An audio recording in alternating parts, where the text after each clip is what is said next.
dense forest of enormous trees, their trunks as wide as houses back home, leaves shimmering in hues of violet and green under a diffused sunlight. The ship had plowed a scar through the undergrowth, smoke wisping from the aft section. We crashed blind. All right, priorities. Secure the site, assess damage. Malik, get on repairs. Lena, enviroscan. Calder, perimeter. Tara, med checks. Let's figure out where we are, and why everything went dark. Irony, explorers, lost in the dark. As they moved, the airlock hissed open, releasing them into the humid, earthy air of PX-47. No one spoke of the unease gnawing their guts, but it hung there, thick as the mist rolling through the trees. Malik paused, rummaging through debris. Hey, my data chip. Must have fallen during the crash. A small win, mundane amid the chaos, but it lightened his step. The crash site was a makeshift clearing now, the Vanguard nestled in a crater of upturned soil and splintered vegetation. The ship's exterior showed dents and scorch marks, but the core structure held, a testament to Federation engineering. Inside, the crew quarters were Spartan, bunks stacked like shelves, a small galley with nutrient packs, and the hum of life support systems filtering the outside air.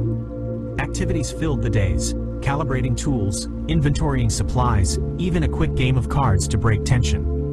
For the first 2 days, they worked in shifts. Calder set up the energy fence, a shimmering blue barrier that zapped anything larger than a fist that tried to cross. "This'll buy us time," he said, wiping sweat from his brow as he calibrated the emitters. "But if something big comes knocking, we're in trouble." He thought aloud, "Funny, isn't it? We come armed to the teeth, but a fence is our first line." Irony of the stars. Lena was out with her scanner, documenting the flora. "These trees are incredible," she said to Alara as they walked the perimeter, pausing to sketch a leaf sample. "Trunks at least 10 meters across at the base. Bark's got this fibrous quality, almost like armored skin. And the leaves? Photosynthetic efficiency off the charts. This planet's ecosystem must be hyper-accelerated." Her monologue drifted.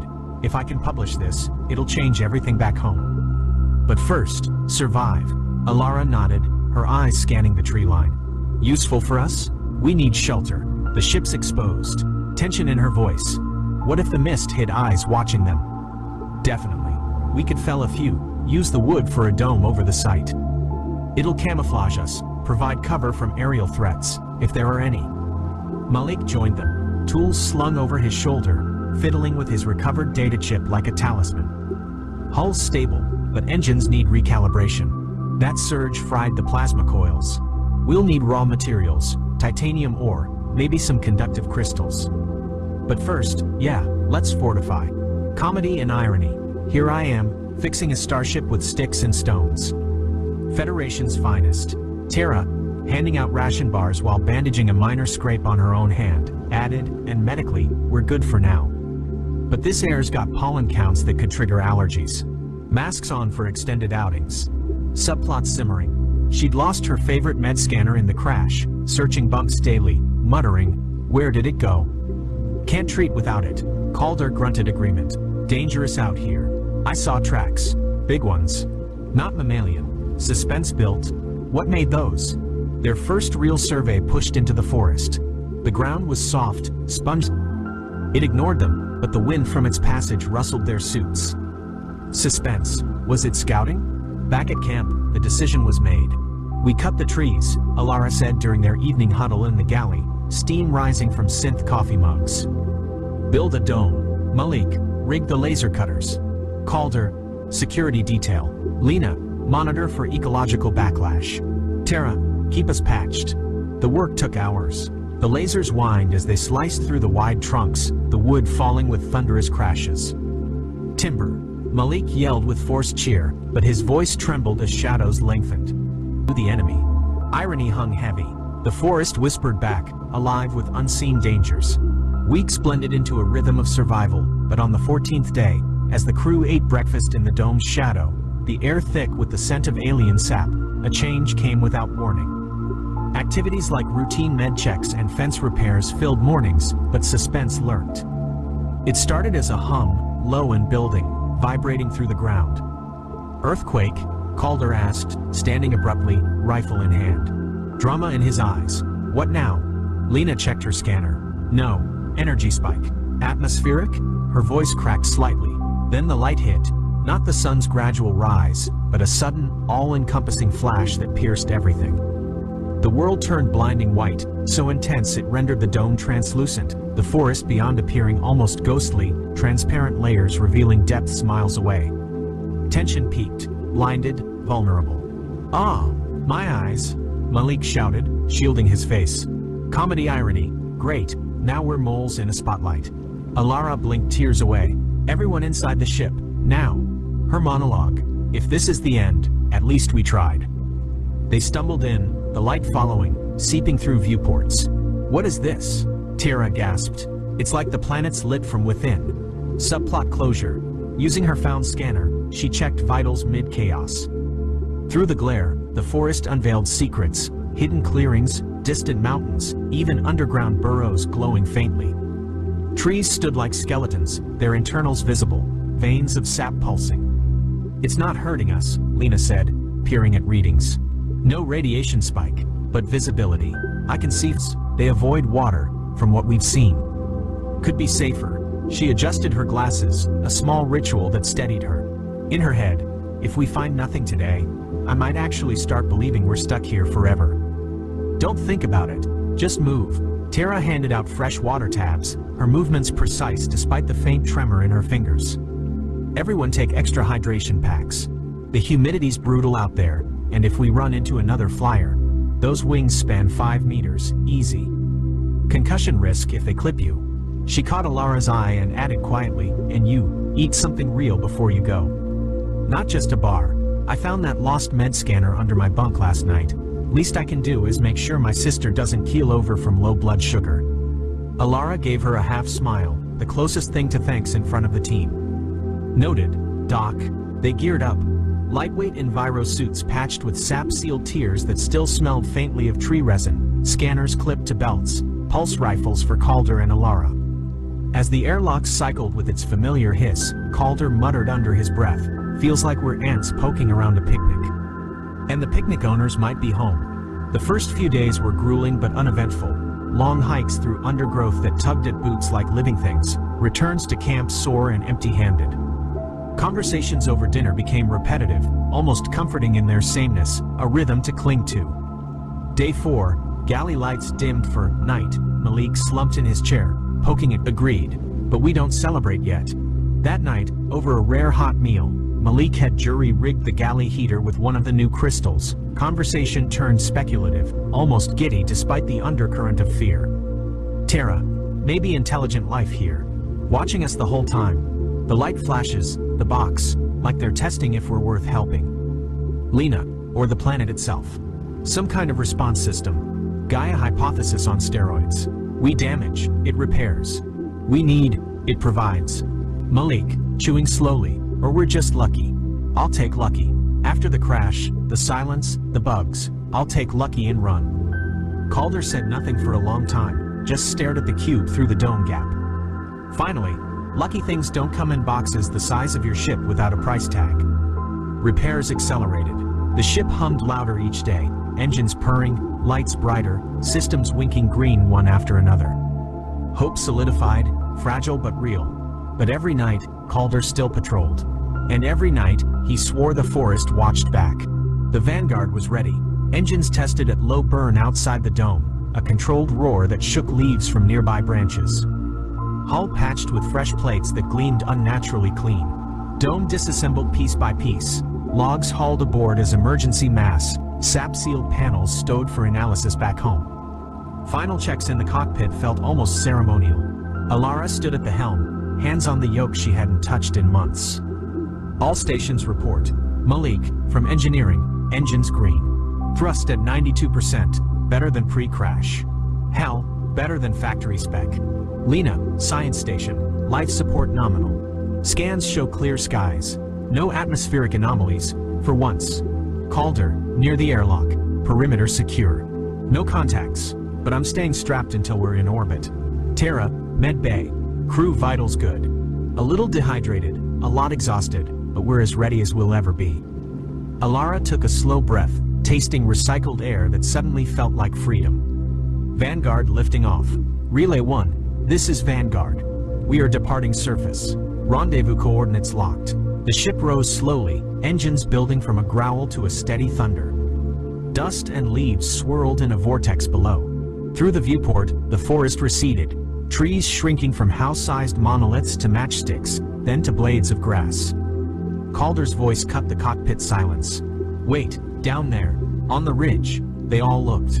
A figure, humanoid in shape, seated in what looked like an ordinary lawn chair, red plastic, weathered, the kind you'd see on any suburban porch. Legs crossed casually, holding a steaming cup, watching them ascend with calm, unhurried interest. No panic, no weapons, just observing. The scale hit like a physical blow. The giant insects they'd feared for weeks, tiny specks now, ants scurrying across what had been colossal leaves. The massive trees they'd felled with lasers, grass blades swaying in a breeze. Their ship, 30 meters of solid Federation engineering, pride of the scout fleet, looked no larger than a bumblebee drifting upward from the man's perspective. Lena whispered, voice cracking, We're the small ones. All this time, Malik let out a strangled laugh. The box, the light events, he, or it, left it for us. Like feeding crumbs to ants in the yard. Calder stared, rifle forgotten in his lap. And we thought we were the explorers. Tara's hand found Alara's shoulder. Size does matter. We were never in control.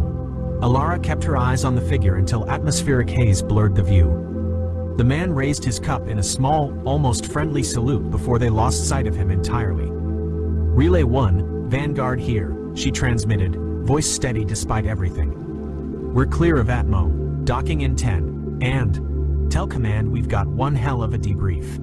The rescue shuttle appeared on final approach, sleek and silver against the black. Magnetic clamps engaged with a gentle thunk. The two vessels merged, controls syncing, systems blending, hulls locking into one seamless, much larger craft. In the sudden quiet of the merged bridge, the crew sat in silence for a long moment, the only sound the soft chime of status panels going green. Alara finally spoke, half to them, half to herself.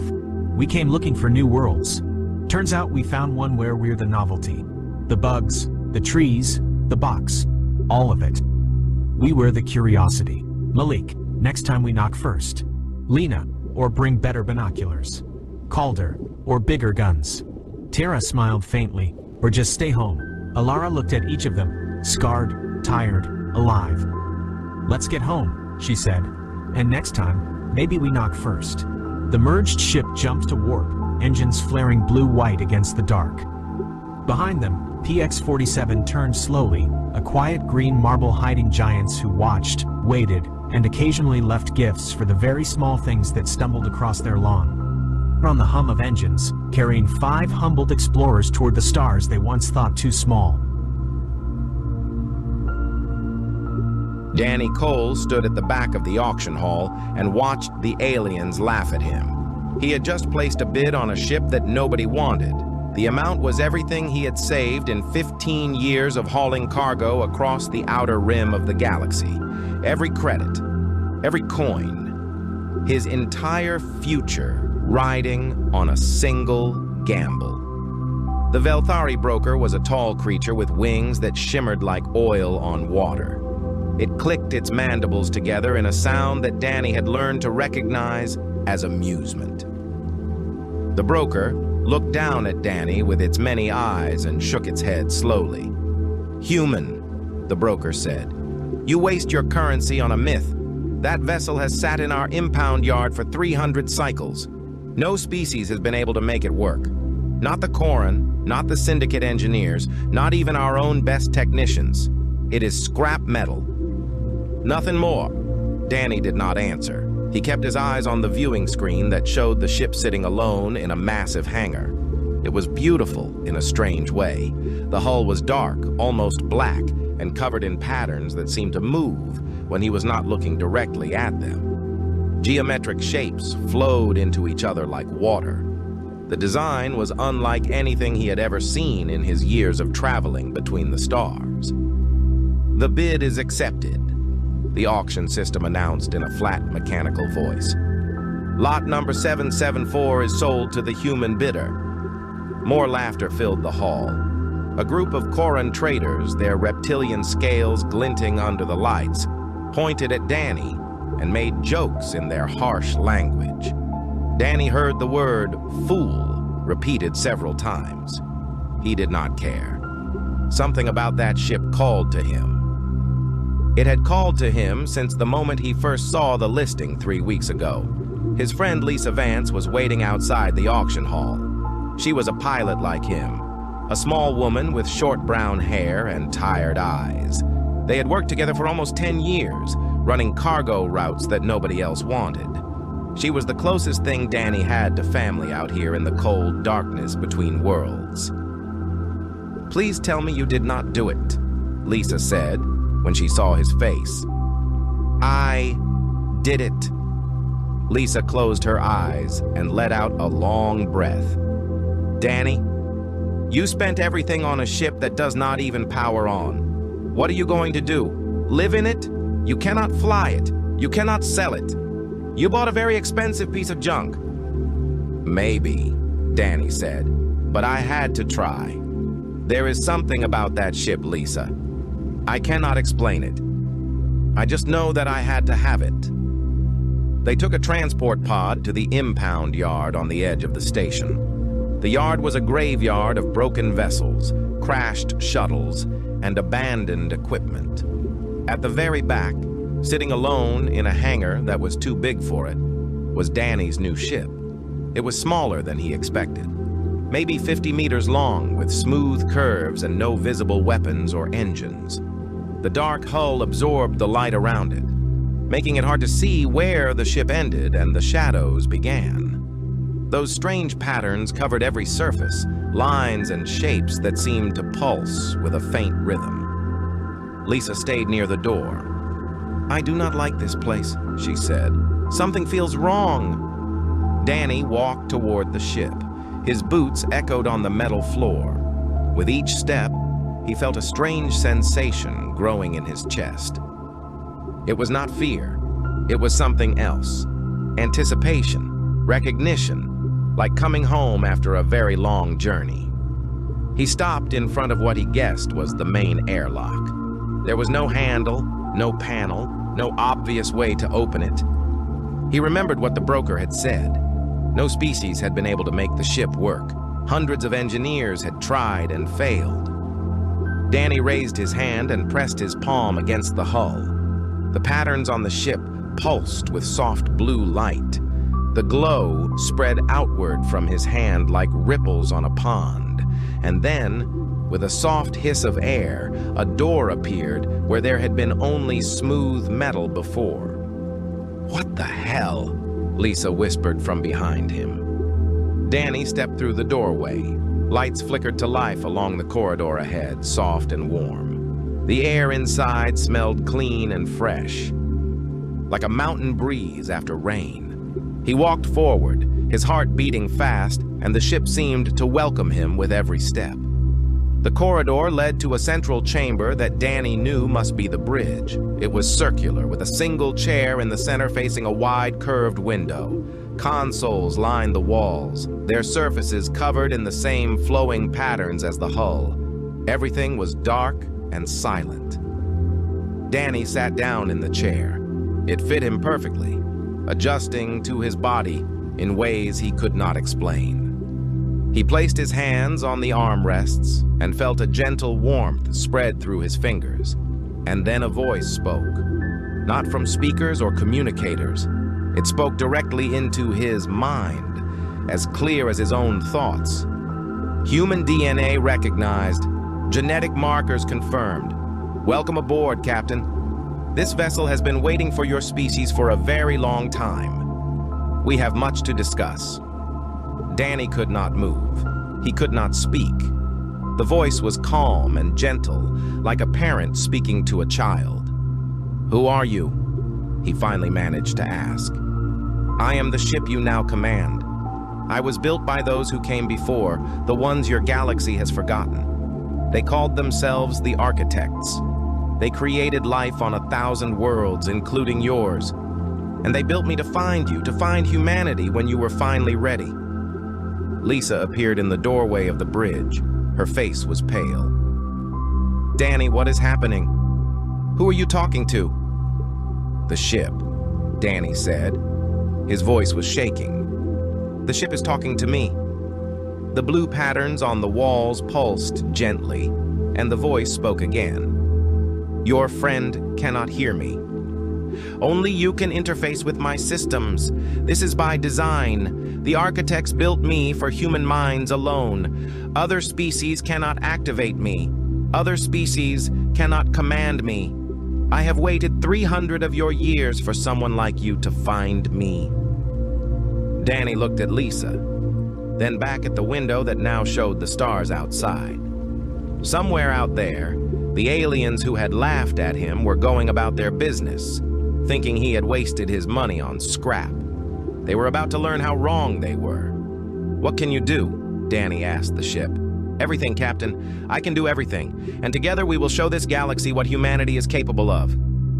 The ship hummed with quiet power, and Danny Cole smiled for the first time in years. The ship called itself the Wanderer, and it was old beyond anything Danny could imagine. Not thousands of years old, not even millions. The Wanderer had been drifting through the galaxy for billions of years, waiting for the right hands to find it. Danny spent the first 3 days aboard the ship learning its secrets. Lisa stayed with him, partly out of curiosity and partly because she was worried about her friend. She could not hear the ship's voice, but she could see the wonder in Danny's eyes as he explored each room and corridor. "The architects," Danny explained to her on the second night, "were the first intelligent species in this galaxy. They existed when the stars were still young. They traveled everywhere, seeding planets with the building blocks of life. They created thousands of species, including humans." Lisa sat on a curved bench that had grown out of the floor when she needed somewhere to rest. The ship seemed to know what its passengers needed before they asked. "Why?" she said. "Why would anyone do that?" "Because they knew they were dying," Danny said. He had spent hours listening to the Wanderer's story, absorbing information that no living being had heard for eons. Their species was coming to an end. They wanted to leave something behind, a legacy, children who might one day grow up and take their place among the stars. The Wanderer had been built as a gift for those children, but not just any children. The architects had designed the ship with very specific requirements. It would only respond to a species that possessed what they called adaptive resonance, a rare quality of the mind that allowed for deep connection with technology. "Your brains are special," the ship explained to Danny as they walked through a room filled with star charts. The maps showed regions of space that no modern species had ever explored. "Most intelligent species develop along predictable paths. Their minds become rigid, specialized, but humans remain flexible. You can learn anything, adapt to anything, bond with anything. The architects believed this made you their true heirs." Danny shook his head in disbelief. Humans were considered one of the weaker species in the galaxy. They had no natural weapons, no armor, no special abilities. Other species looked down on them, used them for cheap labor, kept them confined to the edges of civilization. "We are nothing special," Danny said. "We are just trying to survive out here." "That is exactly what makes you special," the Wanderer replied. "You survive. No matter what the galaxy throws at you, you find a way. The architects saw this potential in your ancestors millions of years ago. They knew that one day humanity would be ready." The ship's capabilities were beyond anything Danny had dreamed possible. The Wanderer could fold space itself, jumping instantly from one point to another without using the slow jump gates that other species depended on. Its hull could change shape, becoming harder than any known metal or soft enough to absorb weapons fire. It could make itself invisible to every scanner and sensor in known space. The database was even more impressive. It contained the complete knowledge of the architects, everything they had learned in their billions of years of existence: technology, science, history, art, medicine, all of it waiting to be unlocked by human minds. Lisa spent hours studying the medical files. She had always been interested in medicine before she became a pilot. The things she found made her cry. Danny, there are cures in here. Cures for diseases that kill millions of humans every year. We have been suffering for nothing. But they were not alone with their discovery for long. The Velthari broker who had sold Danny the ship was not a fool. When his sensors detected that the ghost ship had finally powered on, he knew immediately what had happened. Within hours, he had sold that information to the highest bidder. By the end of the first week, everyone in the sector knew the mythical ship, the one that had sat dead and silent for 300 years, had awakened. And a human had done what no other species could do. A human had claimed it. Messages began arriving at the station where the Wanderer was docked. Some were curious, some were threatening. A Koran trade captain demanded to know how Danny had activated the ship and insisted that he share the technology. A syndicate representative offered to buy the Wanderer for a sum that would have made Danny rich beyond imagination. He refused them all. "You cannot keep this secret," Lisa warned him. "They will come for you. You know they will." Danny knew she was right. The Koran Dominion had built their empire on military strength. They would never allow a human to possess technology that could threaten their power. The syndicate dealt in secrets and would pay any price to own what Danny had found. Even the Velthari, with their pretense of neutrality, would want to study the Wanderer and unlock its mysteries for themselves. "Let them come," Danny said quietly. He was standing on the bridge, looking out at the stars. "The architects built this ship to protect its crew. I am starting to understand what that means." Lisa joined him at the window.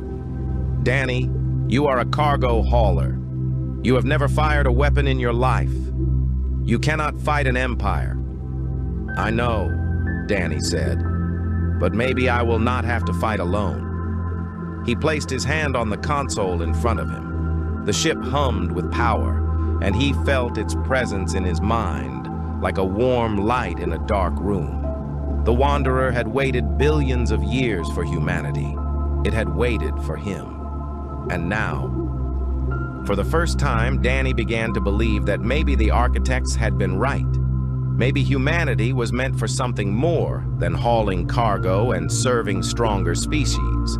Maybe they were meant to inherit the stars.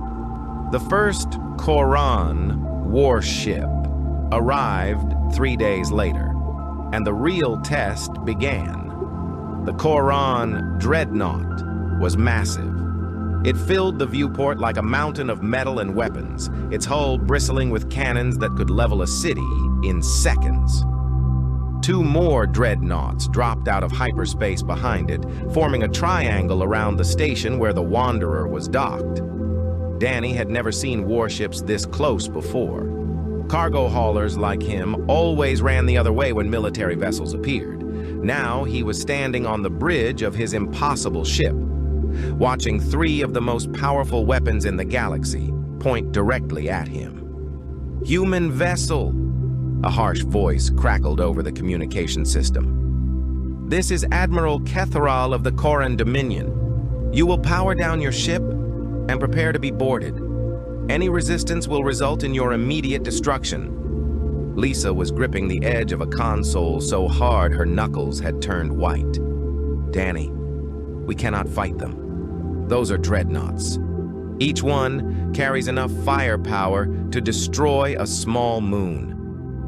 Danny did not answer. He was listening to the Wanderer, feeling its calm presence in his mind.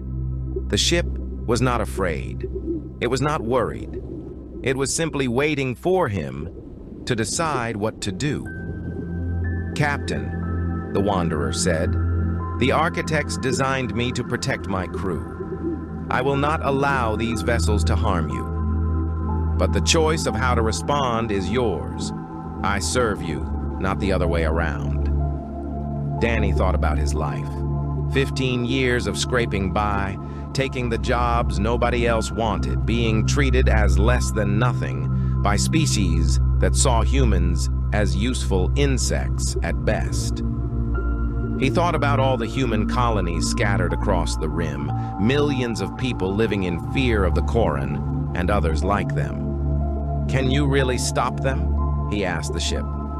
Yes, Captain. Would you like me to show you how? Admiral Ketherall waited exactly 60 seconds before losing patience. The Koran were not known for their diplomacy. He gave the order to fire a warning shot across the human ship's bow, just enough to terrify the fool who thought he could keep a prize that rightfully belonged to the Dominion. The cannon blast raced toward the Wanderer at the speed of light, and then something strange happened. The shot simply vanished. It hit the dark hull and disappeared, absorbed like water soaking into sand. Not deflected, not destroyed, just gone. Ketherall stared at his tactical display in confusion. What happened? Report! Admiral, his weapons officer said slowly. The target absorbed our fire completely. Our sensors cannot even detect residual energy. Before Ketherall could respond, the Wanderer moved. It did not accelerate like a normal ship.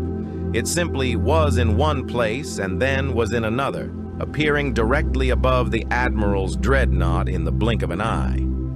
Danny felt the ship's systems flowing through his mind like music. He did not need to understand the technology. He just needed to want it to work. And it worked. The connection between him and the Wanderer was seamless, natural, as if the ship was an extension of his own body. Admiral, Danny's voice came through every speaker on all three dreadnoughts. I am going to give you one chance to leave. I do not want to fight you. I do not want anyone to die. But if you try to take this ship, I will defend myself. Ketherall was a veteran of 100 battles. He had crushed rebellions, conquered worlds, and destroyed fleets. No human had ever dared to speak to him this way. The insult was unforgivable. All ships open fire. Destroy that vessel. Every cannon on 3 dreadnoughts fired at once. The space around the Wanderer lit up with enough energy to crack a planet's crust. Danny felt Lisa scream beside him, certain they were about to die, but the Wanderer sang. There was no other word for it. The ship's hull shifted and changed, becoming something that was not quite solid, not quite energy. The weapon's fire passed through it like light through smoke. And then the Wanderer struck back. Danny did not choose to kill. He chose to teach. The Wanderer's weapons carved through the Koran shields like they were made of paper, but instead of destroying the ships, it targeted their engines, their weapons, their sensor arrays. Precise cuts that left the dreadnoughts crippled but intact. In less than 3 minutes, it was over. 3 of the most powerful warships in the Koran fleet drifted helplessly in space, unable to fight, unable to flee. Admiral Ketherall sat in his command chair, surrounded by alarms and damage reports, and felt something he had not felt in decades. Fear. This is impossible, he whispered. 1 ship. 1 human. Impossible. Danny's voice came through the speakers again, calm and quiet. Admiral, I meant what I said. I do not want war. I just want to be left alone. Take your ships and go. Tell your commanders what happened here. Tell them that humanity is done being pushed around. But if you come for me again, I will not be so gentle. The Koran retreated. There was nothing else they could do. Their ships were dead in space, and rescue vessels would take hours to arrive. Admiral Ketherall gave the order to withdraw, his pride shattered beyond repair. News of the battle spread faster than light. Within days, Every species in the sector knew what had happened. The human with the ghost ship had defeated a Koran battle fleet, not by running, not by hiding, but by standing his ground and fighting back. For the first time in memory, other species looked at humanity with something other than contempt. Some felt curiosity, some felt hope, but many felt fear. Lisa watched the news feeds with growing worry. Danny, you understand what you have done, right? You did not just beat one admiral. You challenged an empire. They will not let this stand. They will come back with more ships, more weapons, and they will not come alone. Danny nodded slowly. He was still getting used to the connection with the Wanderer, still learning what he was capable of. But he knew Lisa was right.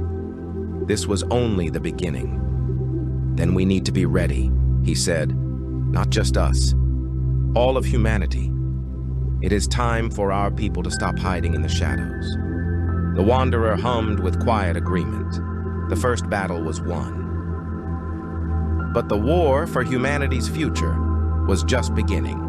The message came 3 weeks after the battle with the Koran. It was not a threat. It was not a demand. It was simply a video from a human colony called New Haven, located on a small moon at the edge of explored space. Danny watched the video in silence. The colony was burning. Koran soldiers moved through the streets, rounding up civilians and forcing them onto transport ships. Children were crying. Parents were screaming. And in the background, a voice announced in cold, mechanical tones that this was the price for harboring loyalty to the traitor who stole the ghost ship. Lisa stood beside him, tears running down her face.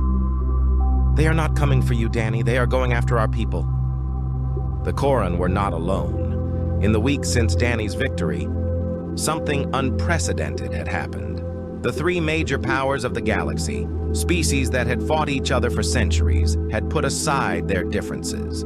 The Koran Dominion, the Velthari Consortium, and the Syndicate of Morrow formed what they called the Coalition for Galactic Stability.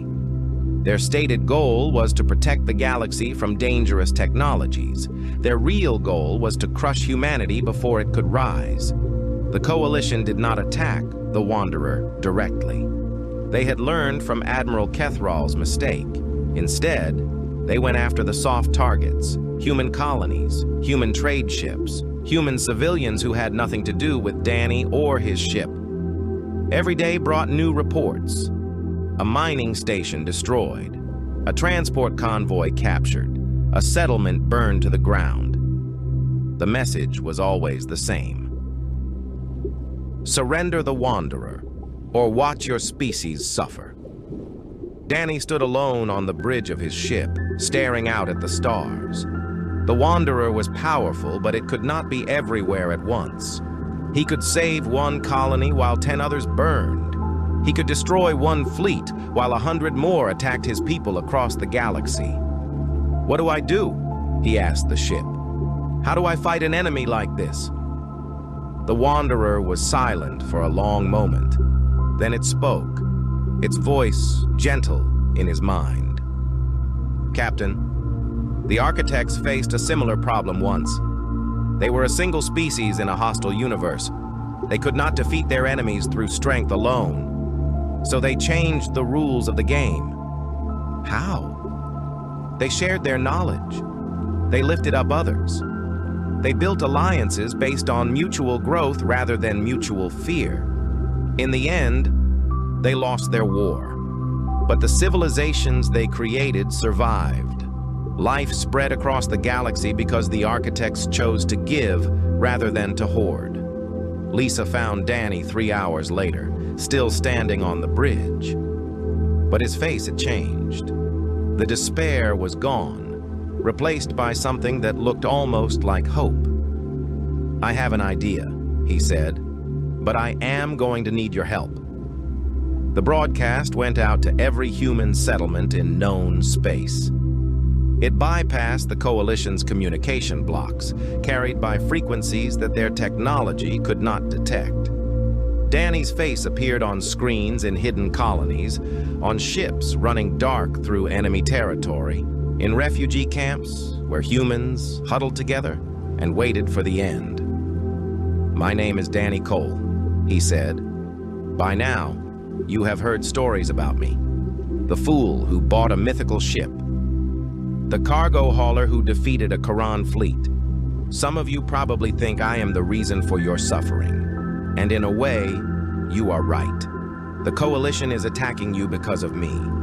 He paused, letting the words sink in. "But here's the truth they do not want you to know. This ship was built for us, all of us. It was created billions of years ago by a species called the Architects, and they designed it specifically for human minds. They believe that we were special, not because we are strong or fast or dangerous, but because we adapt, we learn, we refuse to give up no matter how bad things get." Lisa stood behind the camera, watching her friend transform into something more than a cargo hauler. Danny spoke with a conviction she had never heard from him before. "The Coalition wants us to stay small," Danny continued. "They want us to stay afraid. They want us to remain the species that hauls their cargo and mines their ore and does the jobs they think are beneath them. But we were meant for more. The Architects saw it, and now I am going to prove it." He held up a data chip. "This contains technology from the Wanderer's database. Shield modifications that will protect your ships from Coalition weapons.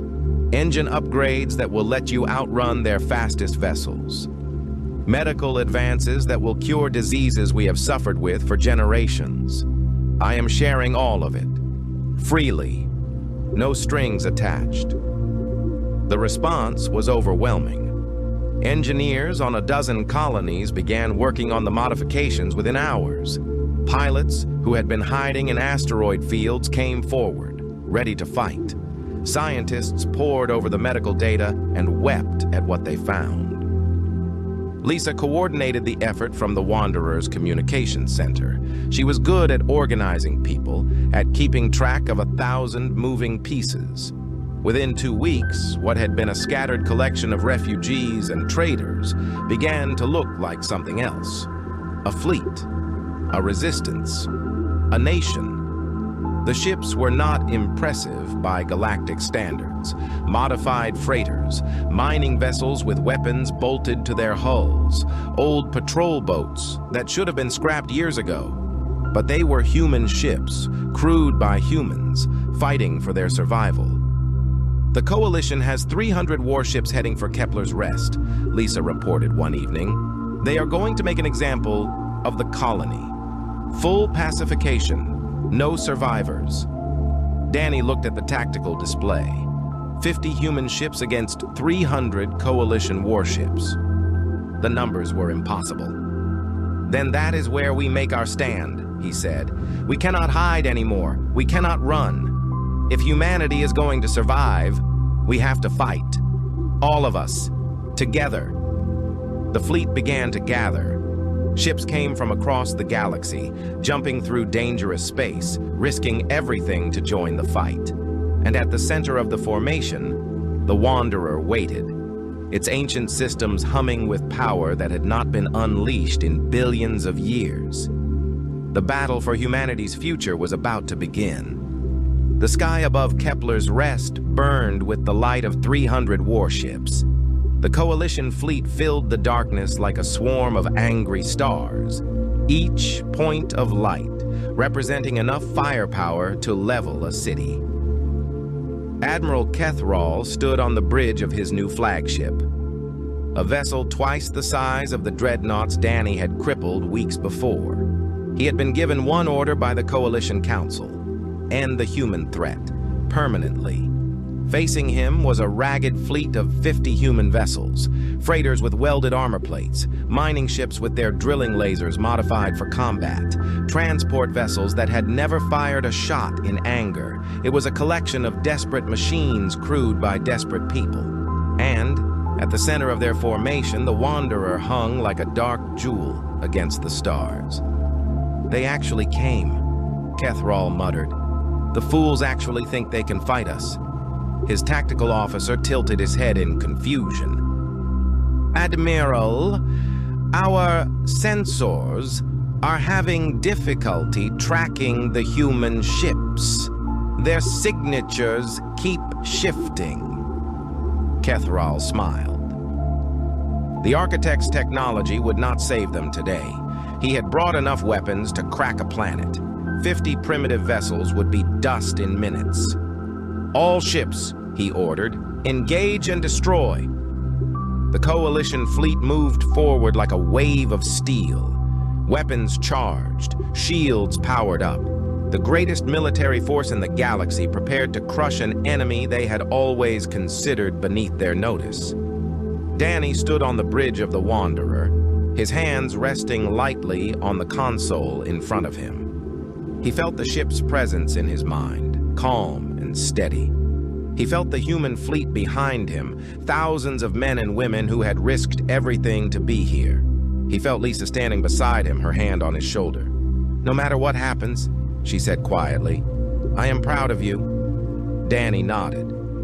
Then he reached out through the Wanderer's systems, connecting with every human ship in the fleet. The architect's technology hummed through the modified systems, linking them all together. 50 ships, 50 crews, one purpose. "This is Danny Cole," he said, his voice reaching every human ear in the formation. "They think we are weak. They think we are nothing. Let us show them what humanity can do." The battle began. The Coalition ships fired first, unleashing a storm of energy that should have vaporized the human fleet in seconds. But the ships were not where they should have been. The modified shields bent the light around them, making them appear in places they were not. The Coalition weapons hit empty space while the human vessels scattered like startled birds. Then the Wanderer moved. Danny had spent weeks learning to control the ship, but nothing had prepared him for this. He felt the universe flow around him like water, felt the fabric of space ripple as the Wanderer danced through the enemy formation. The ship was singing in his mind, and he was singing with it. Coalition vessels tried to track the Wanderer, but it was everywhere and nowhere. It appeared beside a cruiser and cut through its shields with a single precise strike. It vanished and reappeared behind a destroyer, disabling its engines before the crew could react. It moved through the battle like a ghost, teaching without killing, crippling without destroying. But Danny was not the only one fighting. The human fleet had learned to adapt, just as the architects had predicted. They saw what the Coalition did, and they changed their tactics in seconds. Freighters grouped together to combine their firepower. Mining ships used their drilling lasers to pierce the gaps in enemy armor. Transport vessels sacrificed themselves to shield more vulnerable allies. Admiral Kethral watched his tactical display with growing horror. His fleet was falling apart, not because the humans were stronger, not because they had better weapons, but because they learned too fast. Every tactic he tried, they countered within minutes. Every formation he created, they found a weakness and exploited it. "This is impossible," he said for the second time in his life. "They are adapting faster than our computers can analyze. How are they doing this?" The answer was simple, but Kethral could not understand it. Humans did not think like Koran or Velthari or any other species in the galaxy. They did not follow programmed responses or learned patterns. They improvised, they created. They imagined solutions that had never existed before and made them real through sheer stubbornness. The architects had seen this potential millions of years ago. They had built the Wanderer to unlock it. And now, in the fire of battle, humanity was finally becoming what it was always meant to be. The turning point came 2 hours into the fight. The Coalition flagship, the massive vessel Kethral commanded, found itself surrounded by a dozen battered human ships. Its shields were failing. Its weapons were damaged. Its engines were barely functional. Danny brought the Wanderer directly in front of the bridge, close enough that Kethrall could see the dark hull through the viewport. For a long moment, neither side moved. Then Danny's voice came through the communication system. "Admiral, your fleet is beaten. Half your ships are disabled. The other half are running. You can surrender now, or you can watch more of your people die. The choice is yours." Kethrall stared at the ghost ship that had humiliated him twice. His pride screamed for him to fight on, to die with honor, rather than submit to a human. But he looked at his crew, at the young officers who still had lives ahead of them, and made his decision. "All coalition forces," he said, his voice heavy with defeat, "stand down. We surrender." The battle was over, not with a dramatic explosion, but with a quiet admission of the truth. Humanity had won. In the weeks that followed, everything changed. Human colonies across the galaxy declared independence. Human scientists used the Wanderer's database to leap forward centuries in technology and medicine. Human ships traveled freely through space for the first time, no longer afraid of the powers that had once oppressed them. Danny Cole stood before the Galactic Council, the first human ever granted a seat at the table where the fate of civilizations was decided. Lisa stood beside him, as she always had. The representatives of 100 species watched in silence as the cargo hauler who had bought a mythical ship spoke to them. "The architects are gone," Danny said. "They died billions of years ago, before any of our species even existed. But they left us a gift. Not just technology, not just knowledge. They left us the belief that we could be more than we were." He looked around the chamber, meeting the eyes of beings who had once looked down on humanity with contempt. "We are not here to conquer. We are not here to take revenge for what was done to us. We are here to build something new. The galaxy is vast. There's room for all of us to grow, to explore, to become something greater than we are today." High above the council chamber, the Wanderer orbited in patient silence. Its systems monitored 1,000 frequencies, listening to the galaxy adjust to a new reality. The ship that had waited billions of years for the right species to find it had finally fulfilled its purpose. In the database deep within the Wanderer's core, a message from the architects played on a loop, words that had been recorded when the universe was young. "To our final children, whoever you may be, we built this vessel as a gift and a challenge. The galaxy is full of darkness, full of species that fear what they do not understand. But we believe that somewhere, sometime, a people will emerge who can bring light to that darkness, find them, protect them, help them grow." The message ended, and the Wanderer hummed with quiet satisfaction.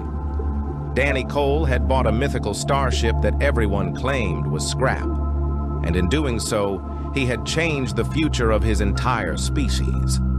Humanity's journey among the stars had only just begun. The Galactic Council chamber gleamed under synthetic sunlight, a marvel of alien engineering suspended above the orbit of Tau Ceti Prime. Delegates from 52 star systems hovered or stood in translucent domes, each customized to their atmospheric needs. The room buzzed with neural links and hollow projections. Amid all this grandeur, Earth's delegation looked out of place, primitive even. Ambassador Lyra Holtz stood rigid in a navy blazer that barely concealed the tension in her shoulders. Her voice had already been dismissed 3 times by louder, more opulent species. She adjusted her translator pin, smoothed her blouse, and cleared her throat. "We request consideration for operational inclusion in the Theta 9 Recon Initiative. Earth's military has unique assets." A ripple of low-frequency amusement interrupted her. The Brithari chieftain, a 3-meter-tall crustacean covered in iridescent plates, clicked his mandibles. His translator pulsed. "Your unique asset," he chortled, "brings bullets to a plasma storm." Heads turned to the side of the platform where Sergeant Cole Vance stood silent, expression unreadable beneath dark ballistic sunglasses. His uniform was basic by galactic standards: combat fatigues, worn tactical vest, and a tightly packed rucksack that hadn't been updated in decades. No hovering exosuit, no pulse weapon, just a matte black, hand-forged rifle slung over his shoulder like a relic. The Draxan diplomat, made entirely of light and floating membranes, shimmered with disdain. Is this human a warrior? He appears fragile. Lyra resisted the urge to roll her eyes. Instead, she spoke clearly. He is the most lethal combatant Earth has ever produced. A sniper, trained in distance warfare, terrain manipulation, patience. Ah, the Brit-Hari boomed again. Yes, the human concept of hiding and shooting. How quaint. Perhaps he'll crouch in a bush while we do the real fighting. Cole didn't blink. He remained motionless, studying the alien delegates like he was already calculating wind drift and elevation angles. Lyra stepped forward, her voice sharpened. "You asked for operatives capable of infiltration, field stability, and silent elimination under interference zones. Cole has operated in zero-comms environments his entire career." Another interruption. This time from the Solari, a feline race known for their battlefield elegance and disdain for non-energy weapons. "Please, Ambassador, humanity only just joined the Council. You've not even mapped your own Kuiper Belt. We will not risk lives on your fossils." A wave of laughter passed through the hall. Not raucous, more dismissive, as if someone had brought a toy to a war meeting. Cole finally moved. He took one step forward, slow and deliberate. The subtle rustle of his boot against the alloy floor was the only sound as the laughter tapered off. He turned his head, slowly scanning each face behind the shimmering containment domes. His voice, when it came, was low. "Steady. I'm not here to impress you." That was all. No bravado, no defense, just a flat truth dropped like a shell casing. For a moment, there was silence, the kind that precedes a storm. Then the Varnathi delegate, a crystalline entity that communicated via musical tones, chimed melodically. Curious, the human shows restraint. Intriguing. Lyra seized the opening. The Theta 9 operation is failing. Drakhet forces have learned to jam quantum comms and nullify neural links. You need boots on the ground that don't rely on grid support.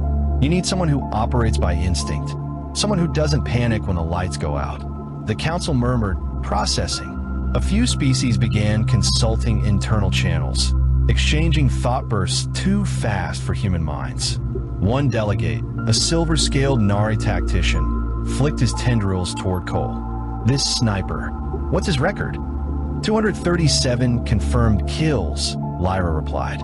73 missions behind enemy lines. No failed exfiltration. No captured. 0 friendly casualties under his protection.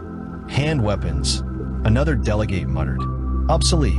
And yet, Lyra said, he's never missed. A pause. The Brit-Hari leaned forward again, though this time his tone carried curiosity rather than mockery.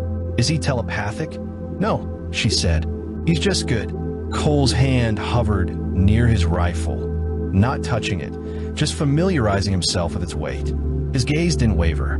He was watching, always watching, through walls, through noise, through the absurdity of this room full of preening apex predators who'd forgotten that war didn't always wait for clean rules and perfect conditions. The Drakhet weren't following rules. They were dismantling the galactic perimeter piece by piece. Theta 9 was only the latest in a string of incursions. And despite all their advanced firepower and AI command logic, the Council couldn't stop them. Not where it mattered, on the ground. In dirt and silence and blood. The vote came in waves. Not a consensus, but enough. The Brit-Hari grudgingly nodded. The Solari abstained. The Nari approved. Others followed. The mission would proceed, with one human sniper embedded. Lyra exhaled for the first time in 5 minutes. As the meeting dissolved, chatter resumed. Holos flicker back on. Delegates prepared their return vessels. But Cole remained where he stood, unmoving. She walked over to him. "You okay?" He nodded, barely perceptible. "Just wondering how many of them I'll have to save before they stop laughing." Lyra gave a tired smile. "One would be enough. Just make it count." Cole adjusted the strap of his rifle and turned, heading toward the transport bay. No ceremony, no goodbye. Just a man moving toward war the same way he might cross a street. Behind him, several delegates watched with something between amusement and curiosity. None of them had seen him work. None of them knew what happened when he was given range, cover, and silence. In a corner of the chamber, one young recruit leaned toward a mentor. What's he planning to do with that rifle? The elder, a veteran of 3 fleet campaigns, replied quietly, "Something they won't understand until it's over." Cole stepped onto the elevator pad, gaze focused on the incoming mission brief streaming onto the wall. Maps, coordinates, topography. He committed it all to memory with surgical precision. A soft beep chimed in his ear as the transport was cleared for departure. Lyra's voice buzzed in via secure line. "Final call. Confirm status." Cole didn't answer immediately. He reached down, clicked off the safety on his rifle, and slowly lowered himself to a crouch. Muscle memory from years in every terrain Earth had to offer. Desert, tundra, jungle, mountain. He spoke 4 words, soft as breath. Permission to engage. The dropship shuddered as it pierced the upper atmosphere of Theta 9, turbulence clawing at the reinforced hull. Cole Vance sat in silence, his rifle locked across his chest. Around him, an elite coalition team from 6 different species checked gear, synced neural interfaces, or murmured in their own dialects. None spoke to him. To them, he was an artifact, an anomaly with no cybernetic augmentation, no artificial intelligence assistant, no grab boots or cloaking mesh. Just a human in old-world armor, relying on muscle memory, breath control, and intuition sharpened by war. Commander Atreya of the Nari, a reptilian strategist with bioluminescent scales and 8-fingered hands, moved through the squad, issuing instructions in clipped bursts. Her voice came through Cole's earbud in a filtered version translated for human understanding. "Our target is an uplink tower behind the second ridge. The Drakhet are using it to jam orbital reinforcements. We eliminate it and fleet support returns. Expect heavy resistance." She stopped beside Cole, studying him as if still unsure what role he served. "You operate without HUD," she said. It wasn't a question. "Don't need it," Cole replied, eyes unmoving from the mission map flickering on the screen. "You will," she said. "This planet's atmosphere scrambles visual clarity. You'll lose optics within a kilometer. I'll manage." She stared for a moment longer, then moved on. Cole didn't blame her skepticism. He'd reviewed the same terrain overlays and satellite data. Theta 9 was a nightmare. Violent weather patterns, fog banks that nullified thermal scans, foliage that bent light unnaturally. The kind of place where machines failed, where instinct mattered. And it was beautiful in a brutal, untamed way. The dropship hit the landing zone hard, ramp lowering into dense mist. Cole was the last to disembark, every step calculated as he adjusted to the ground's strange elasticity. Alien spores drifted in the air like pollen. The team fanned out, sleek and glowing in their tech-laden armor. Cole crouched beside a moss-covered rock, unlatched his rifle case, and began assembling the long weapon with mechanical precision. Each part clicked into place without a sound. No scope with digital overlay, just a hardened lens calibrated by hand. No targeting AI, just him. A soft rustle behind him made him glance back. It was Tavrik, the Brithari assault specialist, his armor gleaming with bio-shell plating. "You planning to fight with that antique?" Tavrik rumbled. Cole didn't respond. He simply tightened the bolt and pulled the ghillie mesh over his shoulders, fading into the terrain with disturbing ease. Tavrik scoffed and moved on. The team moved toward the uplink ridge in standard formation. Drakhet scouts have been reported in the area, stealthy, vicious things with 6 limbs and armor that mimicked surrounding textures. No heat signature, no voice prints, Halfway through the approach, it started. A high-pitched shriek tore through the fog, followed by the sound of pulse fire. Explosions ripped the silence apart. 2 squad members went down instantly, vaporized before they could scream. The remaining soldiers broke into a defensive arc. Ambush! Commander Atreya's voice came sharp through comms. Cole moved without waiting. He broke from the formation, diving into underbrush too thick for the others to navigate. While they fought with enhanced optics and sonic blades, he crawled through roots and mud, disappearing into the world. He found high ground, a broken ridge overlooking the narrow pass where the team had stalled. Below, the fog churned with shadows. The Drakhet were already advancing, silent and coordinated. Cole adjusted the rifle's position on its bipod, calibrated wind by licking a gloved finger and holding it aloft. He exhaled slowly. His body relaxed into stillness. The first shot cracked through the fog, sharp and precise. A Drakhet dropped without sound, its armor fractured between segments. The second shot came a second later, then a third. In under 10 seconds, Cole had neutralized 3 threats from over 800 meters, adjusting for wind, refracted light, and atmospheric distortion using only his eyes and experience. The comms flared. Unknown sniper support confirmed. Identify. Atreya's voice. Engaging from North Ridge, Cole replied, voice level. I've got eyes on your right flank. Push forward. Atreya didn't reply, but her squad adjusted, moving in time with Cole's cover fire. He wasn't part of their neural network.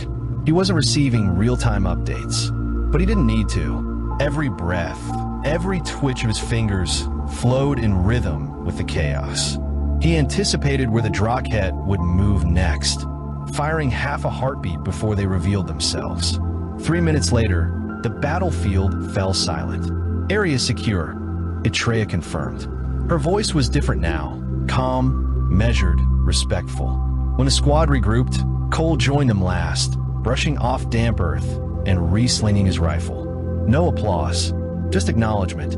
Tavrik grunted as Cole passed. You shoot well for a relic. Cole said nothing. They moved toward the uplink tower, picking their way through collapsed rock formations and corrupted tech fields. The structure loomed ahead, spider-like, its limbs sinking into the terrain. Pulsing with Drakhet energy, the tower emitted rhythmic bursts that made the air taste like metal. Approach vector compromised, Atreya said. Sensors report automated defenses. 4 turrets. Will be cut down before we reach base. Cole looked through his lens, studying the movement patterns. He saw where the terrain dipped, how the wind funneled through the gully, how the heat shimmered in waves at turret junctions. He lay flat, extended the bipod again, and exhaled. Marking targets, he said, "Give me 10 seconds." One by one, the turrets went dark. Cole didn't miss. The squad moved in fast, planting EMP charges around the base while Atreya uploaded a virus into the control relay. It took 47 seconds. No Drakhet reinforcements arrived. When the uplink finally went dark, a signal pulse from orbit, fleet support was back online. Above them, the first of the human destroyers dropped from hyperspace. Earth's contingent had arrived. Cole didn't look up. The squad stood around the tower, catching their breath. Bloodied but alive, Tavrik leaned against a rock, eyes on Cole. You humans fight like ghosts. Cole shrugged. That's the idea. Atreya approached him, this time without hesitation. We misjudged you. No offense taken. Your methods are unorthodox, but effective. You predicted their movements like you were reading their minds. Cole looked past her, into the mist, now clearing from the ridge. You don't need neural sync when you know how fear makes people move. She studied him again, then offered something rare and nod. Not the casual dip of a superior acknowledging a subordinate, but something closer to kinship. We move to the next phase tomorrow. You'll operate point recon. I'll be ready. As the squad began dispersing for rest and resupply, Tavrik looked back once more. You still never told us what you said before you deployed. Cole slid the bolt on his rifle open, inspecting the chamber. Didn't say much. Commander said she heard you whisper something before you jumped. Cole paused, then looked up, gaze steady and quiet. Permission to engage. Tavrik grinned, a deep, armored sound that rumbled like thunder. For the first time, it wasn't mocking. Behind them, the mist receded, revealing the path ahead, wider now, but still dangerous. The Drakhet were far from finished, but something had shifted. The team walked lighter, watched the shadows differently. They'd seen death move quietly, and it wore a human face. Dawn broke over Theta, 9 in shades of sickly gold and acidic green. A sunrise filtered through volatile gases and particulate storms. The squad emerged from their makeshift bivouac silently, already armored and alert. The victory at the uplink tower had bought them a tenuous window, but it wouldn't last. Cole Vance knelt beside a collapsed tree, polishing the lens of his scope with the hem of his sleeve. His fingers moved with mechanical grace, but his mind stayed fluid, already mapping routes, wind currents, and shot lines in his head. Commander Atreya gathered the team in a semicircle. The Nari scale flares pulsed a dull blue, indicating calculated tension rather than panic. Her voice was crisp and clinical. Fleet support confirms the Drakhet have pulled back from the uplink ridge, but intel suggests they're regrouping around a subterranean nest 2 clicks southeast. Our objective is to locate the nest's primary access point and mark it for orbital strike. Precision is required.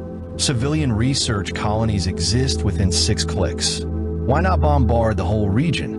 Tavrik asked, shifting his weight, claws scraping against stone. Because, Atreya replied, the Drakhet are holding captured personnel. Scientists, diplomats, one of ours. That silenced the squad. No one needed names. Everyone understood the weight of one of ours. Cole didn't speak. He stood, rifle slung across his chest, eyes on the horizon. Rescue wasn't a clean mission. It meant split-second decisions, unpredictable variables, and compromised firing lanes. He preferred control, but war rarely offered it. They moved in a staggered pattern across the terrain, ridge, gully, dry riverbed. The alien jungle grew denser as they approached the coordinates. Strange plants clicked softly when touched. Insects glowed, then vanished.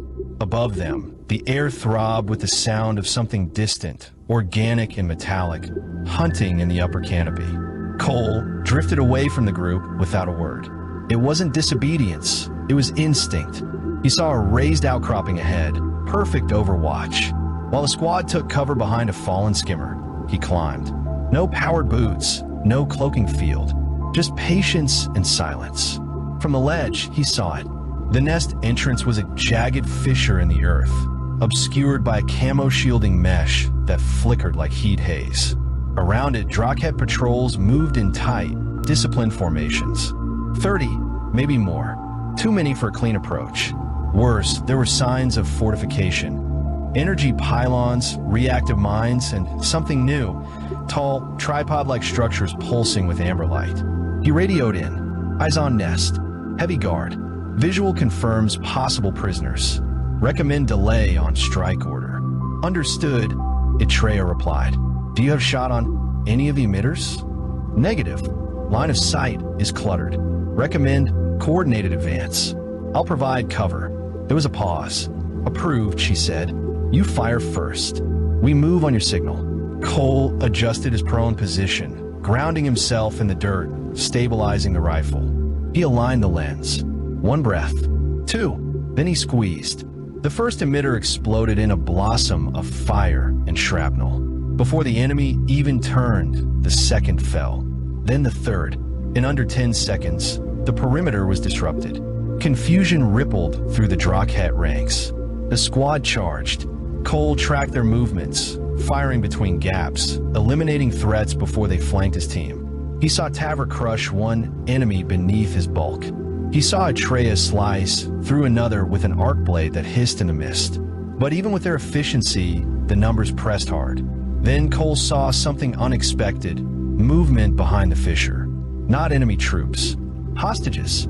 3 figures, unarmed, clearly weakened, were being pulled deeper into the nest by armored Drakhet handlers. One of them stumbled, a human, her face dirt-streaked and hollow-eyed. Cole's breath caught. He recognized her. Dr. Lena Voss, diplomatic xenolinguist, civilian, and his sister's oldest friend. The one who'd convinced him to enlist for this off-world mission when he'd nearly retired. He keyed the channel. Hostiles moving hostages deeper. I'm diverting. You'll break formation, Itreya warned. I know. He slid down from the ridge, disappearing into a side passage veiled by creeper vines. It led into the rock, tight, dark, and sweltering. He moved fast, yet never clumsily, each step measured. Down below, he could hear the Drakhet chittering to one another, their voices like crushed glass. He came out above them, crouched on a ledge inside the cave system, looking down at the captors. They were dragging Lena and the others toward a pod launcher. Escape route or execution device, it wasn't clear. Cole aimed. He took the first shot between the plates of the taller handler's back. It dropped, spasming. The second world, hissing, and Cole fired again. Clean, no wasted motion. He leapt down before the echoes faded. The prisoners flinched. Lena, he said, you mobile? She looked up, eyes wide and focused. Cole, he nodded. We're getting you out. She motioned to the others. They can't run fast. One's injured. Doesn't matter. We move now. He led them back through the narrow tunnel, clearing the way with short bursts from his sidearm. He didn't speak again. He didn't need to. When they emerged near the squad's position, the battle had turned. The Drakhet were retreating, scattered by orbital precision strikes and close-quarter resistance. Cole raised a flare and fired it into the air, bright orange. Extraction beacon. Itreya met them near the fallback point. Her eyes flicked from the prisoners to Cole. You left Overwatch. Had to. She said nothing for a beat, then nodded. You made the right call. A new signal cut through the comms. Fleet command. All units. Full retreat confirmed. Enemy forces dispersing. Mission successful. Prepare for evac. The tension in everyone's shoulders released, subtly but undeniably. The prisoners were secured. The nest was marked and burning. And Theta 9, at least for now, was theirs again. As the extraction shuttle hovered into view, kicking up dust and debris, Lena turned to Cole. I thought you were done with all this. I was. Then why? He looked at the rifle in his hands, then at the team, bloodied, breathing, still intact. Because sometimes they send the wrong people to die. She didn't press. She knew better. Tavrik clapped him on the shoulder as they boarded. You're still a relic, the Brithari grinned, but I'd fight beside you again. Try not to get sentimental, Cole said, sliding into his seat. Itreya remained standing until everyone was aboard. As the ramp sealed, she walked over to him. There's another mission coming. You'll be requested. Figures. Would you take it? He didn't answer right away. He looked out the viewport as the burned remains of the Drakhet nest faded below. Then, softly, he replied, if the target's real, if the fight matters. She nodded once and moved on. The shuttle pierced the clouds and climbed toward the orbiting carrier. Behind them, Theta 9 spun silently, bruised but surviving. Ahead, war waited still, somewhere new, somewhere worse. But for now, for this moment, Cole let his muscles relax and rested his eyes. There would be more battles, and he would be ready. The stars stretched like frozen fire across the viewport, silent and cold.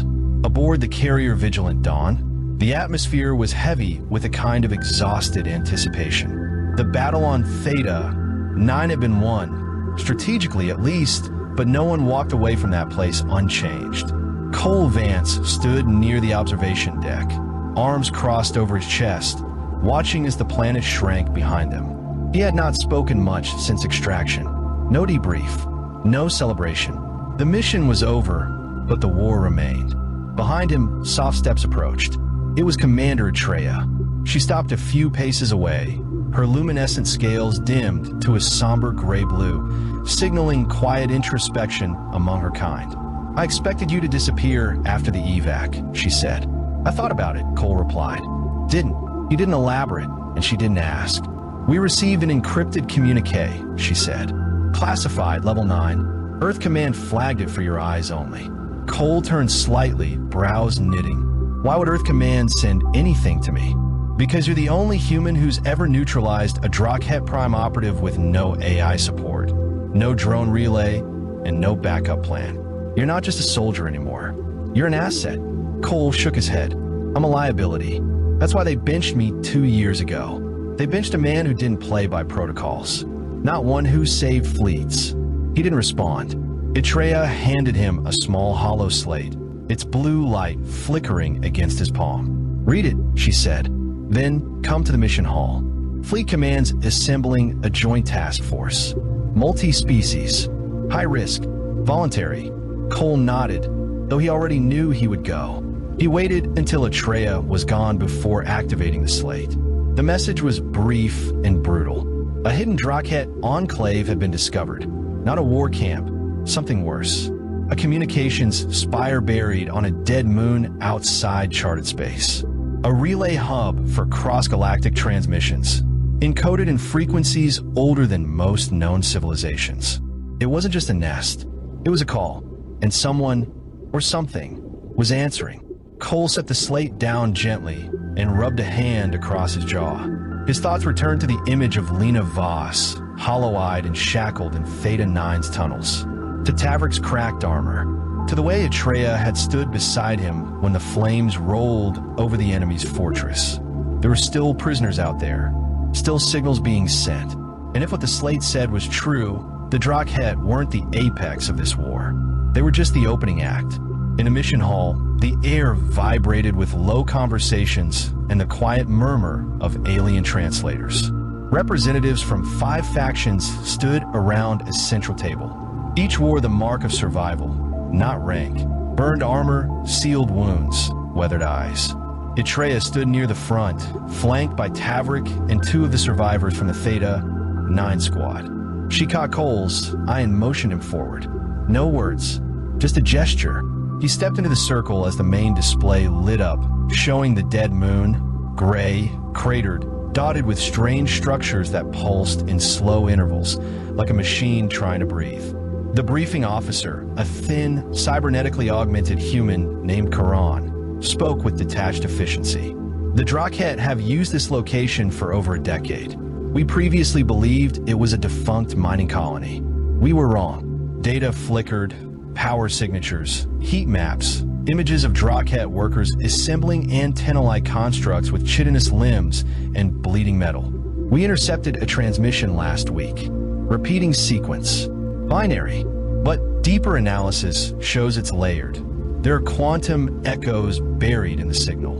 And they're not Drakhet origin. Silence fell. Cole asked the question everyone was thinking. Then who are they calling? Karan's synthetic eye glowed faint red. That's what we intend to find out, before they get a response. The plan was brutal in its simplicity.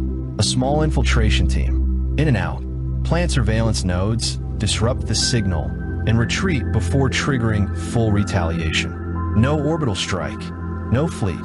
Stealth was paramount. Cole didn't hesitate. I'm in. Atreya nodded, unsurprised. Tavrik cracked his neck with a grin. Good. Would have been boring without you. The next 3 days were spent in silence and preparation. Cole rebuilt his rifle from scratch, swapping components by feel rather than spec. He adjusted his ghillie mesh to match the basalt terrain of the moon. And for the first time since Theta 9, he activated a recording module, a private log he hadn't used in years. Cole Vance, designation null, volunteering for classified op, Echo Spire. No illusions, no backup. If this gets out, it won't be a war. It'll be extinction. If you're hearing this, I didn't make it. If I come back, it won't be as the same man. He closed the log. No dramatics, just honesty. The mission drop was silent. No comms chatter, just the crunch of boots on dead rock as the infiltration team fanned out. Cole took point, moving like smoke across the lunar surface. No air, no wind. Just the heartbeat of the spire pulsing like a drumbeat in the void. As they approached, the scale of the structure came into view. Hundreds of meters tall, ribbed with bone-like supports, and humming with unnatural energy. Not built, grown. Cole scoped the perimeter, tagging patrols and identifying blind spots. The Drakhet here were different, taller, paler, and strangely reverent. They knelt in groups, facing the spire, motionless for hours. Not worshiping, listening. The team moved inside. No alarms triggered. No defense systems activated. The spire welcomed them like it expected them. Inside, Cole found a chamber unlike anything he had seen. A massive vertical shaft spiraling upward, filled with hovering glyphs and whispering frequencies that made his bones ache. He placed a node near the center. Then he heard it, not in his ears, in his mind. A voice, not words, more like an emotion shaped in his sound. Cold, curious, ancient. We see you. He staggered back. The glyphs pulsed red. The Drakhet began to stir. Their trance broken. We're compromised, Itreyev said sharply over the internal channel. Fall back. But Cole didn't move. He was staring at a shape rising from the center of the spire. Amorphous, translucent, vibrating in and out of physical space. Not Drakhet, something older. The voice came again, louder. You're not ready, but you will be. The chamber buckled. Tavrik grabbed Cole by the shoulder and yanked him out. They ran through the twisting corridors, now lit by flickering amber lights. Sirens wailed. Walls shifted, but they made it out.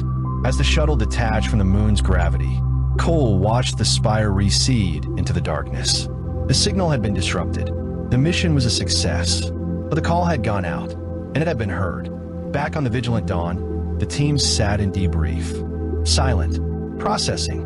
No one dared speak of the thing in the spire. Cole stood last. He looked at them all, at Atreya's unreadable expression, at Tavrik's solemn face, at Lena Voss watching from a secure gallery behind glass. And he spoke. We're not in a war anymore, he said quietly.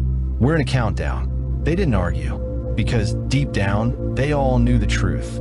Something was coming, and Cole Vance had just told it where to find them. The interrogation chamber smelled of recycled air and something vaguely metallic that Krikstal couldn't quite identify. He sat across from the human female, his three-fingered hands clasped together on the smooth surface of the table, trying to maintain what his training had called neutral diplomatic posture.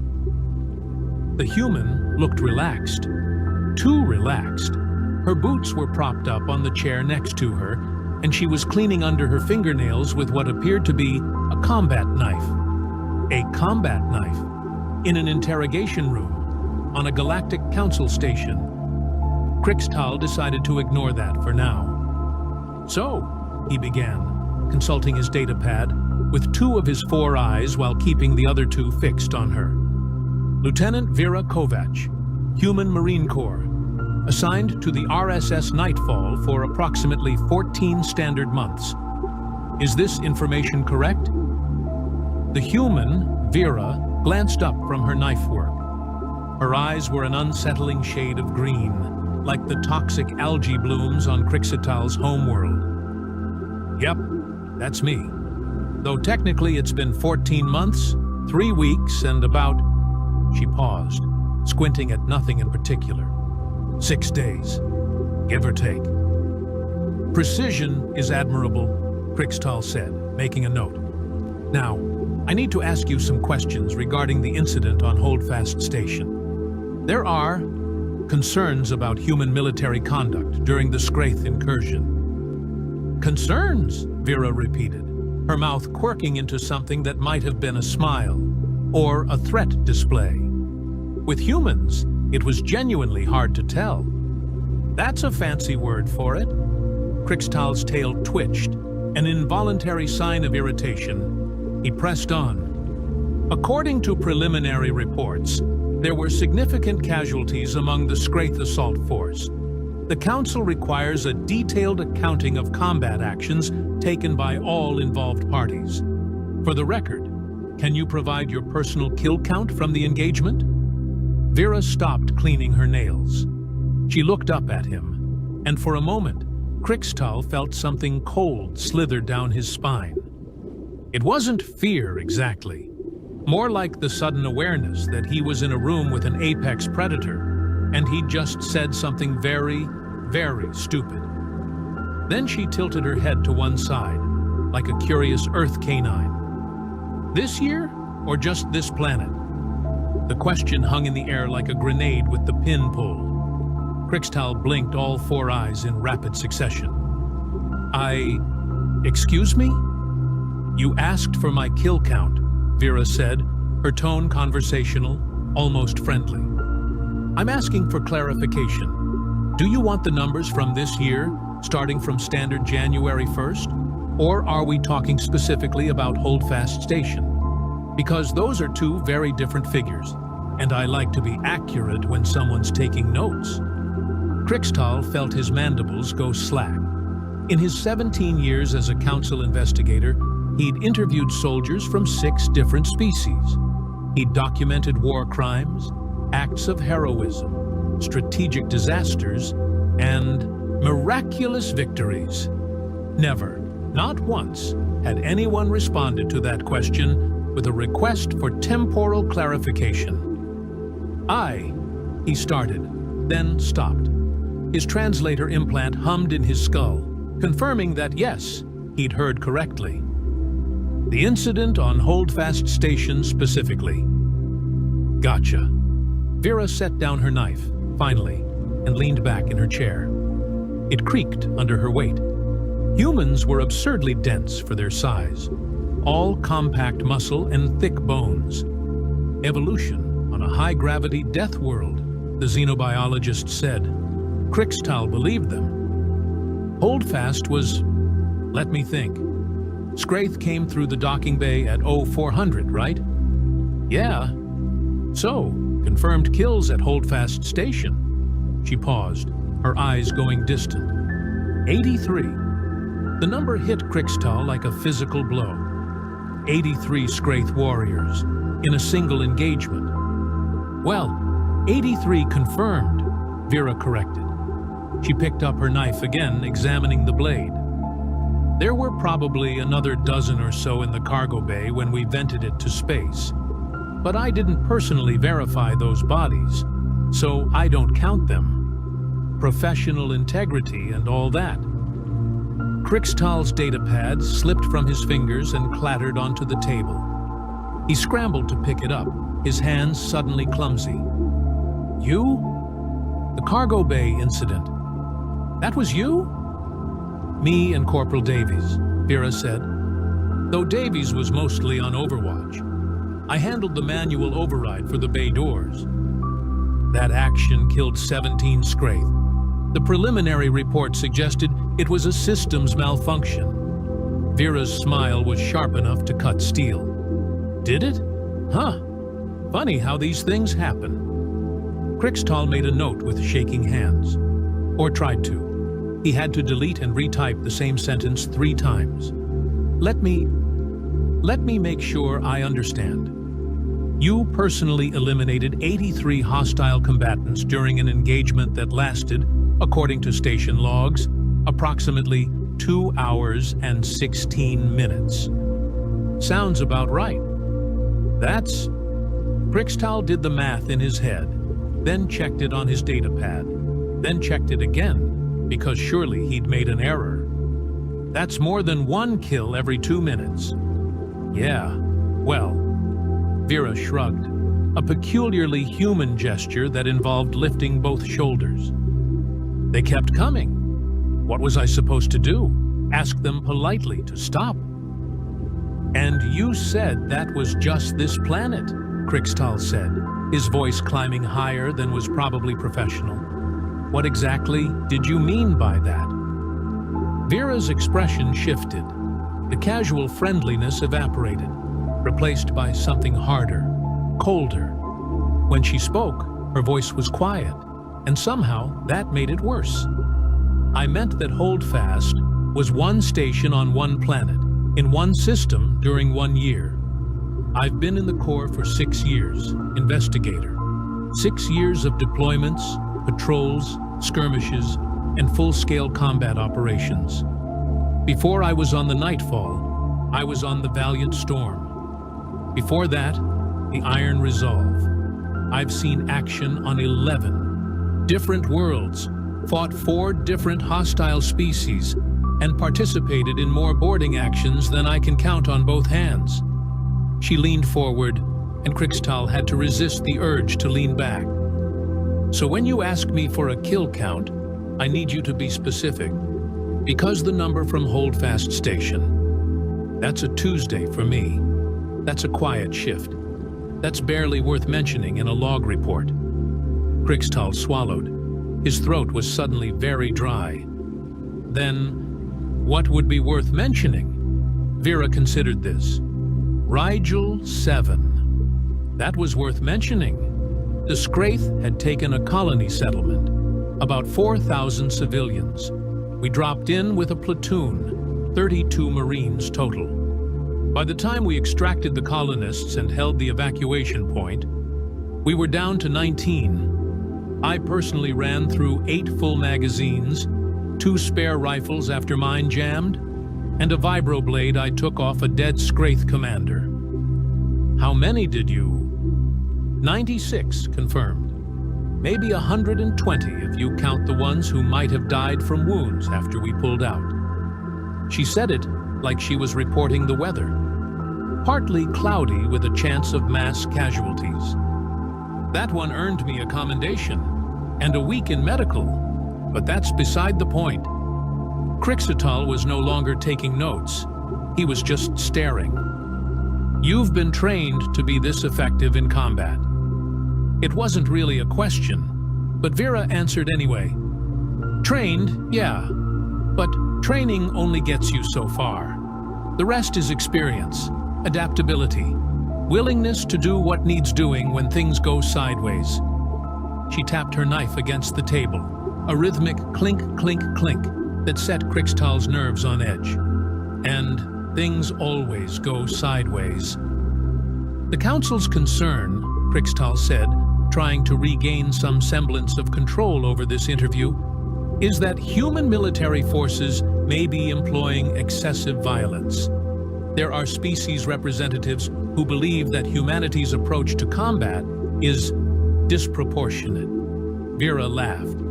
Actually laughed, a short bark of sound that made Krixtal jump. Disproportionate. Right.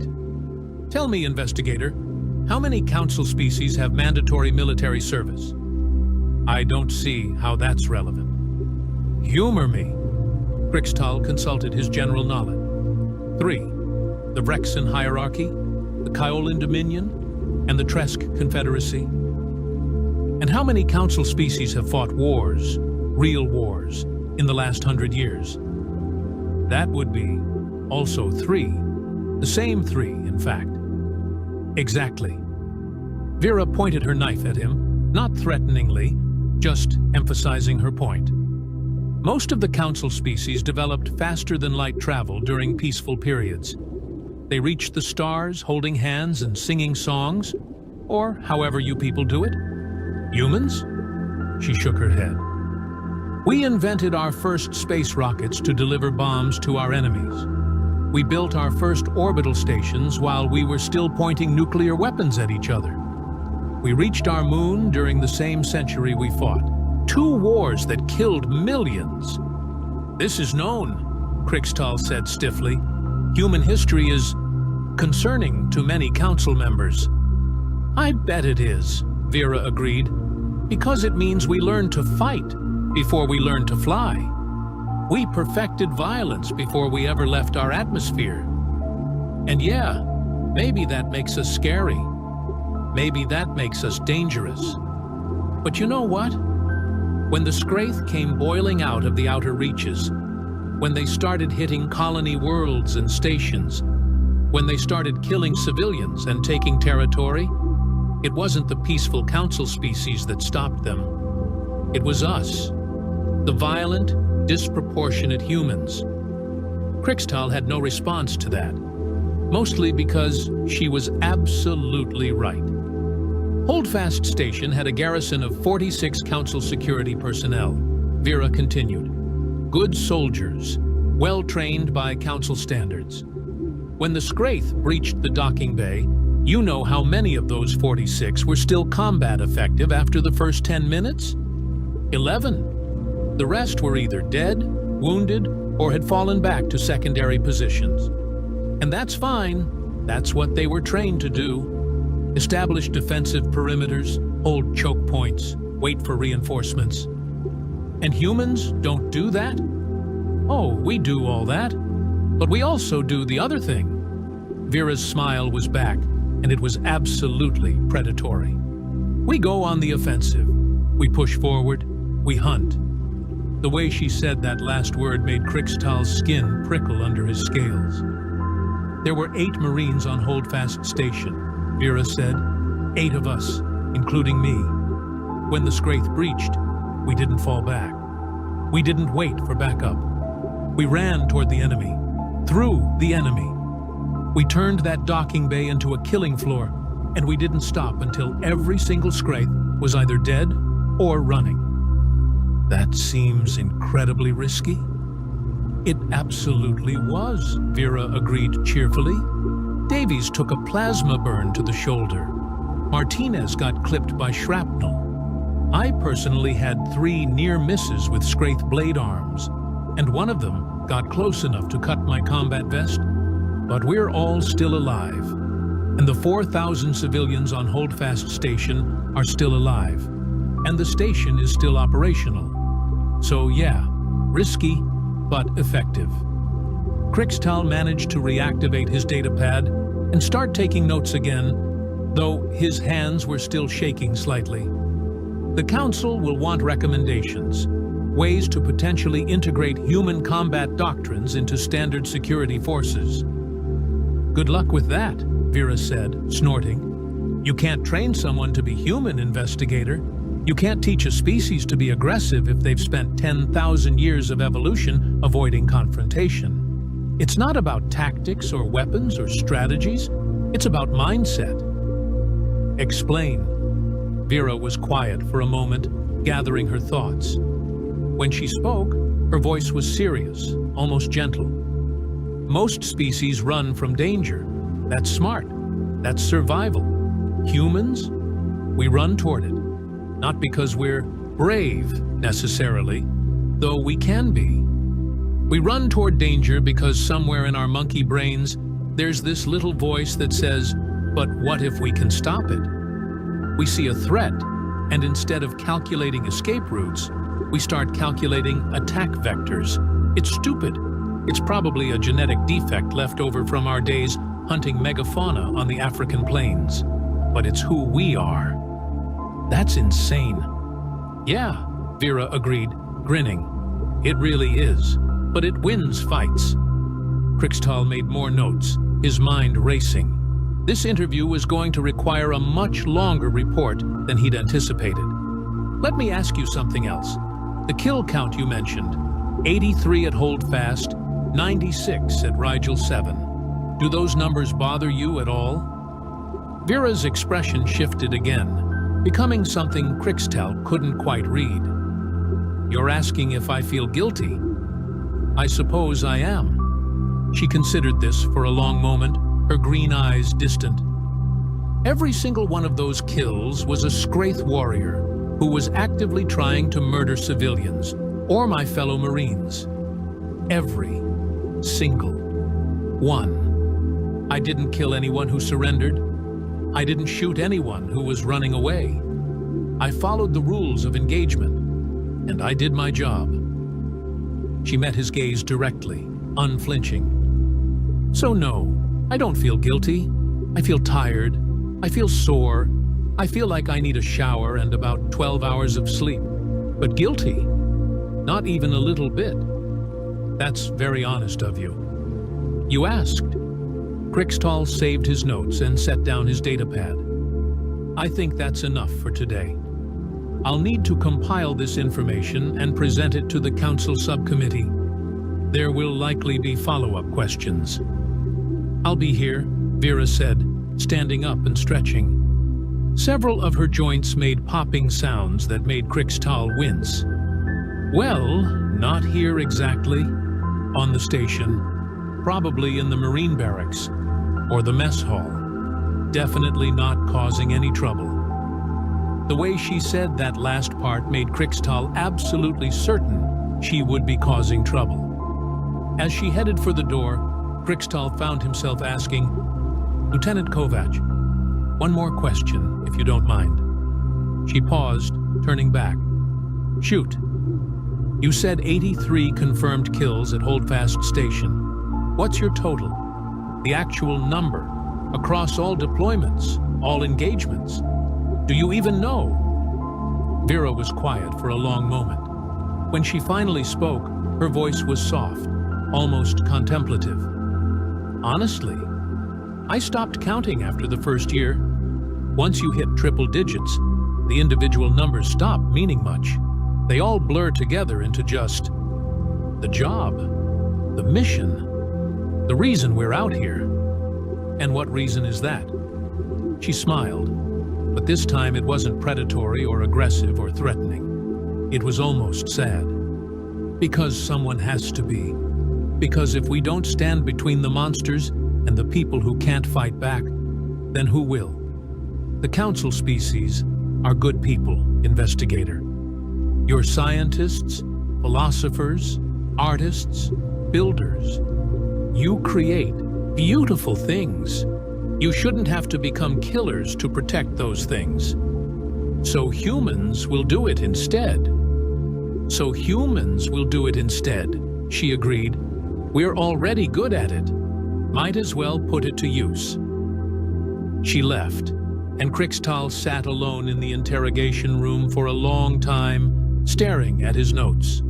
Tomorrow, he would have to present his findings to the council. He would have to explain that humanity's effectiveness in combat wasn't the result of superior weapons or tactics, but something far more fundamental.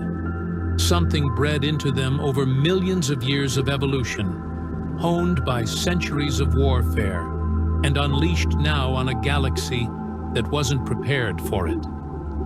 He thought about Vera's question. This year, or just this planet?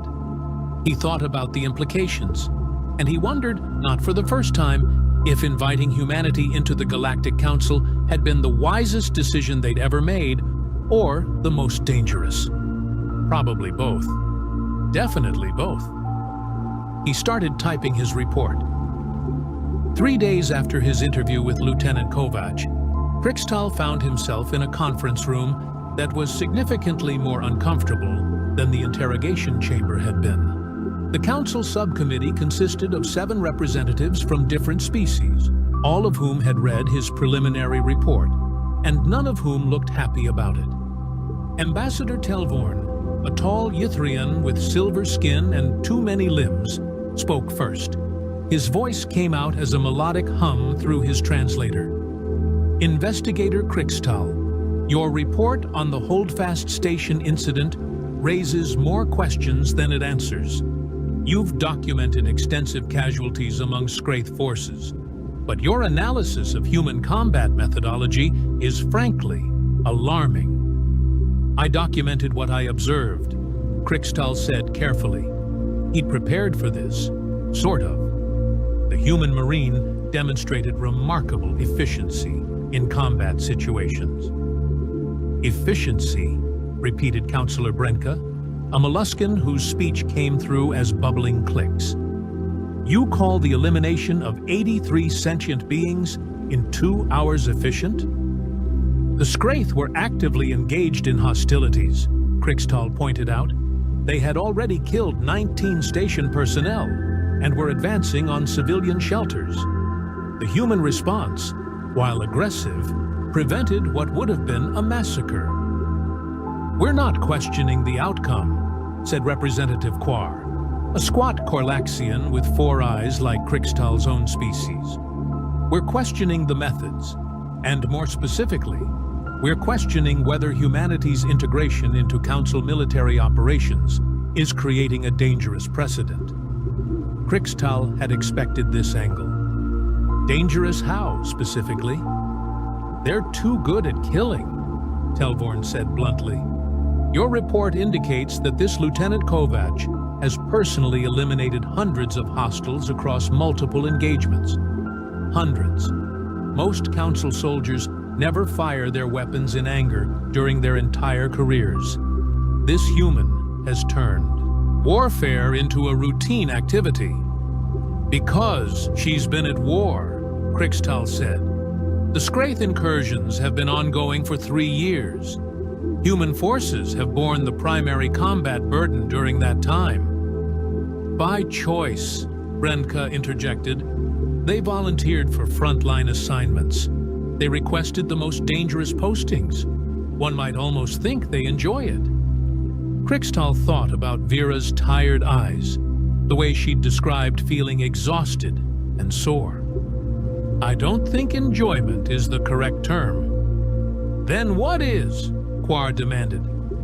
Before Krixtal could formulate an answer, the conference room door opened. A human walked in, and every council member went very still. Humans had that effect. They moved with a predatory grace that set off instinctive alarm bells in species that had evolved as prey.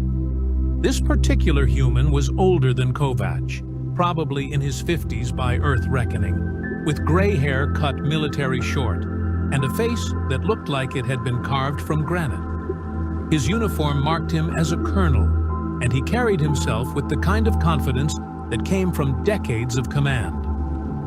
Colonel James Reeves, the human said, nodding to the assembled council members. I apologize for the interruption, but I was informed this committee was discussing human military conduct. I thought a command perspective might be useful. Telvorn's skin shifted to a paler silver, which Krixtal recognized as a sign of agitation. This is highly irregular. So is putting one of my Marines through an interrogation without proper liaison notification, Reeves said pleasantly. His smile didn't reach his eyes. But I'm willing to overlook that if we can have a productive conversation. There was a long pause. Finally, Quar gestured to an empty seat. Very well. Perhaps you can help us understand something, Colonel. Why are human forces so exceptionally violent? Reeves sat down, taking his time, getting comfortable.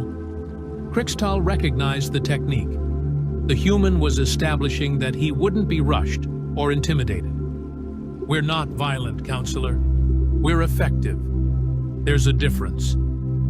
Lieutenant Kovac eliminated 83 hostiles in a single engagement. I'm aware. I recommended her for a commendation. You reward this behavior? I reward successful mission completion and the protection of civilian lives, Reeves said.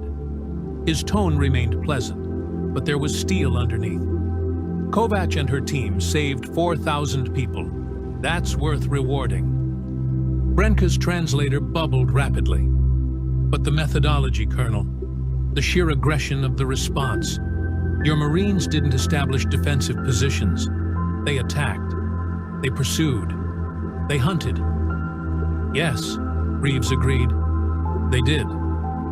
That's not standard Council military doctrine. Council military doctrine is designed for Council species, Reeves said. With respect, most of you developed your military traditions around concepts like honor, restraint, and minimal necessary force. Those are admirable values. They work well when everyone involved shares them. And the Scraith don't, Krixtal said quietly. Reeves pointed at him. Exactly. The Scraith are a warrior culture. They respect strength. They understand aggression. And they absolutely will exploit hesitation. If you establish a defensive perimeter and wait, they'll probe it, test it, and eventually break through. We've seen it happen on 6 different stations before Holdfast. So, your solution is overwhelming violence? Telvorn asked. My solution is overwhelming commitment, Reeves corrected. When we engage completely. We don't fight to establish a stalemate or force a negotiation. We fight to win, decisively, in a way that makes the enemy think twice before attacking again. Quar leaned forward, his multiple eyes narrowing. Some might call that brutality. Some might, Reeves acknowledged. But brutality implies unnecessary cruelty. We don't torture prisoners. We don't execute civilians. We don't engage in collective punishment. What we do is end threats quickly and completely. If that seems brutal, well, I'd argue that allowing conflicts to drag on for months or years, accumulating casualties on both sides, is actually more brutal in the long run. Crixtal found himself nodding before he caught himself. The human's logic was sound, even if it made him uncomfortable. "Let me ask you all something," Reeves continued. "Before humanity joined the Council's military efforts, how long had the Scraith conflict been going on?" Silence. 6 years, Brennica finally admitted. Border skirmishes and raids for 6 years. And how many stations had been lost? 14, Quar said quietly. 14 stations. How many are you down since we got involved? None, Telvorn said. His silver skin had gone almost white. 0 confirmed losses in 3 years. Right. Reeves let that sink in. I'm not saying our way is the only way. I'm saying our way works against this particular enemy. The Scraith understand strength. When they hit Holdfast Station, they expected the same response they'd gotten before. Defensive positions, orderly retreat, eventual evacuation. Instead, they got 8 humans who charged them with rifles and bad attitudes. You know what the Scraith call us now? Nobody answered. Deathbringers, Reeves said. In their language, it translates roughly to the ones who end things. And you know what? I'll take that. Because since word got out about what happened at Holdfast, Scraith attacks on council stations have dropped by 70%. They're not stupid. They learn from experience. So you're suggesting we adopt human combat doctrine across all council forces? Quar asked. Absolutely not, Reeves said, surprising everyone.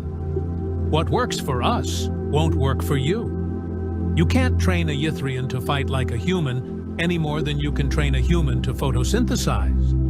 We're different species with different capabilities, different psychologies, different evolutionary backgrounds. Then what are you suggesting? Televorn demanded. I'm suggesting you let us do what we're good at, Reeves said simply. When you need diplomats, use diplomats. When you need scientists, use scientists. When you need artists, philosophers, or engineers, use your people who excel at those things. But when you need someone to stand between civilians and a hostile force that only understands violence, he leaned back in his chair. Use humans.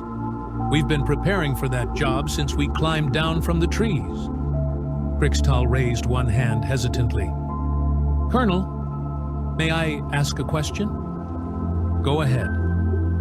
Lieutenant Kovac told me something during our interview. She said humans run toward danger instead of away from it. That you see threats and calculate attack vectors instead of escape routes. Is that accurate? Reeves smiled, and this time it reached his eyes. That's pretty accurate, yeah. It's probably some kind of species-wide death wish, honestly. But it makes us good at what we do. Doesn't it bother you? Brenska asked. The killing, the violence, the constant combat? The smile faded from Reeves's face. When he spoke, his voice was quieter, more serious. Every single day. I've been in the Corps for 32 years, and I've never met a Marine who wasn't bothered by it on some level. We're not monsters. We don't enjoy death. But we've accepted something that I think most council species haven't had to accept. Which is, Crixtal prompted, that sometimes violence is the answer. Not the first answer, not the preferred answer, but sometimes it's the only answer that works. The Scraith weren't going to leave Holdfast Station because we asked nicely. They weren't going to stop killing civilians because we appealed to their better nature. They were going to keep attacking until someone stopped them. Permanently. And humans are willing to do that, Telvorn said. Humans are willing to do that, Reeves confirmed. Because we understand something fundamental about the universe. Peace doesn't happen by accident. Peace happens because someone is willing to fight for it, to defend it, to get between the peaceful people and the ones who would harm them. We're not better than you. We're just specialized differently. Quar made a chittering sound that the translator rendered as a sigh. This committee was convened to determine whether human military conduct should be restricted or regulated more heavily. And? Reeves asked. And I think we may have been asking the wrong question, Quar admitted. He looked at his fellow council members. The real question isn't whether humans are too violent. It's whether we've been too reluctant to embrace necessary force when protecting our citizens. That's dangerously close to endorsing militarism, Telvorn warned. No, Krikstal said, speaking up before he could stop himself. Everyone turned to look at him. It's endorsing reality. The investigator Reeves is correct. We've lost 0 stations since human integration into our military forces. Our civilian casualties have dropped by 84%. Those are facts, not opinions. Facts that come with a cost, Brenka said softly. How many Scraith have died in that same period? Thousands, Reeves said bluntly. Maybe tens of thousands. And before you ask, yes, that weighs on us. Yes, my Marines have nightmares. Yes, some of them struggle with what they've done. But you know what else? 4,000 civilians went home to their families after Holdfast Station. The colony on Rigel 7 is still standing. The mining outpost at Keller's Rock didn't get turned into a graveyard. Those are real people, living real lives, because humans were willing to do the hard thing. The room fell silent. Krikstal could see the council members processing this, struggling with the cognitive dissonance of needing violence while being philosophically opposed to it. Finally, Quar spoke. Colonel Reeves, what would you recommend? Not for council forces, but for our ongoing cooperation with human military units? Reeves considered carefully. Give us clear rules of engagement. Tell us what's acceptable and what isn't. We'll follow those rules to the letter, but within those rules, let us do our job. Don't second-guess every decision. Don't interrogate every casualty report. And for the love of whatever gods you believe in, don't ask us to fight with one hand tied behind our backs. And if council members feel your methods are too extreme, then have that discussion with command, not with individual Marines. Kovac didn't design human military doctrine. She just executes it. If you have problems with how we operate, talk to people like me. We can adjust, adapt, find compromises, but don't make a combat Marine justify her survival instincts in an interrogation room. Krikstal felt his face flush slightly. Point taken. Telvorn stood, his many limbs unfolding gracefully. I believe this committee has sufficient information to make a recommendation. Colonel Reeves, thank you for your candor. Investigator Krikstal, your report will be noted in the official record. We'll adjourn for now and reconvene in 2 days to formulate our response. As the council members filed out, Krikstal found himself walking alongside Colonel Reeves. The human glanced down at him. Up close, Krikstal could see the lines around his eyes, the gray in his hair, the small scars on his hands. This was someone who had lived the life he was describing. That was well handled, Krikstal said quietly. Thanks. Sorry if I put you on the spot there at the end. No, you were right. I shouldn't have interrogated Lieutenant Kovac the way I did. I treated her like a suspect instead of a soldier doing her duty. Reeves shrugged. You were doing your job too. No hard feelings.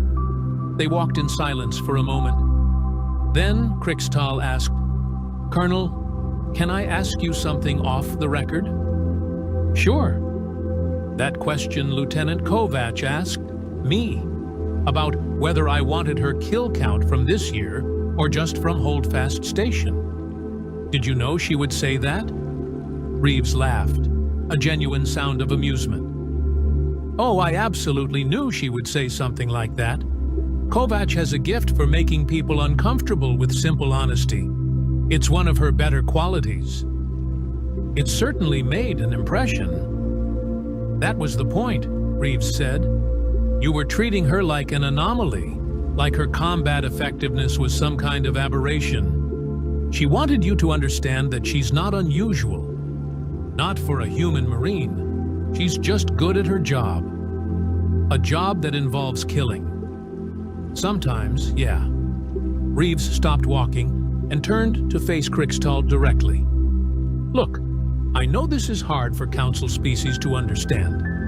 You've built entire civilizations on principles of peace, cooperation, mutual benefit. Those are good things, noble things. But the universe doesn't care about nobility. Sometimes the universe sends you Scraith warriors who want to murder your civilians and take your territory. When that happens, you need people who can respond in kind. You need humans. And that doesn't bother you at all? Reeves was quiet for a long moment. When he spoke, his voice was soft, almost sad. It bothers me constantly. I've signed off on operations that got people killed. I've sent Marines into situations I knew some of them wouldn't come back from. I've made decisions that haunt me in the small hours of the morning. But you know what would bother me more? Knowing I had the ability to protect innocent people and chose not to use it. That I let civilians die because I was too squeamish to do what was necessary. Krikstal nodded slowly. I think I'm beginning to understand. Good. Reeves clapped him on the shoulder, nearly knocking him sideways. Humans were absurdly strong. For what it's worth, your report was fair. You documented what happened without editorializing too much. That takes integrity. Thank you, Colonel. Reeves walked away, and Krikstal stood alone in the corridor, thinking. 2 days later, the Council Subcommittee issued their recommendation. Human military forces would continue operating under current protocols, with regular liaison meetings to ensure continued cooperation. The interrogation of individual soldiers regarding combat actions would cease unless there was specific evidence of rules of engagement violations. In essence, the Council had decided to trust humanity's judgment in military matters. Krikstal filed his final report and moved on to other cases. But sometimes, late at night in his quarters, he would think about Lieutenant Vera Kovac and her simple question. This year, or just this planet? He thought about the implications of a species so accustomed to violence that they had to clarify time frames when discussing casualties. He thought about Colonel Reeves and his quiet admission that the job bothered him constantly. He thought about the fundamental difference between species that had reached the stars through peace and a species that had weaponized space travel from the beginning. And he thought about the 4,000 civilians on Holdfast Station who were alive because 8 humans had run toward danger instead of away from it. Maybe, he concluded, the galaxy needed both kinds of species. The ones who built beautiful things, and the ones who protected those beautiful things from the dark. The philosophers and the warriors, the dreamers and the fighters. It wasn't a comfortable thought. But then again, the truth rarely was. 6 months later, Krikstal received a message. It was from Lieutenant Kovac, brief and to the point. Thought you'd want to know we just finished up on Terran Station, it read. Scraith Assault Force tried to breach the civilian sectors. We stopped them. 0 civilian casualties, 18 Marines wounded, none critical. My count for this deployment is 41 confirmed. Figured you'd appreciate the precision. Below that, she'd added, "Thanks for the fair report, by the way. Word got around that you didn't try to make us look like monsters." That meant something to the squad. Krixtal read the message 3 times, then carefully filed it away. 41 more. Just another Tuesday for a human marine. He found himself hoping, not for the first time and certainly not for the last, that humanity never decided the Council itself was a threat. Because if these Deathbringers ever turned their focus inward, toward the species they currently protected, the galaxy would have a very serious problem. But they wouldn't. He believed that now. Humans ran toward danger to stop it, not to cause it. They fought to protect, not to conquer. They were violent, yes, but that violence was directed outward, toward threats, toward enemies, toward the things that would harm the innocent.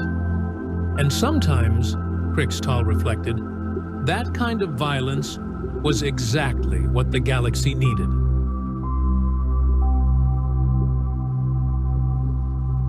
No one at the Academy even remembered what Earth was supposed to look like.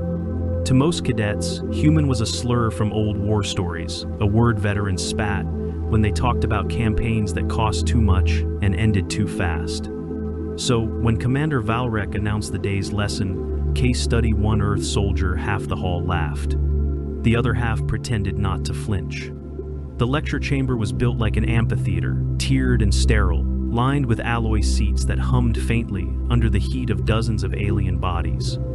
Jaws clicked, tails lashed. A row of Threx cadets whispered bets about how quickly the human would die in the recording. Commander Valrek said nothing. He was older than most instructors, his carapace dulled, his uniform stripped of the bright metals others flaunted.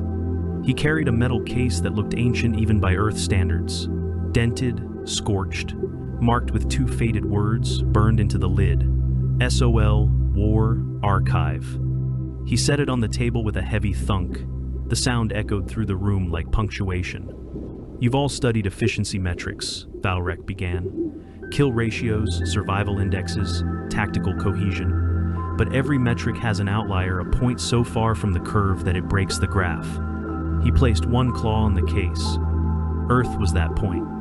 The laughter started again, uneasy this time. One cadet snorted, "Primitive mammals with chemical guns?" Another muttered, "They'd burn themselves extinct. What's there to study?" Valrek didn't answer. He unlatched the case and lifted the lid. Inside was a combat helmet cracked through the visor, dried with something dark that wasn't paint. The kind of artifact the Academy Museum refused to display. "This," Valrek said, voice low, "belonged to Sergeant Cole, Earth Infantry, Delta 9 Offensive." He turned it over gently, as if it were still warm. "You asked last week what the kill count of one Earth soldier was." His gaze swept across the rows of smirking cadets. "You'll have your answer, but you won't like it." He pressed the activation node on the helmet. The room lights dimmed. A faint hiss filled the air, static, breath, wind through smoke. Then came the first gunshot. It didn't hum or crackle or resonate like their energy weapons. It exploded, a brutal sound of thunder and fire that made even the armored Threx flinch. And for the first time since the lecture began, no one laughed. The feed opened in darkness. Static blurred the edges. The first thing visible was mud thick, viscous, soaking through fractured ceramic armor. Then a grunt, ragged breath. The lens wobbled, as if the wearer was dragging himself forward by the elbows. Then the voice, human, male, tired. "This is Sergeant Cole, 3rd Earth Infantry. Anyone still alive? Move on, Beacon Charlie. I'm not dying here alone." The cadets scoffed at first soft tone. No augmentation, no vocal stabilizer. Then the camera jerked. Cole had rolled into cover, raising a battered rifle. The scope lens was cracked. It didn't matter. Gunfire. Sharp, concussive, fast. 3 targets dropped. Humanoid enemies in reflective combat mesh Vornak elites. Their armor was supposed to resist small arms. The cadets stared. None of the bullets missed. The camera pivoted as Cole scanned for his next position. Explosions rumbled in the distance, muffled by the helmet mic. He checked his ammo, 21 rounds left. A thumb flicked the selector. Single fire, controlled. He moved. The terrain was scarred beyond recognition. Ruined foliage, scorched rock. The sky above was clogged with soot. Nothing clean, nothing ordered, and no reinforcements.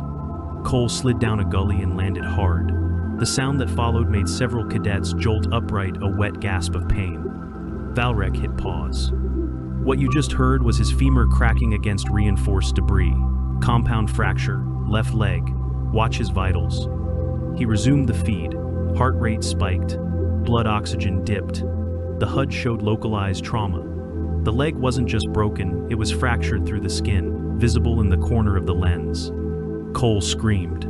Not cinematic, not triumphant, just pain. But he moved. He dragged himself behind a burnt drone husk, teeth clenched, blood smeared across the mud. Cadets murmured, now confused. No auto meds? Asked a Sarathi recruit. No suit injectors? Another added. Valrek spoke softly. Just a man, and one field kit. On screen, Cole fumbled with his gear. One hand held a tourniquet manual crank.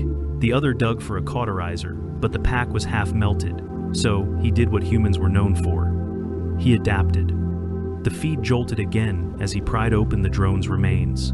Inside, a backup battery pulsed with residual charge. Cole winced, pulled a shattered bayonet from his belt, and jammed it into the unit. Sparks flew. He heated the blade red hot. Then he bit down on his glove and pressed the metal to his thigh. The scream cut through the amphitheater. Several cadets recoiled. One covered her ears. The feed shook violently, then steadied. Cole passed out. For 17 seconds. When he woke, his breath was shallow. The leg was stabilized, blackened, shaking, useless but not bleeding. And he still had 17 rounds.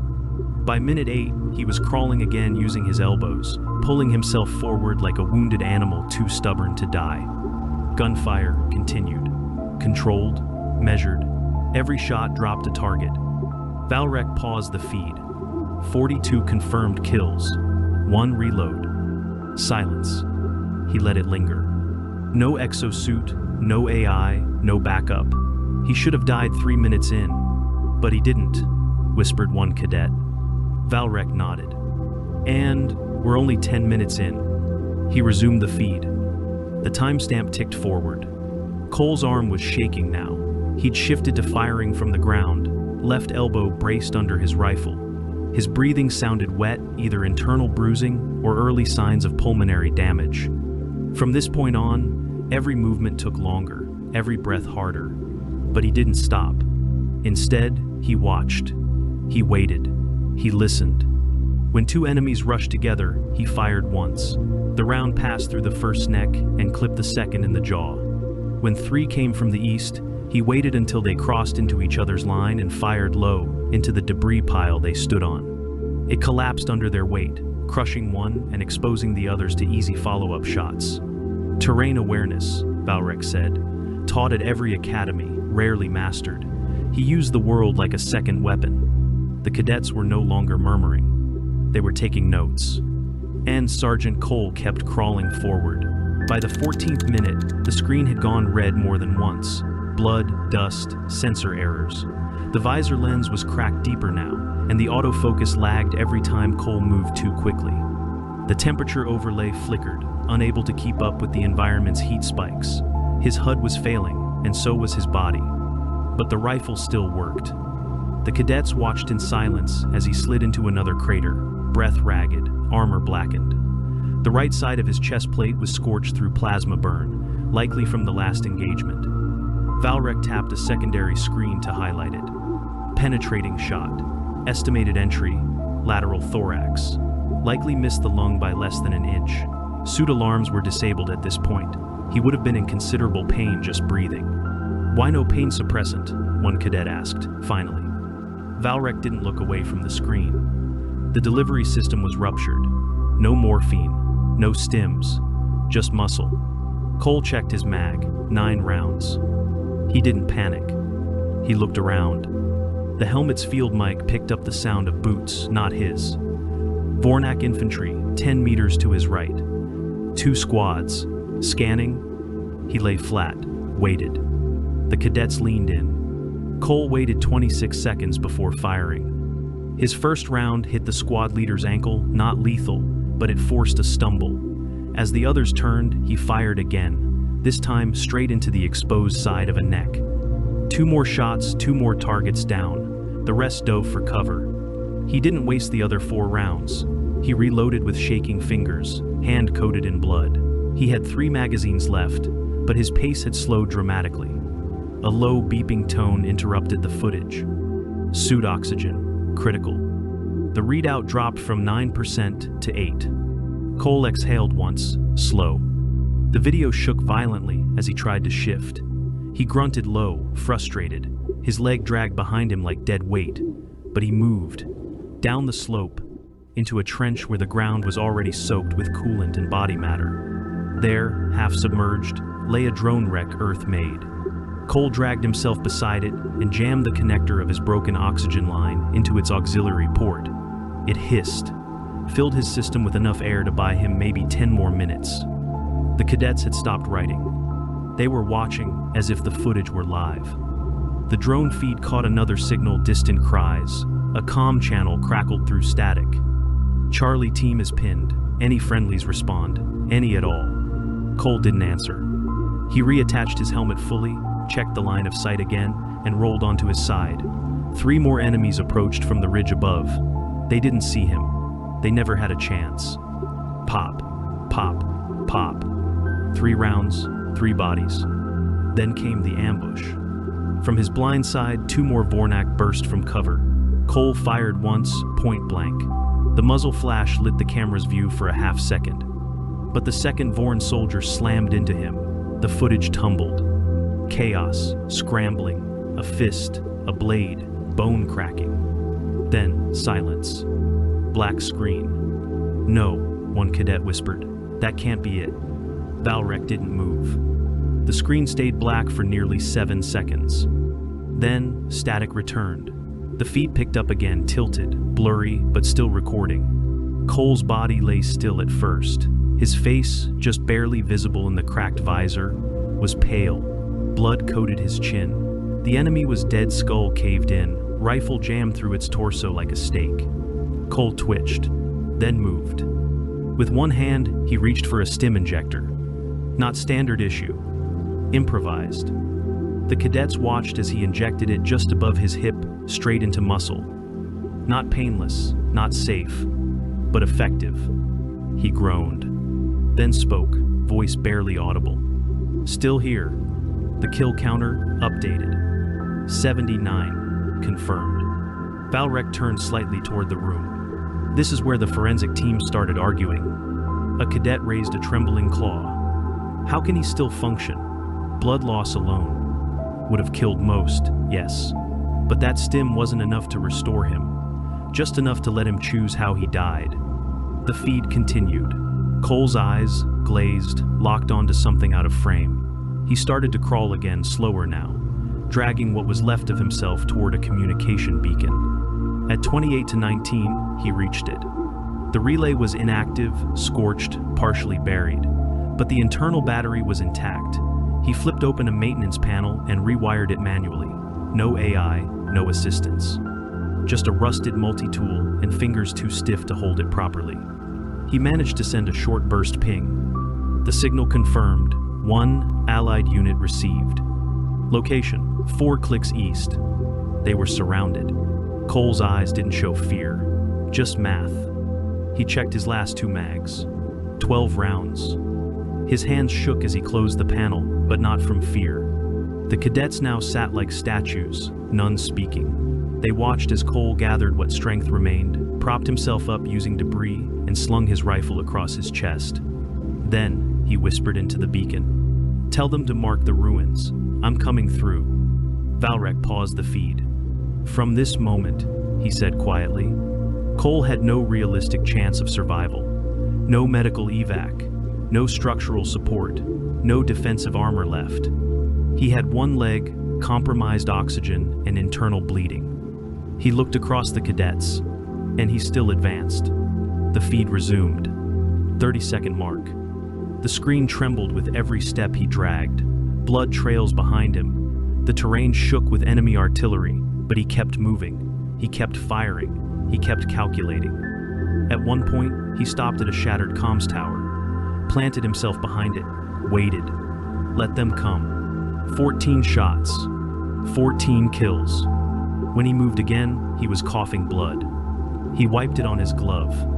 41 minutes. 4 confirmed friendly comms pings from the pinned unit. They were surrounded, outnumbered, and low on charge. They begged for air support. It never came. But something else did. Sergeant Cole. He arrived at 46 to 51. 1 mag left. And the footage only got worse from there. At timestamp 46 to 51, Sergeant Cole crested the ridge above the ruined extraction site. The camera feed was streaked with blood now, not artistic, not symbolic, just real. Dark smears across the inside of the visor and corners of the display made the footage hard to follow. And still, it kept rolling. The lens caught every second of what followed. Down below, his squad, or what was left of it, held the last standing structure in the area. A half-collapsed observation post, maybe 4 meters tall, riddled with plasma scars.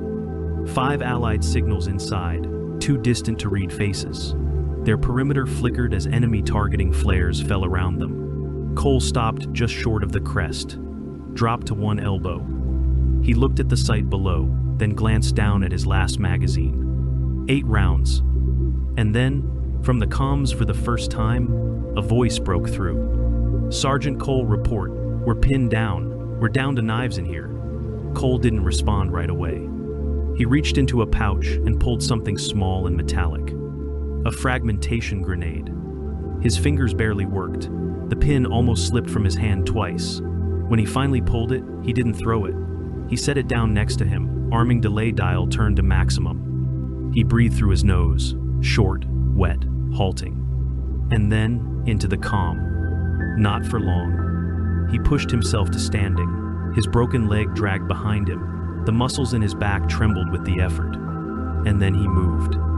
He descended into the valley with no cover, bleeding, armed with 1 magazine and a grenade that would blow in 15 seconds.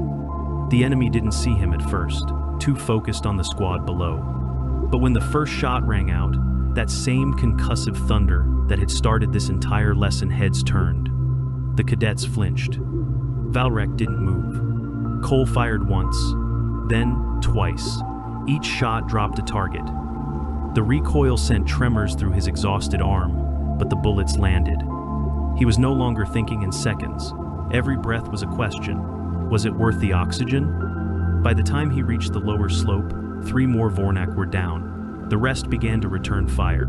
Plasma bolts streaked past. One clipped his shoulder. His body spun with the impact, and he fell. The helmet rolled the feed, twisting upside down, but still functioning. What the cadets saw next would remain burned into their memories long after they left the academy.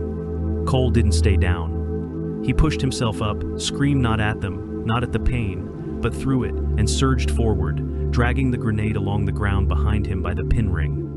When he reached the closest bunker wall, he yanked the grenade up, slammed it into a vent port, and threw himself backward, shielding his rifle. The detonation was violent. Fire and dirt erupted in every direction. The camera feed glitched, then corrected. 7 enemies down. 3 more retreated, but Cole didn't let them escape. 1 shot clipped a knee. The soldier fell, and Cole finished him with a second. 2 shots left.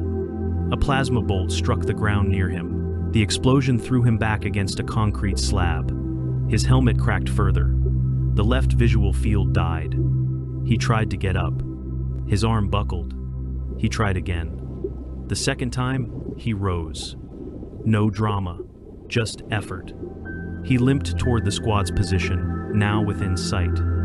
One of the Allied soldiers had broken cover to pull him in, yelling, "We thought you were dead!" Cole said nothing. He collapsed beside them, handing over the last loaded rifle he had. Then he slumped against the wall, one leg fully straight, hand still gripping his own weapon. Oxygen, 2%. Blood pressure, unreadable. The field medic in the squad began checking him immediately, hand moving to his neck. Pulse weak, he's not gonna make it. Cole's voice rasped. Doesn't matter. Sergeant, we need evac. No one's coming. That shut them up. He looked at them, his squad, all younger than him, scared, not dead yet. You hold here, he said. What about you? I'm holding the line. He pushed himself back up, bracing against the post. The ridge ahead swarmed with new movement. More Vornak. No ammo. No stims. Nothing left. Still, Cole stood. Valrek paused the footage. From this point forward, he said, voice flat, Cole had no offensive capability. The rifle was empty. The grenade spent. Medical state terminal. Vital systems failing. Field integrity none. Then why, one cadet began, but fell silent. Valrek resumed the feed. The camera now hung crooked. Cole must have attached it to the wall before standing. The image showed him one broken soldier facing down a full advance, body barely upright, one hand clenched into a fist. They tried to call him back. He ignored them. The Vornak line paused. 15 seconds passed. Then they opened fire. The footage flared white. When it returned, Cole was still standing. But now the ridge was empty. Bodies everywhere, slumped in cover, caught in crossfire from allies above. He'd drawn their attention long enough. Valrek froze the frame. Final timestamp, 54 to 38. Oxygen, 0. Suit status, flatline. The cadets stared. Valrek spoke one last time. Post-battle forensics verified 312 confirmed kills, 57 additional wounded. Sergeant Cole died standing, with no functional limbs, no backup, and no remaining ammunition. He turned toward them. And before anyone asks, no, this footage was not authorized for study. It was leaked by me. I was there. I watched the line break, and he stepped into it alone. Not a single cadet laughed. The lights in the amphitheater stayed dim after the footage ended. The static still hissed softly from the speakers, like the recording itself hadn't quite let go. No one spoke. Not the Threx who'd mocked humans at the start. Not the Serathi who'd smirked at the mention of projectile weapons. Not even the instructors along the upper railing. Commander Valrek stepped forward and disconnected the helmet from the uplink. The display went black, but the silence didn't break with it. He placed the helmet gently back into its scorched case and locked it with 2 deliberate motions. Then, he faced the room. 312 confirmed enemy dead, he said evenly. 57 mortally wounded. 1 man, 60 rounds. The words landed heavy, like ordnance. You've all been trained to analyze kill ratios, he continued. In most campaigns, 1 unit equals 3 to 5 confirmed. Exceptional units may reach 20 under ideal circumstances. Entire squads might break 100 with coordinated artillery. He gestured toward the case. Sergeant Cole did it alone, with no reinforcements, no exosuit, no automated logistics, no shield generators, no atmospheric support. A Vorn cadet in the 3rd row raised a hand slowly, hesitant now. How? It doesn't make sense. Those numbers don't fit any model. They don't, Valrek said, which is why the models were wrong. He crossed to the edge of the stage and looked at the rows of cadets. For decades, your curriculum has used sanitized footage, filtered engagements, tactical breakdowns. That was doctrine, efficient, predictable. Earth broke doctrine. They fought with everything that could be held, thrown, burned, sharpened, or aimed. They turned terrain into weapons. They treated pain as an inconvenience, not a limit. Another cadet's voice came from the back. Quiet. Why didn't you clone them? The question made Valrek pause. When he answered, it wasn't rehearsed. Because we tried. The entire hall shifted, bodies leaning forward. They found surviving samples after the Terran quarantines, Valrek said. They ran trials, cloning programs, neural pattern mapping. None of it worked. Every clone failed training. Some panicked under stress. Others burned out during pain conditioning. Their bodies could match the template. Their minds couldn't. a Threx cadet muttered, almost to herself. Then, what drives them? Valrek's gaze dropped briefly to the case. No one ever figured that out. Some said it was instinct, others said culture, a few said madness. I was stationed on Delta 9. I fought 3 kilometers north of Cole's position. Whatever it wasn't something we could manufacture. The cadets were silent again. Valrek tapped a panel on the wall. A separate display came to life, showing a simple, grainy still. Cole standing against the ridge, moments before the final push. His head was tilted slightly down, one arm limp, the other gripping his rifle like a staff. Behind him, smoke and ruin. In front, a sea of enemies. At the bottom of the image, forensic analysts had stamped the words, "Last known image, subject, Sergeant Cole." This image, Valrek said quietly, was never shown to the public. It wasn't meant to inspire. It wasn't meant to recruit. It was meant to remind command what happens when the line is tested and no one else steps forward. He turned the screen off. "You laughed when you heard Earth soldier," he said to the room. "You use that word as a joke, as a slur. From now on, you will not, because there's nothing funny about them." One of the Sarathi cadets raised a claw. "What happened to Earth after?" "Quarantine," Valrek said. "Self-imposed. After the Terran Wars ended, the surviving nations sealed the Soulgate network. They cut themselves off. No ships in or out. Official records listed them as extinct. It was easier that way, less frightening." He looked around the room slowly. "Make no mistake, they're not extinct. They're watching. They always are." The hall was still. Even the ambient hum of the ventilation seemed muted. Valrek reached into his uniform pocket and pulled out something small. A brass casing, scuffed, burned. He held it up between 2 claws. "This is real," he said. "Not an energy cell, not a plasma cartridge, just brass and lead." This was recovered 50 meters from Cole's final position. He placed it on the table beside the case. "For most of you, war is numbers, ratios, logistics. Cole made it something else." He turned to leave, but stopped at the doorway. "One more thing," he said, looking back at them. "You will study this case. You will understand it. Because if Earth ever decides to step out of its quarantine, no doctrine you've learned will save you. You'll need to think like them." And then he was gone. The cadets stayed seated long after the door shut. None of them could shake the sound of the gunfire, the rhythm of it. It wasn't elegant. It wasn't efficient. But it was final. In the back row, the Threx cadet, who had once laughed quietly, opened her console and pulled up the sector transfer request panel.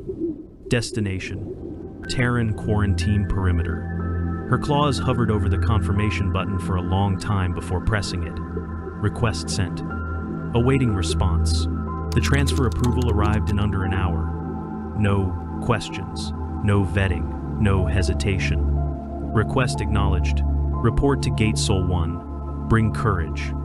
Those 3 words echoed in the Threx cadet's mind as she stood alone before the jump pad. Her squad mates hadn't spoken to her since the lecture. Not out of anger, just something closer to reverence. As if volunteering for the Terran sector was like asking to be buried alive. It was a posting so obscure that even Academy records didn't keep much beyond a name: Earth Perimeter Command. And yet the reply had come instantly, as if Earth had been listening the whole time. The pad glowed blue as it locked onto coordinates never publicly listed. Around her, security drones stepped back. The station commander who issued the departure clearance didn't even look her in the eye. He simply handed her a data crystal. "Deliver this directly," he said. "What's on it?" He hesitated. "Footage. More than what we saw in class. Someone added your name to the delivery manifest." She didn't ask who. She didn't need to. Then the field ignited, and she was gone. The relay station orbiting Sol 1 wasn't abandoned, though it looked like it had been dormant for decades. Lights were dimmed to conserve energy. Terminals powered on only when approached. Not a single maintenance drone patrolled the deck. Yet everything worked. It was as if the station had been left alone intentionally, quietly daring someone to knock. When the Threx cadet stepped into the primary hall, a voice greeted her from the walls. No language filters activated, no translation algorithms. It spoke in Terran English. State name and purpose. She answered, her voice steadier than she expected. Cadet Kess of Threx Alpha Flight. I was sent to deliver a message and to learn. There was silence for nearly 10 seconds. Then the lights shifted. Docking Bay 2. Proceed alone. Kess obeyed. Inside the bay sat a shuttle, unmarked, dark. It looked older than her grandmother's bones, manual controls, chemical thrusters, actual glass in the windows. A throwback. Or maybe just a reminder of what Earth was. When she climbed aboard, it lifted without input. Outside the viewport, the planet came into view. Blue, green, clouded, alive. It didn't look quarantined. It didn't look dead. It looked untouched. The shuttle dropped her on a coastal cliffside near what had once been a military installation. Wind blew off the ocean. She stepped down into knee-high grass and found herself facing a gate built into the cliff face.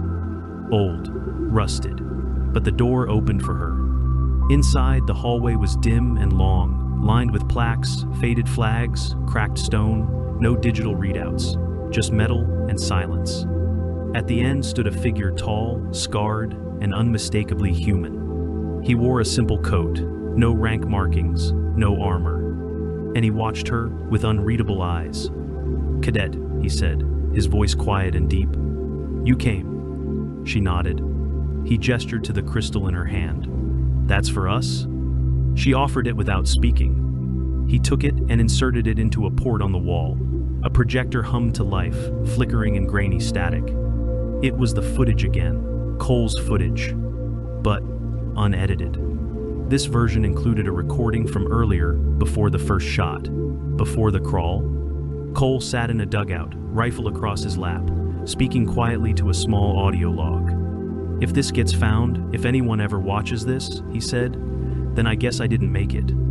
Doesn't matter. What matters is they know we were here, that we didn't back down." He leaned into the lens. No gods, no glory, just the line. Then the log ended. The man turned to her.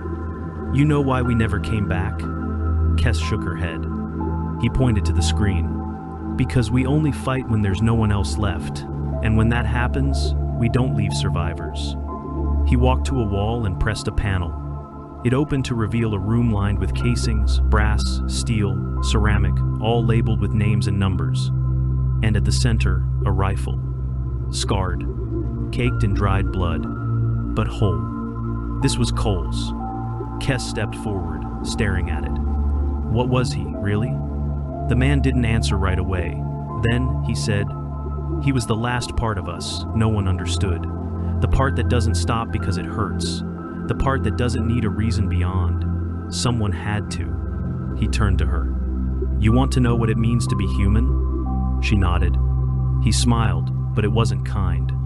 "Then you stay." Kess didn't return to the academy. Her file was quietly sealed, her records marked as on special assignment. But every few cycles, a cadet would stumble across a name they didn't recognize on the restricted clearance manifest.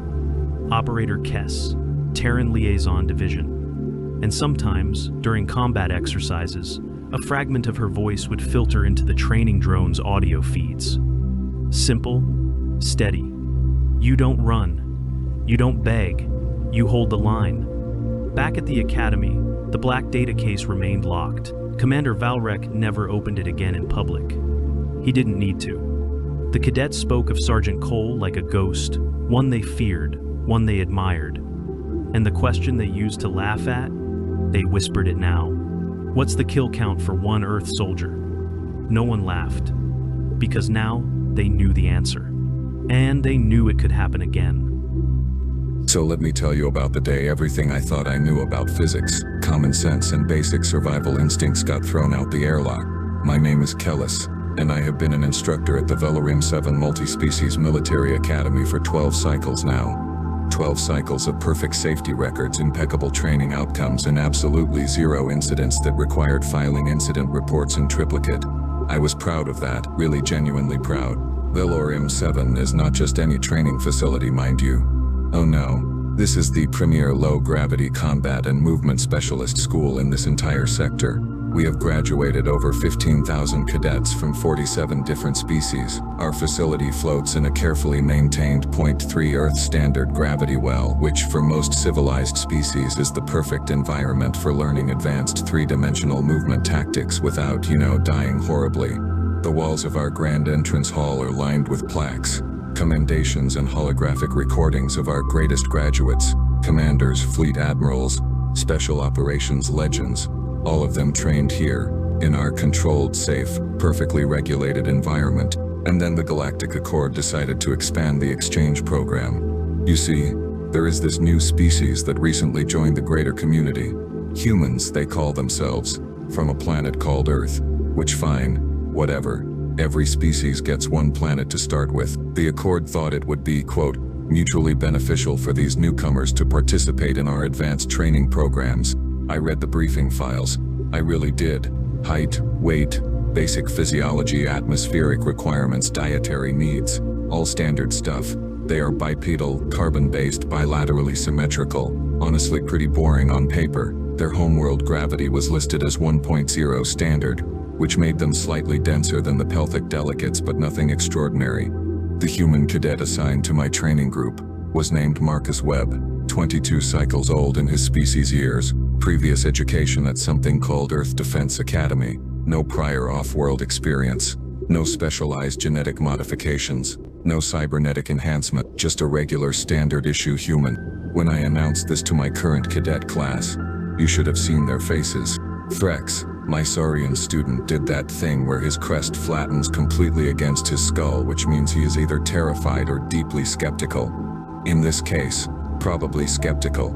He hissed something about another soft worlder who will wash out in week 1. Yana, the Kreshtik whose species evolved in variable gravity environments, just clicked her mandibles in that amused way of hers. She had been the top performer for 3 months running and clearly did not see this human as any kind of threat to her standing. And, yes, I know that name is hard for most species to pronounce, but that is your problem, not mine. Just bubbled something incomprehensible from inside his hydration suit. He is from an aquatic species and honestly treats everything in gas atmosphere as equally weird. So humans were just one more oddity. The general consensus among my cadets was clear. This human would be average at best, probably struggle with the low gravity adjustments like most newcomers, and definitely not cause any problems. I had no reason to doubt this assessment, none whatsoever. Marcus Webb was scheduled to arrive in 3 days, and I had already prepared the standard orientation package, the remedial movement courses, the safety briefings, all of it, everything by the book, everything perfect. I should have known better. I really, truly, honestly should have known better. Because when something seems too normal, too standard, too perfectly unremarkable, the universe has a funny way of proving you catastrophically wrong. But I am getting ahead of myself here. Let me tell you about the day Marcus Webb arrived. The transport shuttle touched down on landing bay 7 at precisely 0900 hours because of course it did. Punctuality is apparently a human thing too. I was standing there with my data pad, my perfectly prepared welcome speech and my carefully maintained expression of professional neutrality. 3 other instructors flanked me, because protocol demands proper ceremony for exchange students, even if we all secretly thought this was a waste of time. The shuttle ramp extended with a hiss of hydraulics and out stepped Marcus Webb. First impression, he looked exactly like his file photos, brown hair, cut short, average height for his species, maybe 1.7 meters, lean build, not bulky, not thin, just aggressively medium. He wore the standard issue cadet uniform in that weird Earth camouflage pattern that makes absolutely no sense in space, but whatever. Traditions die hard apparently. His eyes were brown too, and they scanned the landing bay with what I would call casual interest. Like he was taking in the scenery at a museum, not arriving at one of the most prestigious military training facilities in known space. Cadet Webb, I said, stepping forward with my datapad held professionally. Welcome to Villa Rem 7. I am Instructor Kellis and I will be your primary trainer during your rotation here. Marcus smiled, and it was a genuine smile, not that political grimace that diplomats use. Thank you, sir. Happy to be here. His voice was steady, unremarkable, with that odd accent that all Earth Standard speakers have. He did not sound nervous, which was unusual for first-day arrivals, but maybe humans just hide it better. If you will follow me, I gestured toward the interior corridor. We will proceed to orientation, where you will receive your gravity adjustment briefing and facility access credentials. He picked up his single duffel bag, just one bag, and fell into step beside me. Not behind me like most nervous cadets, beside me like we were colleagues taking a walk. The orientation room was standard issue. White walls, holographic display panels, and adjustable gravity plates in the floor for demonstration purposes. I launched into my prepared speech about Velaram 7.3 gravity environment, the importance of controlled movement, the dangers of overcompensation, all the things I had said 500 times before. Marcus nodded along, asked clarifying questions that were actually intelligent, and when I demonstrated the proper low-gravity walking technique, he watched with genuine attention. "All right," I said, deactivating the holoprojection. "Let us test your initial adjustment. The gravity in this room is currently set to 0.5 standard. I am going to lower it to 0.3. Our facility normal. Move slowly, be careful, and if you feel disoriented, sit down immediately." I adjusted the gravity plates. Marcus took 3 experimental steps, wobbled slightly, overcorrected, and nearly face-planted into a wall. I caught his arm, steadied him, and felt satisfied. "Good, normal, manageable. Do not worry," I said, in my most reassuring instructor voice. "Everyone struggles at first. You will adapt within a few days." Marcus laughed, actually laughed, and said, "Yeah, this is going to take some getting used to." Famous last words, Marcus. Famous last words. Day 1 of actual training began at 0600 hours because apparently every military organization in the known universe agrees that mornings should be painful. I had Marcus join the rest of Charlie Group in Training Hall 3, which is basically a massive open space with padded walls, adjustable gravity zones, and enough safety equipment to survive a small asteroid impact. The hall can accommodate up to 50 cadets at once, but Charlie Group was a modest 15 students, all at various stages of their low-gravity certification. Marcus walked in wearing standard training gear, looking refreshed and entirely too cheerful for someone about to experience their first real drill session. Threx saw him first and did that head tilt thing that Saurians do when they are sizing up potential competition. "So, you are the human," he said, his voice carrying that sibilant hiss his species is known for. "Heard your people finally figured out how to leave your gravity well." Marcus just grinned. "Yeah, took us a while, but we are slow learners." Yana skittered over, her 6 legs carrying her with that unnaturally smooth glide that always made me slightly uncomfortable. "Kellis says you struggled in orientation yesterday," she clicked, her translator rendering it with what I swear was amusement. "Do not worry. Most species need weeks to adjust properly." "Appreciate the encouragement," Marcus said, and I could not tell if he was being sincere or sarcastic. Humans have this thing where their tone does not always match their words. Very confusing. Just bubbled at him from across the room, which his translator unhelpfully rendered as "Greetings, Landwalker," because finds everyone who does not live underwater equally ridiculous. I clapped my hands together, the sound echoing off the padded walls. "All right, Charlie Group, attention. Today we are running basic movement drills, lateral displacement, vertical orientation, and controlled momentum exercises. Standard safety protocols apply, which means if I see anyone attempting unauthorized maneuvers, you will be spending the rest of the day writing incident prevention essays." Groans echoed through the hall because apparently complaining about paperwork is also universal. "We will start simple," I continued, gesturing to the marked lanes on the floor. "Lateral movement across the hall, controlled speed, 3-point contact minimum at all times. Remember, in 0.3 gravity, every movement is amplified.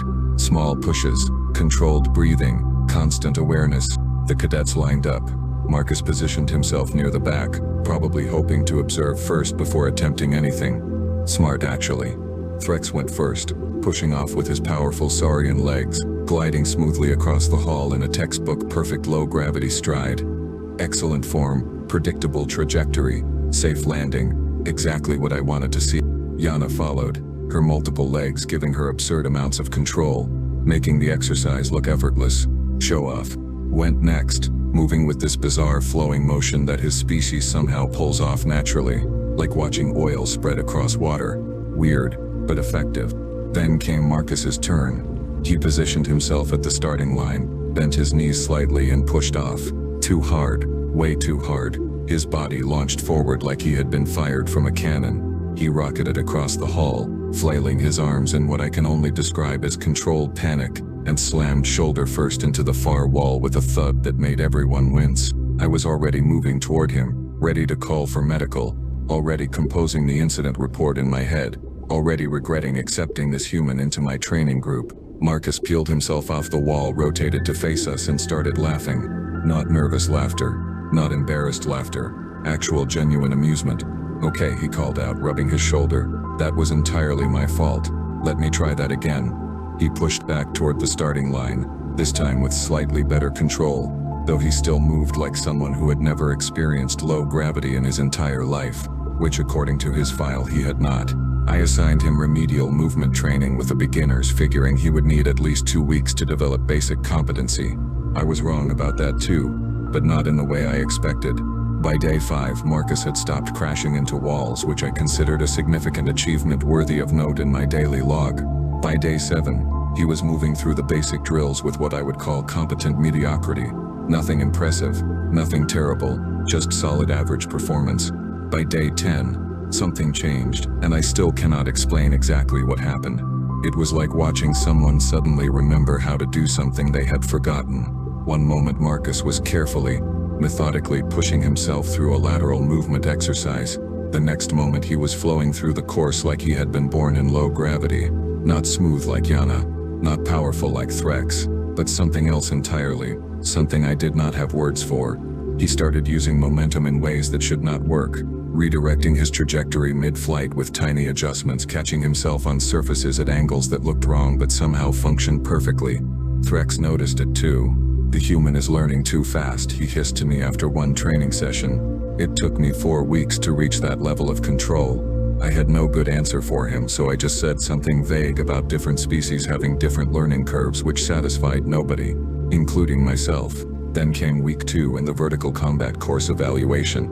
The VCC is Valerium 7's signature training environment, a cylindrical chamber that extends 200 meters vertically, lined with platforms, obstacles, handholds, and simulated combat zones. It is designed to test 3-dimensional tactical movement, situational awareness, and controlled aggression in low-gravity environments. Standard protocol requires safety harnesses for all cadets below Level 3 certification, which was everyone in Charlie Group including Marcus. I gathered the cadets at the base of the cylinder, where the massive structure stretched upward like a throat leading to nowhere. The walls were a dull gray composite material, dotted with handholds, platforms jutting out at irregular intervals, and obstacles that could be reconfigured for different difficulty levels. "Today," I announced, my voice echoing in the vast space, "you will each complete a timed run through the VCC basic configuration. The goal is not speed. The goal is control, safe movement, tactical awareness, 0 incidents." I pointed at the harness station where automated arms waited to attach safety cables. "Everyone gets harnessed. No exceptions. No arguments. The harness will prevent falls, but it will not do the work for you. You still need to navigate the course properly." The cadets lined up, and one by one, the automated arms attached the harnesses with mechanical precision. Threx went first, completing the course in 18 minutes with textbook form. Yana finished in 15, because of course she did. Took 23 minutes but maintained perfect safety protocols throughout. Then Marcus stepped up to the harness station. He let the automated arms attach the safety cable, checked the connection points himself, and then looked up at the towering course above us. His expression was, how do I put this, disappointed? No, not disappointed. More like a kid being told they have to wear floaties in a swimming pool. "Instructor Kellis," he said, his tone carefully neutral, "is there a certification level where the harness is not required?" "Level 3 and above," I replied, "which requires a minimum of 8 weeks training and passing 3 separate safety evaluations." "Why do you ask?" "Just curious," Marcus said, but his eyes were still fixed on the course above, calculating something I could not interpret. He started his run. The first 50 meters were solid. Good hand placement, controlled movements, proper safety awareness. Then he reached the platform transition section, and something shifted in how he moved. Marcus stopped treating the course like an obstacle and started treating it like a playground. He swung between platforms with this fluid confidence, used his legs to push off surfaces in ways that generated momentum I did not think was possible, and navigated the 3-dimensional space like he could see trajectories that did not exist yet. His time was 12 minutes, 47 seconds. That was faster than some of my level 2 cadet. When he reached the bottom and disconnected from the harness, I walked over to him, datapad in hand, trying to keep my expression professionally neutral. "Cadet Webb," I said slowly, "your file indicates your homeworld has 1.0 standard gravity." "Yes, sir," Marcus confirmed, still slightly out of breath. "And Earth's gravity is, specifically, how much stronger than our 0.3 environment here?" Marcus thought about it for a moment, then said something that made my spine go cold. "About 3 times stronger, sir." "Why do you ask?" 3 times. 3 times stronger. This human had spent his entire life in an environment with 3 times the gravitational pull we were training in, and nobody, not one single person in the entire Galactic Accord administration, thought that was worth mentioning in the briefing materials. I looked at Marcus, who was stretching his shoulders like he had just finished a light warm-up exercise, and realized with creeping horror that we had no idea what this species was actually capable of. None whatsoever. Week 2, Day 3, and I had started having very uncomfortable conversations with the facility safety coordinator about whether our equipment was rated for species with high gravity world origins. Spoiler alert, it was not, because nobody thought we would need it. Marcus continued his training with Charlie Group, and I continued documenting his progress with increasingly concerned margin notes. The other cadets had stopped making jokes about humans being soft-worlders and started watching him with the kind of cautious respect you give to things that do not follow normal rules. Advanced cadets, those who had completed basic certification and moved into tactical operations training, got access to the sphere on Day 3 of every training week. The sphere is exactly what it sounds like, a massive hollow spherical chamber, 100 meters in diameter, with platforms, obstacles and training equipment distributed throughout the 3-dimensional space in seemingly random patterns. It is beautiful, in a terrifying kind of way. The ultimate low-gravity free movement environment where cadets learn to think in directions that ground-based species do not have words for. Charlie Group had earned sphere access after completing their VCC certifications, which meant today was their first free movement exercise. I had given them the standard safety briefing 3 times, emphasized the importance of controlled movement, and assigned them all buddy check partners. Marcus was partnered with Threx, which seemed like a safe choice since Threx had excellent spatial awareness and a healthy respect for safety protocols. The sphere's entrance iris dilated open, revealing the vast chamber beyond. Cadets began filtering in, using handholds to pull themselves into the 0.3 gravity environment, spreading out to different starting platforms like seeds dispersing in wind. I remained at the observation platform with 2 other instructors, monitoring vitals, tracking positions and watching for any signs of trouble. The sphere had sensor arrays everywhere, automated safety systems and emergency response drones on standby. Nothing ever went wrong in the sphere. Our safety record was flawless. 15 minutes into the exercise, everything went wrong in the sphere. The alarm started as a low tone, then escalated to the urgent pulsing that means equipment failure. My datapad lit up with red warning indicators, and I immediately focused on the source. Platform 7 Delta, upper hemisphere, structural support compromise. My eyes snapped to the holographic display and my blood went cold. Yana was on Platform 7 Delta, 200 meters above the sphere floor, and the platform's primary support beam was failing. Stress fractures, metal fatigue, something had compromised the structural integrity, and the whole platform was tilting at an angle that would send her tumbling into open space. She was gripping the platform edge with 4 of her 6 legs, her body language screaming panic even across the distance. Emergency response protocol, I barked into my comm. Platform failure, 7 Delta, 1 cadet in danger. Deploy rescue team immediately. The response came back in that calm, professional tone that emergency coordinators use. Rescue team deploying. ETA 8 minutes, full safety gear required for high altitude extraction. 8 minutes. I looked at the structural analysis on my datapad. The support beam had maybe 4 minutes before catastrophic failure. Probably less. The other cadets had frozen in place, all of them staring up at the failing platform. All of them too far away to help. All of them properly trained enough to know that rushing in without equipment would just create more casualties. All of them except one. Marcus was on a platform roughly 60 meters below Yana, and he was staring upward with an expression I had never seen on his face before. Focused, calculating, but also something else. Something that looked almost like excitement. "Webb," I called through the comm system, my voice carrying through the entire sphere. "Maintain your position. Do not attempt unauthorized movement. Rescue team is en route." He looked toward the observation platform, made eye contact with me through the transparent aluminum barrier, and said something that made my heart stop. "Sir, I can reach her before the beam fails." "Negative," I said, putting every ounce of instructor authority into my voice. "You are not certified for high-altitude rescue. You do not have the proper equipment, and you will maintain your current position. That is an order." The support beam groaned, a sound that carried through the sphere like a dying animal, and Yana's mandibles were clicking in distress so fast they blurred together. Marcus looked at me, then looked at Yana, then looked at the distance between them. Then he reached down and started unlocking his gravity boots. "Cadet Webb," I said, my voice going from authoritative to genuinely terrified. "Do not do what I think you are about to do. That is not a suggestion, that is a direct order. Stop right now." He pulled off the first boot, then the second, and stood on the platform in just his standard training suit. "Sorry, sir," Marcus said, and his voice was calm, almost apologetic. "But 8 minutes is too long." And then he jumped. No, jumped is the wrong word. He launched himself upward like gravity was a polite suggestion he had decided to ignore. And my perfect safety record shattered into a million pieces as I watched a human cadet become something I did not have a classification for. I have seen a lot of things in my 12 cycles as an instructor at Velarim 7. I have seen cadets master impossible maneuvers. I have seen species-specific adaptations that defied conventional physics. I have seen training exercises that pushed the boundaries of what low-gravity movement could accomplish.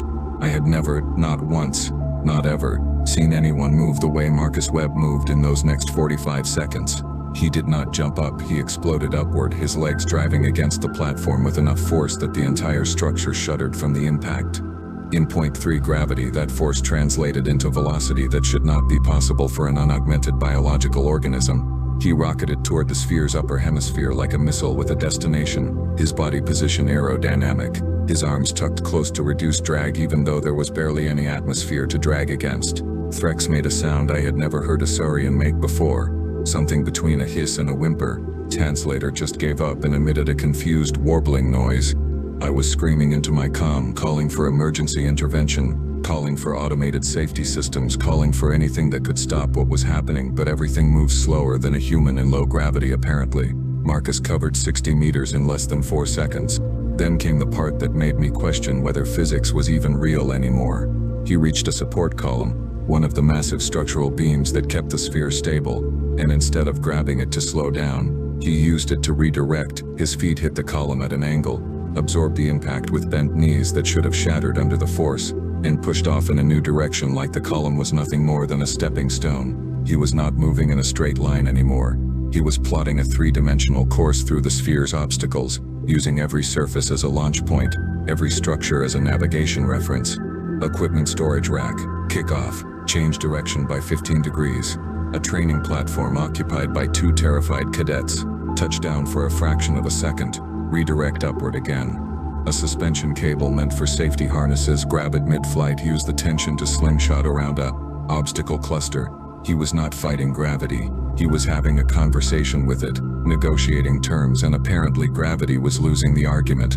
The other instructors on the observation platform were frozen, their species-specific expressions of shock rendering them into living statues. One of them, an elderly pelthic named Saran, who had been teaching here since before I was born, whispered something in his native language that my translator refused to process, probably because it was a prayer. Marcus was 150 meters up now, closing the distance to platform 7 Delta with velocity that kept increasing instead of decreasing like it should. The support beam groaned again, louder this time, and I could see stress fractures spreading across its surface like veins of lightning frozen in metal. Yana saw him coming, her compound eyes tracking his approach, and her mandibles stopped clicking in panic and started clicking in confusion, because what was approaching her did not make sense in any framework she understood. 20 meters away, and Marcus grabbed an overhead handhold, used it to kill most of his upward momentum, rotated his body with core strength that should require cybernetic enhancement, and pushed off toward the failing platform at a controlled angle. 10 meters away, and the support beam gave its final warning, a metallic shriek that meant structural failure was seconds away. Marcus covered those final 10 meters in a diving grab that would have been suicidal for anyone with a normal sense of self-preservation. His arms outstretched, his trajectory calculated with precision that suggested either incredible luck or terrifying competence. He hit the platform just as the support beam snapped. The entire structure tilted. Yana lost her grip, and for one horrible moment I thought I was about to watch two cadets fall 200 meters to the sphere floor. Marcus's left hand clamped onto the platform edge, his fingers finding purchase on the composite material with grip strength that should not be possible. His right arm wrapped around Yana's thorax, catching her mid-fall, and then he was holding both of them against gravity with one arm while his other hand maintained their only connection to safety. The broken support beam tumbled past them, spinning slowly in the low gravity, a 2-ton piece of metal falling like a feather in slow motion. For 3 seconds Marcus just hung there, supporting his own weight plus Yana's mass, which was not insignificant given her species' exoskeleton density, with one hand gripping a platform that was no longer properly anchored. Then he looked down, and I swear on every star in this sector he smiled. Not a grimace, not expression of strain, an actual smile like he was enjoying himself. He pulled them both up onto the tilted platform with one smooth motion, muscles working under his training suit in ways that suggested human physiology did not follow the same rules as everyone else's. "Yana," he said, his voice somehow calm and steady despite the insanity of the last 45 seconds. "I am going to need you to hold on to me. We are going down the fast way." Yana's translator rendered her response as, "What is the fast way?" But I suspect the actual meaning was closer to "please no. I want to file retirement papers." Marcus repositioned his grip, waited for Yana to wrap her legs around his torso, and then jumped off the platform. Correction, he did not jump off, he dropped off, and used every single obstacle, platform and structure between them and the sphere floor as velocity control points.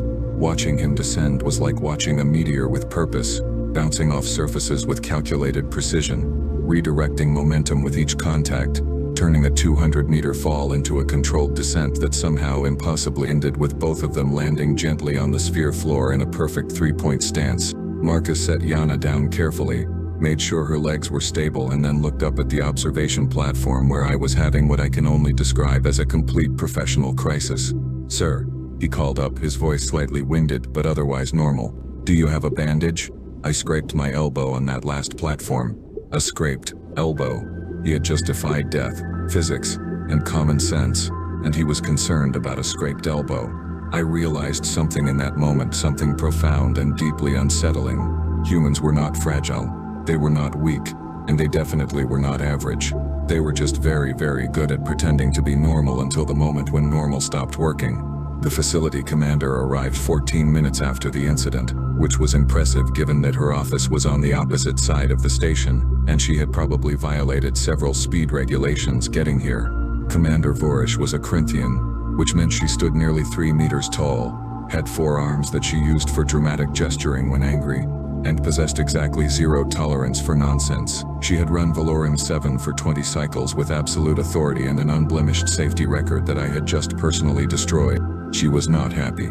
Marcus sat in the briefing room, still in his training suit, the scraped elbow now covered with a standard medical patch. Yana sat beside him, her mandibles occasionally clicking in what I had learned to recognize as residual shock. I stood against the wall, my datapad clutched in my hands like a shield, waiting for the professional consequences of my failure to prevent this disaster. Commander Vorish's forearms were crossed in a pattern that meant she was cycling through multiple levels of anger simultaneously. "Cadet Webb," she said, her voice carrying that resonant quality that Corinthians use when they want to sound impressive and terrifying. "Do you understand that you violated 16 separate safety protocols, ignored a direct order from your instructor, and performed an unauthorized high-altitude rescue without proper equipment or certification?" "Yes, ma'am," Marcus said, and he had the decency to look at least somewhat apologetic. "Do you understand that your actions could have resulted in 2 fatalities instead of 1 injury? That you endangered not only yourself but also Cadet Yana, and that you have created a documentation nightmare that will require reports filed with 7 different oversight committees?" "Yes, ma'am," Marcus repeated, his tone respectful but not particularly intimidated. Commander Vorish uncrossed 2 of her arms and leaned forward across the briefing table, her eyes locked on Marcus with an intensity that had made senior officers confess to crimes they had not committed. "Then explain to me in clear and specific terms why you thought jumping 200 meters through a complex obstacle field without safety equipment was a remotely acceptable decision." Marcus was quiet for a moment, organizing his thoughts, and when he spoke, his voice was calm and matter-of-fact. Because Cadet Yana had approximately 3 minutes before structural failure, the rescue team had an 8-minute ETA, and the math did not work in her favor, ma'am. I assessed the situation, calculated the risks, and determined I had the physical capability to reach her in time. Physical capability, Commander Vorish repeated slowly, each syllable dropping like a hammer. You are a first-rotation cadet with 2 weeks of training. Yes, ma'am, but I am also from a 1.0 standard gravity world, which in this 0.3 environment means my effective strength and control ratios are significantly enhanced. The room went very quiet. Commander Vorish straightened up, her expression shifting from anger to something closer to confusion. Explain that statement, Cadet. Marcus glanced at me, then back at the commander. Earth's gravity is approximately 3 times stronger than Valorum 7's environment. My muscles, bones, and cardiovascular system developed in that higher gravity, which means here I am operating at roughly 1/3 of my normal resistance load. He said it so casually, like he was explaining that water was wet or that stars were bright. On Earth, he continued, I can jump maybe half a meter vertically under full gravity. Here, that same muscle output launches me 15 meters or more. My reaction time feels faster because my body is not fighting against as much gravitational pull. Movements that would be difficult at home are, well, easier here. Commander Vorish turned to look at me, all 4 of her eyes focusing with an expression that clearly asked, did you know about this? I shook my head mutely, because what was I supposed to say? That I had read his file and somehow missed the part where humans were basically organic gravity-defying machines. Cadet Webb, Commander Vorish said slowly, turning back to Marcus. Are you telling me that for your species our advanced low-gravity training environment is what? Recreational? Marcus thought about that for a moment, his face scrunching up in consideration. I would not say recreational exactly, ma'am, more like comparable to swimming. You know, when you are underwater and movement works differently. But your body adapts pretty quickly because you are still using the same muscles, just in a different resistance environment. Swimming. He had just compared our premier military training facility to a swimming pool. Yana's mandibles clicked once, sharp and loud, and her translator rendered it as that explains so much. Commander Vorish sat down heavily in her chair, which creaked under her mass, and pressed 2 of her hands against her face in what I recognized as the universal gesture of someone reconsidering their entire career. Instructor Kellis, she said, her voice muffled behind her hands. Please tell me you have been documenting all of this. Every day, ma'am, I confirmed, holding up my datapad like evidence at a trial. Complete training logs, performance metrics, and approximately 47 margin notes that say some variation of how is he doing that. Commander Vorish lowered her hands and looked at Marcus with an expression that mixed respect, concern, and the dawning realization that everything we thought we knew about training protocols might need revision. Cadet Webb, she said finally, you are simultaneously the best and worst thing to happen to this facility in 20 cycles. You saved a fellow cadet's life, which is commendable. You also violated enough regulations to keep me in paperwork for a month, which is considerably less commendable. Yes, ma'am, Marcus said. For what it is worth, I am sorry about the paperwork. Training resumed the following week with what Commander Vorish called updated safety considerations, which was official speak for we have no idea how to handle humans, but we are going to try anyway. Marcus received a formal reprimand for violating safety protocols, which went into his permanent file right next to a commendation for exceptional courage under pressure, which I am pretty sure gave the administrative staff a migraine trying to process. More importantly, he received a new set of training parameters specifically designed for high-gravity world species, which was hilarious because he was the only cadet from a high-gravity world, so really they were just Marcus Webb rules wearing a fancy bureaucratic disguise. The other cadets treated him differently after the incident. Not with fear exactly, more like the cautious respect you give to natural disasters that happen to be friendly. Threx stopped making comments about soft-worlders entirely and started asking Marcus for movement technique advice. Yana followed him around like he was some kind of protective talisman against danger, which Marcus found embarrassing and everyone else found extremely reasonable. Just bubbled something that translated as landwalkers are insane and went back to his aquatic meditation exercises, because honestly nothing surprised him anymore. The facility had to redesign course difficulty limits, adding what they called advanced high-gravity adaptations, which basically meant making everything 3 times harder so Marcus would stop completing exercises in half the expected time. The engineering team was not thrilled about the extra work, but they admitted it was technically interesting to design obstacles that challenged someone who treated normal gravity like a minor inconvenience. Word spread through the multi-species military academy networks faster than light-speed communications. Other facilities started asking questions, requesting data, wondering if they needed to prepare for more human cadets. The bureaucratic nightmare expanded exponentially, and somewhere in administrative office I imagined someone was crying into their filing systems. I became something of an accidental expert on human training requirements, which led to me giving 3 presentations to facility commanders across the sector, all of which boiled down to they are stronger than they look, faster than they should be, and completely unaware that they are terrifying. That last part was the strangest thing to explain.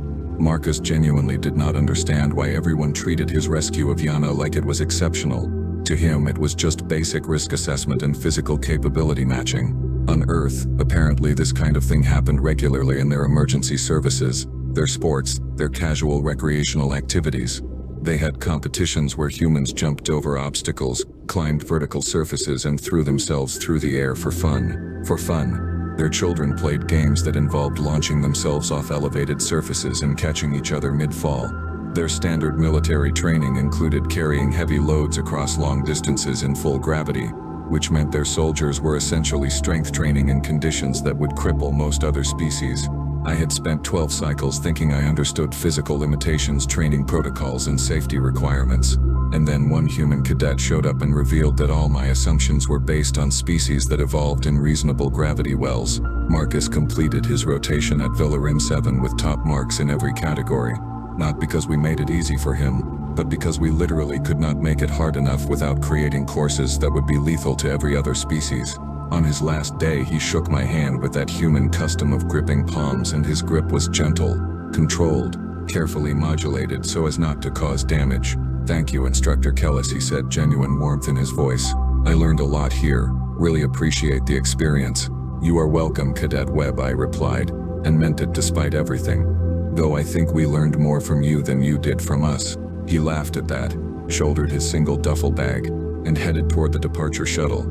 I watched him go, updated his final training report, and then noticed a message in my inbox from the Academy administration. Subject line read, "Incoming exchange student, human designation Jessica Webb." The message noted that Jessica was Marcus's younger sister, that she had applied for advanced tactical training, and that her file indicated she was considerably more athletic than her brother. I stared at that message for a long time. Then I forwarded it to Commander Vorish with a single line attached, "We are going to need bigger safety margins." Her response came back in under a minute, just 2 words, "Much bigger." Somewhere in the facility I heard the engineering team already starting to redesign the training courses, their resigned sighs echoing through the ventilation systems, and I realized with absolute certainty that humans were not just another species joining the galactic community. They were an entire recalibration of what we thought possible, wrapped in friendly smiles and casual attitudes, completely unaware that they made the rest of us feel like we had been training in easy mode our entire lives. Marcus Webb had been an introduction, a preview, a gentle warning that the universe was bigger and stranger than our careful regulations had accounted for, and his little sister, who was apparently more athletic, was arriving in 6 weeks. I pulled up my retirement fund calculator, stared at it for a moment, then closed it and opened the training schedule instead. Because honestly, how much stranger could it get?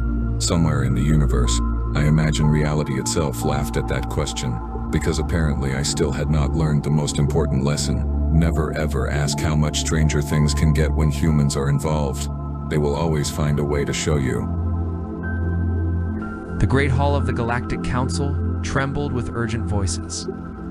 Representatives from dozens of star systems filled the massive chamber, their alien forms creating a sea of colors and shapes. At the center of it all stood Ambassador Talon, his blue skin pale with fear and exhaustion. "Please, honored members." Talon spoke into the silence that followed the emergency alarm. "The Krex Dominion has assembled their war fleet. 800 ships approach our system, and they will arrive. In 72 hours, murmurs rippled through the assembly. The Krex were known across the galaxy as brutal conquerors. They took what they wanted and destroyed what they could not use. Entire civilizations had vanished under their advance. "What military assets do the Valorans possess?" asked Counselor. "Bricks," her insect-like features clicking with nervous energy. 14 patrol ships and some mining vessels," Talon replied, his voice breaking. We are a peaceful people. We have no weapons of war. Our colonies house 12 billion souls. The weight of those numbers settled over the chamber. 12 billion lives hung in the balance, and everyone present knew what Krek's occupation meant. The Dominion did not take prisoners. They took slaves and resources, leaving dead worlds behind. The Alteron Federation can spare 6 destroyers, announced Representative Voss. The Centauri Alliance offers 2 cruisers and a supply ship added. Another voice from the crowd. One by one, the major powers of the galaxy offered what they could. But their combined forces would barely scratch the surface of a Krex war fleet. Everyone knew it, and everyone felt the shame of their inadequacy. Talon watched the pathetic tally grow. 23 ships total, against 800. It might as well be nothing. There must be someone else, he pleaded. Some power we have not contacted. Chamber fell quiet. The major civilizations had already spoken. The smaller ones had nothing to offer but sympathy. What about the humans? The voice came from the back of the chamber, belonged to Sub-Counselor Drew, a minor representative from a border system. A strange silence filled the hall. Several representatives shifted uncomfortably in their seats. The humans. Counselor Brix's mandibles clicked faster. They are newcomers, barely 50 years since first contact. Their world is dangerous, added Voss. Violent storms, crushing. Gravity, poisonous atmosphere in places. It breeds violent beings. They are small in number, said the Centauri representative. Perhaps 5 billion across their colonies. What could they possibly contribute? Tolan felt hope slip away again. He had heard of humans, the strange bipeds from the world called Earth. The stories were unsettling. Their planet was classified as a Class 12 death world, barely habitable by galactic standards. The few humans who visited other worlds were intense creatures with disturbing habits and unsettling eyes. They have ships, Drew insisted. I have seen them at the border stations. Strange designs, but they appear functional. Border patrol vessels, scoffed Brix. Even if they wanted to help, what could a minor species contribute against the Krex Dominion? The debate continued, but Talon was no longer listening. 800 Krex warships would arrive soon. His people would die. His children, his grandchildren. Billions of innocent souls would perish or worse. Contact them, he said suddenly. The chamber quieted. Contact the humans, Talon repeated, louder this time. If they have even one ship, it is more than we had before. I will beg if I must. Counselor Brix looked around the chamber. Does anyone have a diplomatic channel to the human government? I do, Drew said quietly. There is a human vessel at Station Omega 7. A diplomatic mission. Send the message. Talon ordered. Tell them we need help. Tell them 12 billion people will die if they refuse. The communication array crackled to life. Across the vast distance of space, subspace waves carried Talon's desperate plea toward the human ship waiting at the galaxy's edge. Captain Lena Rivera stood on the bridge of the diplomatic vessel Harmony when the message arrived. Her dark eyes scanned the tactical data that accompanied the Valoran plea. 800 ships, 12 billion lives at stake. Captain, her communications officer said, they're asking for any assistance we can provide. Even a single ship would be appreciated. According to their message, Rivera studied the data again. The Krex Dominion had been expanding for decades, leaving nothing but death and slavery in their wake. Intelligence reports suggested they were preparing for an even larger campaign after Valoran. Send a reply, Rivera ordered. Tell them help Is coming. What should I tell them we're sending? The communications officer asked. Rivera was quiet for a long moment. Through the viewport, she could see the distant stars that marked human space. Out there, shipyards worked around the clock. Defense fleets patrolled in formations that would make the galaxy tremble if they knew the truth. Tell them we'll handle it, she said finally. The message traveled back across space to the Galactic Council chamber. Talon read it aloud, his voice shaking with relief and gratitude. They said yes, he announced. The humans will help. The chamber erupted in surprised murmurs. Several representatives seemed shocked, that the Death World species had agreed to assist. "What are they sending?" asked Brix. Tolan read the message again. "They said they will handle it. No specific numbers. Probably a patrol squadron," suggested Voss. "Perhaps 5 or 6 ships." "Better than nothing," Tolan said, though privately he wondered if even human ships could make a difference. He had heard they were tough fighters, adapted to their harsh world. But numbers still mattered in space combat. The Galactic Council session continued for hours, but the tone had shifted. The major powers began coordinating their small fleets, planning desperate defensive strategies. Talon sent word back to Valoran, telling his people that help was coming. On distant Valoran Prime, families gathered around communication screens to hear their ambassador's words. Children asked their parents if the humans would really come to save them. Parents gave comfort they did not feel, promising that everything would be fine in the darkness between stars. Krek's ships moved toward Valoran's space like a plague of metal locusts. Their commanders made final preparations for another easy conquest. They had crushed dozens of civilizations before. One more would barely be worth remembering. None of them had ever heard of humans. None of them knew what was coming. Admiral Jack Hayes stood before the massive holographic display in the war room deep beneath Luna Station. The image showed the Valoran system in 3 dimensions, with red markers indicating the approaching Krek's fleet. 100 ships moving, like a swarm of deadly insects toward defenseless worlds. "Show me the intelligence files on the Kreks," Hayes commanded. The display shifted, revealing data that made his jaw tighten. Images of burned worlds, enslaved populations, and systematic genocide. The Kreks took everything of value and destroyed. The rest, they had been expanding for 50 years, growing stronger with each conquest. Sir Colonel Park stepped forward. "The Galactic Council is calling this a minor crisis. They've offered 23 ships total. 23 ships against 800. Hayes shook his head. "What do they think this is? A training exercise?" Captain Rivera's report had arrived an hour ago. The galaxy's major powers were treating this like a border dispute, not the slaughter it would become. 12 billion Valoran civilians would die, or disappear into Krek's slave markets. "The Valorans are peaceful," General Torres added. "No military tradition. They've never fought a war in their recorded history." Ace studied the tactical data again. The Krek's fleet was massive, but it was also typical of their doctrine. Overwhelming numbers, brutal tactics, and no concern for casualties. They expected their enemies to break and run. "Recommendations?" Ace asked his staff. "Third Fleet is at full readiness," Admiral Chen reported. "They finished war games last month. All ships are supplied and ready for deployment." Third Fleet? Hayes considered this. The Third Fleet was humanity's rapid response force, designed for exactly this kind of emergency. "How many ships?" 600 vessels, sir, including the Indomitable and her escort group. Hayes was quiet for a long moment. The Third Fleet represented more firepower than most star nations possessed in their entire military. It was overkill for a single enemy fleet, but the Kreks had been expanding for decades. This was an opportunity to send a message. "Deploy the Third Fleet," Hayes ordered. Full deployment. War room erupted in controlled activity. Officers began issuing orders, sending signals across human space. The machinery of war that had slept for 20 years awakened with frightening efficiency.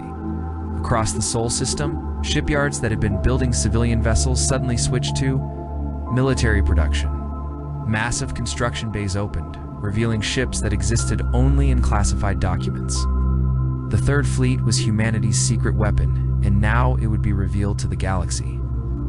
On Mars, the shipyard workers received their orders with grim satisfaction. They had been waiting for this moment, building ships for a war that might never come. Now the war had found them. The dreadnought Indomitable was the crown jewel of human military engineering. 2 kilometers long and armed with weapons that could crack moons, she had been designed to fight entire fleets alone. Her escort group consisted of 50 ships, each one more powerful than anything the galaxy had ever seen. Captain Lisa Morgan received her orders aboard the Indomitable. "Deploy to Valoran space, destroy the Krek's fleet," protect the civilians. Simple orders that would require complex execution. How long to reach Valoran? She asked her navigation officer. 72 hours at maximum burn, Captain. Will arrive. Just as the Krex fleet enters the system. Perfect timing, Morgan smiled grimly. Send word to the fleet. We move in 1 hour. Cross human space, the response was immediate and overwhelming. Carrier groups that had been patrolling the outer systems received recall orders.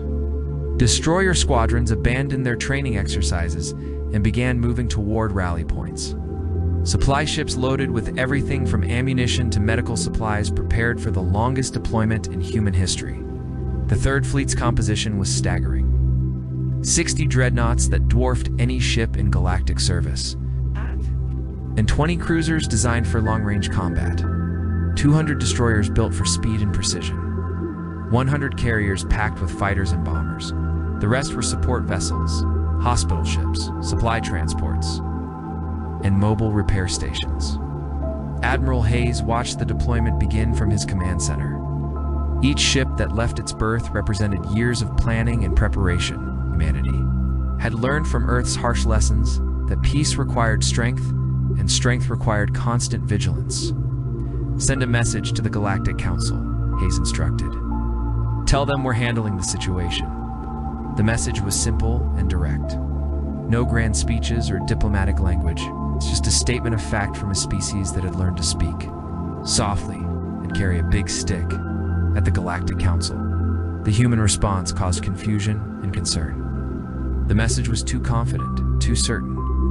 What did the Death World species know that the galaxy's major powers did not? They're sending ships, Tolan reported to his people. The humans are coming to help us. Cross Valoran space, the news spread like wildfire. It's the strange aliens from the dangerous world that heard their call for help. Children asked their parents what humans looked like. Adults wondered if the stories about their violent nature were true. The Krex fleet continued, its advance unaware that anything had changed. Their commanders planned the upcoming battle with casual confidence. They had fought the galaxy's major powers before and always won. This would be no different. Admiral Corvin commanded the Krex fleet from his flagship, the Destroyer of Worlds. He had conquered 15 systems in his career, each victory adding to his reputation. The Valorans would be his 16th. Intelligence reports suggest minimal resistance, his aide reported. Some Galactic Council ships and a few unknowns. Corvin's scarred face showed mild interest. Human vessels, sir. A minor species. From the border regions? Corvin laughed, a harsh sound that echoed through the bridge. Humans? I've heard of them. Primitives from a savage world will break and run when they see real warships. The Krex had built their empire on fear and overwhelming force. They had never encountered an enemy that could match their brutality or exceed their firepower. The concept was foreign to them. In the depths of space, the Third Fleet moved like a pack of wolves.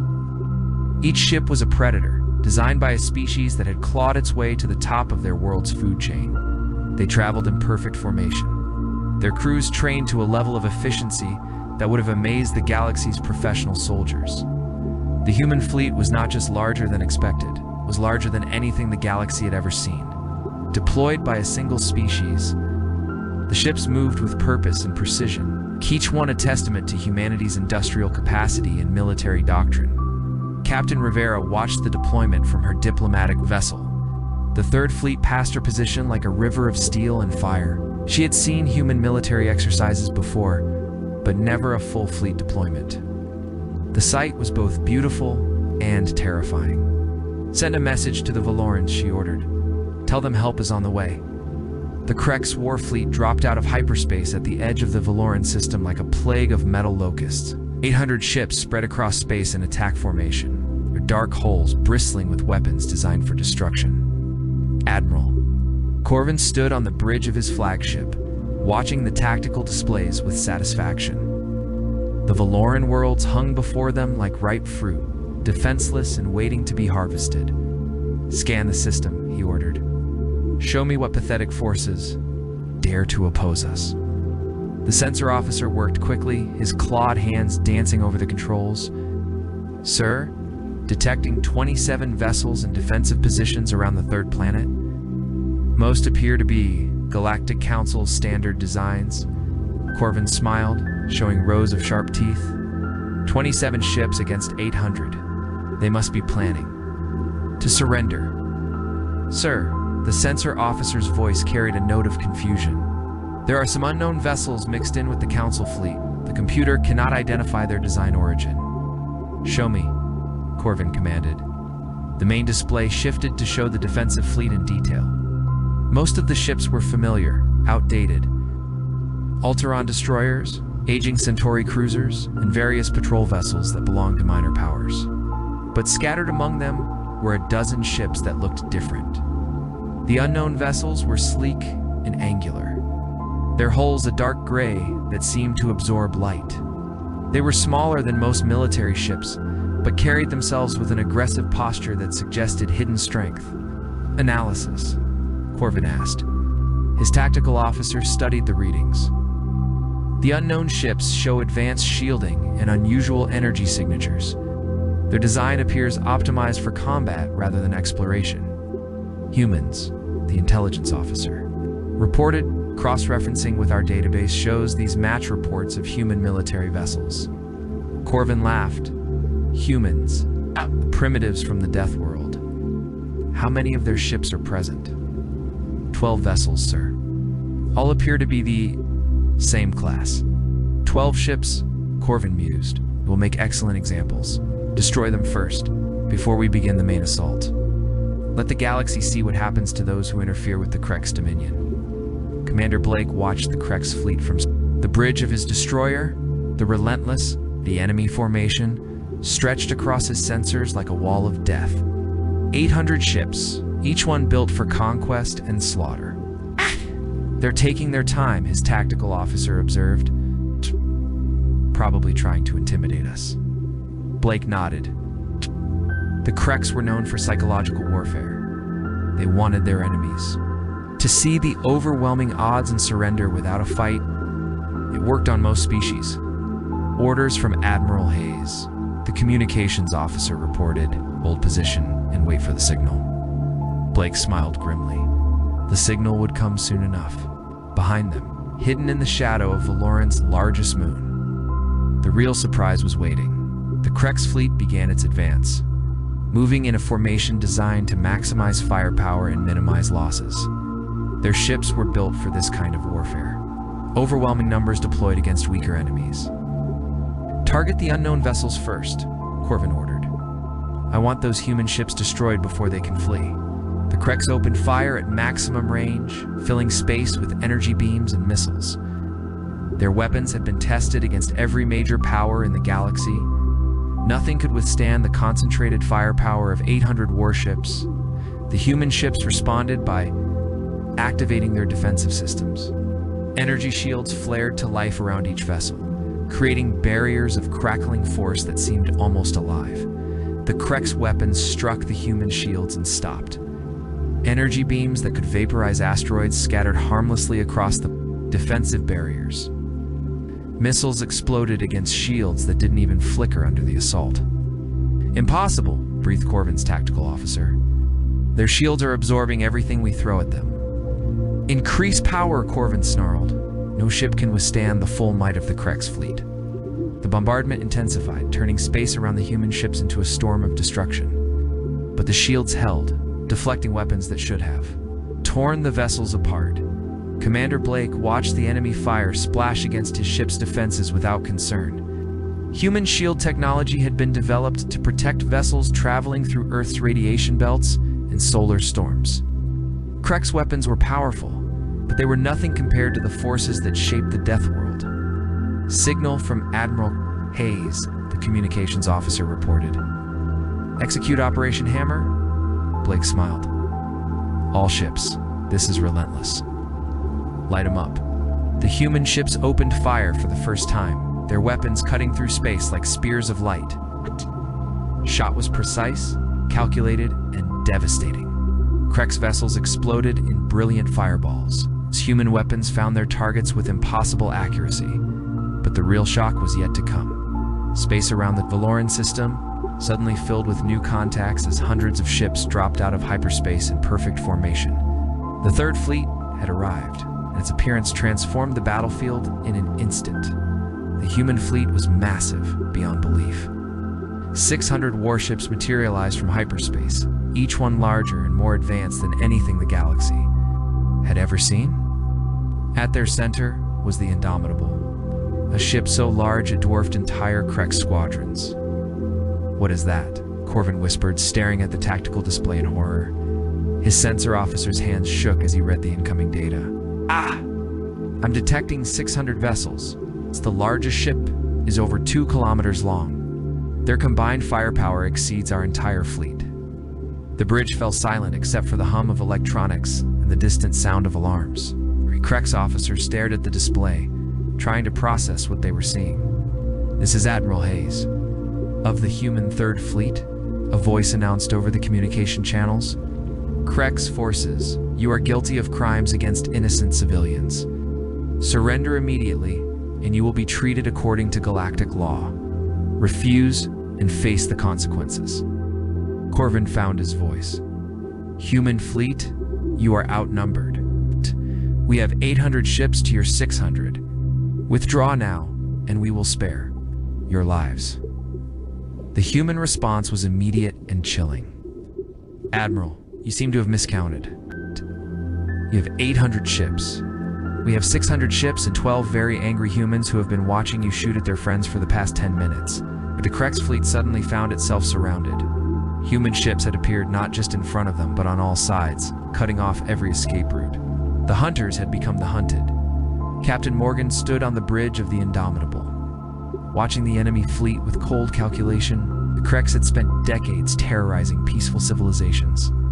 Today, they would learn what it meant to face predators from a world where only the strongest survived. "All ships, weapons free," she commanded. "Show them how humans fight."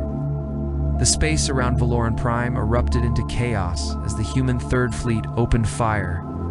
What followed was not a battle in any traditional sense.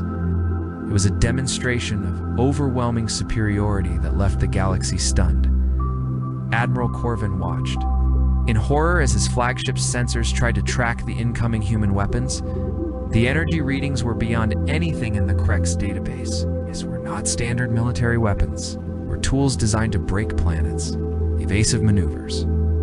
He screamed, but it was too late. The first human salvo struck the Krex fleet, like hammer blows from the gods. Ships that had conquered a dozen worlds vanished in brilliant explosions. The destroyer of worlds shuddered as near misses overloaded its shields and sent crew members flying across the bridge. Captain Morgan watched the battle unfold from the Indomitable's command center.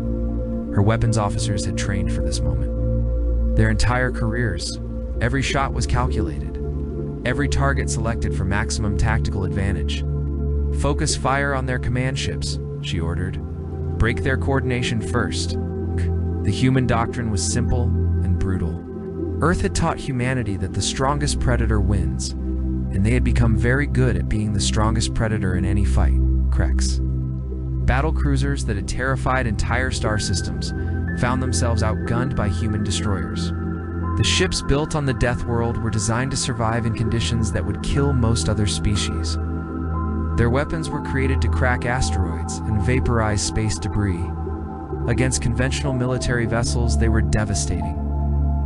Commander, Blake's destroyer Relentless danced through the Krex formation like a shark among minnows. His crew had been born and raised in Earth's crushing gravity. Their reflexes were faster, their endurance greater, and their tactical thinking sharper than any enemy they had ever faced. "Target the carrier group at Sector 7, Blake commanded. "Light them up." The Relentless opened fire with weapons that turned 3 Krex ships into expanding clouds of superheated gas. The human destroyer then accelerated past the explosion, hunting for its next target. This pattern repeated across the battlefield. Human ships moved with precision and deadly intent, while Krex vessels struggled to respond to tactics they had never encountered. The Death World species fought like they had evolved to fight as apex predators with no natural enemies. "Sir, we're losing ships faster than we can count them," reported Corvin's tactical officer. "The humans are picking us apart." Corvin stared at the tactical display in disbelief. His fleet of 800 ships was being systematically destroyed by 600 human vessels. The math made no sense. The reality was undeniable. "Order all ships to concentrate fire on their flagship," he commanded. "If we can destroy their command ship, maybe we can break their formation." Every surviving Krex vessel turned its weapons toward the Indomitable. Thousands of energy beams and missiles converged on the massive human dreadnought. The firepower was enough to level a city. The Indomitable's shields flared as the attack struck home. Energy cascaded across the protective barriers in sheets of brilliant light. The ship shook under the assault, but the shields held firm. Captain Morgan smiled grimly. "Return fire. Full broadside." The Indomitable's weapons were designed to crack moons. When they fired at the concentrated Krex fleet, the results were catastrophic. Entire squadrons vanished in the first salvo. The space around Valoran Prime lit up like a new star as human weapons found their targets. The battle was not just about firepower. It was about doctrine, training, and the fundamental differences between species. The Krex had built their empire on fear and overwhelming numbers.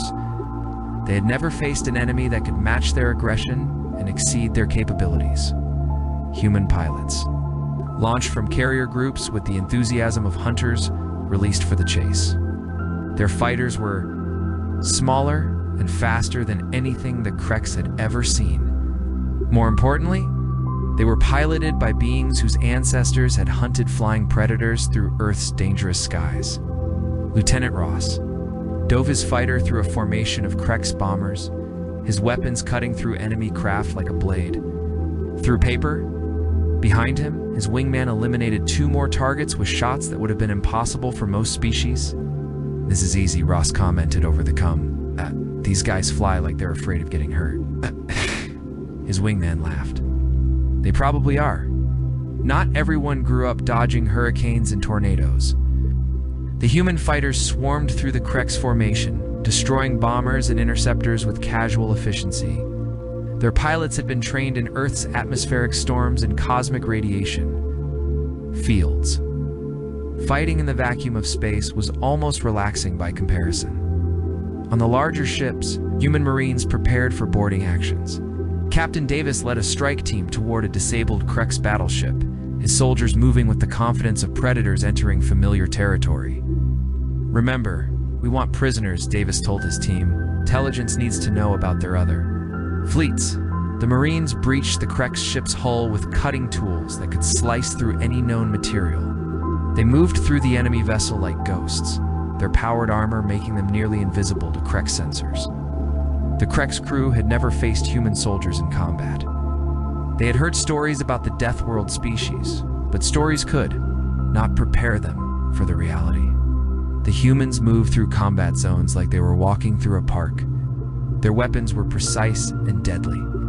Their tactics were flawless. Within minutes, the Krex battleship was under human control.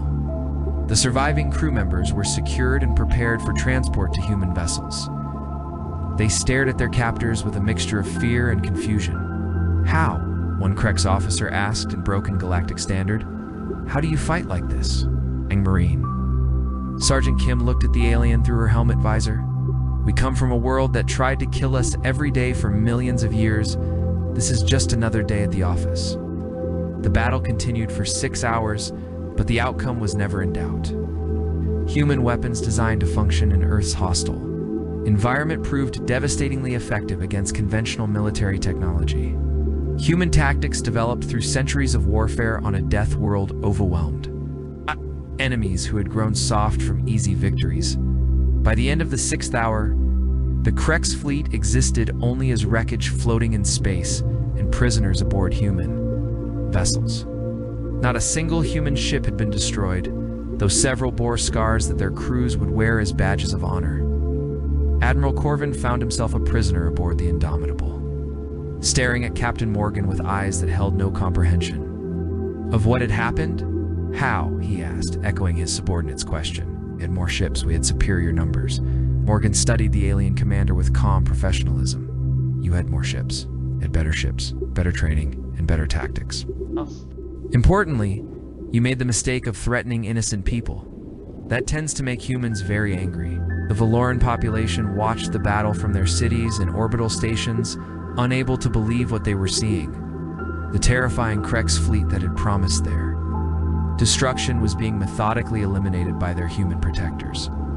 Children pressed their faces against viewing windows, watching human fighters dance between enemy ships like fireflies in the darkness. Adults stood in silent wonder as the Third Fleet demonstrated the true meaning of military superiority. The Great Hall of the Galactic Council had never been so quiet. Representatives from dozens of star systems sat in stunned silence, watching the battle recordings from Valoran Prime for the third time. The numbers on the screen seemed impossible, but the evidence was undeniable. 800 Krex warships destroyed, Counselor Brix read from the official report. 0 human vessels lost. Battle duration, 6 hours and 14 minutes. Ambassador Talon stood at the center of the chamber, his blue skin still pale with shock and gratitude. The tears in his eyes had not stopped flowing since the battle ended.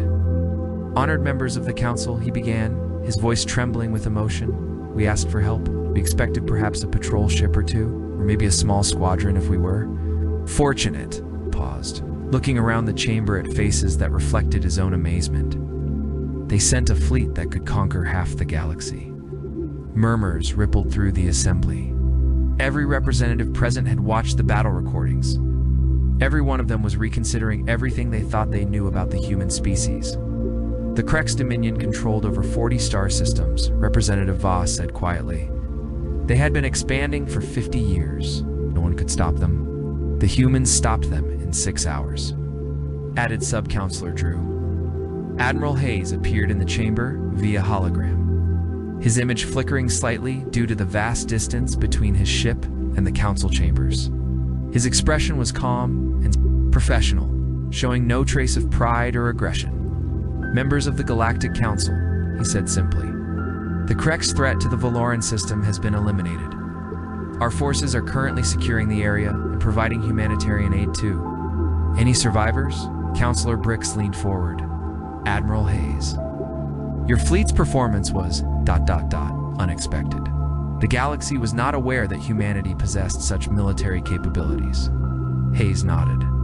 We prefer to keep our defensive preparations private, but when 12 billion innocent lives are threatened, privacy becomes less important than protection. Defensive preparations.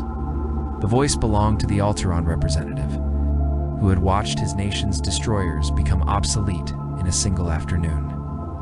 That was not a defensive action. That was the most overwhelming display of force in galactic history. Yes, Hayes agreed calmly. Sometimes the best defense requires overwhelming offense. We learned that lesson on Earth. The chamber fell silent again.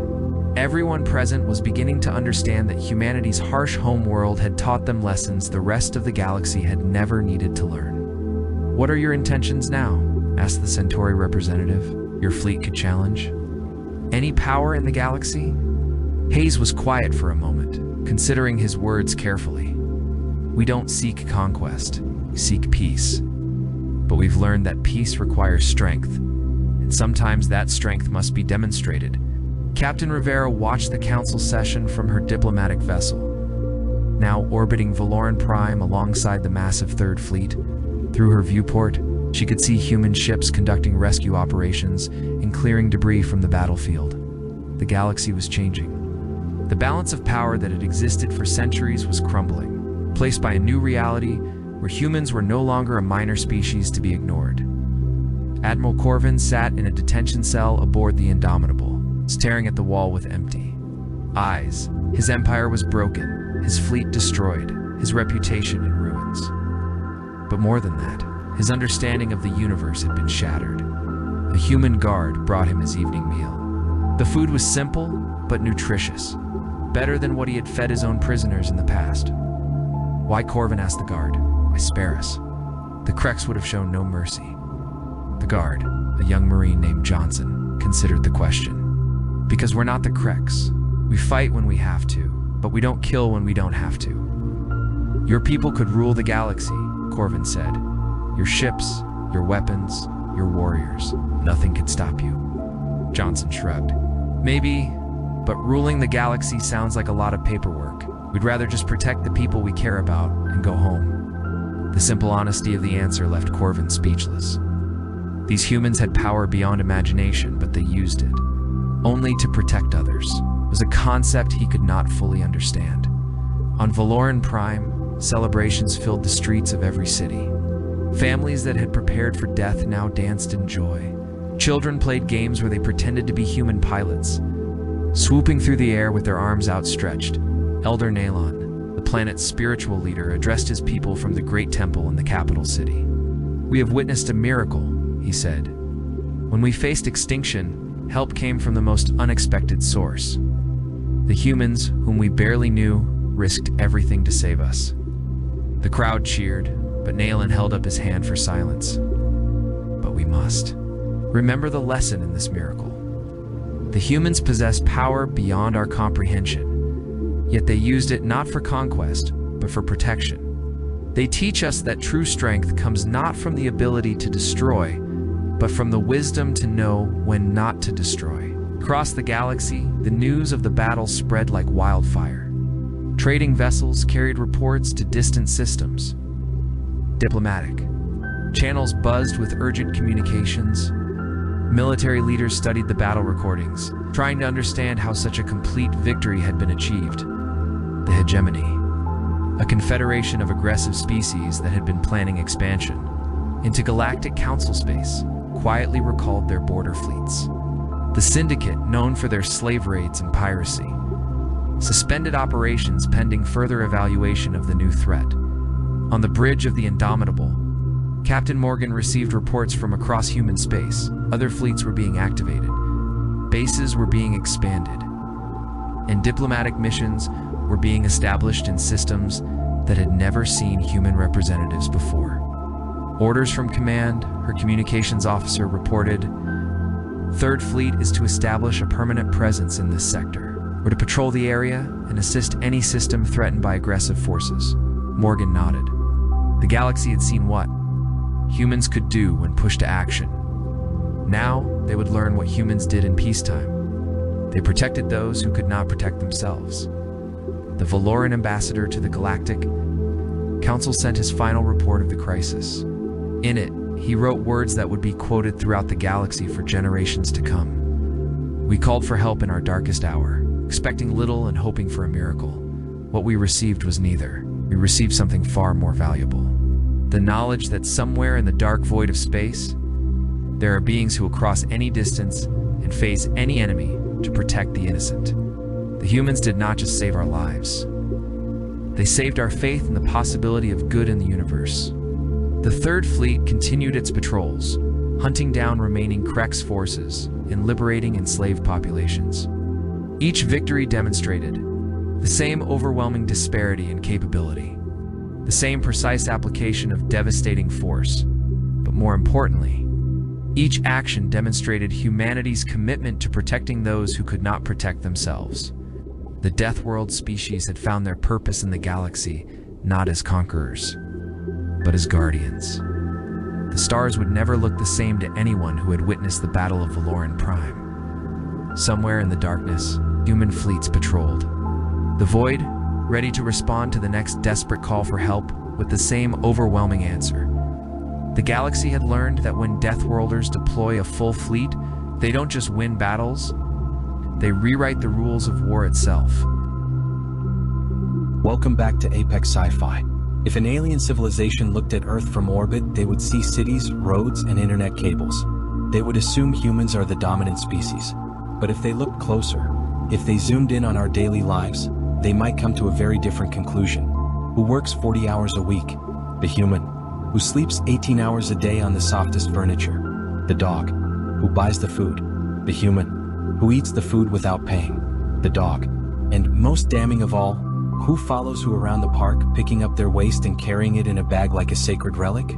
Today's story is about the xenoanthropological mission of the Krell. They came to Earth to establish contact with the planetary rulers.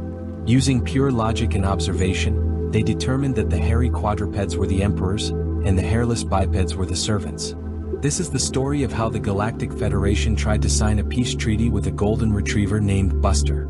If you serve a furry master who pays no rent, smash that like button. And if you want to see aliens try to interpret the geopolitical significance of a wagging tail, subscribe and ring the bell.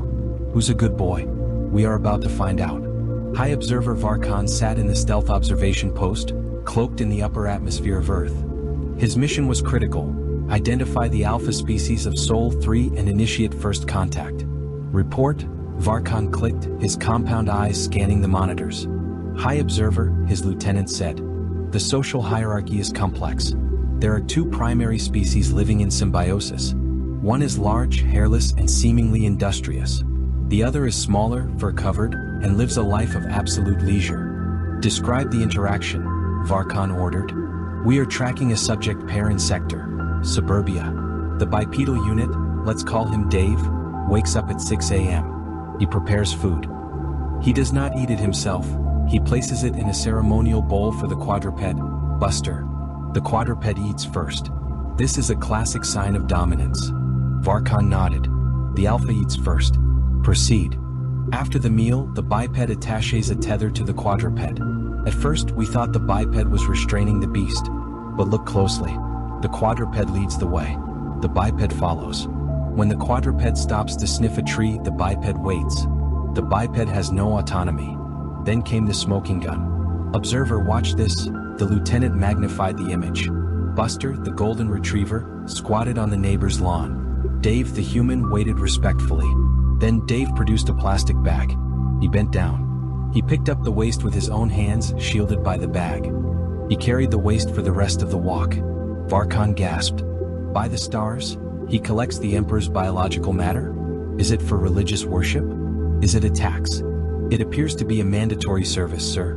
The biped cleans the habitat. The biped works to pay for the habitat. The quadruped contributes nothing but vibrational morale, tail wagging. Conclusion? Varkan asked. The canines are the ruling class, the lieutenant declared. They have enslaved the humans through some form of psionic mind control. They force the humans to build cities, farm meat, and invent climate control, all to serve the comfort of the canines. The humans are a slave race. Varkan stood up. We must make contact. We must speak to the leader of the free world. Find me the dog with the shiniest collar. The Krell shuttle landed in Central Park, New York. They didn't land near the UN building. They landed near the dog run. Varkan emerged, flanked by his honor guard. He wore his finest ceremonial armor. He held a translation device calibrated to canine frequencies. The humans in the park froze. They stared at the aliens. But the dogs? The dogs went wild. New smells, new friends. A massive Great Dane trotted up to Varkan. Varkan bowed low. Greetings, Great Emperor, Varkan intoned. I am Varkan of Krell. We come in peace to offer you membership in the Galactic Council. The Great Dane sniffed Varkan's crotch armor. A bold greeting, Varkan noted. A dominance display. I respect it. The dog barked. Woof. The translator word. Translation, I detect bacon. Do you have bacon? Varkan was confused. Bacon? Is this a metaphor for economic prosperity? Yes, Great One. We have infinite bacon in the stars. The dog wagged its tail. It licked Varkan's helmet. He accepts the treaty. Varkan shouted to his crew. The saliva is the seal of friendship. Suddenly, a human owner ran up. Rex, get away from there. Bad boy. The human grabbed the Great Dane's collar and pulled him back. Varkan drew his weapon. Halt, slave. Do not touch the Emperor. Unhand him. The human blinked. What? He's my dog. Sorry if he slobbered on you. Your dog. Varkan scoffed. You serve him. You feed him. You pick up his excrement. Do not deny your servitude, human. We are here to liberate you if you wish. Or to trade with your masters. The human laughed. Dude, I pick up his poop because I don't want to step in it. He's a pet. He's not the master. He drinks from the toilet. Varkan paused. He drinks from the Oi sanitation disposal unit? Yeah, he's an idiot. But I love him. Varkan looked at the Great Dane. The dog was currently chasing its own tail, spinning in a circle until it fell over. This behavior, Varkan whispered. It is not the behavior of a hyper-intelligent overlord. It is the behavior of a chaotic biological anomaly. Lieutenant, Varkan radioed the ship. Reanalyze the data. Are we sure the dogs are in charge? Sir, the lieutenant replied. I am watching a feed from a human house. The cat has just slapped the dog. The dog ran away whining. New hypothesis. The felines are the true rulers. The dogs are merely the enforcers. Varkan looked at a nearby bench. A cat was sitting there judging everyone. The felines? Varkan shuddered. Their eyes, they are filled with malice. They do not wag. They stare. Let's try the cats, Varkan decided. He approached the cat. Oh, silent overlord, Varkan whispered. We recognize your authority. The dogs are clearly your pawns. The cat hissed.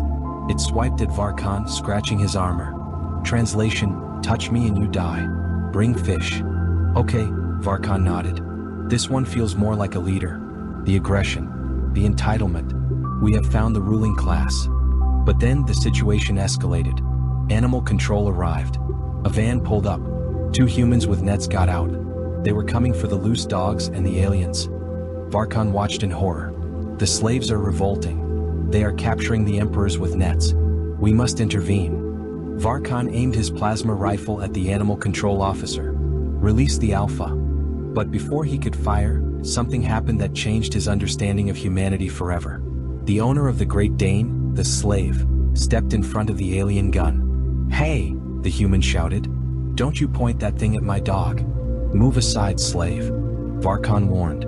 I am saving your master. He's family, the human screamed. He picked up a stick. You want him? You gotta go through me. Then other humans joined in. People grabbed their dogs. They shielded them with their own bodies. A woman picked up her chihuahua. A man hugged his pit bull. They looked at the aliens with primal, defensive fury.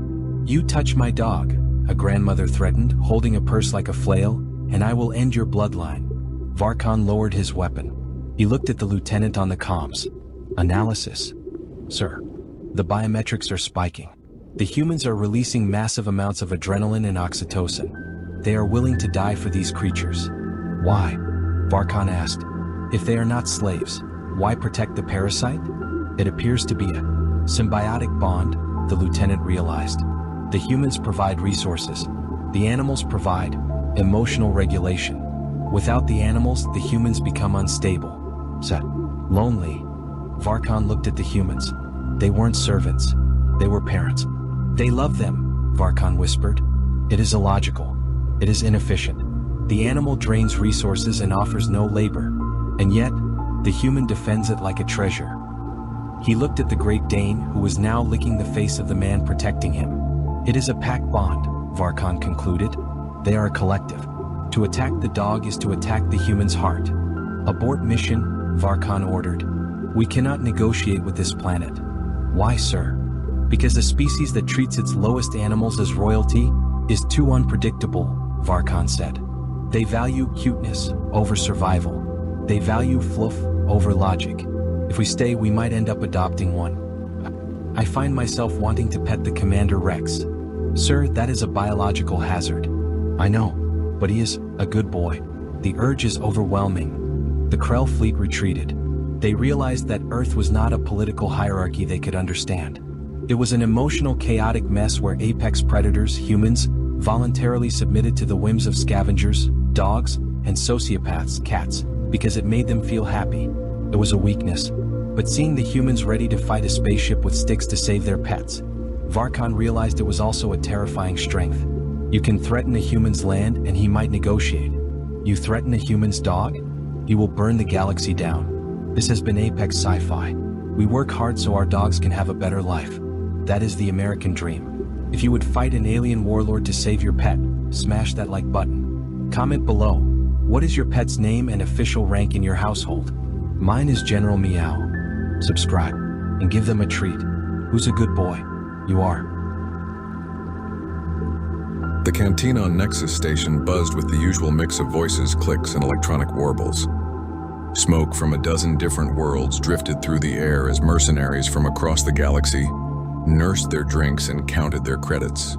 Captain Zixithor tapped his clawed fingers against the metal table.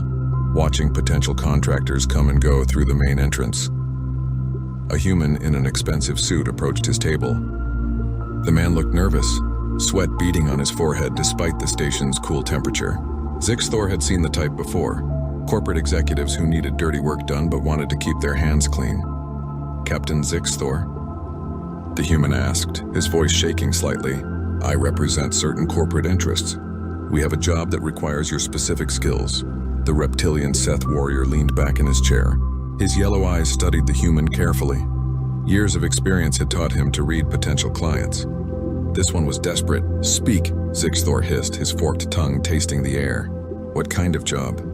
The executive pulled out a data pad and slid it across the table. "Simple extraction mission. 4 targets on a backwater planet called Kepler 442b. Small military unit conducting some kind of survey. We need them eliminated quickly and quietly." Zixthor's eyes widened as he read the file. The payment offer was enormous, more credits than most mercenaries saw in a lifetime. But something felt wrong. Why pay so much for what seemed like a simple job? "What species are the targets?" he asked, though he had a growing suspicion. The human hesitated. "They're human, Terran Defense Force Special Operations." Zixthor's blood turned cold. He immediately pushed the data pad back across the table and stood up. "No," he said firmly, "but you haven't even heard the payment amount." "I said no. Find someone else." Zixthor turned and walked away, leaving the confused human sitting alone. The executive spent the next 3 hours making the rounds through Nexus Station's mercenary district. Each conversation followed the same pattern. Interest turned to horror when the targets were revealed.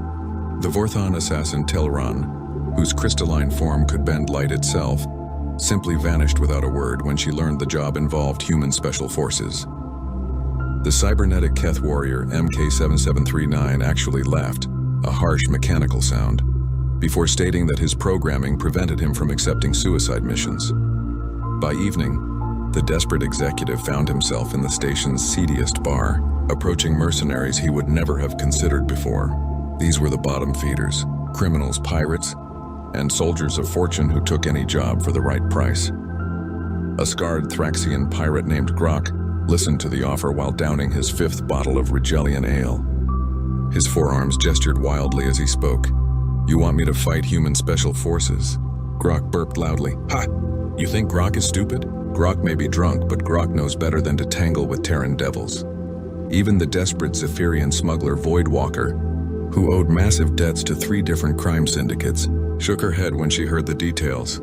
"Are you insane?" she whispered, her tentacles writhing with anxiety.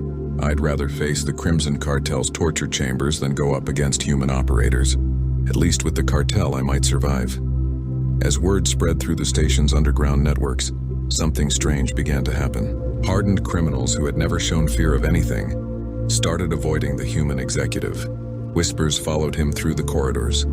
The job posting became a joke in the cantinas, the corporate fool who wanted someone to commit suicide for money. In desperation, the executive tried increasing the payment. He doubled it, then tripled it. The amount became so large it could buy a small fleet of warships. Still, no one would take the job. Finally, an ancient Korvaxi information broker named Thess pulled the executive aside. Her multiple eyes blinked in sequence as she spoke in her raspy voice. "You want to know why no one will take your contract?" she wheezed. "Let me tell you about the last group that tried to hunt human special forces." She led him to a corner table and ordered drinks. The executive listened with growing horror as Thess told him about the Crimson Lance, a legendary mercenary company that had terrorized 3 star systems. 2 years ago, they had accepted a contract to eliminate a human special forces team. 50 of the galaxy's deadliest killers, Thess continued. Veterans of 100 campaigns. They had weapons, ships, orbital support. The humans? 4 soldiers with basic equipment on a jungle world. The executive leaned forward. What happened? Thess's eyes all focused on him at once. The Crimson Lance ceased to exist. All 50 mercenaries, dead or missing. The humans completed their mission and went home for dinner. The executive felt his blood turn to ice. But how? It was 50 against 4. The old information broker chuckled darkly. Numbers don't matter against Terran devils. They don't fight like normal soldiers. They think differently, adapt differently. They turn every disadvantage into a weapon. She leaned closer, her breath smelling of strange spices. There's a reason why humans conquered half the galaxy in less than a century after they reached the stars. It's not their technology. Plenty of species have better weapons. It's not their numbers. They're barely a medium-sized civilization. It's because when you corner a human, especially a trained human soldier, you haven't trapped them. You've just made them dangerous. The executive stared at his drink, his hands shaking. So nobody will take the job? Thess laughed, a sound like grinding metal. Oh, someone will take it eventually. There are always fools in the galaxy, but they won't be professionals. They'll be young, stupid, or desperate enough to think human reputation is just propaganda. She stood up to leave, then turned back one last time. Word of advice? Cancel the contract. Find another way to solve your problem, because if you keep pushing this, you'll eventually find someone willing to try. And when that someone fails, those human special forces might start wondering who wanted them dead. Trust me, you don't want them asking you questions personally. As Thess disappeared into the crowd, the executive sat alone at the table, staring at the data pad containing the contract details. The amount kept increasing automatically as his employers grew more desperate, but the mercenary boards remained empty of volunteers. Across the galaxy, on a peaceful jungle world, 4 human soldiers continued their reconnaissance mission, completely unaware that the greatest mercenaries in known space had all refused to hunt them. They worked quietly and efficiently, their presence known only to the wildlife and the growing legends that followed their kind wherever they went. The reputation of human special forces had become their greatest protection, a shield forged not from metal or energy, but from the respect and fear of those who understood what humanity was truly capable of when pushed to its limits. The stories always started the same way in the cantinas of Nexus Station. A veteran would lean back in their chair, eyes distant with memory, and begin with the words that made every conversation go quiet. Let me tell you about the Terran Devils. Tonight, it was Commander Veltar of the Zephyrian Naval Marines who spoke. His tentacles moved slowly through the air as he gestured, each movement deliberate and haunted. The bar had grown silent around him, even the rowdiest pirates stopping their games to listen. It was during the border wars, he began, his voice carrying the weight of old trauma. The humans had a forward observation post on Kepler 442b, just 4 of their special forces operators running surveillance on our supply lines. Command figured it would be simple. Send in a full assault battalion, clean them out, move on. He paused to drink from his glass, the liquid trembling slightly in his grip. We had 800 soldiers, orbital bombardment support, air superiority. The humans had 4 people with rifles and whatever they could scavenge from the jungle. Should have been over in hours. A young Korvaxi smuggler leaned forward. What happened? Veltar's 3 eyes blinked in sequence, a sign of deep distress among his people. They held us off for 6 months. 6 months. 4 humans against an entire battalion. And they not only survived, they made us bleed for every meter of ground. He stood up and walked to the cantina's large viewing window, staring out at the stars. The first week we lost 2 companies to improvised explosives. They had turned the entire jungle into a trap. Trees that would explode when you passed under them. Pits filled with spikes made from our own destroyed equipment. Tripwires connected to captured ordnance. The second week they started psychological warfare. Our sentries would disappear in the night. No bodies, no signs of struggle. Just empty posts and equipment left behind in perfect condition. We found messages carved into trees in our own language, giving us coordinates for supply drops that turned out to be ambush sites. A Seth mercenary hissed quietly. How did 4 beings do all that? Veltar turned back to face the group. Because they weren't fighting like soldiers. They were fighting like the jungle itself had declared war on us. They moved like ghosts, struck like lightning, and vanished like they were never there. Every attack was perfectly coordinated, but there was no communication we could intercept. It was like they could read each other's minds. At another table, an ancient Vorthon crystalline being named Shimmara added her own voice. Her form flickered between visible and invisible as she spoke, a sign of extreme agitation. I was part of the Obsidian Blade Assassin group, she said, her voice like chiming glass. We specialized in infiltration and elimination. Perfect record over 2 centuries. Then we took a contract to remove a human special forces team from a research station. She solidified completely. her crystalline form reflecting the bar's lights in strange patterns. The station had been attacked by raiders. The humans were the only survivors. Just 2 of them, both wounded, trapped in the medical bay with no weapons except what they could improvise. We went in confident. 12 professional killers against 2 injured humans in a confined space. It should have been a slaughter. Her form flickered again. They turned the medical bay into a fortress. Surgical lasers became weapons. Life support systems became traps. They used the raiders' own attack against us, making us think we were fighting ghosts in the wreckage.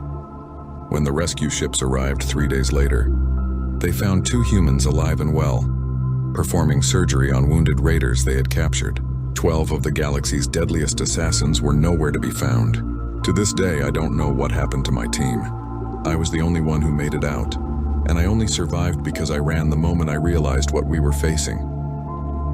The cybernetic Keth warrior designation MX4471 powered up his vocal systems, the mechanical voice adding an eerie quality to his words. My analysis of human combat effectiveness shows patterns that violate standard tactical doctrine.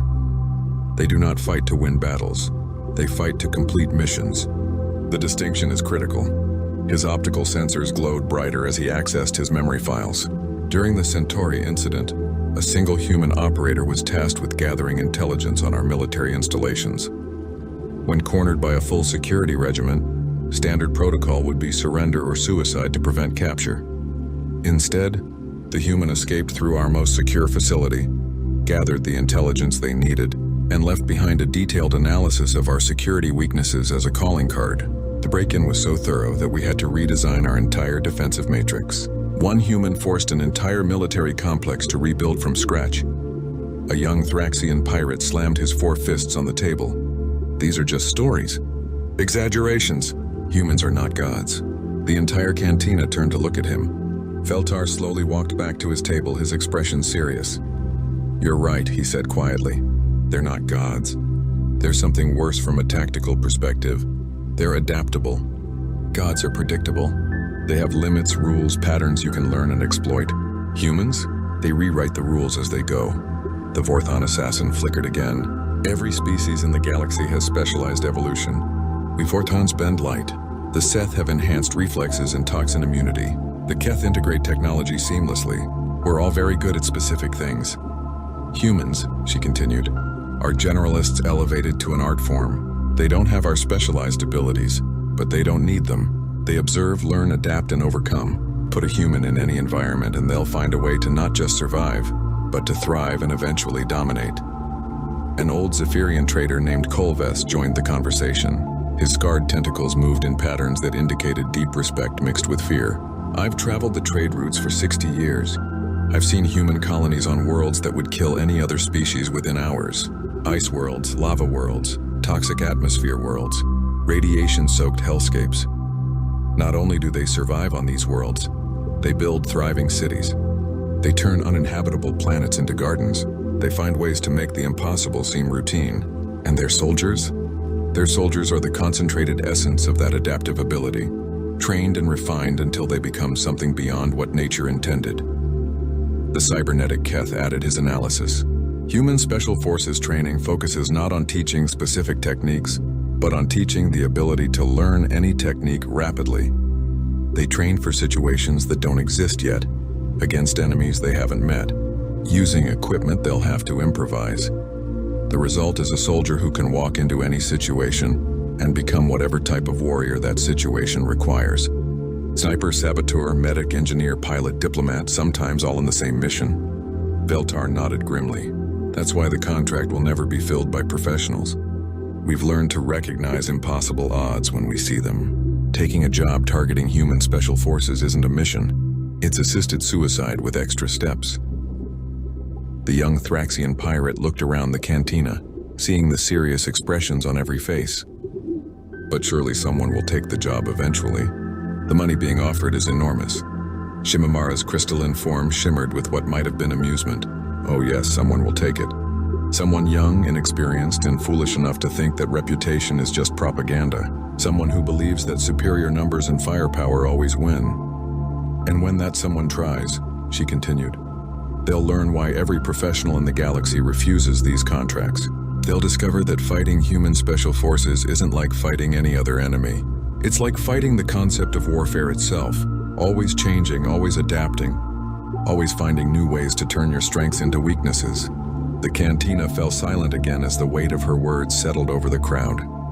Outside the viewing windows, ships continued their eternal dance through space, carrying cargo and passengers between the stars. But here, in this small corner of the galaxy, veteran warriors sat in the darkness and remembered why they had learned to fear the humans who fought not just to win, but to survive. The reputation of the Terran Devils wasn't built on propaganda or exaggeration. It was built on the accumulated experience of every soldier, mercenary, and warrior who had ever made the mistake of underestimating what humans could do when their backs were against the wall. And that reputation, more than any weapon or shield, would continue to protect human special forces across the galaxy.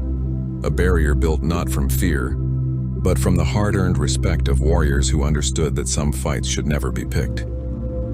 3 days after the last veteran mercenary had refused his contract, the corporate executive sat in his hotel room on Nexus Station, staring at his communication device.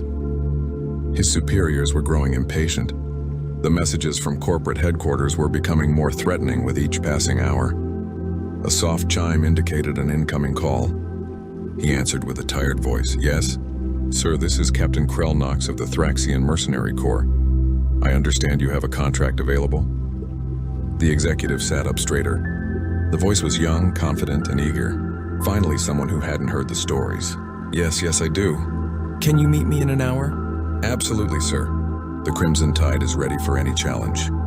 An hour later, the executive found himself facing a group of 6 young alien soldiers in a private meeting room. Captain Krell stood at their head, an imposing Thraxian with bright orange scales and 4 muscular arms. His confidence filled the room like a physical presence. "We are the Crimson Tide," Krell announced proudly. "The newest and most aggressive mercenary unit in this sector. We've completed 12 successful missions in the past 6 months, each one under budget and ahead of schedule." The executive looked around the group. Besides Krell, there was Zekai, a young Seth sniper whose yellow eyes gleamed with untested arrogance. Next to her stood Vex 9, a recently activated Keth cybernetic warrior, his chrome plating still shining without the scars that marked veteran soldiers. The team also included Mordan, a Korvaxi demolitions expert whose multiple arms twitched with nervous energy, and Pilseth, a Vorthon infiltrator who kept flickering between visible and invisible as she struggled to control her excitement. Finally, there was Gruntok, a massive Zephyrian heavy weapons specialist whose tentacles gripped an enormous plasma cannon. "Tell me about this mission," Krell demanded. His forearms crossed confidently across his chest. "We're ready for anything." The executive slid the datapad across the table, watching their faces carefully. 4 targets on a jungle world. Military surveillance team. The payment is substantial. Krell eyes widened as he saw the payment amount. "This much for 4 soldiers? What's the catch?" "The targets are human. Special forces." The young Thraxian captain laughed, a booming sound that echoed off the walls. "Humans, is that all?" "Sir, I think you've been listening to too many propaganda stories. Humans are just another species. They bleed, they die, they break just like everyone else," Zekai hissed in agreement. "My aim is perfect at 2 kilometers. No human reaction time can match Seth reflexes. This will be a simple hunting expedition." Vex 9's optical sensors flashed with calculated precision. "My combat analysis shows optimal success probability of 94.7%. 4 targets versus 6 trained operatives with superior equipment and tactical support represents overwhelming odds." The executive felt a wave of relief wash over him. "So you'll take the contract?" "Of course." Krell slammed one of his fists on the table. "The Crimson Tide has never failed a mission. We certainly won't start failing because of some overrated human myths." Morden's multiple arms gestured excitedly. "I've prepared special explosive devices designed to counter human technology. Whatever they're using won't stand up to proper demolitions work." Pilseth flickered into visibility long enough to speak. "I can infiltrate their position and mark targets for the rest of the team. Humans have terrible natural senses. They'll never detect me approaching." Gruntok hefted his massive weapon. "My plasma cannon can level trees. A few humans with rifles won't be a problem." The contract was signed within minutes. The executive transferred advance payment and provided detailed intelligence about the target location. As the Crimson Tide prepared to leave, Krelnox turned back one final time. "Don't worry, sir. We'll have this wrapped up within 48 hours. Those humans won't know what hit them." 2 days later, the Crimson Tide stealth ship dropped out of hyperspace near Kepler 442b. The jungle world rotated slowly below them, a green and brown marble covered in dense vegetation and scattered with small lakes.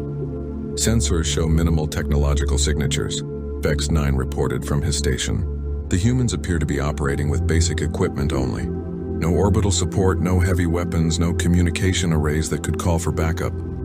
Krelnox studied the tactical display with satisfaction. Perfect.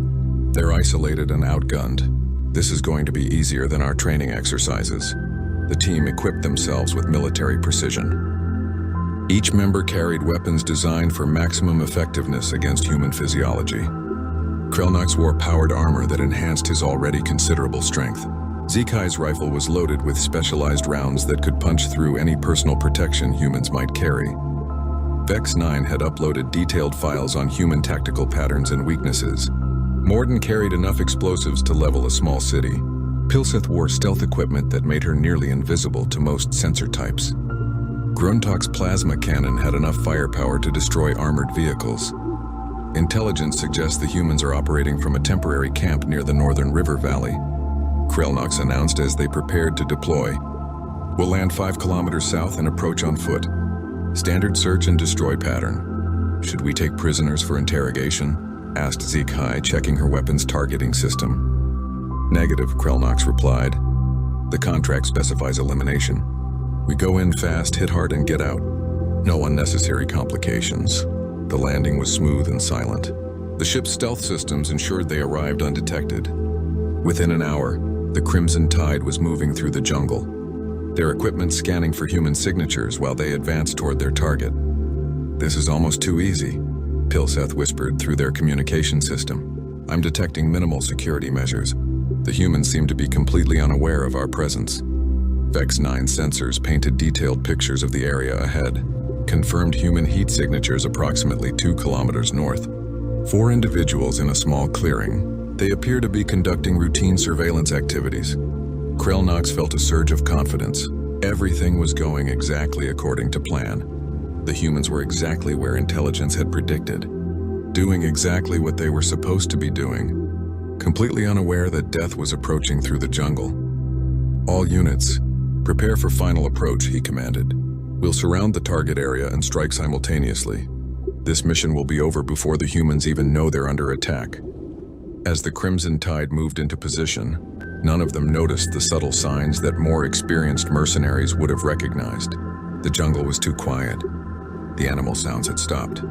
And somewhere in the green darkness ahead, 4 human special forces operators were doing what they did best, adapting to an unexpected situation and preparing to turn a routine surveillance mission into a lesson that the galaxy would never forget.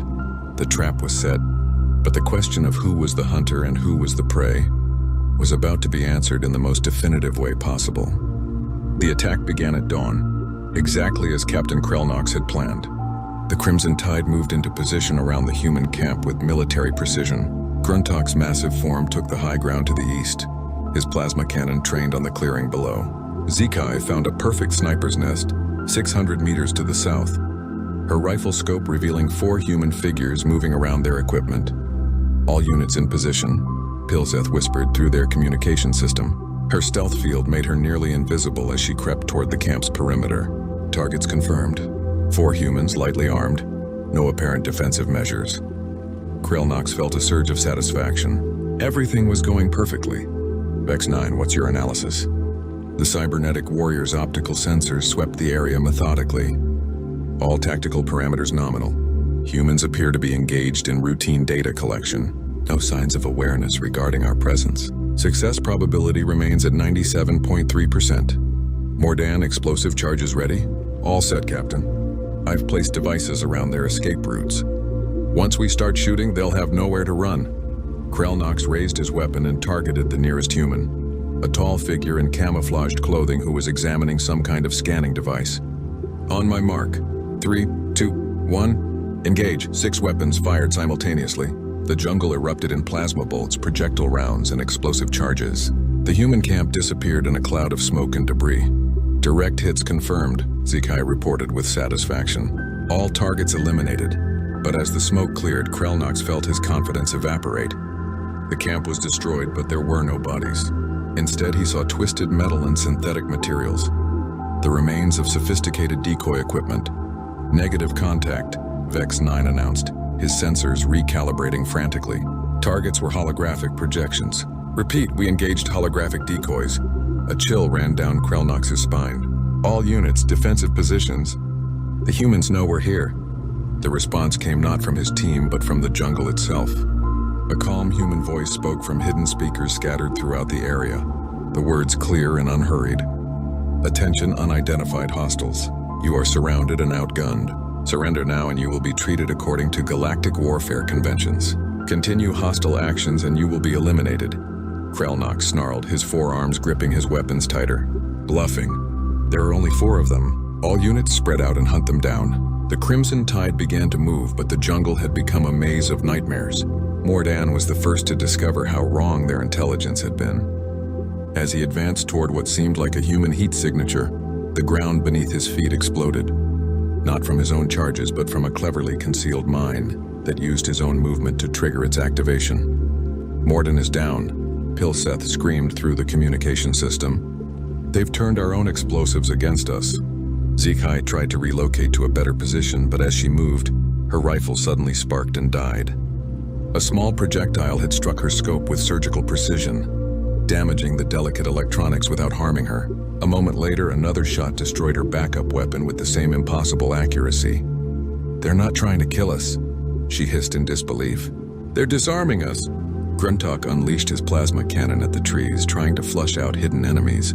The massive weapon carved burning swaths through the jungle, but somehow never seemed to hit anything important. Every shot was precisely countered by the environment itself. Branches fell to block his line of sight.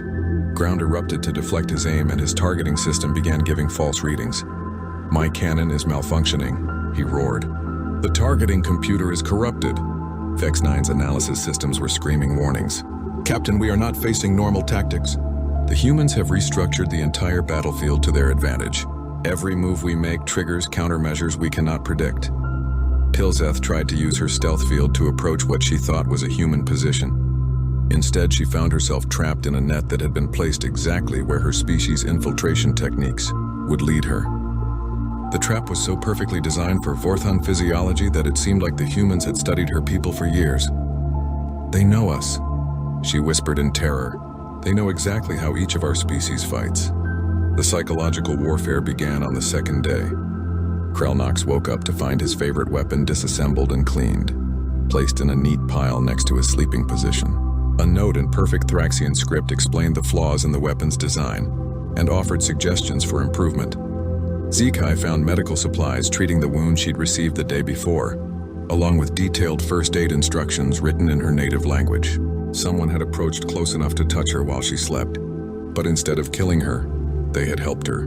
Vex 9's systems began receiving software updates that improved his performance while simultaneously demonstrating how easily the humans could take control of his cybernetic components. Each update came with documentation explaining the security vulnerabilities they had exploited.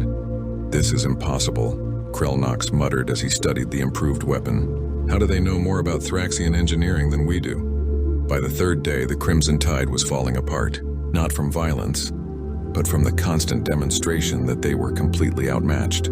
Every attempt to fight back was countered with such overwhelming competence that it became clear they were only alive because the humans chose to keep them alive. On the 4th day, they found breakfast waiting for them, perfectly prepared meals suitable for each species' dietary requirements. The food was nutritious, delicious, and completely free of any drugs or toxins. The message was clear. We can take care of you better than you can take care of yourselves. Why don't they just kill us? Pilseth whispered, her stealth field flickering with distress. The answer came through their communication system in that same calm human voice. Because you're not our enemies. You're misguided contractors who accepted a job without understanding what you were getting into. We don't kill people for making mistakes. However, the voice continued, we cannot allow you to complete your mission. We suggest you consider your options carefully. Your employers have sent you to die for corporate profit. We're offering you the chance to live and learn. On the 7th day, Krelnox finally understood what every veteran mercenary in the galaxy already knew. They weren't fighting soldiers. They were fighting an entirely different kind of warrior. The humans hadn't just defeated them. They had taken the Crimson Tide apart piece by piece and rebuilt them into a better version of themselves. As he sat in the jungle, eating food prepared by his supposed enemies and reading tactical manuals they had written specifically for his species, Krelnox realized that the reputation of human special forces wasn't based on fear or propaganda. It was based on something far more terrifying. The absolute certainty that when you fought humans, you weren't just fighting to win or lose.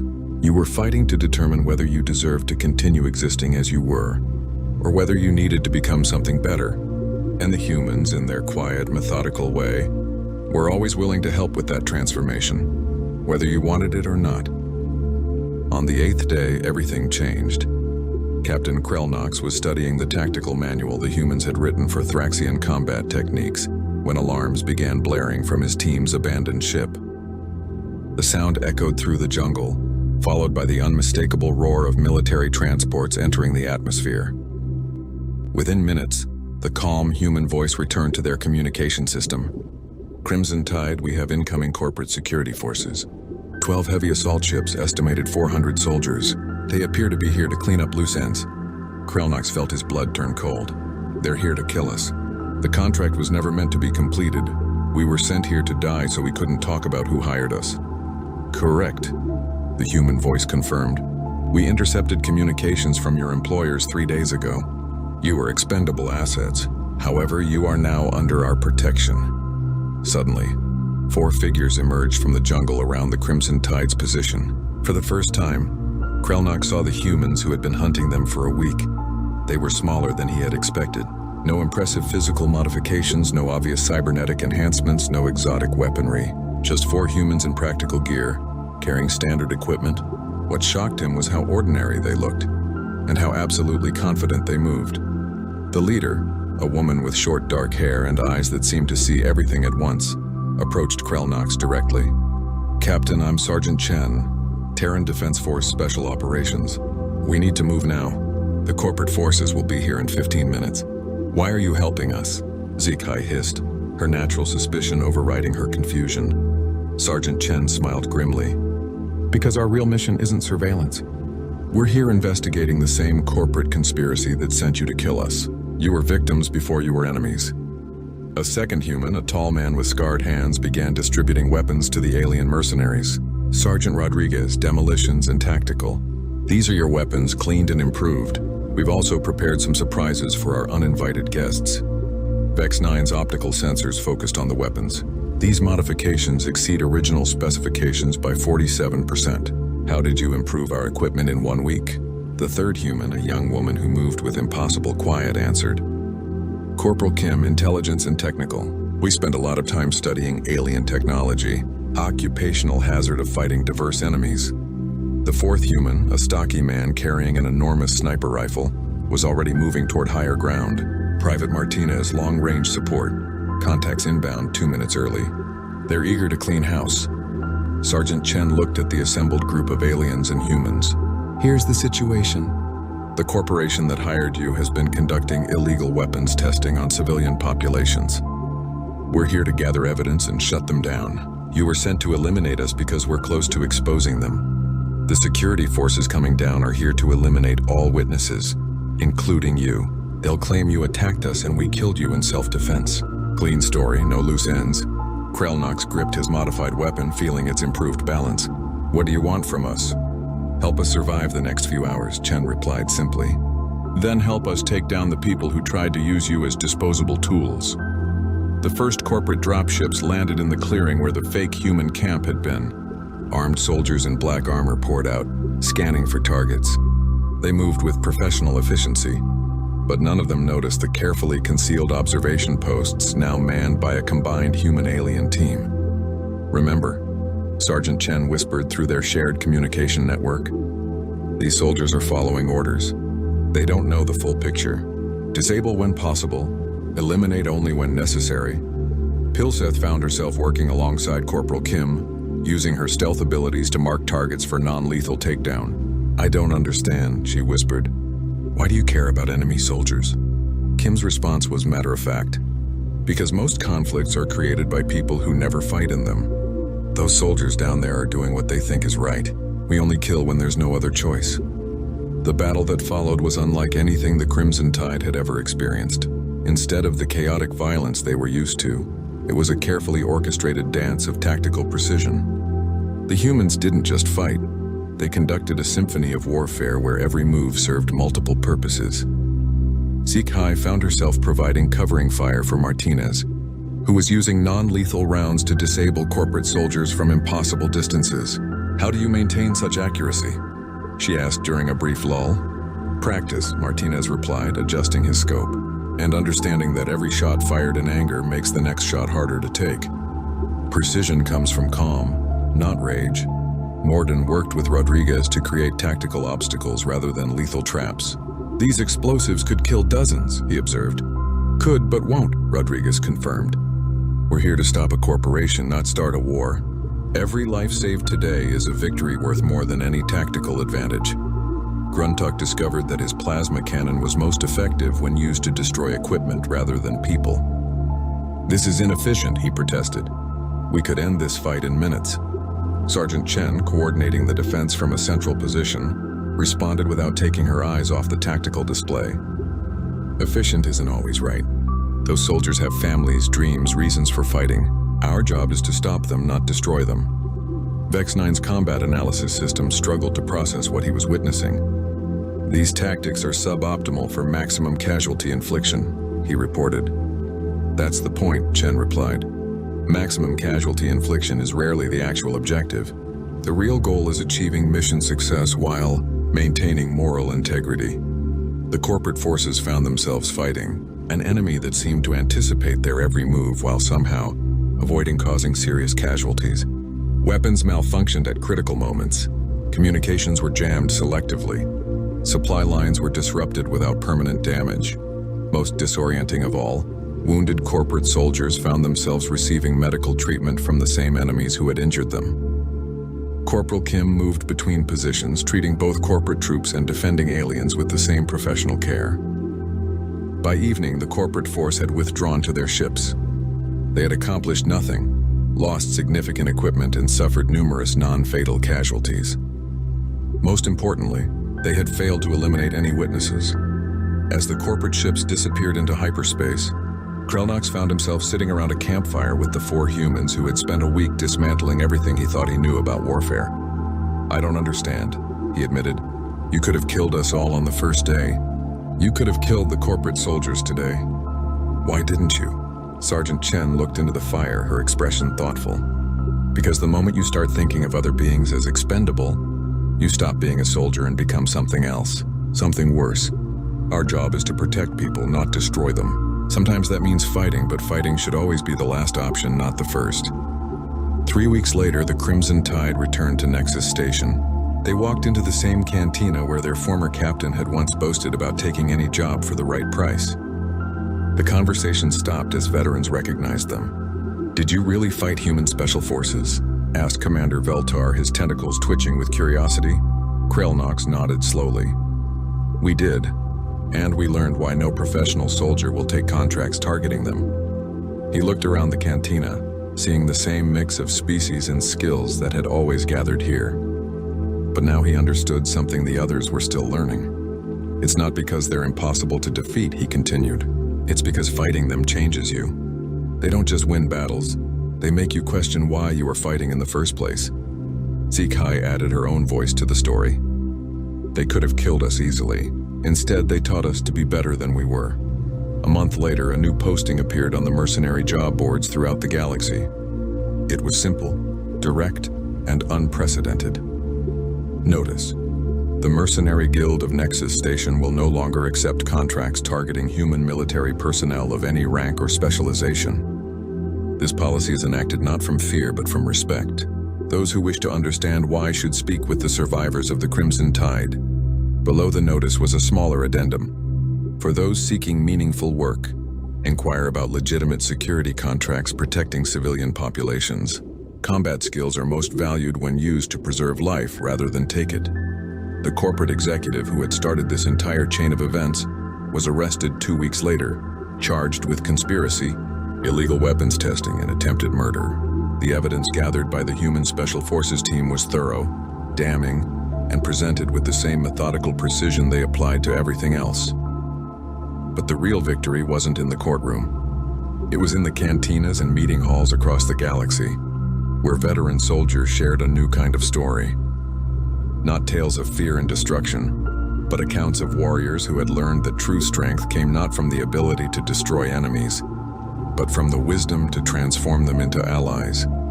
The reputation of Human Special Forces remained intact, but its nature had evolved. The Valderone Combat Academy floated in high orbit above Sector 7, which was the kind of place where the galaxy's best and brightest went to learn how to professionally kick each other's asses. And by professionally, I mean with enough paperwork to choke a bureaucratic slime mold from Rigel 9. Jake Morrison stood in the back of Combat Theory Classroom 7B, trying very hard to look like he belonged there, which he did, technically. He'd passed all the entrance exams, survived the physical trials, and only caused 3 diplomatic incidents during orientation. That had to be some kind of human record, honestly. The other students called him Loophole. Not because he was small, though at 5'9" he was definitely on the compact side compared to most alien warriors. No, they called him Loophole because Jake had a very special talent, finding the exact letter of the law and then dancing the Macarena all over its spirit. Commander Threll stood at the front of the classroom, all 7 feet of rigid Krillian disapproval. He had 4 arms, which meant he could simultaneously hold a datapad, point at a hologram, gesture dramatically, and still have one hand free to massage the bridge of his nose when Jake asked questions. That 4th hand got a lot of exercise. Tomorrow, Threll announced, his voice carrying the kind of authority usually reserved for funeral directors and tax auditors, you will face your final combat examination. This will determine your assignment upon graduation. Fail, and you will be relegated to cargo escort duty. Succeed, and you may earn a position on an elite strike team. Jake perked up at that.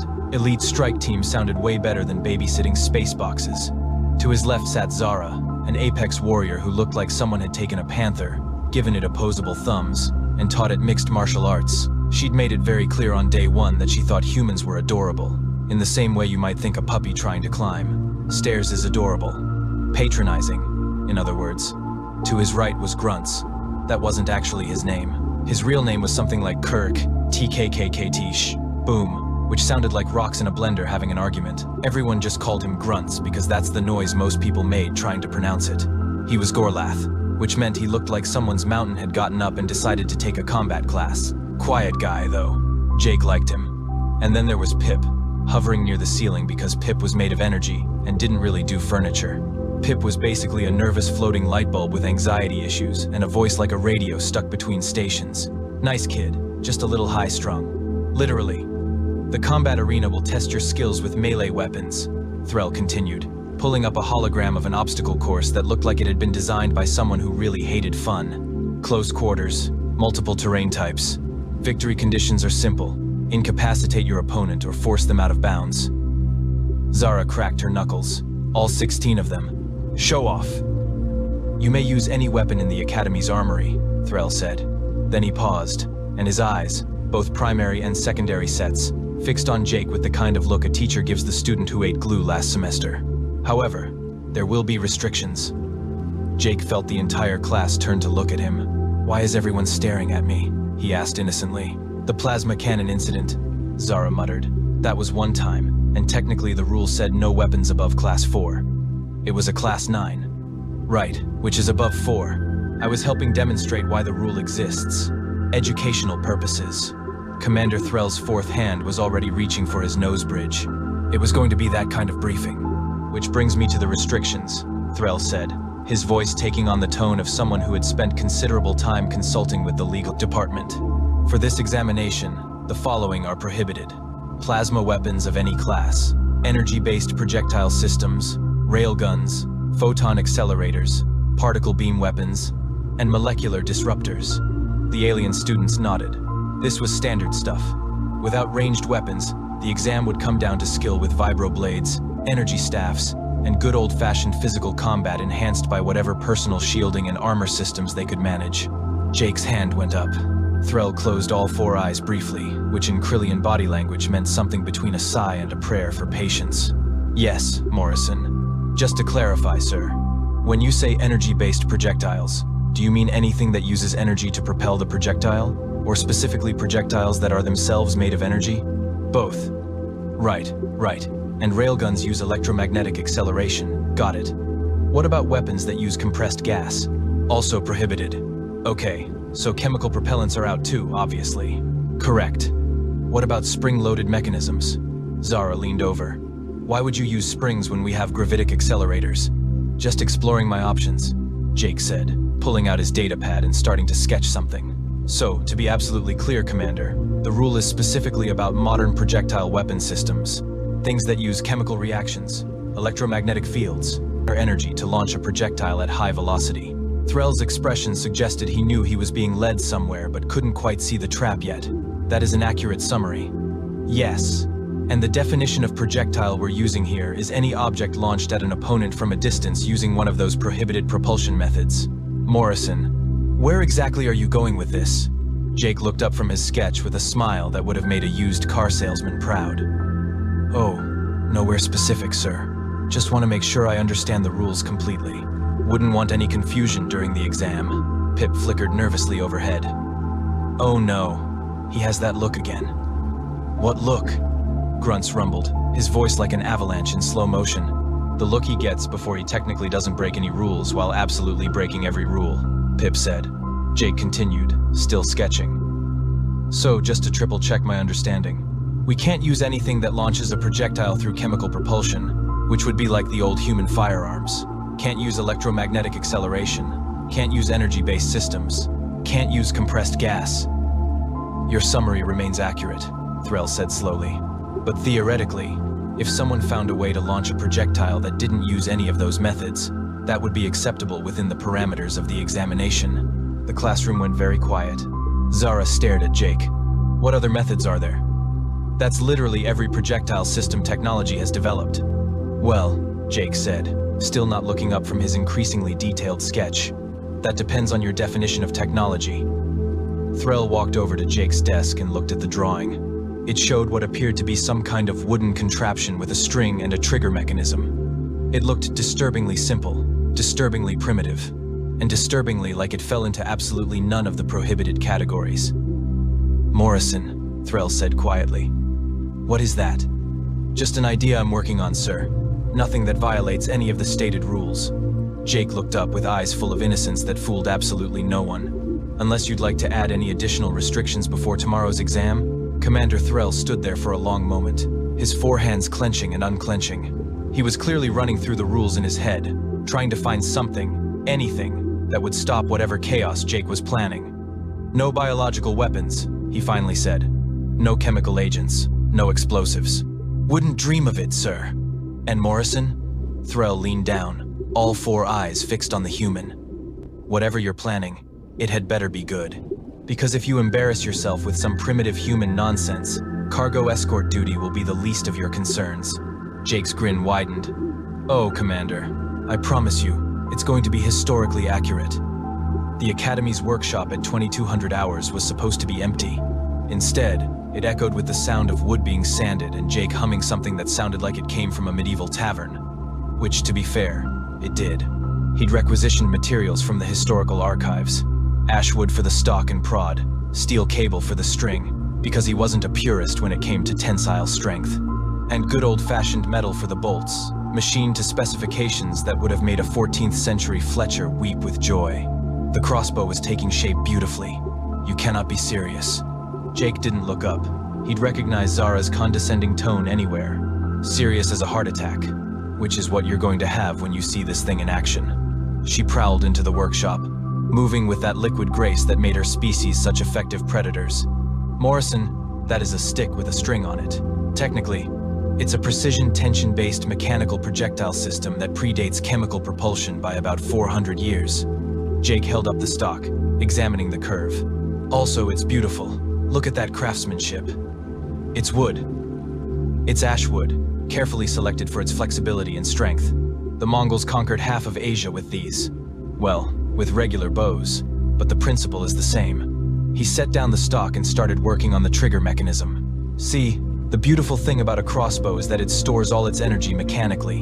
You crank it back, and all that potential energy just sits there, waiting.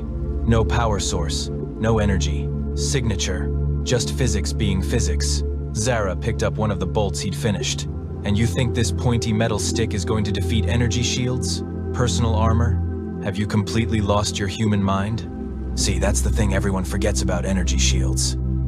Jake finally looked up, his eyes bright with the kind of enthusiasm usually reserved for mad scientists and people explaining their cryptocurrency investments. They're designed to detect and deflect high-velocity projectiles. Plasma bolts, particle beams, railgun slugs. All that stuff comes in hot and fast with massive energy signatures. Obviously. Right. So, the shields have sensors. They detect the incoming projectile, calculate trajectory, and generate a counterfield. It's all very advanced and impressive. He went back to his work. But it's also calibrated for modern weapons. There's a minimum velocity threshold. Go too slow, and the shield reads it as debris or environmental noise. Zara's eyes narrowed. And your medieval toy shoots below that threshold. Oh, it shoots plenty fast enough to punch through most armor. Just not fast enough to trigger shields designed for plasma bolts. Jake grinned. It's like having a security system that only detects cars, and I'm showing up on a horse. That is the most ridiculous thing I've ever heard. And yet, completely within the rules, a rumbling sound announced Gruntz's arrival. The massive Gorlath had to duck through the doorway, and even then he barely fit. He moved over to the workbench with surprising delicacy for someone made of ambulatory geology. "May I?" he asked, gesturing to the crossbow. "Be my guest." Gruntz picked up the weapon carefully, turning it over in his hands. His species had been spacefaring for 3,000 years, but there was something in his expression that suggested appreciation for simpler times. The mechanism is elegant. Direct conversion of muscle power to projectile force through mechanical advantage. Exactly, Jake beamed. No electronics to jam, no power cell to drain. Just you, the weapon, and basic Newtonian physics. It is also, Gruntz continued, extremely limited in rate of fire. Once you shoot, you must reload. In close combat, that delay could be fatal. Which is why I'm also bringing a backup knife. I'm not an idiot, Zara snorted. Debatable. Pip materialized nearby, flickering anxiously. Jake, do you actually know how to use that thing? Like, have you practiced? Pip, buddy, let me tell you a story. Jake set down his tools and leaned back. My grandfather was what humans call a history nerd. Spent every summer at Renaissance fairs, medieval combat demonstrations, the whole deal. Started teaching me archery when I was 8. Crossbows when I was 12. He picked up the crossbow, sighting down its length. Gramps used to say that modern warriors forget the old ways at their peril. He called it the art of technical compliance. Find what works, even if it's not fashionable anymore. Your grandfather sounds weird, Pip said. He was the best. He's also the reason I know that a crossbow bolt travels at about 300 feet per second, fast enough to be lethal, slow enough to be invisible to modern sensors. Jake started attaching the string. Plus, there's a psychological factor. Nobody expects medieval weapons in a space combat academy. Surprise is half the battle. Zara crossed her arms. You're going to embarrass yourself. Maybe. Or maybe everyone's so used to fighting with technology that they've forgotten how to fight against simplicity. He cranked back the string, testing the tension. The crossbow locked with a satisfying click. Besides, what's the worst that happens? I lose and get cargo duty? I was probably getting that anyway. You could get hurt, Pip said quietly. Jake's expression softened. Pip, I appreciate the concern, but I've thought this through. I've run the numbers. I've practiced. He loaded a bolt. And, more importantly, I've read the rulebook 17 times. Commander Threll said no modern projectile weapons. This baby is from the year 1000 AD. Doesn't get less modern than that. Gruntz set down the crossbow carefully. I look forward to seeing this weapon in action. Win or lose, it will be educational. That's the spirit, Gruntz. As the alien students left, Zara paused at the door. Morrison, when you lose tomorrow, try not to cry. It's undignified. When I win tomorrow, try to look surprised. It'll make my victory speech more satisfying. She left, shaking her head. Jake turned back to his crossbow, running his hand along the wood. Okay, Gramps, he muttered. Let's show them why the old ways still work. From down the hallway came the sound of Commander Threll's voice, reviewing the rules one more time with the legal department. Jake could hear the frustration in his tone. Tomorrow was going to be fun. The combat arena looked like someone had taken a military obstacle course, a parkour gym, and a gladiator pit, then smashed them together with complete disregard for safety regulations. Multi-level platforms connected by narrow bridges, scattered cover ranging from energy barriers to good old-fashioned concrete blocks, and in the center, an open space where most of the actual fighting would happen. The stands were packed. Combat finals always drew a crowd, mostly students hoping to see someone get spectacularly wrecked. There was also a distinct possibility they were here to see Jake fail with his primitive human nonsense. He was okay with that. Expectations were just opportunities for dramatic irony. Commander Threll stood in the center ring, all four arms crossed. Welcome to the final combat examination. The rules are simple. Incapacitate your opponent or force them out of bounds. Lethal force is prohibited, obviously. Medical teams are standing by. His eyes swept the arena. Let us begin. The first match was Zara versus Grunts, and it was exactly the kind of high-tech beatdown everyone expected.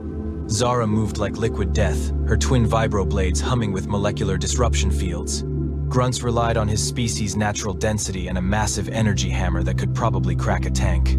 The fight was beautiful in its own way. Zara's energy shield flickered and flashed as she deflected blows that would have liquefied a normal person. Grunts' armor plating absorbed strikes that would have bisected most species. It was technology versus biology, speed versus strength, and it ended with Grunts landing a hit that sent Zara sliding out of bounds. The crowd went wild. Grunts helped Zara up with one massive hand, and she nodded respect. That was class right there. 3 more matches followed. Each one a showcase of advanced weapons technology that made modern Earth militaries look like they were still throwing rocks, molecular blades that could cut through anything, energy staffs that delivered enough voltage to power a small city, personal shield generators that cost more than Jake's entire education. Then came the announcement everyone had been waiting for. Morrison, Jake, versus Skriex of Velstar. Jake walked into the arena carrying his crossbow and a quiver of 20 bolts. He looked like he'd time-traveled from a medieval battlefield, which was basically accurate. The crossbow was polished wood and gleaming metal, absolutely zero electronics anywhere on it. The crowd's reaction was immediate. Laughter rippled through the stands. Skriex emerged from the opposite entrance, and Jake had to admit, the guy looked impressive. 4 arms, each holding a curved blade that shimmered with some kind of molecular edge. His personal shield generator was top of the line, probably military grade. The Velstari were known for being assassins and ambush predators. This was not going to be easy. Skriex took one look at Jake's crossbow and actually laughed. It was a chittering, clicking sound that definitely meant the alien. Equivalent of, "You have got to be kidding me. A bow?" Skriex called across the arena. "Human, I almost feel bad about this. It's a crossbow, actually. There's a difference." Jake loaded a bolt with practiced ease. "But don't worry, I'll explain it to you, slowly." Using small words, Commander Threll raised one hand. "Combatants ready?" Jake brought the crossbow up to his shoulder. The weight was familiar, comfortable. He could hear his grandfather's voice in his head. "Breathe, aim, squeeze. The old ways still work, kiddo." "Begin!" Skriex activated his shield and charged. The energy barrier around him shimmered blue-white, a pocket of force that could stop plasma bolts and deflect particle beams. He moved fast, 4 blades ready to turn Jake into human confetti. Jake didn't move, he just aimed. The crossbow bolt left the weapon with a soft thwip sound, almost polite compared to the crack of energy weapons. It flew straight and true, a simple piece of metal and wood following a ballistic arc that would have made Newton proud. And it went straight through Skriex's shield like the barrier wasn't even there. The crowd went silent. Skriex's confident charge became a stumbling stop as the bolt punched into his shoulder armor. The armor held, barely, but the impact spun him sideways. His expression shifted from confidence to confusion in real time. "What? How did you? That's impossible!" Skriex sputtered. Jake was already cranking back the string for another shot. "See, that's a 50,000 credit shield you're wearing, top of the line, designed by the finest military engineers in the sector." He locked the string and loaded another bolt, calibrated to detect and stop projectiles moving faster than 2,000 meters per second, which is what most modern weapons shoot at. Skriex was backing up now, all 4 blades coming up defensively. My crossbow bolt, Jake continued, taking aim again, travels at about 90 meters per second. Your shield's sensors literally cannot comprehend something moving that slowly. It's like having a lock that only recognizes digital keys, and I showed up with a chunk of metal from the Bronze Age. That's cheating. That's reading the rule book.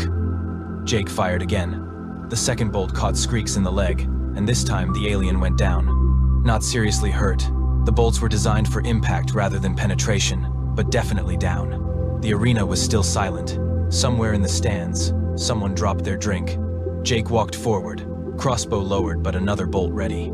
Here's the thing about modern technology. It's amazing, incredible really, but it's designed to fight modern technology. Nobody thought to defend against weapons from 1,000 years ago because why would you? Skreeks looked up at him, all 4 blades still ready. This is humiliating. Yeah, probably. But you know what's more humiliating? Not adapting. Jake offered his hand. You charged straight at a ranged weapon. Didn't use cover. Relied entirely on your shield. That's not tactical, that's lazy. For a moment, Skreeks just stared at the offered hand. Then, slowly, he took it. You fight strangely, human. I fight effectively. There's a difference. As medical teams helped Skreeks out of the arena, Jake turned to face the crowd. The silence was breaking into confused murmuring. He could see Commander Threll in the judge's booth, all 4 hands pressed against his face. Jake raised the crossbow over his head. And here we observe, he announced in his best-natured documentary voice, the confused alien, whose expensive technology cannot comprehend pointy stick mechanics from Earth's Middle Ages. Truly, evolution has failed to prepare them for this moment. The crowd finally reacted. Half of them were laughing. The other half were probably calculating how much their own shields would cost to recalibrate. Next match. Threll's voice boomed, sounding deeply tired. Morrison advances. Jake walked back to Brend, the preparation area, where Pip was flickering with what looked like electronic shock. That was the most ridiculous thing I've ever seen. Thanks, Pip. I try. I mean, it violated every expectation of modern combat. That was kind of the point. Zara was there too, and her expression was hard to read. Finally, she spoke. That was either brilliant or stupid, and I genuinely cannot tell which. Why not both? She almost smiled. Next round is in 20 minutes. Don't get overconfident, Morrison. Not everyone will make Skreeks' mistakes. Jake checked his bolts, making sure none were damaged. I know, but they'll make other mistakes. Because nobody here has trained to fight against medieval weapons. That's my advantage. Until someone figures you out. Then I guess I better win fast. Jake's second match was against Thraxus, a Mantelian with 8 eyes and reflexes that made most species look like they were moving through molasses. Thraxus didn't make Skreeks' mistake. He used cover, moved unpredictably, and tried to close the distance without relying on his shield. He still lost. Turns out, a crossbow bolt doesn't care about your reflexes when you're committed to a jump between platforms. Physics is physics, and gravity doesn't negotiate. Match 3 was Krill, who brought smoke grenades and tried to obscure Jake's vision. Smart play, actually. Would have worked great against energy weapons that needed clear line of sight for targeting computers. Unfortunately for Krill, Jake had been bow hunting since he was 12, and his grandfather had taught him to aim by instinct. The bolt that caught Krill in mid-charge was pure muscle memory. By match 4, the other students had stopped laughing. They'd started taking notes. Jake's 5th opponent actually brought a riot shield, an old-fashioned physical barrier instead of an energy field. Jake respected that. He won anyway by aiming for the legs, but he respected the adaptation. The pattern was clear. The opponent came in with a new strategy, each one learning from the previous losses. They used terrain better. They adapted their tactics. They stopped relying on technology that couldn't detect medieval projectiles. And that, Jake reflected as he cranked back his crossbow for what felt like the 100th time, was exactly what he'd wanted. Make them think, make them adapt. Show them that fighting wasn't about having the best gear. It was about using your brain. Championship match, Commander Threll announced, and he sounded like a man who'd aged 10 years in 3 hours. Morrison, Jake, versus Kirk, TKKKT boom, called grunts. The arena erupted in cheers. This was the match everyone wanted to see. The human with his primitive weapon versus the walking mountain who'd won every match through sheer tactical brilliance. Grunts entered the arena, and notably, he wasn't wearing a shield generator. He had his energy hammer, sure, but his approach was different. Careful, measured. Grunts, Jake called out. No hard feelings after this, right? None whatsoever. Grunts' voice rumbled like distant thunder. You have taught valuable lessons today. I intend to return the favor. Fair enough. Begin. Grunts didn't charge. He moved laterally, using the arena's concrete barriers for cover. Smart. He'd watched every one of Jake's matches and learned that staying in the open was suicide against a ranged weapon. Jake fired. The bolt sparked off concrete as Grunts ducked behind cover. This was different. This was an opponent who understood that the crossbow's greatest weakness was its reload time. Jake could get off maybe 2 shots per minute with careful aiming. Grunts just had to close the distance, and those massive arms could end the fight in seconds. Jake moved to higher ground, taking position on one of the elevated platforms. Better sightlines, more reaction time. Grunts anticipated this and circled below, staying behind cover, moving from barrier to barrier. The Gorlath was patient, which made sense for a species that lived for 300 years. Jake fired again. Miss. The bolt clattered off metal plating that Grunts had positioned between them. You are skilled, Morrison, Grunts called out. But skill has limits. So does patience. I have considerably more of it than you have bolts. Fair point. Jake had started with 20. He was down to 14. The math was not in his favor. Time to get creative. Jake moved along the platform, making noise, drawing Grunts' attention. Then he fired a bolt high, intentionally missing, making it clatter off the far wall. Grunts looked toward the sound. Just for a second, Jake dropped off the platform, landing behind a different set of barriers. New angle, new position. Clever, Grunts acknowledged, but he'd already adapted, moving to cover the new angle. This went on for 5 minutes. Cat and mouse, hunter and hunted, each one respecting the other's abilities, neither willing to make a critical mistake. The crowd was riveted. This wasn't the spectacle of energy weapons and flashy technology. This was tactics, pure, fundamental combat strategy. Jake knew he had to force a confrontation. At this rate, he'd run out of bolts before Grunts ran out of patience. He loaded a bolt, took a breath, and made his move. He stepped into the open, crossbow raised, directly challenging Grunts to engage. Grunts saw the opening and took it, charging from cover with surprising speed for someone made of rock. His hammer came up, ready to strike. Jake fired. The bolt caught Grunts in the shoulder, barely slowing him down. Then Jake did something nobody expected. He dropped the crossbow and pulled out his backup knife. Grunts' hammer came down. Jake rolled left, the impact cratering the floor where he'd been standing. He came up inside Grunts' reach, where the massive hammer was useless, and drove his knife toward the joint in Grunts' arm plating. The blade scraped off armor. Grunts pivoted, trying to grab him. Jake ducked under the grasping hand, swept Grunts' leg, which was like trying to trip a building. It didn't work, but it bought him space. He dove for his crossbow, rolled, came up with it loaded because he'd prepared a bolt in advance. Smart thinking there, Jake, and fired from 5 feet away. The bolt caught Grunts square in the chest plate. The impact staggered the massive alien backward. 1 step, 2 steps, 3. His foot crossed the boundary line. Out of bounds, Threll announced. Morrison wins. The arena exploded. Half the crowd was cheering. The other half was probably trying to figure out how to requisition medieval weapons. Grunts looked down at the boundary line, then at Jake, then started laughing. It was a sound like rocks tumbling down a mountain, deep and genuine.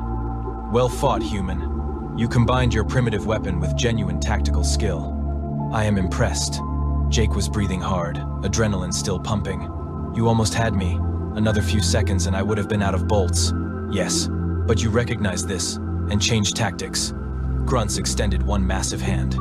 You think like a warrior, not like someone who depends on technology. They shook hands.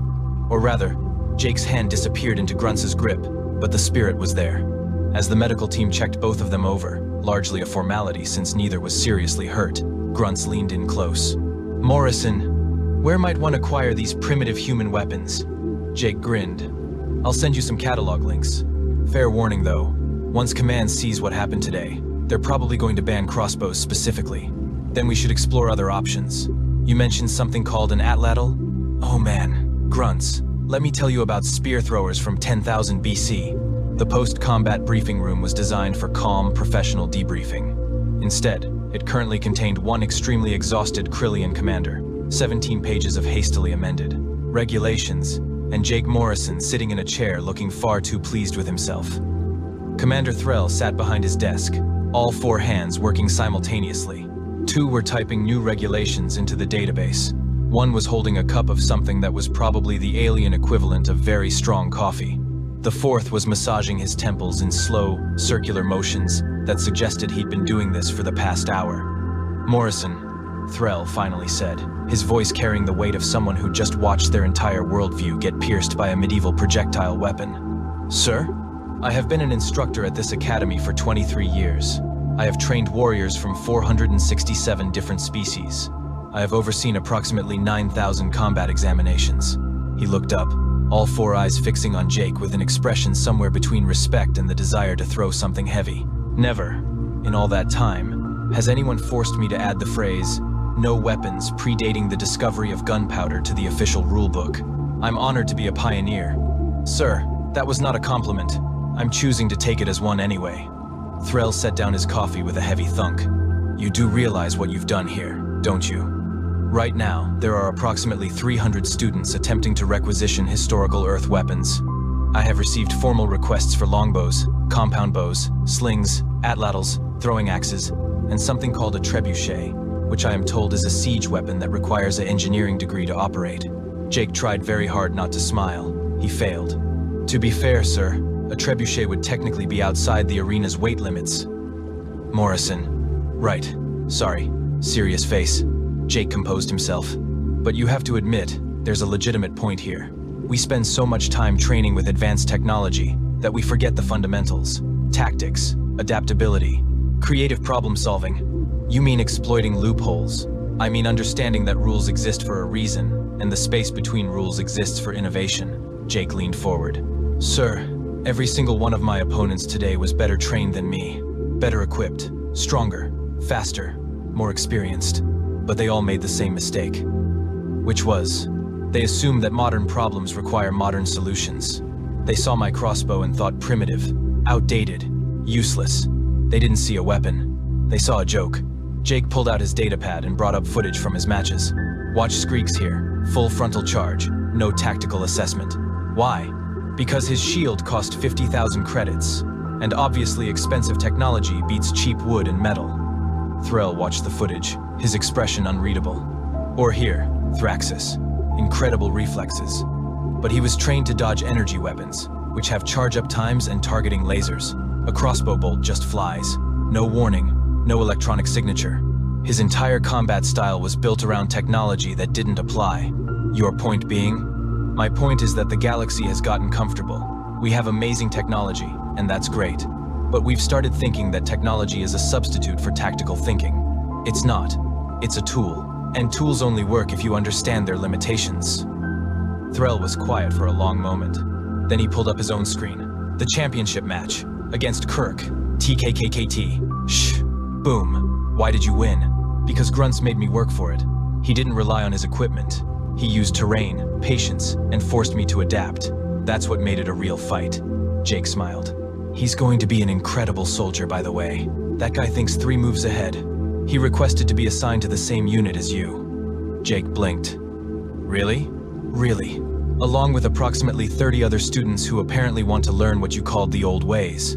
Threll's expression might have been a smile, though it was hard to tell with Krillian facial structure. "You have started something of a movement, Morrison. The Historical Weapons Club has tripled in membership in the last 4 hours.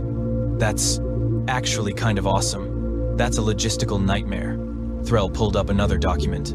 "However, the command staff has reviewed your examination performance. Despite your unorthodox methods, or perhaps because of them, you demonstrated exceptional tactical thinking, adaptability under pressure, and the ability to analyze and exploit enemy weaknesses." Jake sat up straighter. This sounded promising. "Therefore, you are being assigned to Strike Team 7, Special Operations Division. Your commanding officer will be Captain Venn, who specifically requested you after watching the arena footage. Apparently, she appreciates soldiers who think creatively." "Sir, thank you. Don't thank me yet. Strike Team 7 specializes in asymmetric warfare, situations where conventional approaches fail. You'll be operating in environments where your tendency to find unconventional solutions will be considered an asset rather than a disciplinary problem." "That sounds perfect. It sounds dangerous. Which brings me to my next point." Threll fixed Jake with all 4 eyes. "The rules have been updated. As of today, the following are prohibited in Academy combat examinations.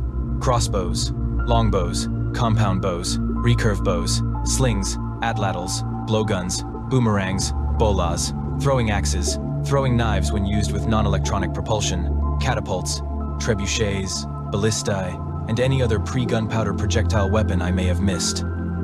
Jake raised his hand slowly. Yes, Morrison? That's a really comprehensive list, sir. Thank you. Just one question, though. Threll's fourth hand returned to his temple. What now? Well, technically speaking, all those weapons you listed use mechanical energy storage and release. Springs, tension, torsion, gravity, all mechanical systems. Jake pulled out his datapad, where he'd definitely not been researching alternatives for the past hour. But there are other pre-gunpowder technologies that work on different principles. Such as? Well, there's the Kusarigama, which is a Japanese chain weapon, not really projectile-based, more of a ranged melee system. Then there's the meteor hammer, which uses centrifugal force. Oh, and war boomerangs, which are self-returning and technically don't use stored energy in the traditional sense since it's all about aerodynamics. Threll stared at him. Also, Jake continued, warming to his theme. There's this thing called a shepherd's sling, different from a regular sling, uses more of a throwing motion than a release mechanism. And technically, throwing rocks really hard doesn't involve any weapon at all, just projectile physics and good aim. Morrison. I'm just saying, sir, that if we're going to write comprehensive rules, we should be thorough. Wouldn't want any confusion. For a long moment, Commander Threll said nothing. Then he reached over and pulled up the regulations database again. His hands started typing, faster than before. New regulation, he muttered.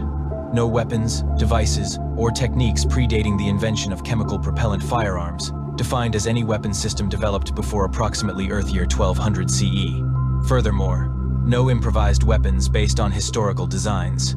Furthermore, no exploiting aerodynamic properties of thrown objects. Furthermore, he looked up. Morrison, is there anything else you're planning to weaponize from human history? I mean, the Romans had some interesting things to say about construction equipment that could be repurposed. And the Greeks had this fire system that, out. Sir, get out of my office. Report to Strike Team 7 at 0600 tomorrow. And Morrison? Yes, sir? Threll's expression softened, just slightly. Good work today. You proved that victory doesn't always come from having the best equipment.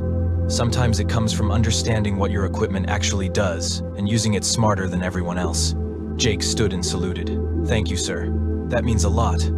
It also means you're now Strike Team 7's problem instead of mine. Captain Venn has my sincere sympathies. Jake grinned and headed for the door. As he reached it, Threll called out one more time. Morrison, out of curiosity, if they ban all pre-gunpowder weapons, what would you use next? Jake paused, thinking. Well, sir, I've been reading about siege tactics. Turns out the Mongols used to catapult diseased animals over castle walls for psychological warfare. Now, I'm not saying I'd do that, but technically biological warfare was banned, not biological intimidation. Maybe some realistic props, some theater skills. Out. Jake left quickly, but not before hearing Threll's voice behind him adding another amendment to the rules database. Outside, the academy hallway was buzzing with activity. Students clustered in groups, discussing the day's matches. Jake spotted Pip hovering near a window, flickering in what looked like excited colors. Jake, you did it. Elite Strike Team. Thanks, Pip, though I think I may have given the commander a stress disorder. Worth it though, right? Absolutely. Zara approached from the other direction, and her expression was complicated. Morrison, that was. I'm not sure what that was. A comprehensive demonstration of why you should never underestimate simplicity? More like a comprehensive demonstration of why humans are absolutely terrifying when they get creative. She paused. I also requested assignment to Strike Team 7. Jake raised his eyebrows. Really? Really? Someone needs to make sure you don't get the entire team killed with your insane ideas. Plus, she added, almost reluctantly, you made me realize I'd been relying too much on my equipment. That's a weakness. I need to fix it. Happy to. Help.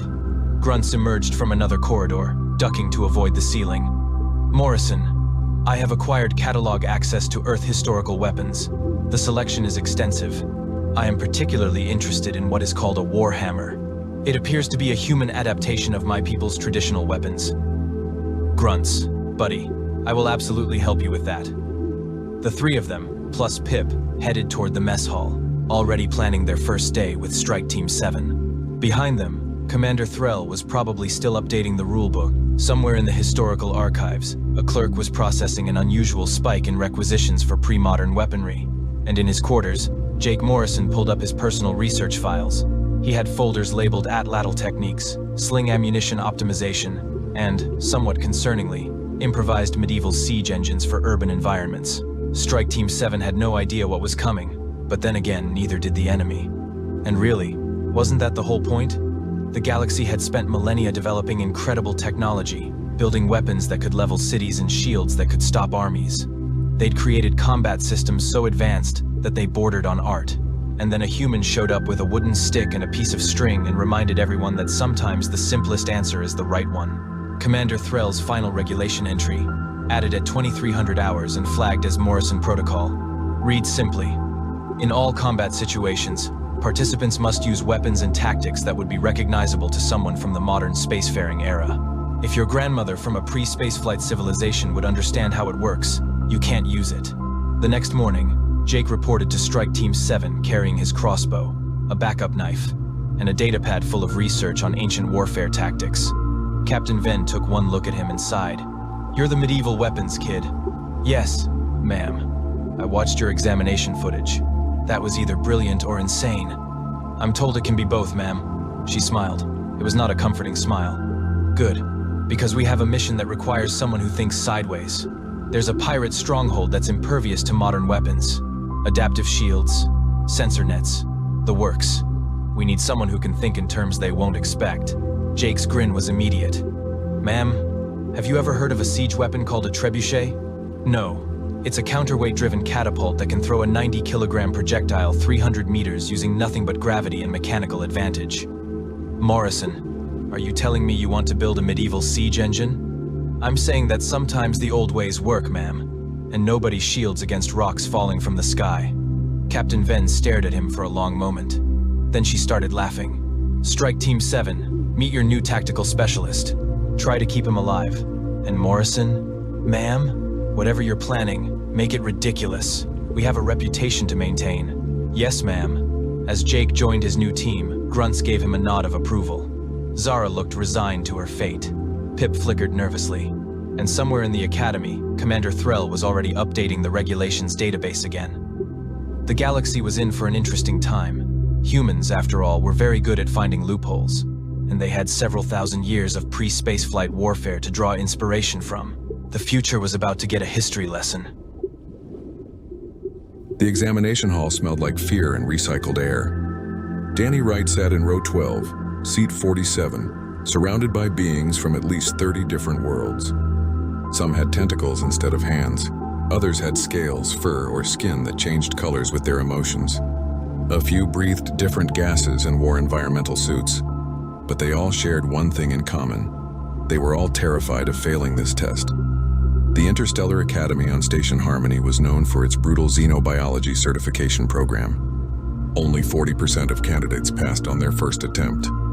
The rest either failed or ended up in medical facilities after panic attacks. Danny watched a tall Quillen in the front row nervously tap 4 of its 6 fingers against the desk. The crystalline being next to Danny kept making a high-pitched humming sound that probably meant stress in its species. Danny felt fine. Actually, he felt a little bored. He had arrived at the station 3 days earlier from Callisto, one of Jupiter's moons. The journey took 2 weeks in a cramped transport ship, and he spent most of it sleeping or reading adventure novels. His parents had hugged him goodbye at the launch facility. His little sister Amy had cried and made him promise to come home soon. His father had given him one last piece of advice: trust what you know, not what the books say. Now Danny understood why the other candidates looked so worried. The exam hall was massive, with curved walls that displayed slowly rotating holographic images of alien creatures. Some looked harmless, like floating jellyfish or fuzzy caterpillars. Others looked like nightmares, all teeth and claws and armored plates. Each student had a data tablet and a question booklet printed on actual paper, which was apparently more secure than digital formats for important certifications. The proctor entered through the main door. His name was Brevet, according to the identification badge floating above his head. He was a Quillen, which meant he looked something like an upright octopus mixed with a business executive. His skin was a professional shade of gray-blue, and his movements were precise and methodical. He carried himself with the authority of someone who had administered this exam thousands of times. Brevet's voice came through the translation devices everyone wore. It sounded calm but firm, like a teacher who expected obedience but not friendship. He explained the rules. 3 hours to complete 200 questions. Each question would show a holographic creature. Students had to identify the species, rate its threat level from 1 to 10, and list proper containment protocols. No talking, no looking at other tablets, no using external databases. Danny glanced at his tablet as it powered on. The first question appeared immediately. A holographic projection materialized above his desk, showing a small lizard-like creature with purple scales and 6 eyes. Easy. That was a Venusian acid spitter, threat level 3, contained using alkaline barriers and maintained at temperatures below 15 degrees. Danny typed his answer and moved on. Question 2 showed a worm the size of a bus with rotating teeth rings. Proxima mining worm, threat level 5, contained using sonic dampeners and kept away from metal surfaces. Danny's fingers moved quickly across the tablet. Around him, other students were taking much longer. The Quillen in front was still on question 1, scrolling through reference images on the allowed database. The crystalline being had started question 2, but kept deleting and rewriting its answer. Someone 3 rows back made a sound like a strangled cough, which was probably how their species expressed frustration. Danny worked through 20 questions in the first 30 minutes. Most were creatures he had read about or seen in documentary feeds. A few were species he had actually encountered during supply runs to other colonies. The test was difficult, sure, but not impossible. He started to understand why his parents had insisted he take this exam. If he passed, he could legally handle xenobiology specimens, which meant better job opportunities and more freedom to continue his family's work. Question 37 made him smile. The hologram showed a massive creature that looked like a bear crossed with a tank, covered in crystalline armor plates. That was a Kepler ice burrower, threat level 7, contained using thermal shock systems and gravitational restraints. Danny had seen one of these once during a research expedition. It had tried to eat their transport vehicle, but got distracted by a deposit of frozen methane. Beautiful creatures, really, if you appreciated functional evolution. The exam continued. Danny settled into a rhythm. Read the question, identify the creature, type the answer, move on. Some questions were tricky, showing juvenile forms of species that looked different from adults or subspecies that required careful observation to distinguish. But nothing stumped him completely. Then question 83 appeared on his screen, and the entire atmosphere in the examination hall changed. The hologram materialized slowly, as if the system needed extra processing power to render it properly. What emerged made several students gasp out loud. One candidate dropped their tablet. Another started making a clicking sound that the translation device interpreted as a prayer in their native language. The creature in the hologram was enormous, even in miniature projection. It had 6 legs, each ending in claws that looked like they could tear through ship hulls. Its body was covered in obsidian black scales that seemed to absorb light. 3 rows of serrated teeth filled a mouth large enough to swallow a human whole. A spiked tail, easily 15 feet long in real life, curved behind its body like a scorpion's stinger. But the worst part was its eyes. They glowed with a predatory intelligence that made it clear this was not some mindless beast. This was a hunter that thought, planned, and remembered. The translation text appeared below the hologram. Identify this creature, provide threat classification, and describe containment protocols. Danny looked at the projection for exactly 3 seconds. Then he grinned, picked up his stylus, and wrote one word in the answer field. Fluffy. The crystalline student next to him leaned slightly to see his screen, then jerked back so hard it nearly fell off its chair. The gesture attracted attention from others nearby. Within moments, 5 different species were staring at Danny's answer, with expressions that universally translated to shock and horror.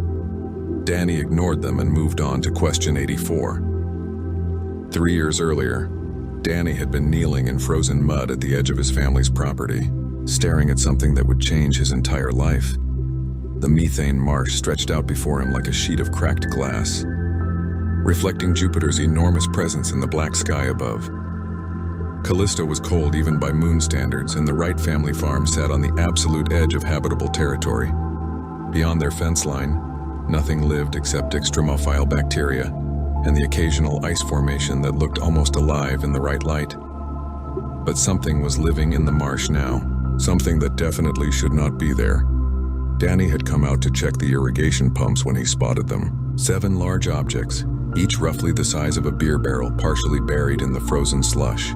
At first he thought they might be storage containers that had fallen off a transport ship. But as he got closer, he realized they were organic. Eggs. Huge, leathery eggs with surfaces that seemed to pulse with internal heat. He ran back to the main habitat module, his boots crunching on ice crystals. His parents were in the greenhouse section, arguing about whether their latest crop of hybrid wheat could survive another temperature drop.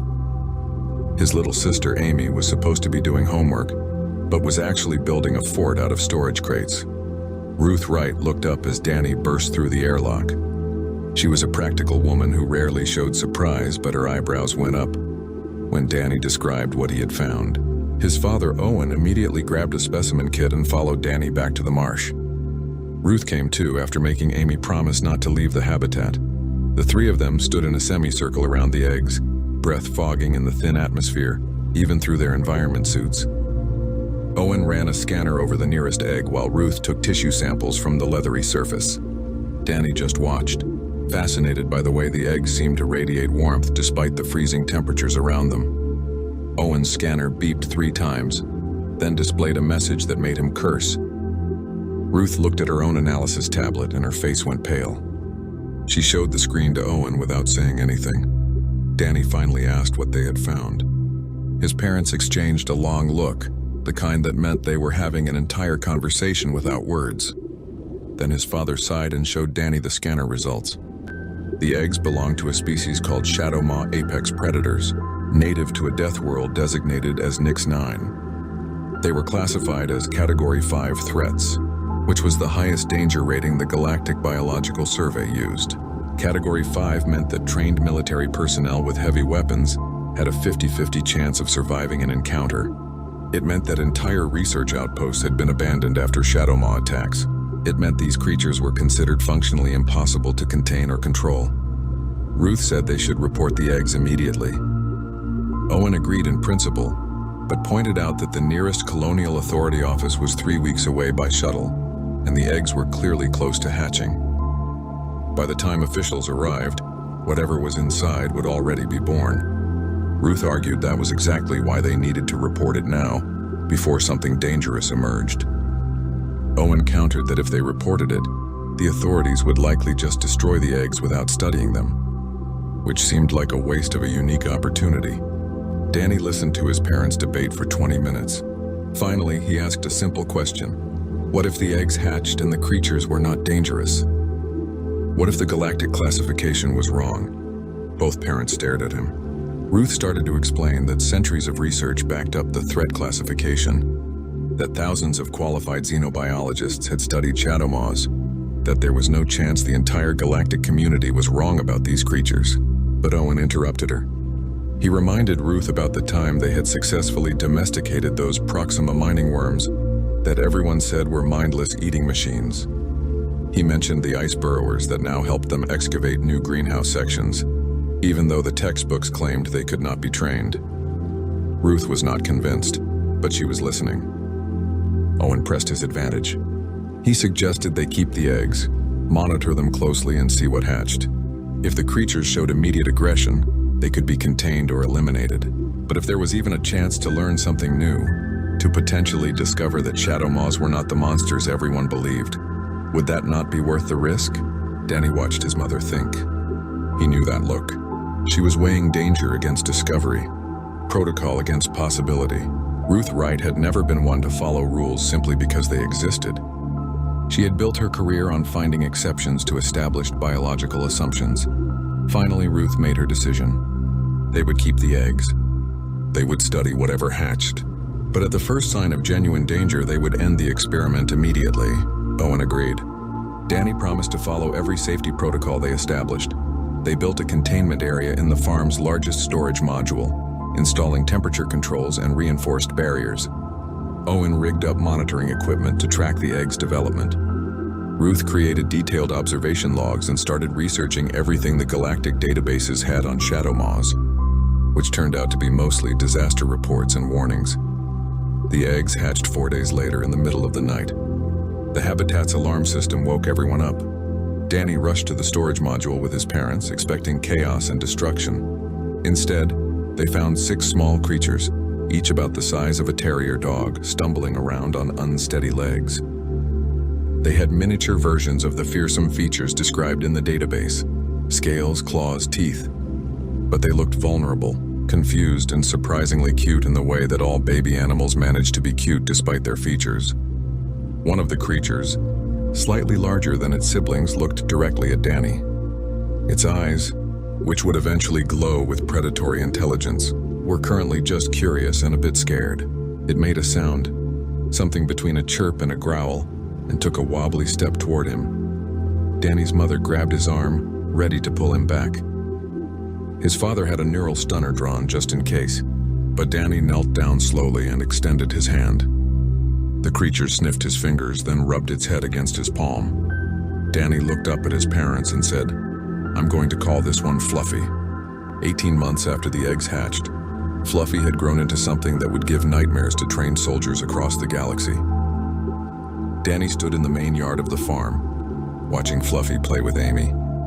His little sister was 7 years old now, laughing as she threw a gravity ball across the ice field. Fluffy, all 3 tons of obsidian-scaled apex predator, bounded after it like an oversized puppy.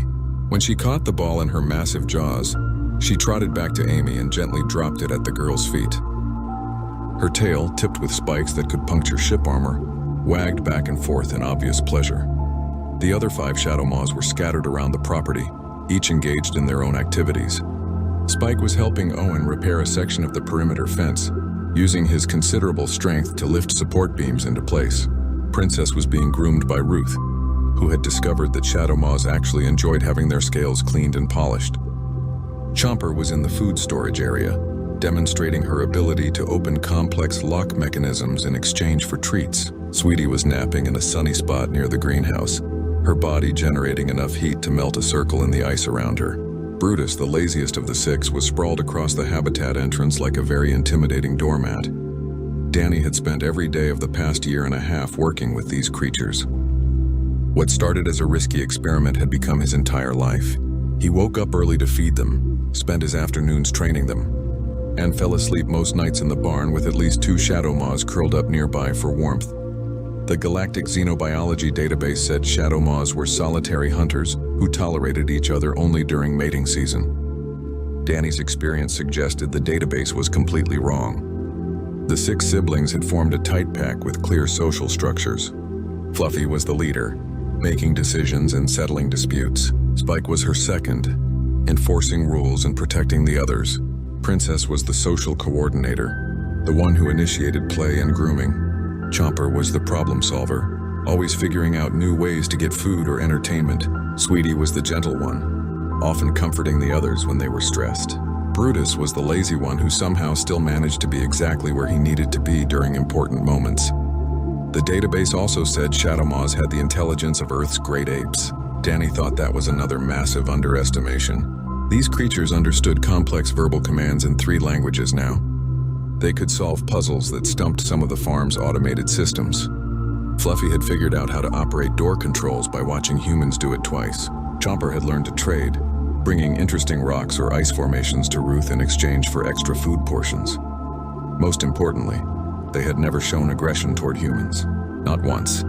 Not even when Amy accidentally stepped on Brutus's tail, or when Owen had to remove an infected claw from Spike's foot, or when Ruth took blood samples for her research. Other frontier farmers had started visiting the Wright property. Word spreading through the isolated moon colonies about the impossible creatures that lived there. Some visitors were skeptical, arriving with weapons and suspicious expressions. Others were curious, wanting to understand how a Category 5 species could behave like domestic animals. All of them left with the same confused look on their faces, trying to reconcile what they had seen with what they thought they knew about dangerous predators. Old Howard from the mining station 200 kilometers north had visited 3 times. He was a veteran of the frontier wars and had killed more hostile creatures than he could count. The first time he saw Fluffy, he drew his plasma rifle on instinct. But then Amy had run up to Fluffy, hugged one of her massive legs, and asked if Mr. Howard wanted to play fetch with them. Howard had stood there for 5 full minutes, rifle still drawn, watching a child play with a creature that should have eaten her. He finally holstered his weapon, sat down on a cargo crate, and asked Owen for something strong to drink.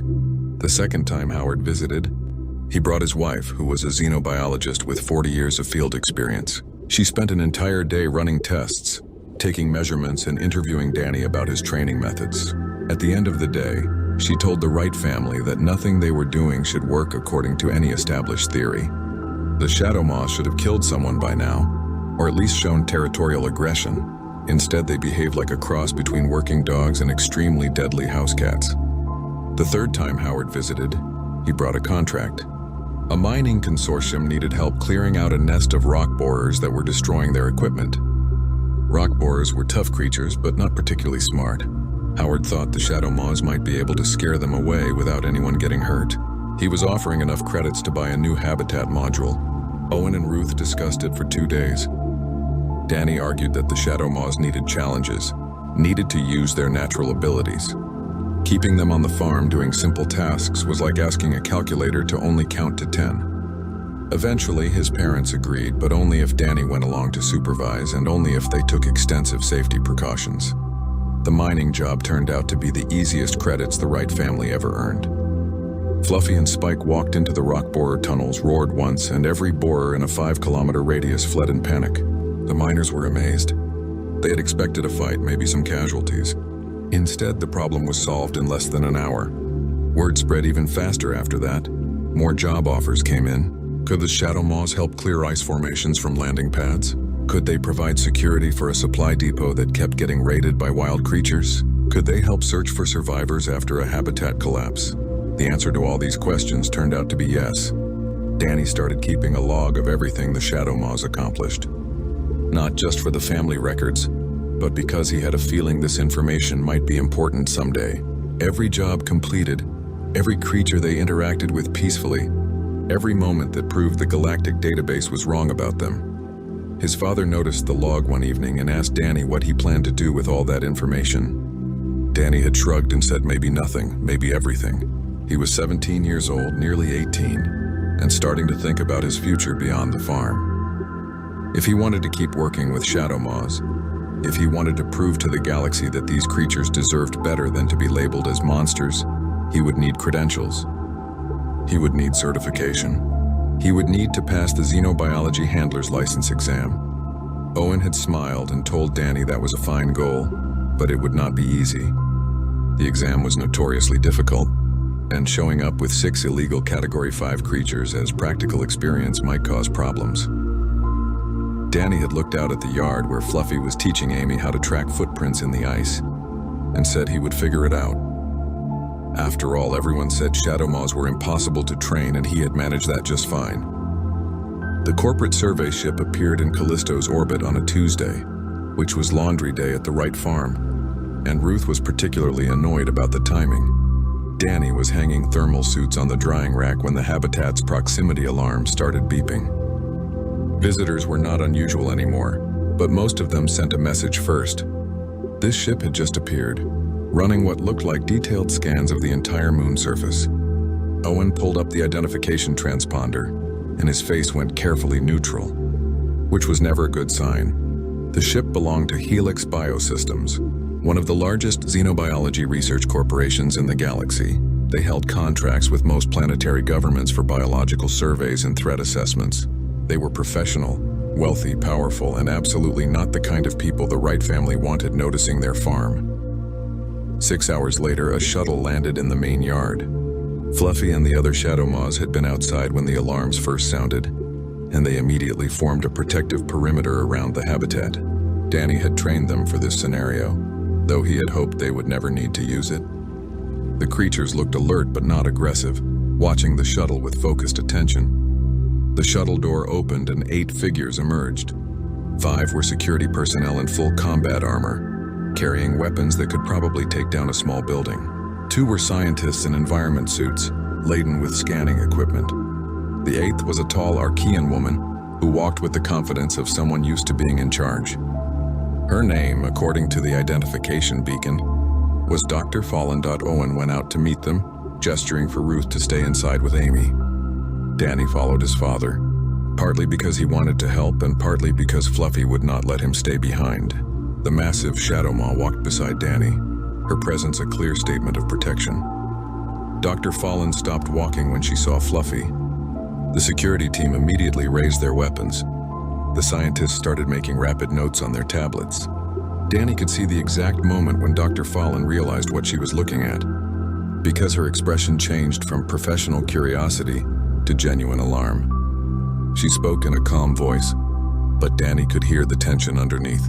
She identified herself as the chief xenobiologist for this sector and explained that their survey had detected genetic signatures belonging to Shadow Maw apex predators. This was impossible, of course, because Shadow Maws were a restricted species that could not legally be removed from their native world. There must be some mistake in their scanning equipment. Owen, who was good at talking to difficult people, agreed that it did sound impossible. Then he casually mentioned that the scans were probably picking up the 6 Shadow Maws that lived on his farm. Would Dr. Fallen like to come inside for something to drink while they discussed the situation? The silence that followed lasted approximately 10 seconds. Then Dr. Fallen started giving orders in rapid succession. The security team was to establish a perimeter. The scientists were to confirm the genetic readings. She was personally going to inspect these alleged Shadow Maws, and if they were real, the creatures would be destroyed immediately according to galactic safety protocols. Danny felt Fluffy tense beside him. The other 5 Shadow Maws moved closer, forming a tighter circle. They were not growling or showing teeth, but their body language had shifted from watchful to protective. Spike positioned himself between the security team and Amy, who had disobeyed Ruth's instructions and come outside. Princess moved to block the path to the greenhouses. Chomper, Sweetie, and Brutus spread out to cover the other approaches. Dr. Fallen noticed the movement. Her hand moved toward a weapon on her belt. The security team adjusted their aim, targeting systems painting laser dots across Fluffy's massive body. Danny could feel the situation spiraling toward violence, and he did the only thing he could think of. He stepped in front of Fluffy and told everyone to calm down. His voice came out steadier than he expected. He explained that the Shadow Maws were not dangerous, that they had lived peacefully with his family for 2 years, that they helped with farm work and had never hurt anyone. Dr. Fallen looked at him like he had just claimed he could breathe vacuum without a suit. She informed Danny, in the tone of someone explaining basic facts to a child, that Shadow Maws were Category 5 threats with a documented history of killing trained personnel. They were biologically incapable of domestication. Their aggression was hardwired into their neural structure. What he was claiming was literally impossible. According to centuries of xenobiological research, Danny suggested that maybe the research was wrong. Dr. Fallen's expression made it clear what she thought of that idea. Owen tried to de-escalate by offering to demonstrate the Shadow Maws' training. Dr. Fallen refused, stating that any moment these creatures could revert to their natural behavior and slaughter everyone present. She had seen the aftermath of Shadow Maw attacks. She knew what these creatures were capable of. She had a legal responsibility to eliminate threats, and 6 Category 5 predators living on an unsecured civilian farm definitely qualified as a threat. Ruth emerged from the habitat at that point, carrying a datapad loaded with 2 years of research documentation. She started presenting evidence, behavioral observations, training logs, medical records, footage of the Shadow Maws working alongside humans. Dr. Fallen barely glanced at it. She had made up her mind. The security team moved closer, weapons charging. Fluffy lowered her head and made a sound deep in her chest. Not quite a growl, but close. The other Shadow Maws responded, their movements coordinated and purposeful. Danny realized with growing horror that Dr. Fallen was going to force a confrontation. And if shooting started, people were going to die. Maybe his family, maybe the security team. Definitely his Shadow Maws Amy, who had been watching everything with wide eyes, suddenly ran forward. She ducked under her father's arm, dodged past Danny and threw herself against Fluffy's front leg in a fierce hug. She told Dr. Fallen that Fluffy was nice and that the doctor could not hurt her. 7 security personnel, and the most respected xenobiologist in the sector stared at a 7-year-old child hugging a 3-ton apex predator that could bite her in half without effort. Fluffy, for her part, carefully curled her neck around to nuzzle Amy's hair with her massive snout, making sure not to accidentally scratch the girl with her teeth. Dr. Fallen's weapon remained drawn, but Danny saw something change in her expression. Not belief exactly, more like the first crack in absolute certainty. She lowered her weapon and made a new proposal.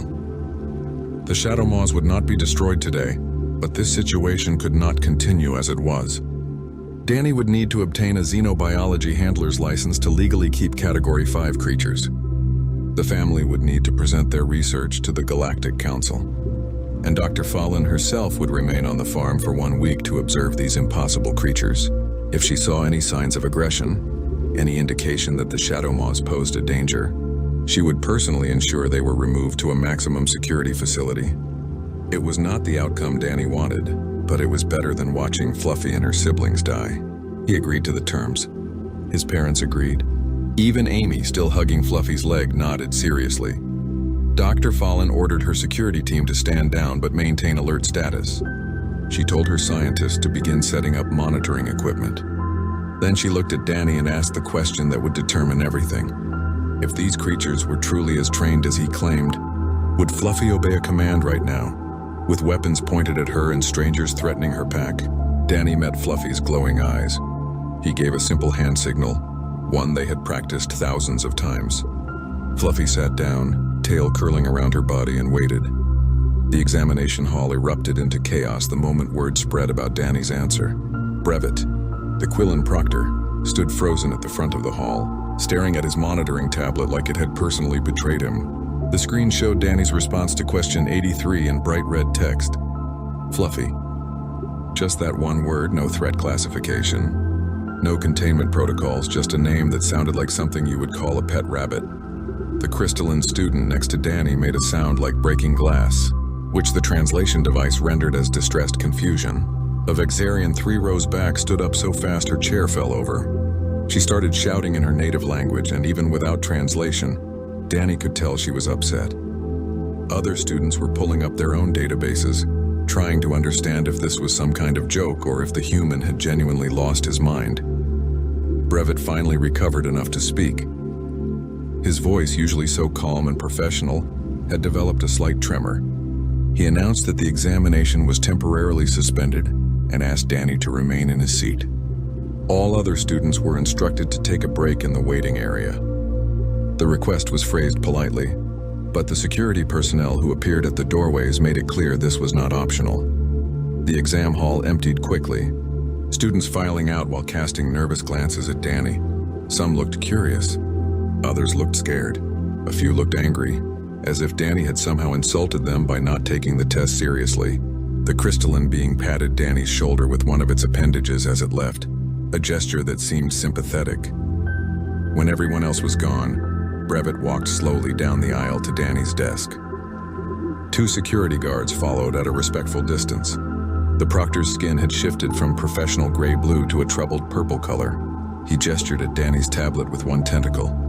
Brevet asked if Danny understood what he had written. Danny said yes. The proctor asked if Danny knew what a Shadow Maw apex predator was. Danny said yes again. Brevet's skin color deepened to almost violet. He asked if Danny was aware that his answer to question 83 would result in automatic exam failure and possible psychological evaluation. Danny explained, in simple terms, that he was not joking or confused. The creature in the hologram was indeed a Shadow Maw, and her name was Fluffy. He had raised her from an egg. She lived on his family's farm on Callisto. She was well-trained, friendly, and excellent at herding cattle. Brevet's tentacles went completely still, which Danny had learned meant a Quillen was either deep in thought or experiencing system shock.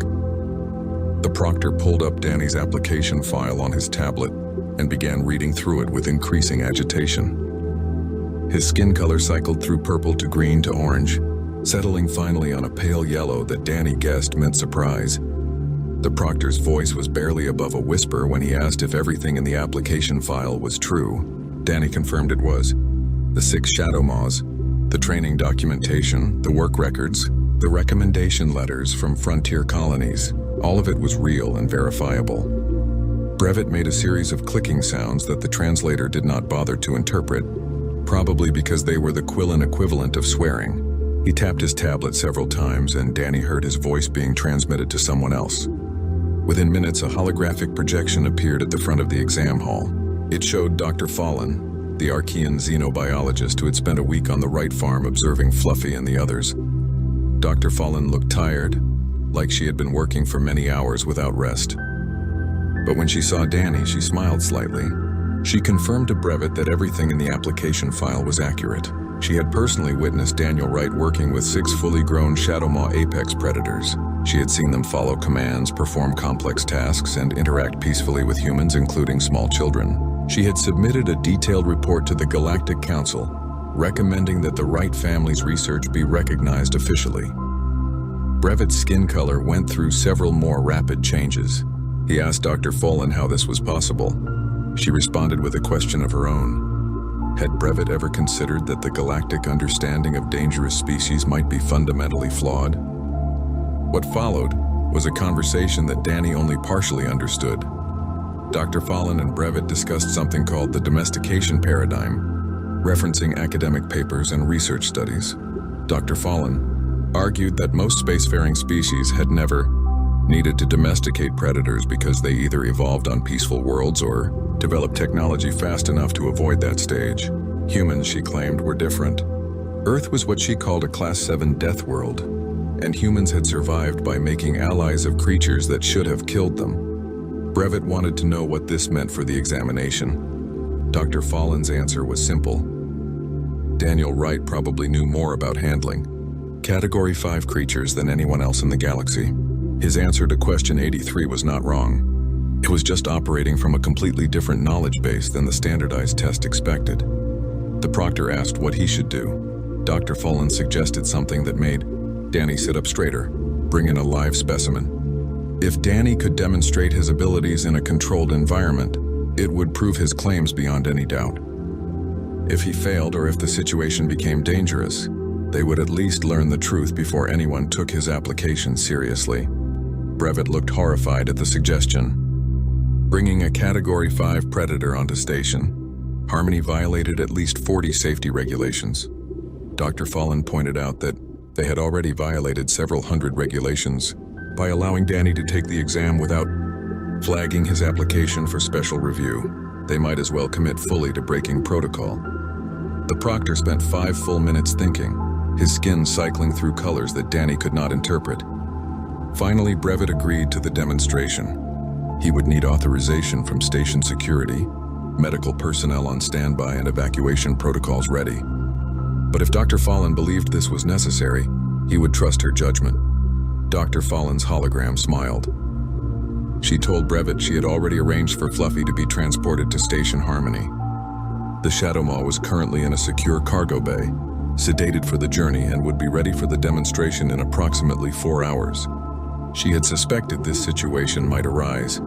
Danny could not help but grin. Dr. Fallen had changed significantly since her first visit to the farm. Back then she had wanted to destroy the Shadowmaws. Now she was actively helping prove they were not the monsters everyone believed. A week of observation had been enough to transform her from skeptic to advocate. Brevet dismissed Danny to a waiting room while preparations were made. The next 4 hours were the longest of Danny's life. He tried to read, could not focus. He tried to sleep, was too nervous. He paced back and forth, wondering if he had made a terrible mistake. What if Fluffy reacted badly to the station environment? What if being around so many strangers stressed her out? What if she proved everyone right by showing aggression? He trusted Fluffy completely, but he also knew she was still a Shadowmaw, still a predator with instincts hardwired into her biology. If something went wrong, people could die, and his entire family's work would be dismissed as a dangerous delusion. A security officer finally came to collect him. The demonstration area was ready. Dr. Fallen had arrived in person. Medical teams were standing by. Station security had cleared 3 entire sections and established evacuation routes. Half the Galactic Council was watching via remote feed. No pressure or anything. Danny was escorted to what looked like a cargo bay that had been converted into an arena. Reinforced barriers surrounded a large open space. Observation platforms circled the area at a safe height. Dozens of beings from different species watched from behind protective shields. At the far end of the bay was a massive containment cell, the kind usually reserved for the most dangerous criminals or hostile xenofauna. Inside that cell, Danny could see a familiar shape. Fluffy, looking groggy from sedation but otherwise healthy, her obsidian scales reflecting the harsh lighting. Brevett's voice echoed through the bay's speaker system. He explained the parameters of the demonstration. The containment cell would open. If Daniel Wright could prove that the Shadow Maw was trained and non-aggressive, his examination would continue under special review. If the creature showed hostility, or if the situation became dangerous, she would be resedated and returned to containment.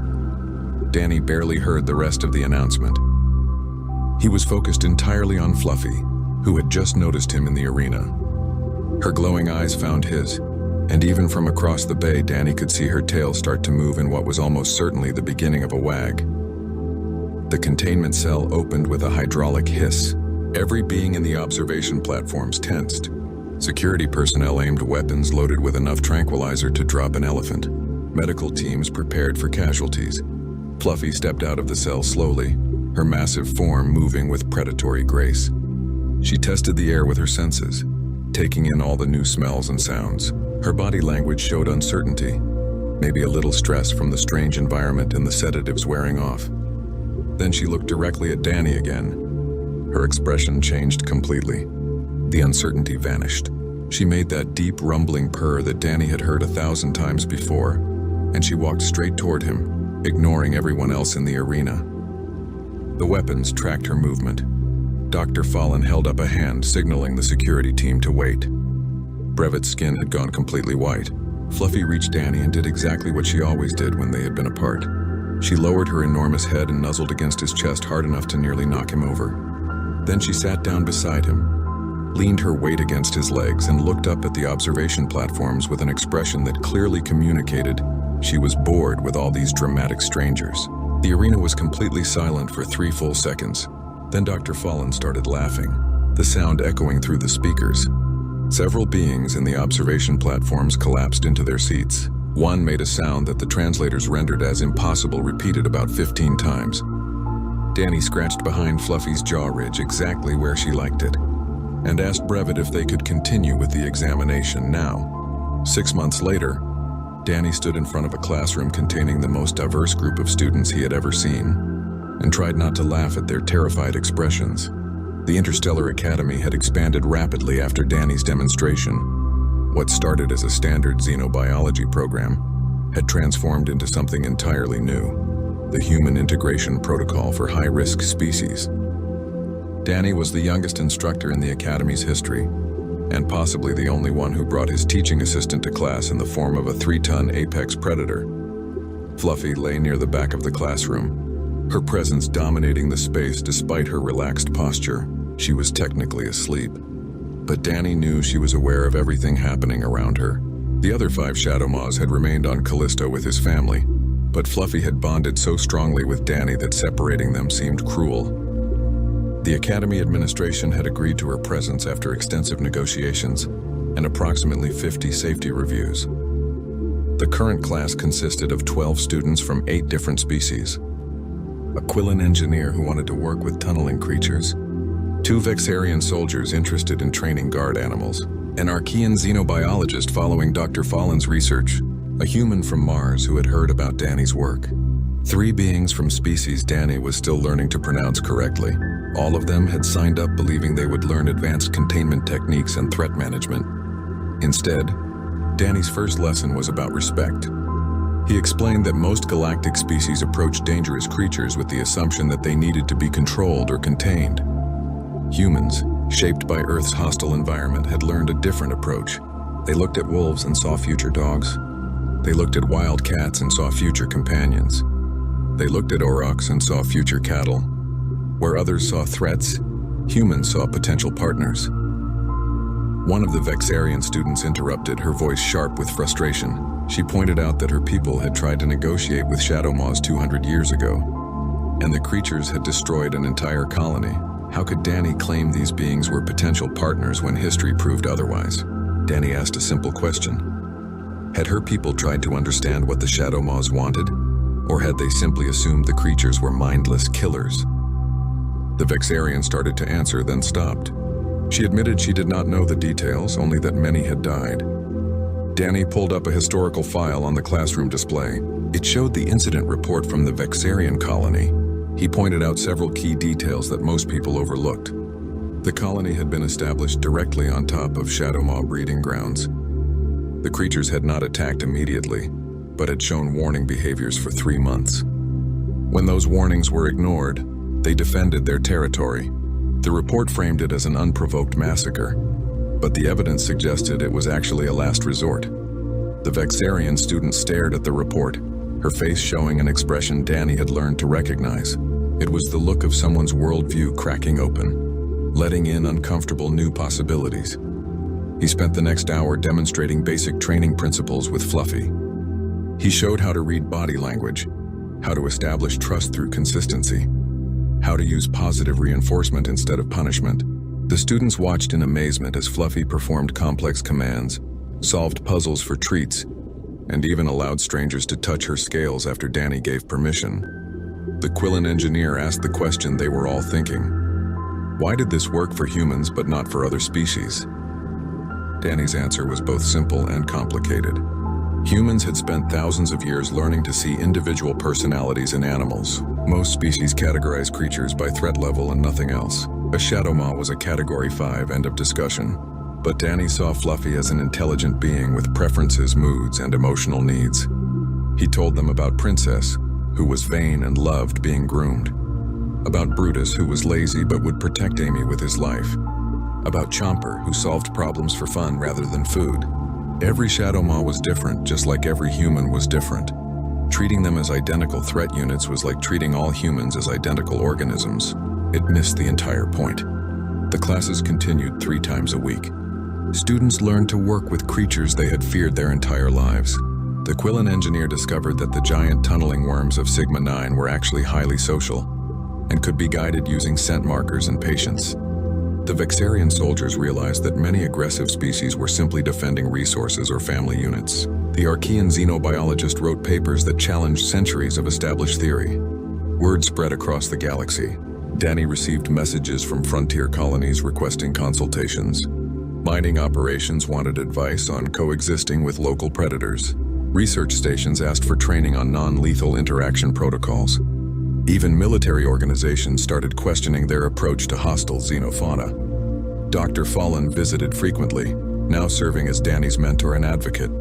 She told him that his work was causing a revolution in xenobiology, that academic institutions were revising their textbooks, that the Galactic Council was establishing new guidelines for species classification. What had started with 1 human teenager and 6 illegally kept Shadow Maws was changing how the entire galaxy understood dangerous creatures. But the most satisfying moment came when Danny received a message from a frontier colony on the edge of known space. They had discovered a new species, something never cataloged before. Early observations suggested it was impossibly aggressive, with documented attacks on anyone who approached. The colony had requested military intervention to eliminate the threat, but someone had suggested consulting with Daniel Wright first. Danny read the report carefully, noting the patterns. The creatures attacked only when approached directly. They showed warning behaviors before engaging. They seemed to be protecting a specific geographical area. It all sounded familiar. He accepted the consultation contract immediately. The academy gave him a semester leave. He packed his equipment, said goodbye to his students, and prepared for the journey. Fluffy, sensing travel preparations, became excited. Her tail wagged hard enough to knock over a chair. On the last day before departure, Danny stood in the empty classroom and thought about how far he had come. 3 years ago, he had been a teenager on an isolated farm, raising creatures that everyone said were impossible to train. Now he was teaching the galaxy a new way to understand the dangerous and unknown. His datapad chimed with a message from his parents. They were proud of him, but they also wanted him to visit soon. Amy missed him. The farm missed him. Spike had learned a new trick. Princess had somehow figured out how to open the greenhouse door. Chomper had traded Ruth an interesting ice crystal for 3 portions of dried meat. Sweetie sent her love. Brutus was being lazy as usual. Danny smiled and sent a reply promising to visit after this consultation. He attached a photo of himself and Fluffy in front of the academy, both of them looking confident and ready for whatever came next. The response from Amy came immediately. A voice message of her 7-year-old voice declaring that Fluffy better not have more fun without her, and that Danny should bring back something cool from the new colony. And also, could he please come home soon, because none of the other Shadow Maws gave good hugs like Fluffy did. Danny saved the message and made a mental note to bring back something special for his sister. Maybe a rock from an alien world, maybe a plant sample, maybe a story about making friends with another impossible creature. He looked at Fluffy, who was watching him with those intelligent, glowing eyes. He scratched behind her jaw ridge and told her they had work to do. She made her rumbling purr sound and stood up, ready to follow him anywhere. They left the academy together, walking through hallways where students no longer flinched at the sight of a Shadow Maw. They passed classrooms where beings from across the galaxy learned to see individuals instead of threat categories. They headed toward the docking bay where a transport ship waited to take them to the frontier. Danny thought about the quote that had become famous after his examination demonstration. When asked why he named a Category 5 apex predator Fluffy, he had said, "Because that's who she is. The galaxy saw a monster. I saw a friend waiting to be made." That philosophy had changed everything. It had earned him his license, his teaching position, and his reputation. But more importantly, it had saved 6 lives that would have been destroyed simply because they were born as the wrong species. As they boarded the transport ship, Danny felt ready for whatever waited at the frontier colony. Another misunderstood species. Another opportunity to prove that dangerous did not mean evil, that aggressive did not mean unsalvageable, that with patience and respect even the most feared creatures could become partners. Fluffy settled into the cargo hold, which had been specially modified for her comfort. Danny sat beside her, feeling her warmth and her steady breathing. The ship's engines powered up. The journey would take 3 weeks. He pulled out his data pad and began reviewing the files on the new species. The galaxy still had so much to learn. Fortunately, Danny had time to teach them. One creature, one colony, one student at a time, until seeing individuals instead of categories became natural for everyone. The transport ship jumped to faster-than-light travel, carrying a human and his Shadow Maw toward another impossible situation that they would somehow make possible. Because that was what humans did best, making friends with things that wanted to eat them and changing the galaxy in the process. The firing range on Galactic Defense Station Orpheus smelled like ionized metal and disappointment. I, Krell Voss of the Tarkonian Imperial Guard, stood with my clawed appendages crossed, watching the latest batch of recruits fumble through basic marksmanship qualifications. 43 cycles of military instruction had taught me one universal truth. Every species thought they were exceptional until the targets started moving. "Next shooter," barked Instructor Gormath, his triple-jointed arms gesturing toward the firing line. That is when she walked up. The human female stood perhaps 5.7 feet tall, maybe 130 pounds if you counted her equipment. Her hair, dark brown and pulled into what humans call a ponytail, swayed as she approached the firing station. What caught my attention, however, was not her small stature. No. It was the absolutely ridiculous contraption she carried. The weapon looked like someone had attached a communications array to a standard rifle, then added optics that belonged on an observatory telescope, then said, "Why not throw in a few more accessories?" A bipod extended from the front. Strange cylindrical devices protruded from various mounting points. The scope, by the Void Lords, the scope alone probably cost more than my ceremonial armor. Recruit Ven, sitting beside me in the observation booth, let out a whistling laugh through his breathing slits. Look at the human's toy. Did she raid a technical supply depot before coming here? Compensation, muttered Sergeant Thax, a 4-armed Regelian known for his bluntness. Weak species always bring the fanciest equipment, as if attachments make up for inferior biology. I said nothing, but I confess my mandibles clicked in amusement. The human, whose name tag read Maya Torres, began setting up her position with meticulous care. She deployed the bipod, adjusted it, readjusted it, then checked it again.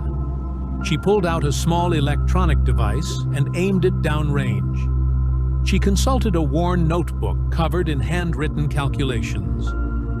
"This is a timed qualification," Gormath announced, his patience already wearing thin. "You have 4 minutes to engage 12 targets at varying distances. Begin when ready." Maya, to her credit, did not rush. She settled behind her weapon, with the kind of deliberation that would have gotten her killed in actual combat. Her body position looked awkward to my eyes. Humans lack the natural stability of a proper four-legged stance, yet she seemed to melt into the ground, becoming part of the surface beneath her. Ven leaned toward me, his voice dropping to a conspiratorial whisper. 20 credits says she hits less than half. 30 says she requests to restart after the first miss, Thax added. I studied the human more carefully. Something about her stillness felt wrong. No, not wrong. Different. Predatory, perhaps? But humans were not predators in the traditional sense. They were omnivores, scavengers, persistence hunters at best. They lacked proper claws, fangs, armored skin, or any decent natural weaponry. "Ready," Maya announced, her voice calm. The first target appeared at 200 meters, a standard pop-up silhouette active for 3 seconds. Easy. The sound that erupted from her rifle was unexpected. Not the sharp crack of a standard kinetic weapon, but a deeper report that seemed to punch the air itself. Before my secondary eyelids could fully blink, the target displayed a perfect center mass hit. Target 2 appeared immediately. 300 meters, angled position. The rifle barked again. Hit. Ven's whistling stopped. Target 3 through 5 appeared simultaneously at varying distances between 150 and 400 meters. Maya's movements became a fluid cycle. Acquire, breathe, press, cycle the bolt, acquire again. Each motion seemed to flow into the next without wasted energy. 3 shots, 3 hits, all center mass. Lucky, Thax muttered, but his secondary arms had stopped their dismissive gesturing. Target 6 appeared at 500 meters, partially obscured behind a barrier. Only a small portion of the silhouette showed. Maya fired, hit, target 7, 8, 9. Distances now pushing 600 meters, some targets appearing for only 2 seconds. Crack, crack, crack. Hit, hit, hit. I found myself leaning forward in my seat, my tactical analysis protocols engaging despite myself. The human was not simply shooting, she was reading the environment. Each time before she fired, her breathing would pause, her body would settle, and the weapon would discharge at what seemed like the exact optimal moment. Target 10 flashed onto the range at 700 meters, a distance where atmospheric conditions, projectile drop, and a dozen other factors turned shooting into advanced mathematics. Maya consulted nothing. No computer, no heads-up display, no targeting assistance. She made a minute adjustment to her scope, settled, and fired. The target registered a hit in the primary scoring zone. Impossible, Ven said flatly. The wind variance alone at that distance. She is compensating, I heard myself say. Look at her barrel position before each shot. She is adjusting for conditions manually. Target 11 appeared at an absurd 800 meters, moving laterally at combat speed.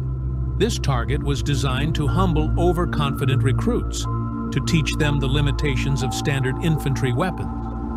Most shooters never even got this far in the qualification. Maya tracked the movement.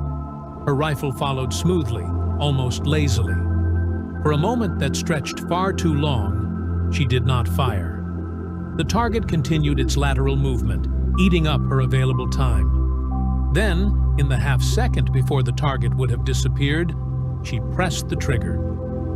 Through my enhanced optical implants, I watched the projectile's trace.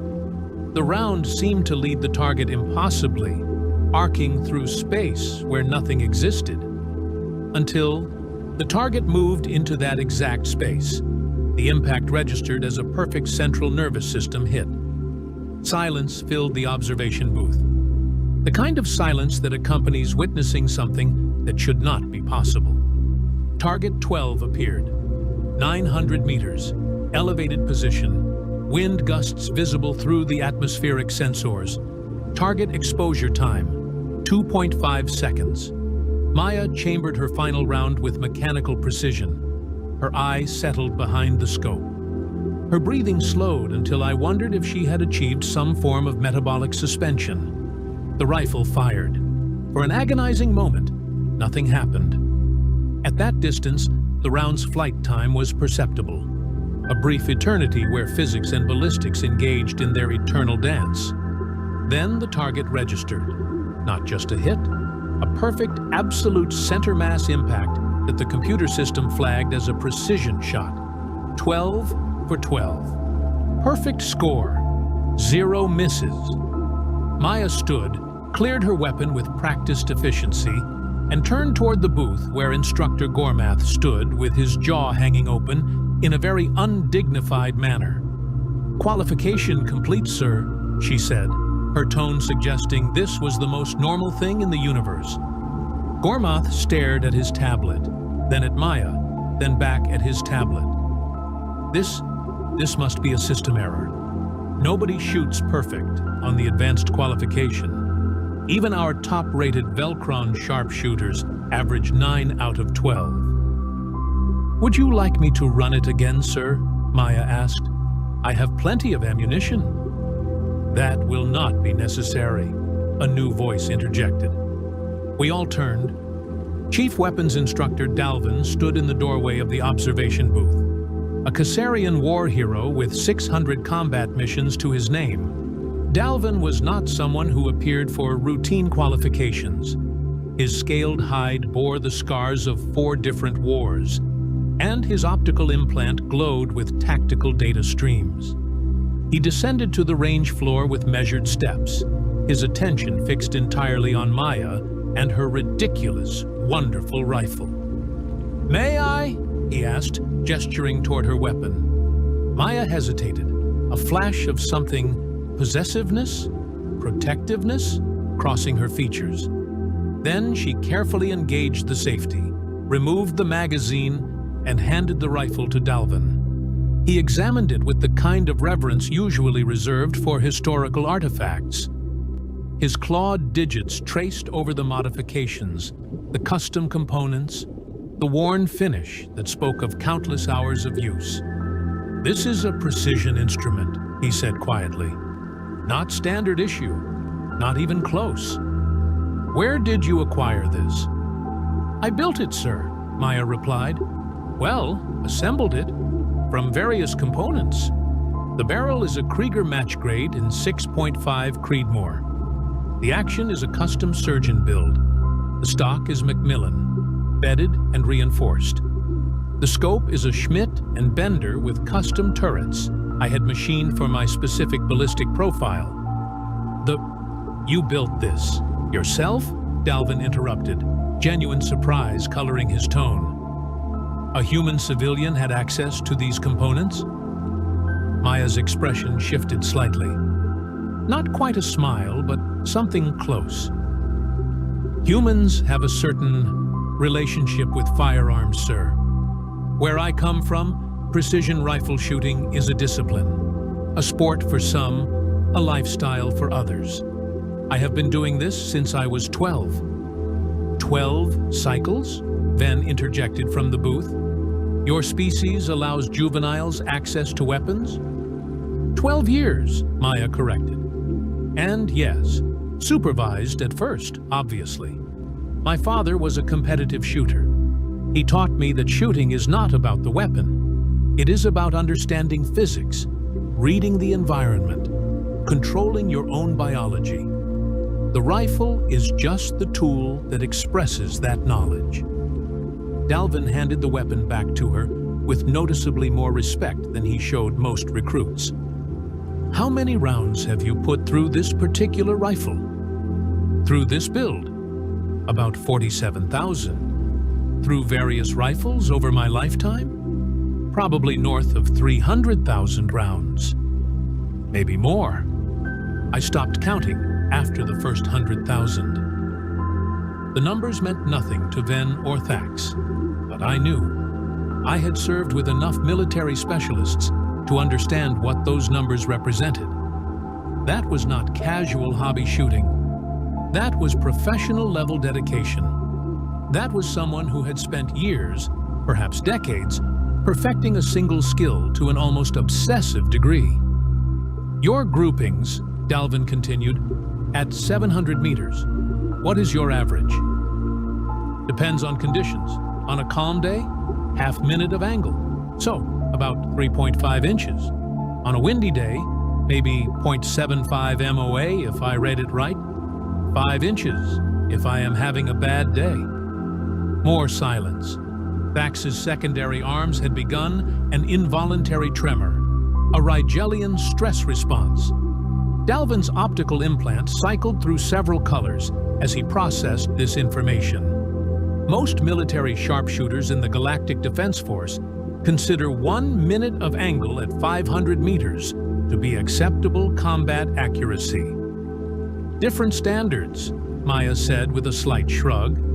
In precision rifle competition back home, 1 MOA is beginner level. The top shooters are running quarter MOA guns and reading wind down to half-mile-per-hour variations. When your competition is decided by fractions of an inch at 1,000 yards, you either get very good or you go broke buying ammunition while getting humiliated. She said this without arrogance, just stating facts, which somehow made it worse, or better. I was not entirely sure which. Gormath finally found his voice. You are assigned to standard infantry training. Your file says nothing about specialist qualifications. Because I do not have any, sir, Maya replied. Not military ones anyway. I have a few civilian competition wins, some instructor certifications, but I joined GDF as a basic recruit. Figured I would let my performance speak for itself rather than making claims I could not back up. Dalvin's mandibles clicked in what I recognized as approval. A wise approach. Too many recruits arrive with inflated credentials and deflated abilities. He paused, his optical implant focusing on Maya with unsettling intensity. Tell me, recruit, have you ever engaged a living target? The question hung in the air like a gravitational anomaly. Maya's expression did not change, but something in her posture shifted. A slight stiffening, a barely perceptible tension. No, sir, she said quietly. Paper, steel, and reactive targets only. I have never pointed a weapon at anything I was not willing to destroy. And I have only been willing to destroy inanimate objects. The discipline I learned was about precision and control, not killing. Good, Dalvin said, nodding slowly. Then you understand the weight of what you can do. That is more important than the skill itself. He turned to Gormath.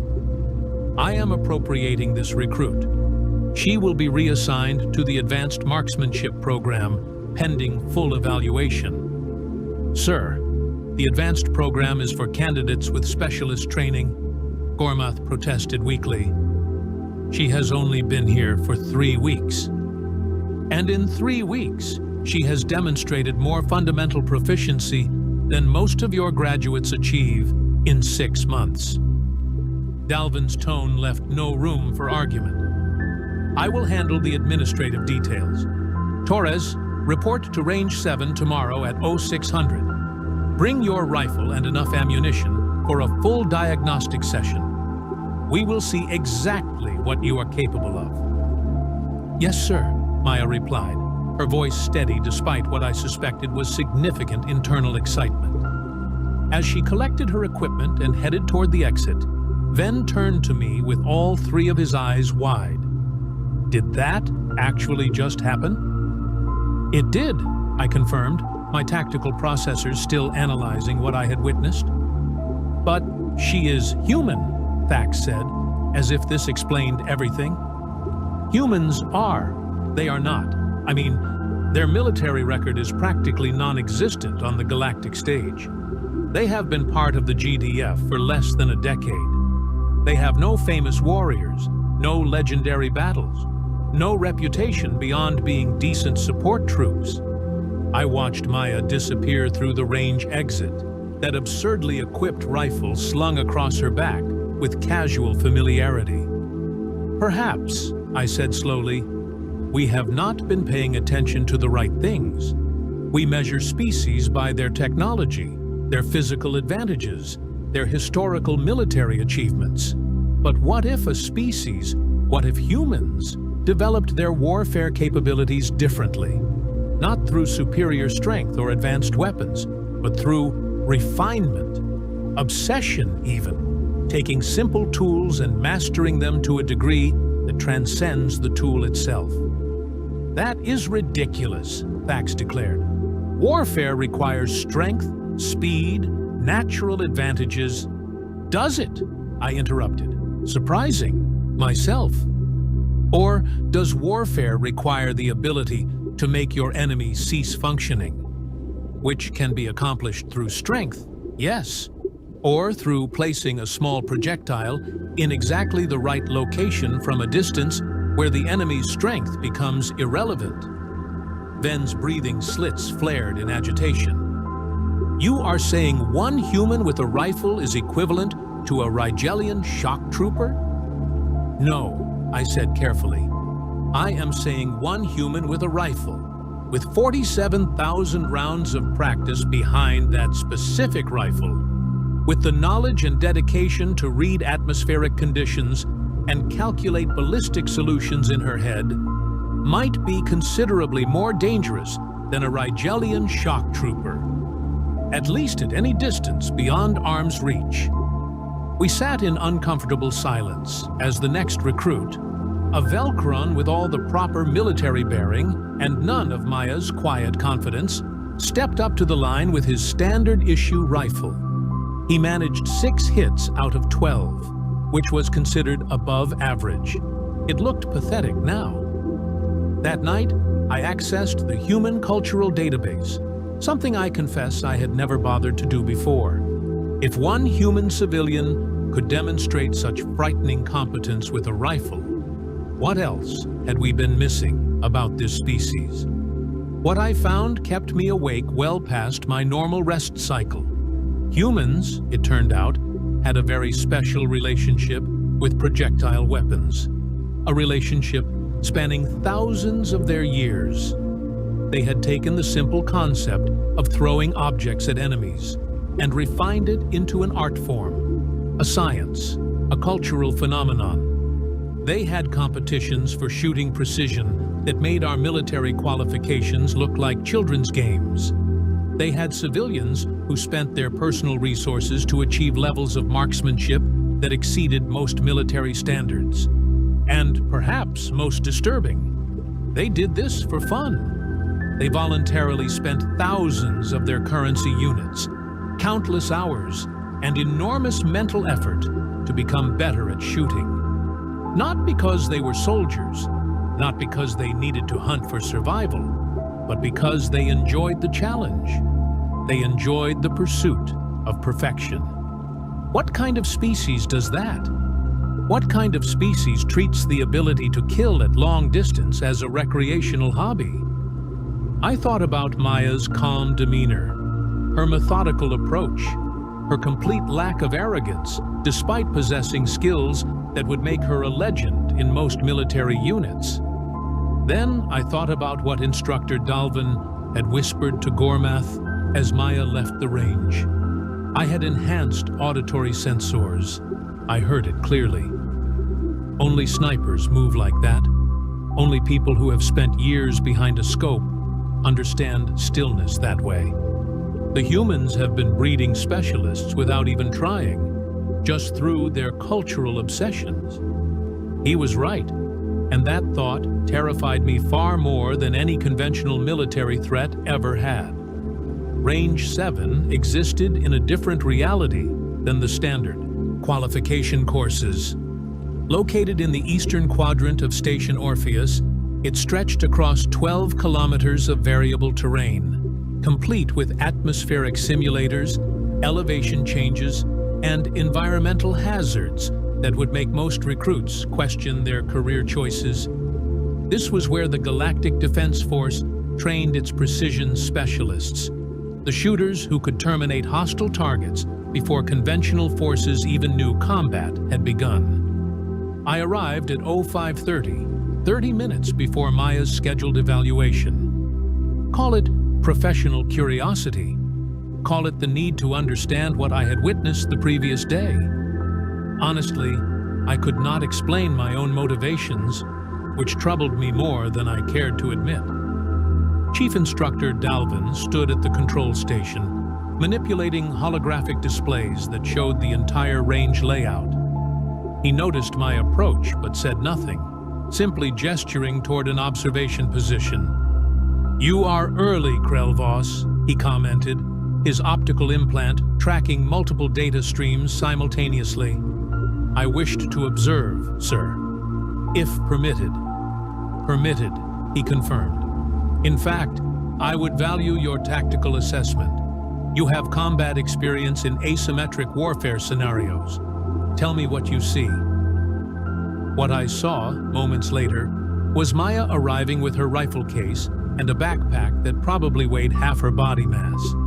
She wore standard utility fatigues, her hair again pulled back in that simple ponytail, her expression focused but not tense.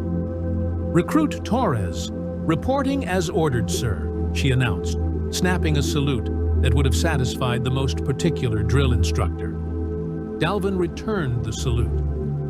"At ease. Today we determine if yesterday was exceptional performance or standard capability. You will engage targets at distances from 300 to 1,500 meters under various conditions. You will have limited time to calculate solutions. You will face scenarios designed to break concentration and test decision-making under pressure. Questions?" "No, sir. Ready when you are." Dalvin pulled up the first scenario. Target Alpha, distance 420 meters.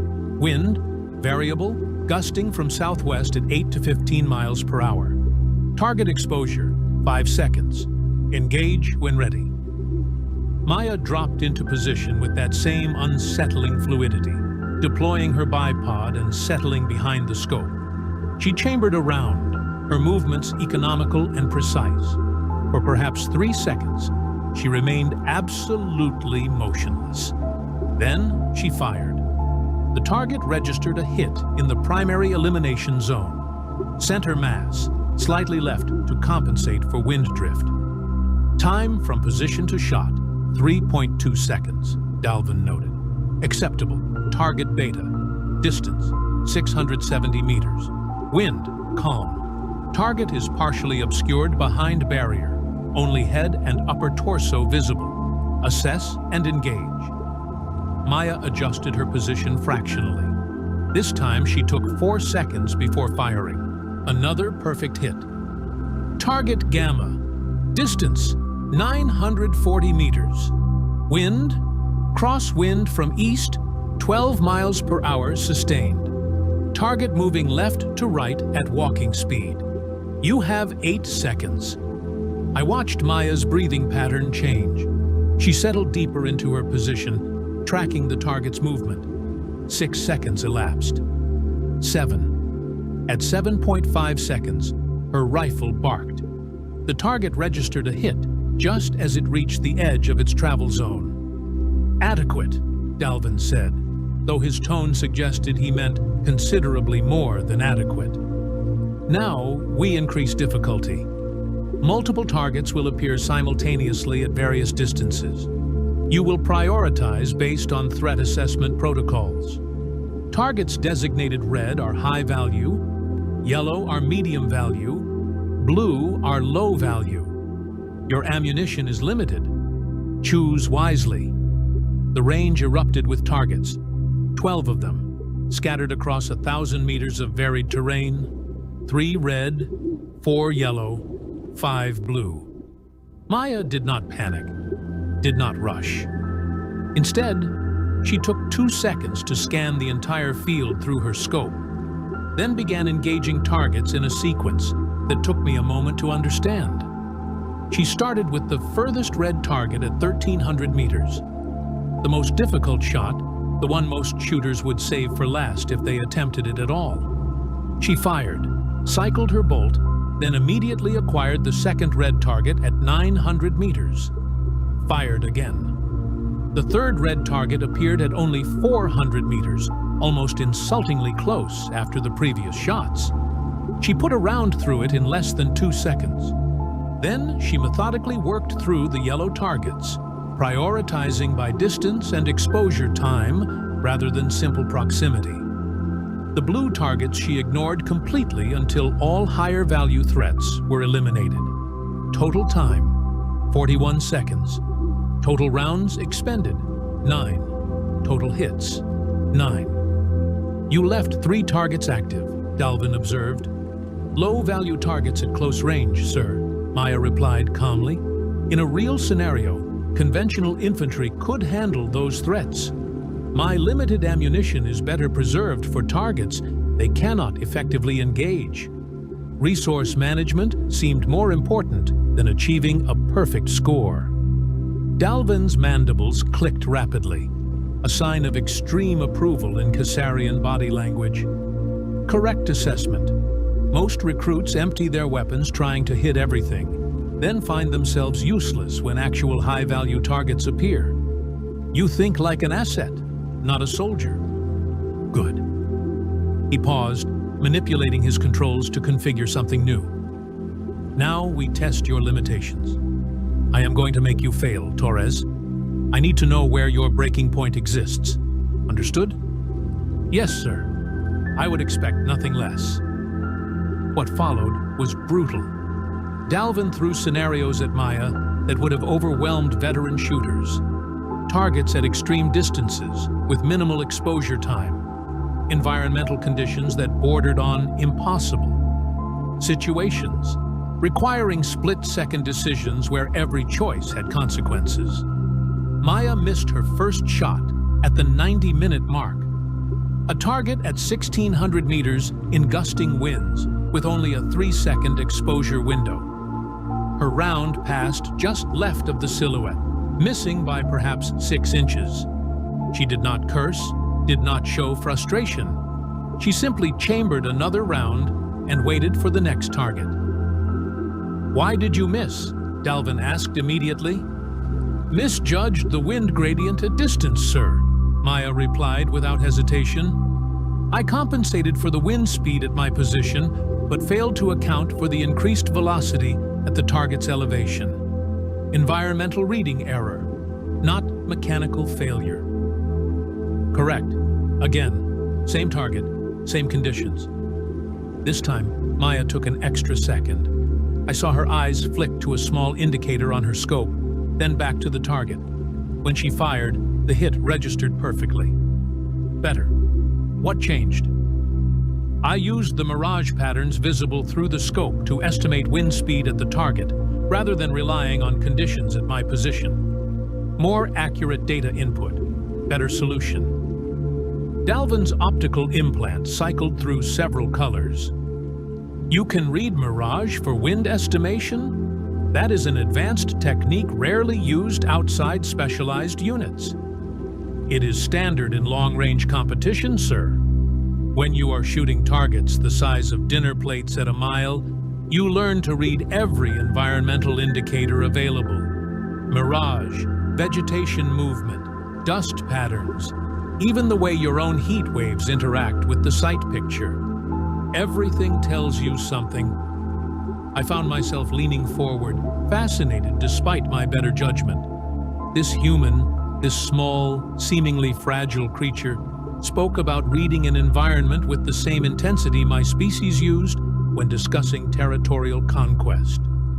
Galvin continued the evaluation for another hour. He introduced moving targets, electronic countermeasures, simulated stress scenarios with sounds of combat, and incoming fire. Maya handled each challenge with the same methodical approach, sometimes succeeding brilliantly, occasionally failing, but always analyzing and adapting. At the 3-hour mark, Galvin finally called a halt. "Enough. Clear your weapon and approach the observation station." Maya complied, her movements showing the first signs of fatigue. Maintaining absolute stillness and concentration for 3 hours took a physical toll, regardless of species. When she reached the station, Galvin pulled up a holographic display showing her complete performance metrics. Hit percentage, 87% across all scenarios. Average time to first shot, 3.8 seconds. Longest successful engagement, 1,460 meters. Decision-making score, 92% optimal choices. These numbers, Galvin said slowly, would qualify you for immediate placement in our Tier 2 sniper program. Tier 1 remains reserved for candidates with actual combat experience, but your raw skill is undeniable. However, before I make any recommendations, I need you to answer something honestly. Why are you here? Maya blinked, clearly not expecting the question. "Sir, you possess skills that took years to develop. Skills that have no practical civilian application in human society, unless I am misinformed. You could have remained on Earth, competed in your sport, lived comfortably. Instead, you joined a military organization, left your planet, and volunteered for an infantry position that would never utilize your actual capabilities. Why?" For the first time since I had observed her, Maya's composure cracked slightly. Not much, just a brief hesitation, a flicker of something deeper behind her eyes. "Because precision rifle shooting taught me something, sir," she began carefully. "It taught me that humans are not naturally gifted at very much. We are not the strongest, not the fastest, not the toughest. We do not have built-in weapons or armor or enhanced senses. What we have is the ability to learn, to practice, to take something we are mediocre at and become exceptional through sheer dedication." She gestured to her rifle. "This weapon does not make me special. Thousands of humans can shoot as well as I can. Some shoot better. What makes the difference is that we, as a species, we do not accept our limitations as permanent. We see a challenge, and we obsess over it until it stops being a challenge. When I heard that humanity had joined the Galactic Defense Force, that we were the new species trying to prove ourselves worthy of inclusion, I knew I had to be part of that. Because if there is one thing humans understand, it is being the underdog who has to work twice as hard to earn half the respect." Galvin regarded her silently for a long moment. Then he looked at me. "Krelvos, your assessment?" I chose my words carefully. "In Tarkonian tactical doctrine, we classify threats by their immediate danger versus their sustainable danger. A shock trooper presents immediate danger through overwhelming force, but a sniper presents sustainable danger, the ability to inflict casualties consistently over extended periods while remaining undetected and unengaged. If Torres represents a standard example of human marksmanship potential, then we have categorized humans incorrectly in our threat assessments." "Explain," Galvin commanded. "We assumed humans would fill support roles, technical positions, areas where their lack of physical advantages would not matter. But if their cultural development has produced a population with widespread familiarity with precision weapons, if they have literally millions of civilians who practice marksmanship as recreation, then they represent a strategic asset we did not anticipate. Not as frontline troops, but as force multipliers. One human sniper positioned correctly could influence an entire battlefield without ever being detected. Maya looked uncomfortable with the analysis, but she did not contradict it. Dalvin's mandibles clicked again. An astute observation. The Galactic Defense Force has operated for 400 cycles under certain assumptions about how different species contribute to military effectiveness. Humans have been here for less than 10 cycles. We placed them where we thought they would fit, not where they might excel. He turned back to Maya. You are reassigned effective immediately. You will join the Advanced Reconnaissance Training Program. Your skills will be documented, analyzed, and used to develop new training protocols. You may also be asked to instruct other recruits, human and non-human, in precision marksmanship techniques. Questions? Just one, sir. Will I see actual deployment, or am I being turned into a training curiosity? Dalvin's expression shifted into what I recognized as a predatory smile. Oh, you will deploy, Torres. The galaxy is a dangerous place, and specialists with your capabilities do not sit in classrooms for long. But first, we need to understand if you are an anomaly, or if humanity has been hiding an entire military doctrine in plain sight, disguised as sporting competitions and civilian hobbies. I am not an anomaly, sir, Maya said quietly. I am just someone who took a hobby seriously. Back home, there are competition shooters who make me look like a beginner. There are hunters who have been reading wind and estimating range since they were children. There are military veterans who forgot more about fieldcraft than I will ever learn. If you want to see what humans can really do, wait until some of them start arriving with actual combat experience combined with our cultural background in marksmanship. The implications of that statement settled over the observation station like a heavy gravity field. I thought about Earth, a planet of 8 billion humans. If even a tiny fraction of them possessed skills comparable to Maya, if even 0.1% had spent years refining their ability to place projectiles with precision. That was 8 million potential snipers, 8 million individuals who could influence battlefields from distances where conventional forces could not respond. 8 million quiet, patient, dedicated shooters who treated killing at long range as a solvable problem rather than an impressive feat. Dalvin seemed to be having similar thoughts. Dismissed, Torres. Report to Building 7, Room 312 tomorrow at 0800 for in-processing into the advanced program. Bring your gear and prepare for an extended training cycle. You are about to become very busy.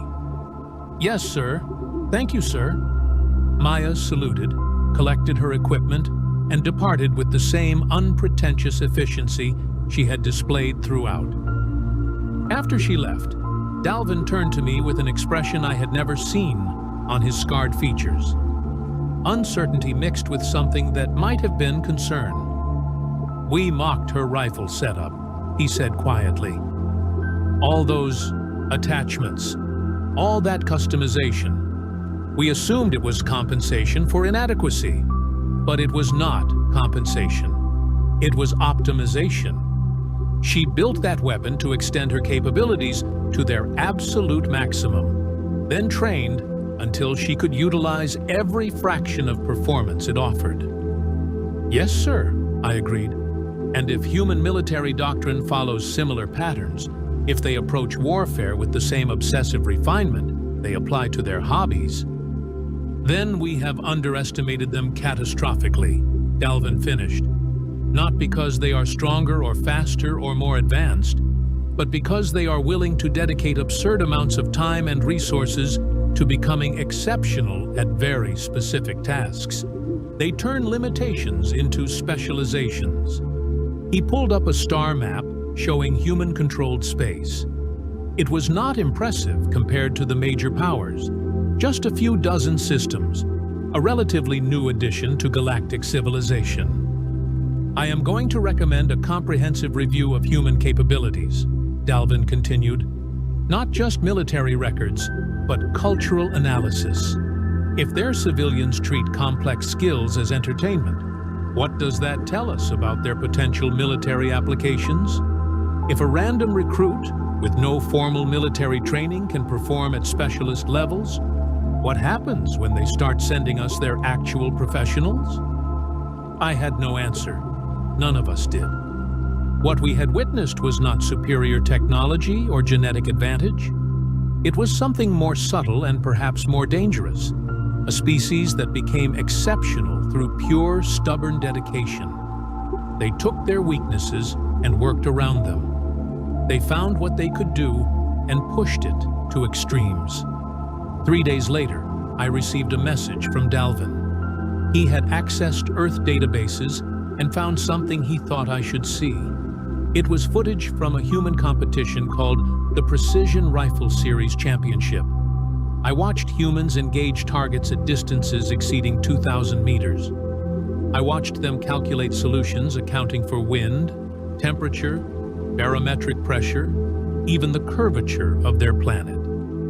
I watched them do this not for military purposes, not for survival, but for points and trophies and personal satisfaction. Then Dalvin sent me casualty projections, theoretical scenarios where human snipers were deployed in various combat situations.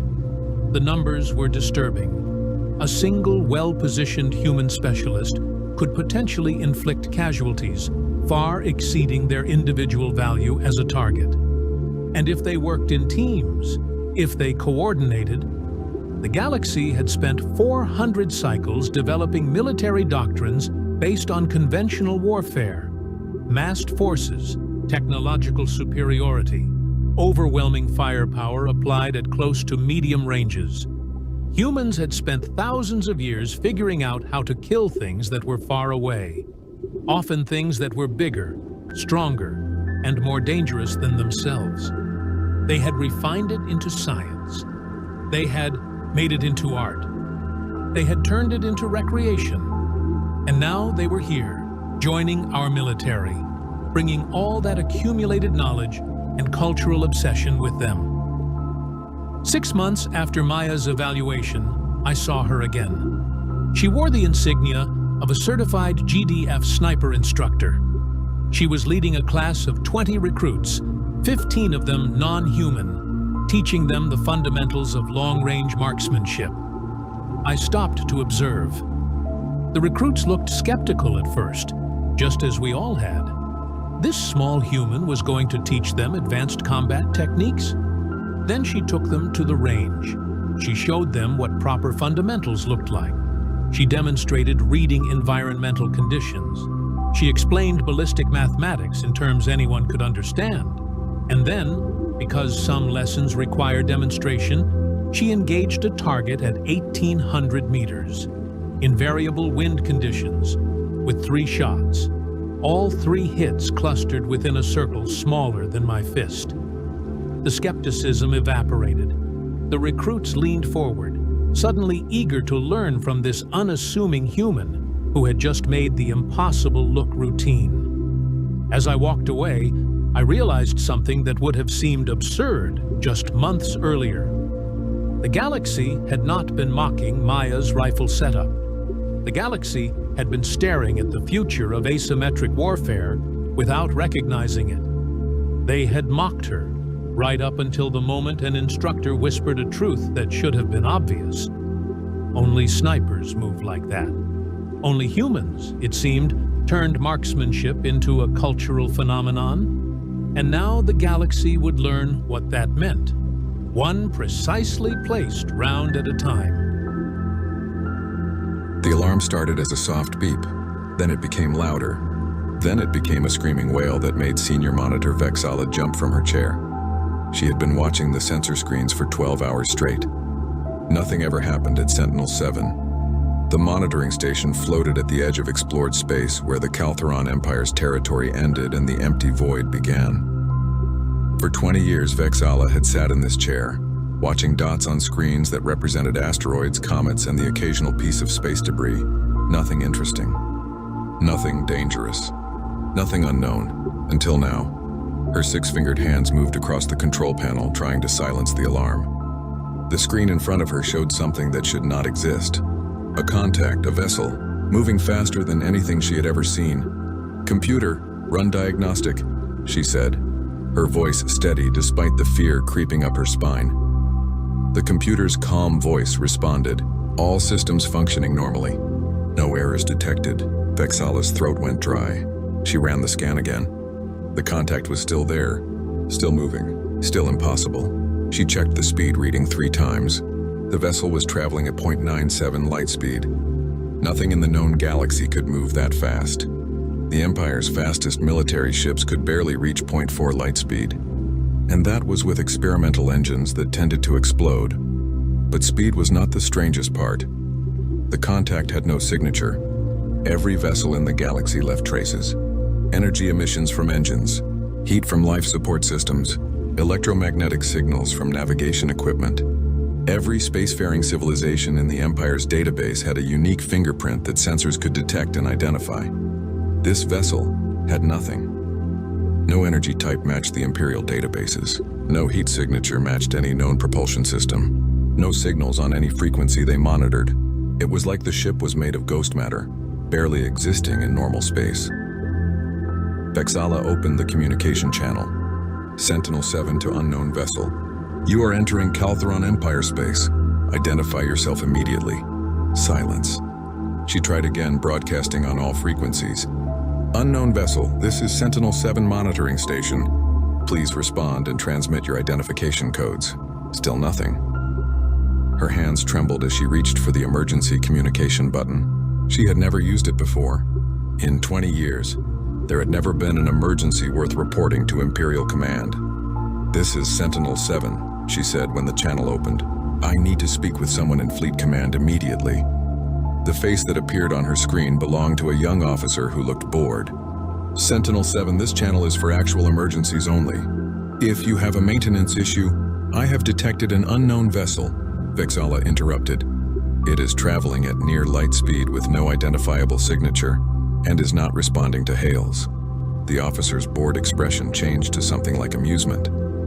"Senior Monitor, your sensors are probably malfunctioning. Run a full diagnostic and—" "I already ran diagnostics twice," Vexala said, her patience wearing thin. "All systems are functioning normally. The contact is real." The officer sighed. "Fine, send me your sensor data and I will have someone look at it." Vexala transmitted the data and waited. She watched the contact on her screen. It had not changed course. It had not slowed down. It was heading directly toward the Empire's core worlds like an arrow flying toward a target. 10 minutes later, her communication panel lit up again. This time, the face on the screen belonged to someone much more senior. Commander Zeltok, if she remembered correctly. He did not look amused. "Sentinel-7, we need you to confirm your readings," he said. "2 other monitoring stations are now reporting the same contact." Vexala felt her stomach drop. 2 others? Which ones? Sentinel-4 and Sentinel-9. "The object is moving through our sensor network at incredible speed. We are tracking it on multiple stations now." "Then you believe me," Vexala said. "We believe something is out there," Commander Zeltok replied, "but we do not know what it is. Keep monitoring and report any changes immediately." The communication ended. Vexala turned back to her screens and began recording everything. If this was going to be a historical moment, she wanted accurate records. 3 hours later, the situation had escalated beyond anything Vexala could have imagined. Fleet Admiral Theron himself was now involved. His image appeared on screens across the monitoring network, addressing all stations simultaneously. Vexala had never seen the Admiral before. He was an imposing figure with silver scales covering his face and military decorations covering his uniform. He had commanded fleets in 3 wars and never lost a battle. "All monitoring stations, this is Fleet Admiral Theron," he said. His voice was deep and confident. We are now tracking an unidentified vessel entering our territory. This vessel has ignored all attempts at communication and shows no signs of slowing down. I am mobilizing the 3rd Border Legion to intercept. All stations maintain constant surveillance and report directly to me with any changes. The transmission ended. Vexala watched her screen and saw new contacts appearing. Imperial warships were launching from nearby military bases. Within an hour, there were dozens of military vessels converging on projected intercept points. She calculated the unknown vessel's trajectory. At its current speed and heading, it would reach the Empire's core worlds in 14 standard cycles. 14 days. For the first time in 10,000 years, something was approaching the heart of the Caltheron Empire without permission, without identification, and without fear. In the Imperial Palace on Caltherox Prime, Chancellor Morn sat in an emergency council meeting. Around the table sat military commanders, intelligence directors, and scientific advisors. Everyone was talking at once. It must be a probe from an undiscovered civilization, one scientist suggested. Or a weapon, a military commander countered. An attack could be imminent. We should destroy it before it gets closer, another commander said. Chancellor Morn raised one hand for silence. The room quieted immediately. What do we actually know? Morn asked. The head of Imperial Intelligence stood. Very little, Chancellor. The object is traveling at near light speed. It has no identifiable energy signature. It does not respond to communication.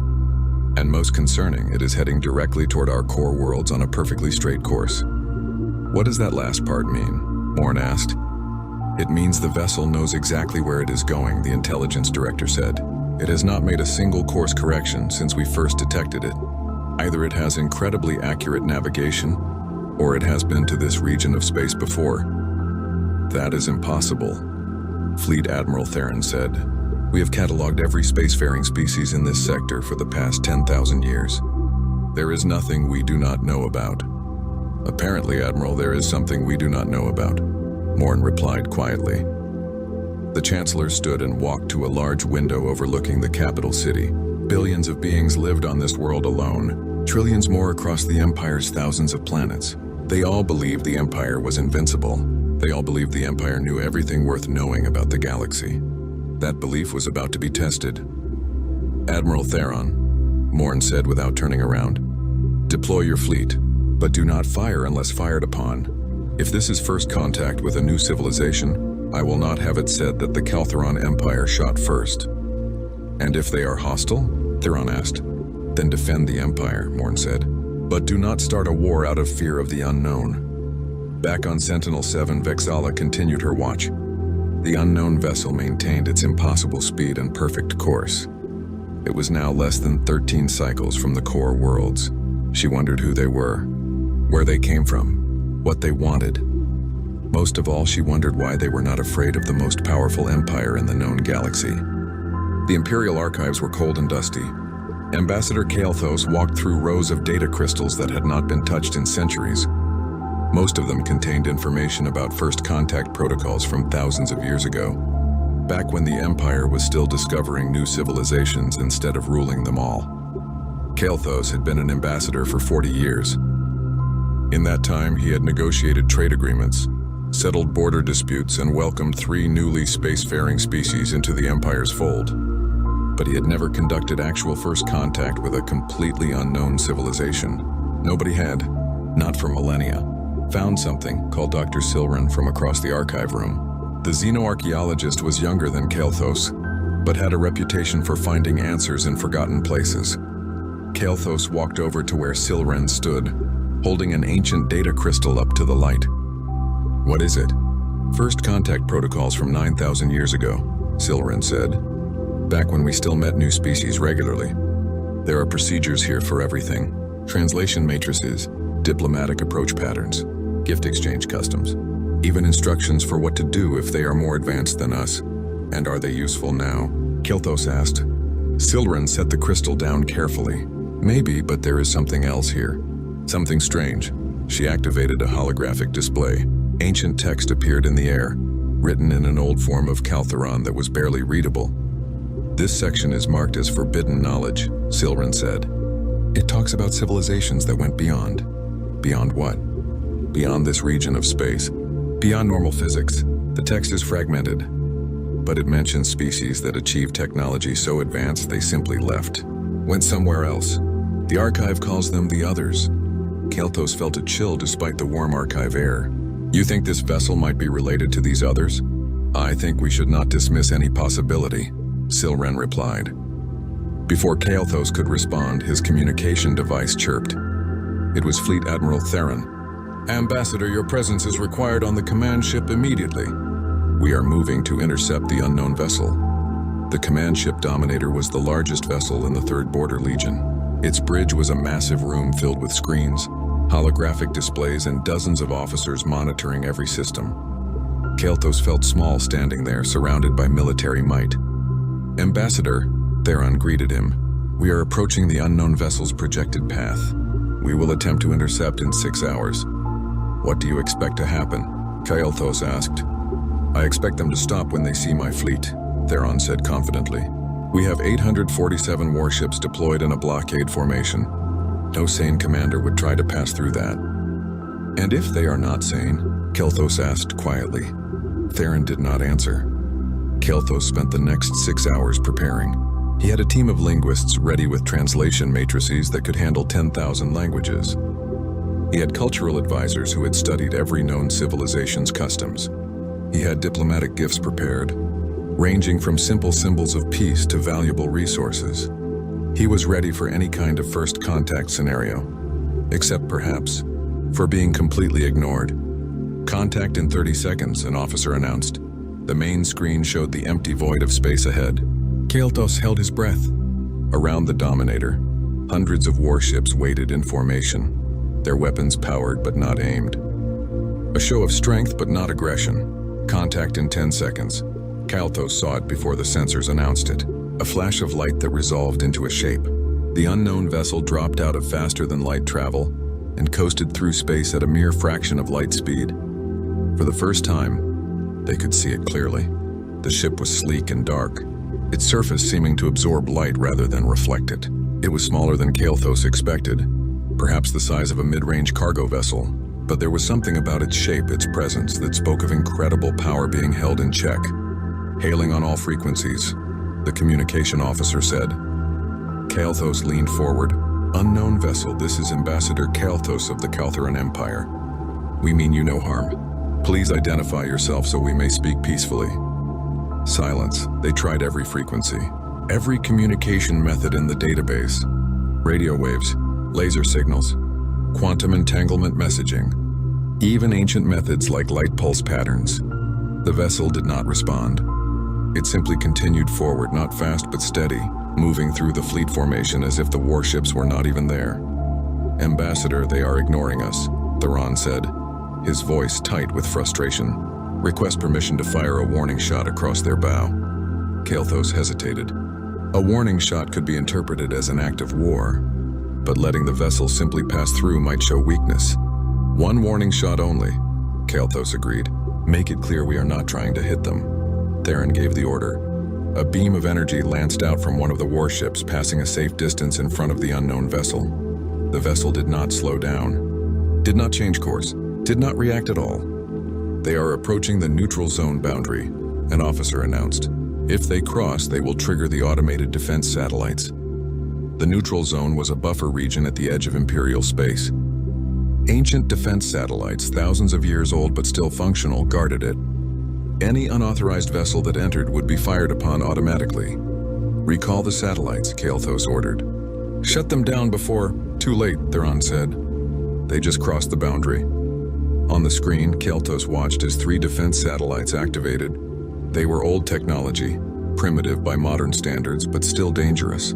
They fired kinetic projectiles at incredible speeds, designed to punch through the hull of any vessel. The unknown ship did not try to dodge. The projectiles simply vanished before they reached it. No explosion, no impact. They just ceased to exist as if they had never been fired. Then the vessel did something that made every officer on the bridge freeze. It destroyed the satellites. Not with weapons.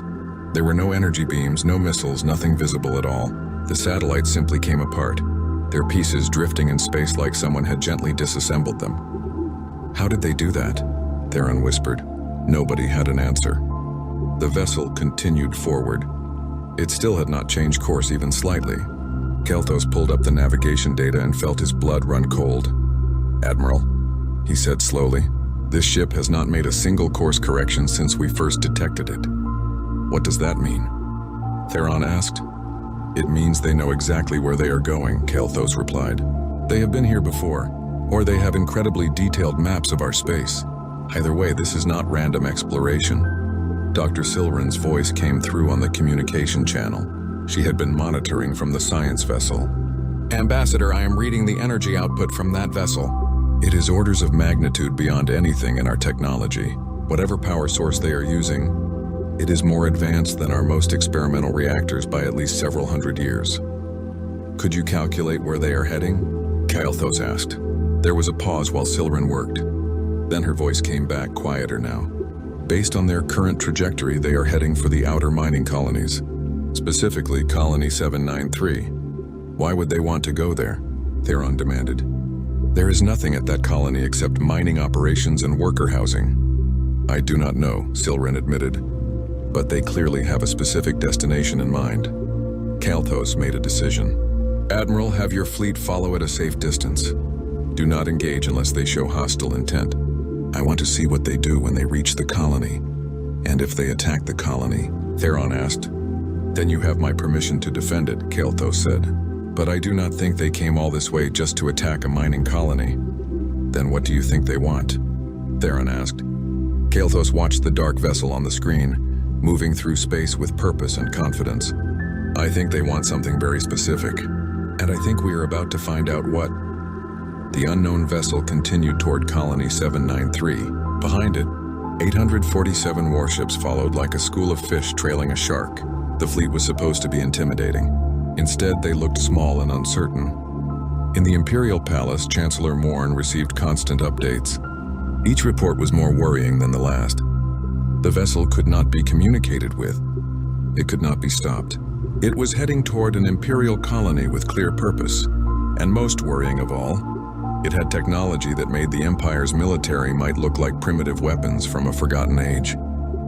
Morn stood at the window again, looking out at the capital city.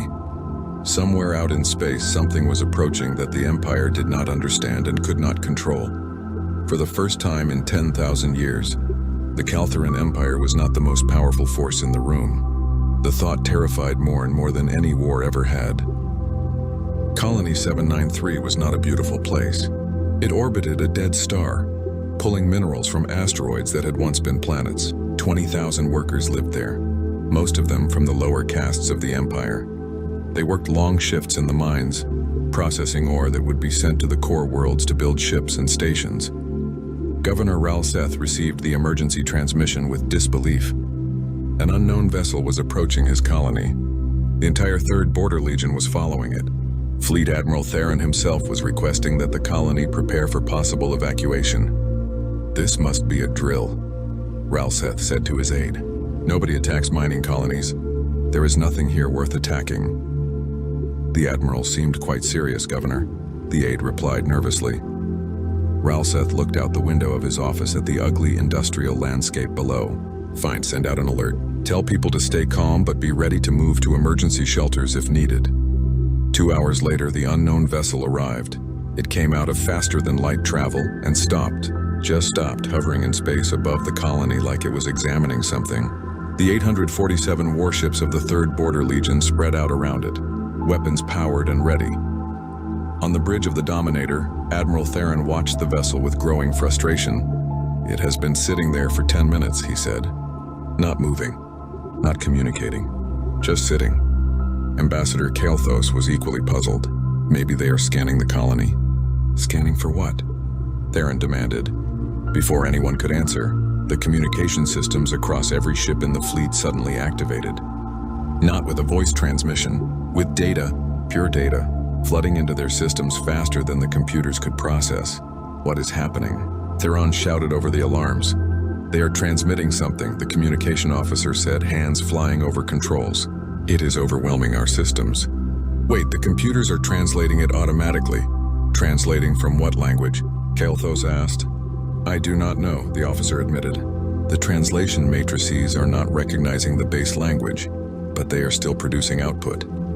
It is like the transmission is telling our computers how to understand it. A moment later, text appeared on every screen throughout the fleet. Simple text in perfect Caltheron language. We are human. We are here for our people. The bridge went silent. Human, Theron said slowly. That designation is not in our database of known species. Search the colony records, Kelthos ordered. See if there are any workers registered under that species name or anything similar. It took 15 minutes to search the records. When the results came back, Dr. Silren was the one who made the connection. Ambassador, you need to see this, she transmitted from the science vessel. I cross-referenced the colony worker database with historical records. There is a species registered as human in the old databases. The spelling is slightly different, but the pronunciation is almost identical. What do we know about them? Kelthos asked. Very little, Silren said. The records go back 400 years. It seems a damaged colony ship entered our space. The ship was failing, life support critical, and they requested assistance. We provided it, so we helped them, Theron said. Then why are they acting hostile now? Let me read you the full record, Silren continued. Her voice was tight. The damaged ship contained approximately 3,000 individuals. They were brought to various colonies and integrated into the workforce. Their ship was scrapped for materials. There is no record of them ever leaving or requesting to return home. Understanding dawned on Kelthos like cold water. We did not rescue them. We absorbed them. We took their ship and scattered them across our colonies as workers. They were going to die if we did nothing. Theron protested. We saved their lives. And then we made them work in our mines for 400 years, Kelthos replied quietly.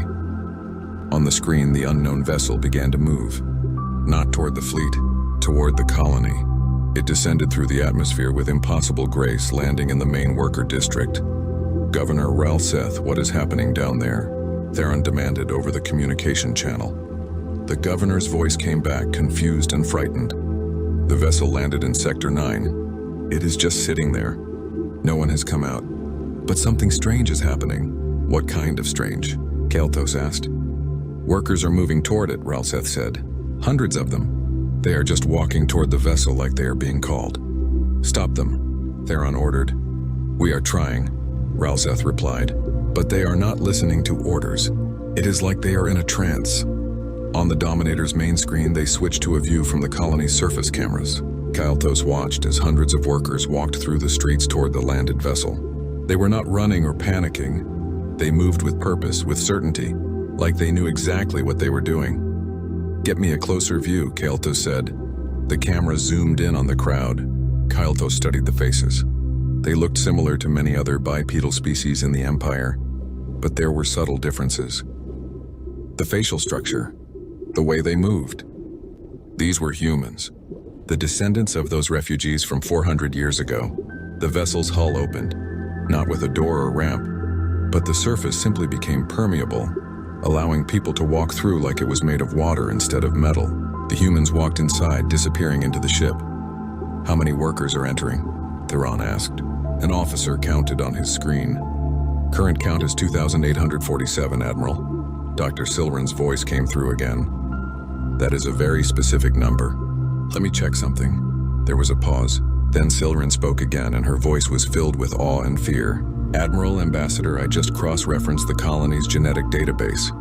There are exactly 2,847 individuals in this colony, with genetic markers matching the original human refugees. Not approximately, exactly. What are you saying? Kelthos asked, though he already knew. I am saying that vessel knew the exact number of humans in this colony before it arrived, Silren said. It knew their precise location. It probably knows the location of every human descendant in the entire Empire. Theron's face went pale. How is that possible? I do not know, Silren admitted, but it implies they have been watching us, tracking their people, probably for a very long time. On the surface, the last human entered the vessel. The hull sealed behind them. For a moment, nothing happened. Then the vessel lifted off. It rose through the atmosphere and stopped in space, directly in front of the fleet formation. The communication systems activated again. Another data transmission faster than before. This time it included more than words. It included images, names, faces, locations. They are sending us a list, the communication officer said, his voice shaking. 74 locations across the Empire. Each location is marked with numbers. The numbers add up to 147,936. What do those numbers represent? Theron demanded. Ambassador Kalthos knew the answer before anyone said it. Those are people, humans, every human descendant scattered across our empire. A new message appeared on the screens. This time, the words were not polite. You have 10 cycles to gather our people and bring them to designated release points. If you comply, we leave peacefully. If you do not comply, we will retrieve them by force. You have been warned. The transmission ended. The human vessel accelerated and vanished, returning to faster-than-light travel. It was gone in seconds, leaving only the stunned fleet behind. They are giving us an ultimatum, Theron said. His voice was hard, angry. They are ordering the Kaltheran Empire to obey them. They are asking for their people back, Kalthos corrected. People we took from them. We saved them from certain death, Theron insisted. And then we kept them as workers without their consent, Kalthos replied. Admiral, we need to contact Chancellor Morn immediately. This situation is bigger than either of us can handle. Back on Kaltherox Prime, Chancellor Morn convened another emergency council. This time, there was no debate about whether the threat was real. Everyone had seen the transmission. Everyone understood what was being demanded. We cannot comply, General Korseth said firmly. If we give in to this ultimatum, it will show weakness. Every enemy of the Empire will see that we can be intimidated. If we do not comply, Kalthos countered, we may be starting a war with a civilization that has technology centuries beyond ours. We do not know they are that advanced, Korseth argued. We have only seen one ship.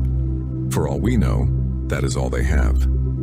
Dr. Silren spoke up from her position at the Science Council. With respect, General, I do not think that is true. The vessel's energy signature suggests it is not a warship.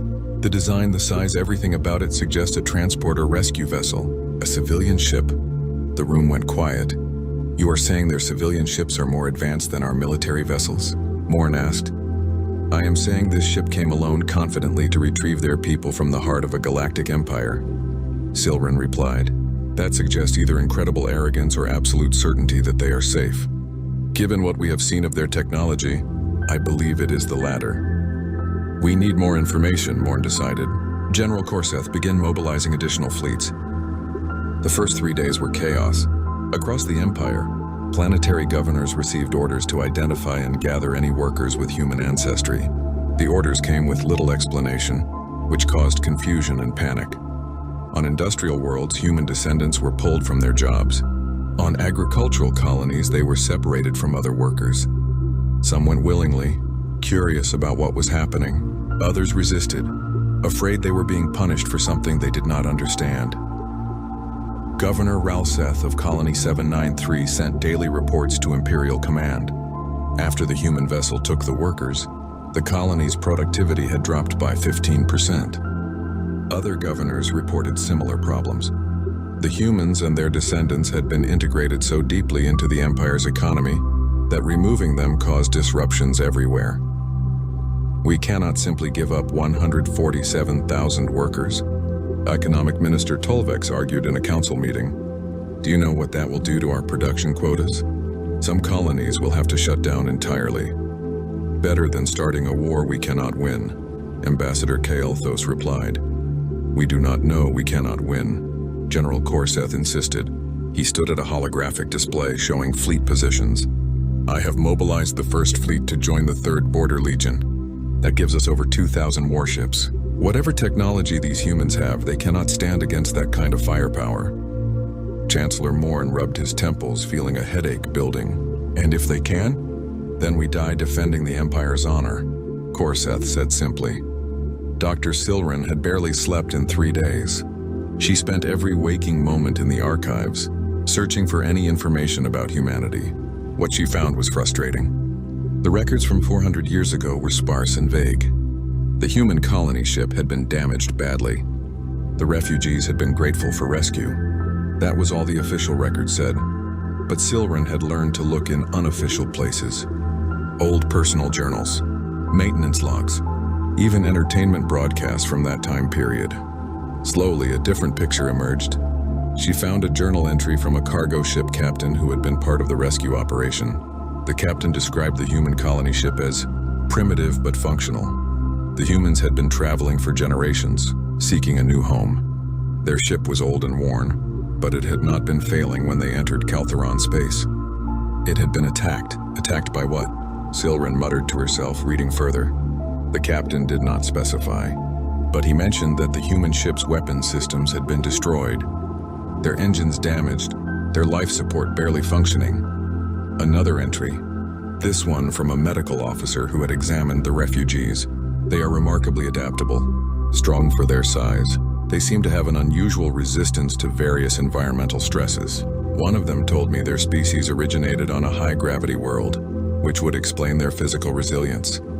Silren kept searching. She found census records showing where the humans had been sent. Mining colonies, mostly. A few agricultural worlds. Places that needed manual labor. Over 400 years, they had integrated into the Empire's lower castes. They had families, children, grandchildren. By now, most of them probably did not even remember they were originally from somewhere else. But someone remembered. Someone had been keeping track. On the 6th day, Silren found something that made her blood run cold. It was buried deep in a restricted archive, marked as classified by authority of the Imperial Science Council. The file was labeled Precursor Species Database, restricted access only. She should not have had access. But in the chaos of the current crisis, security protocols had been relaxed. She opened the file.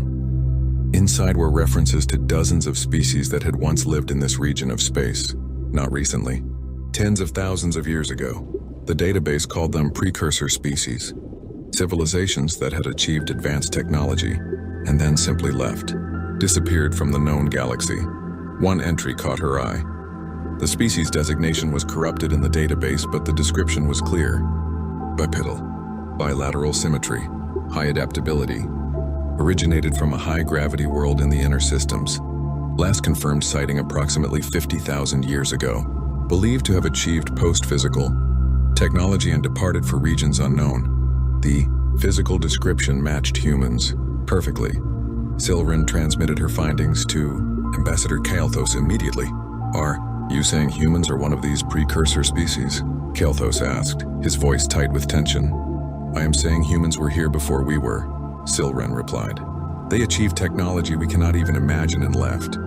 They went somewhere else, somewhere beyond. And now they are back, Kael'thas said slowly. Now they are back, Silren confirmed. And we accidentally enslaved their descendants. On the 8th day, Chancellor Morn made a decision. Sort of. We will gather the humans as requested, Morn announced in a council meeting, but we will not simply hand them over. What do you mean? Kael'thas asked. I mean we will bring them to a designated location, but we will also have every available military asset in position, Morn explained. If the humans come to collect their people, we will be ready to negotiate from a position of strength. Or fight, General Korseth added with satisfaction. Or fight, Morn agreed reluctantly. I am offering them a choice. Peaceful negotiation or conflict. Let them decide which they prefer. Kael'thas wanted to argue, but he understood the political reality. The Empire could not appear weak. Even if they gave the humans back their people, it had to look like a negotiation, not a surrender. Where will this meeting take place? Kael'thas asked. Neutral space, Morn said. Sector 14. It is far enough from our core worlds to be safe, but close enough to our fleet bases that we can respond quickly if needed. The orders went out. All humans and their descendants were to be transported to collection points, then moved to Sector 14. The process was not gentle. Many humans protested being taken from their homes. Some tried to resist, but the Empire's security forces were efficient, and within 2 days, nearly 120,000 humans had been gathered. That is not enough, Admiral Theron said, reviewing the numbers. They wanted all of them. We are missing almost 30,000. Some are in remote locations, an aide explained. Deep space stations, long-range exploration ships, colony worlds that have not responded to our hails.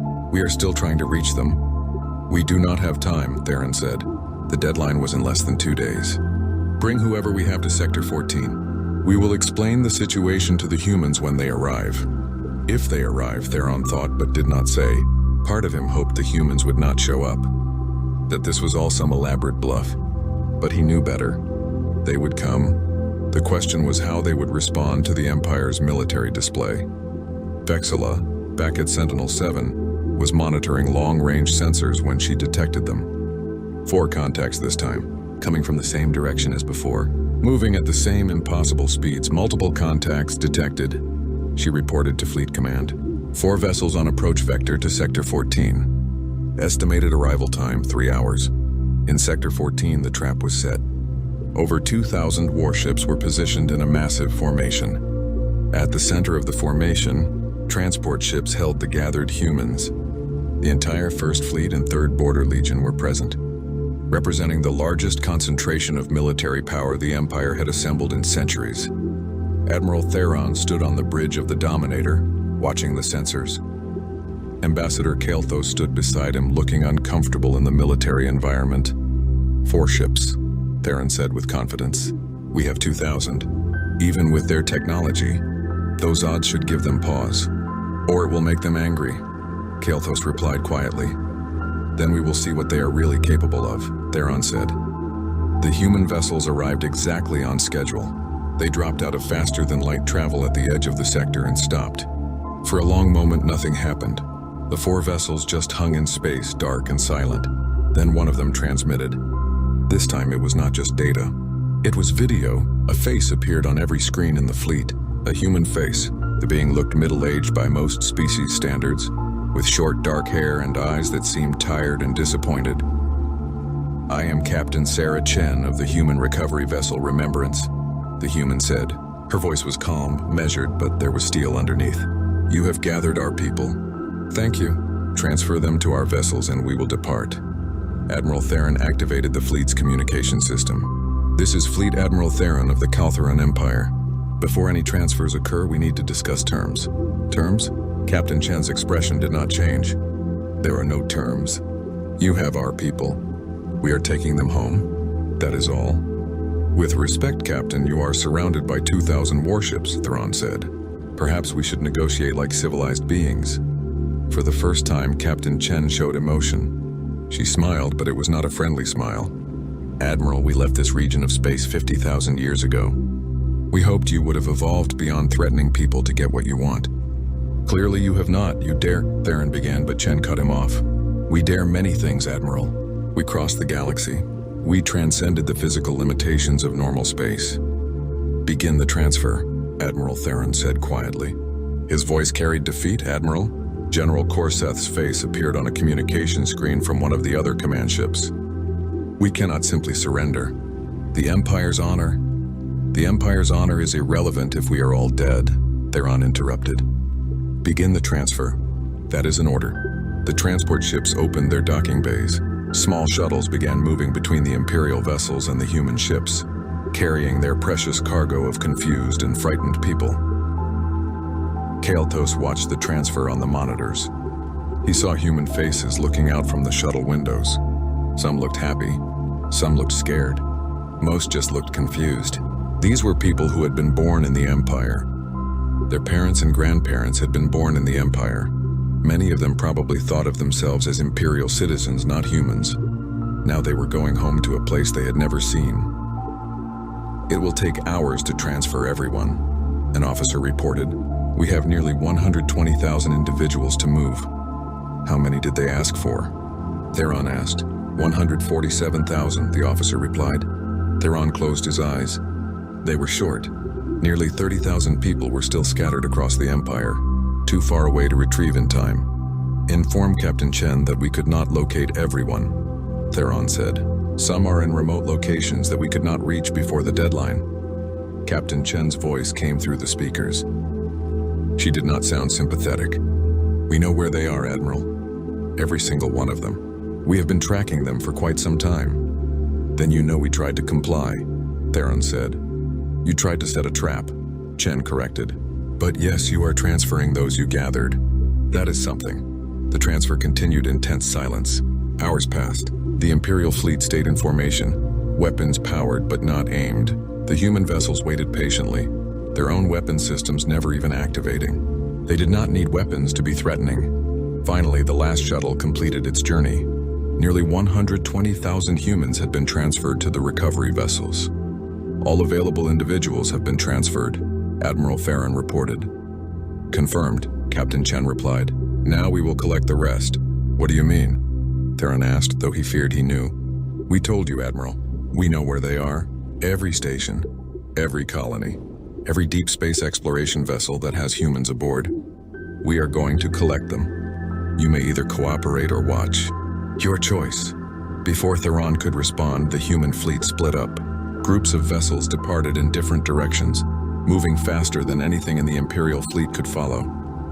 They spread across the sector like seeds in the wind, heading for specific destinations with perfect knowledge of where to go. They have complete intelligence on our territory, General Corseth said, his voice filled with horror. They know the location of every military installation, every colony, every ship in our fleet. They have been watching us, Kael'thas said, probably for a very long time. We took their people 400 years ago. They have been monitoring them ever since. Over the next 3 days, reports came in from across the Empire. Human vessels appeared at remote stations and colonies. They did not attack. They did not threaten. They simply arrived, collected any humans present, and left. Imperial forces that tried to interfere found their weapon systems disabled without any visible attack. Ships that moved to intercept found themselves unable to navigate properly, as if space itself was pushing them away. The humans did not fight. They did not need to. On the 4th day after the confrontation in Sector 14, all human vessels converged at a single point in neutral space. Admiral Theron, following orders from Chancellor Morn, took the Dominator to that location with a small escort fleet. This time, Captain Chen agreed to a face-to-face meeting. The meeting took place on a neutral shuttle halfway between the fleets. Admiral Theron, Ambassador Kael'thas, and Dr. Silren represented the Empire.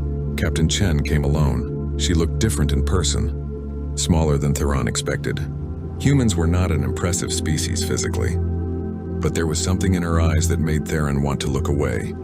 Authority, power, the confidence of someone who knew exactly what they were capable of. Thank you for meeting with us, Kael'thas began, trying to be diplomatic. I am here as a courtesy, Chen replied, sitting down across from them. You seem like you want to understand what happened. I can give you that much before we leave. We want to avoid future conflicts, Kael'thas said.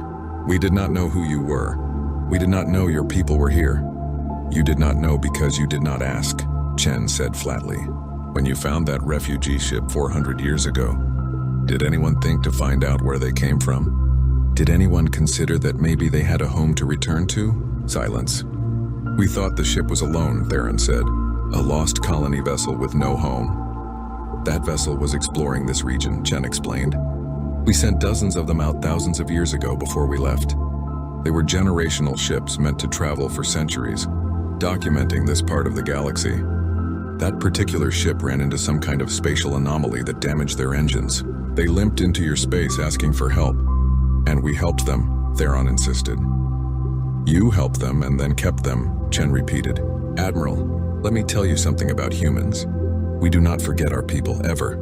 When that ship failed to report back, we sent others to investigate. By the time they arrived, your empire had already scattered the survivors across dozens of worlds. We have been watching them ever since. Watching you. Dr. Silren spoke up. The archives call your species precursor. They say you left this region 50,000 years ago. Chen nodded. That is correct. This area of space was our original home. We evolved here, built our first civilization here, but we outgrew it.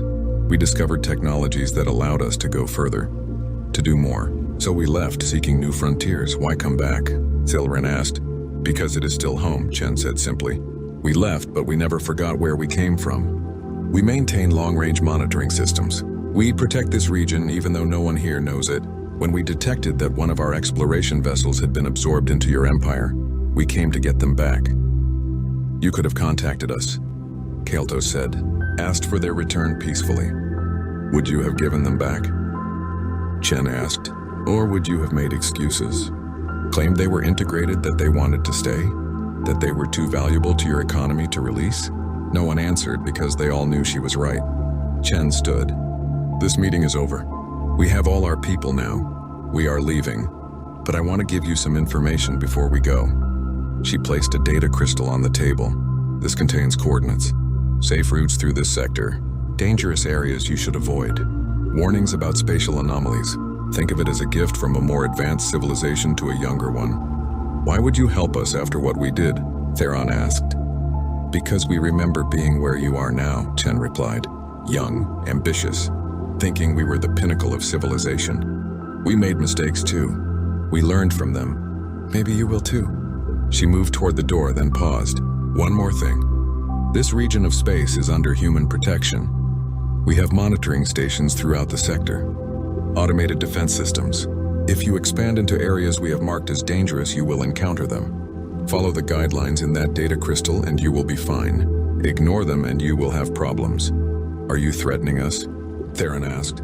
I am informing you, Chen corrected. The galaxy is bigger than you imagine, Admiral. More complex, more dangerous. You have been living in a small, safe pocket of space, thinking you are the dominant power. You are not. You never were. But you can be safe if you are smart. She left the shuttle. Through the window, they watched her return to her vessel. Minutes later, the entire human fleet vanished. Not gradually, not in sequence. All at once, they simply ceased to exist in normal space, leaving only faint energy readings that quickly faded to nothing. Back on Kaltharox Prime, Chancellor Morn addressed the Imperial Council. News of what had happened had spread quickly. Some council members demanded revenge. Others called for increased military spending. A few suggested trying to acquire human technology. Morn listened to them all, then raised a hand for silence. For 10,000 years, we believed we were the greatest civilization in the galaxy, Morn said. We were wrong. That illusion died in the last week. Now we have a choice. We can rage against that reality or we can learn from it. You are suggesting we accept this humiliation? General Corseth demanded. I am suggesting we accept the truth, Morn replied. The humans could have destroyed our fleets. They could have taken their people by force from the beginning. Instead, they gave us chances to do the right thing. They could have left us with nothing. Instead, they gave us navigation data and warnings about dangers we did not even know existed. They showed mercy, Ambassador Kael'thas said quietly. They showed us what we could be, Morn corrected. Advanced, powerful, but still capable of kindness. Still capable of giving younger civilizations chances to improve. So what do we do now? Economic Minister Tolvex asked. We reform, Morn said. We examine every species in our empire. We look for others we have mistreated. The Great Council Chamber floated in the darkness of space, a massive station that had witnessed 1,000 years of galactic politics. Inside its gleaming halls, representatives from 47 different species gathered for what many considered a mere formality. Earth was finally being admitted to the Galactic Council, and most of the assembled aliens expected it to be a brief, amusing ceremony. Ambassador Li Chen stood at the center of the circular chamber, her dark suit simple compared to the elaborate robes and armor worn by the alien delegates around her. She was a small woman by human standards, but she carried herself with quiet dignity as holographic displays flickered to life around her, showing Earth's credentials for membership. High Counselor Threen, an ancient insectoid whose species had mastered space travel before humans discovered fire, clicked his mandibles together in what might have been amusement. His compound eyes reflected the light from a dozen different angles as he examined the human data. Let us review Earth's military capacity, Threen announced, his voice translated into 100 languages simultaneously. They claim to possess 3,000 capital ships. A ripple of chittering and low-frequency rumbles moved through the chamber. Several delegates made sounds that the translation systems rendered as laughter. Admiral Voss of the Calvex Empire rose from his seat, his forearms spreading wide in a gesture of disbelief. His scaled face twisted into what humans would recognize as a smirk. The Calvex were the Council's dominant military power, and Voss had commanded fleets for 2 centuries. He had seen countless species make exaggerated claims about their capabilities. Ambassador Chen, Voss said, his voice dripping with condescension. Your species has been in space for barely 300 years. The Calvex Empire has been building warships for 12,000 years, and we possess 800 capital ships. You expect us to believe that primitive Earth has built nearly 4 times our fleet? Chen remained still, her face unreadable. The numbers in our report are accurate, Admiral. Accurate? Voss laughed, a barking sound that echoed through the chamber. You also claim your ships can travel faster than light without dark matter cores. You claim weapons that manipulate gravity itself. You claim engine systems that violate known physics. He turned to address the full council. Honored members, humanity is either deeply confused about their own capabilities, or they are telling stories to make themselves seem more important than they are. A delegate from the Threen Collective, a floating crystalline being, chimed in with a sound like bells. Perhaps humans have difficulty with mathematics? 300 ships might seem like 3,000 to a young species. More laughter filled the chamber. Chen's jaw tightened, but she said nothing. Councillor Threen brought the chamber to order with a sharp clicking sound. Ambassador Chen, we mean no offense. All young species wish to appear strong when they join the galactic community. It is natural. But we must deal with facts, not fantasies. The facts are in the report, Chen replied calmly. Then perhaps you could provide a demonstration? Voss suggested, his tone making it clear he expected no such thing. Bring one of these miraculous ships here? Show us these impossible engines? Chen met his gaze steadily. Our military assets are currently deployed in defensive positions around Earth territory. We prefer not to move them without strategic necessity. Of course, Voss said, waving a dismissive hand. How convenient. The High Counselor pulled up another section of the human report, projecting it large enough for all to see. Your species also claims to have colonized 2,000 star systems in 3 centuries. Ambassador, the Calvex Empire has colonized 900 systems in 12 millennia. Do you see why we find your claims questionable? Humans reproduce quickly and adapt to diverse environments, Chen explained. Our expansion rate may seem unusual, but it reflects our biology and determination. A reptilian delegate from the Sorn hegemony hissed with amusement. Determination does not build starships, Ambassador. Resources and technology do. And your homeworld is barely developed compared to our standards. Chen's eyes narrowed slightly. Earth invests heavily in deep space infrastructure. Most of our industrial capacity is not on the homeworld. Invested where? Voss challenged. We have surveyed the systems you claim to occupy. We see colonies, yes, but nothing that would support military production on the scale you describe. No orbital shipyards, no resource extraction networks, no... Perhaps human facilities are simply difficult for your sensors to detect, Chen interrupted quietly. The chamber fell silent for a moment. Then Voss threw back his head and laughed, a genuine sound of delight. Oh, this is wonderful. Not only do you have thousands of impossible ships, but they are also invisible. Do they fire invisible weapons as well? Perhaps they are crewed by invisible soldiers. Even Counselor Threen seemed amused now. Ambassador Chen, we appreciate your species' enthusiasm. Truly. But the Galactic Council operates on verifiable information, not mythology. We understand that Earth has rich cultural traditions of storytelling. Perhaps your military has confused your science fiction entertainment with reality. Chen's hands clenched briefly at her sides, then relaxed. She had been warned this would happen. The intelligence reports on the Council had predicted exactly this reaction. Humanity's capabilities were so far outside galactic norms that the truth sounded like fantasy. I assure you, Counselor, we know the difference between fiction and reality, she said. Then you will not object to our verification protocols? Threen asked. We will send survey teams to your territory. They will assess your actual military capacity and adjust your membership status accordingly. You are welcome to send observers, Chen agreed. Though I suspect your reports will match ours. Voss snorted.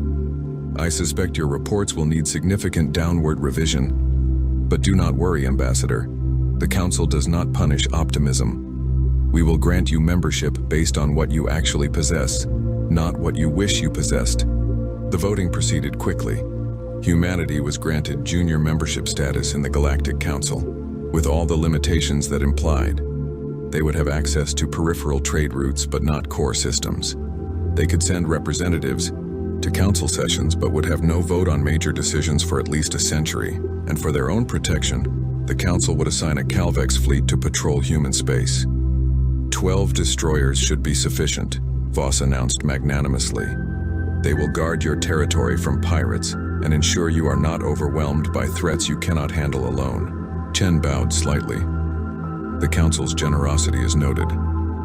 As the session ended and delegates filed out, many discussing the amusing human claims, Chen remained in the chamber for a moment. She looked up at the stars visible through the transparent dome overhead. Somewhere out there, beyond the council's perception, thousands of human warships maintained their silent vigil. Weapons that could crack planets waited in cold storage. Fleets that could cross the galaxy in hours stood ready.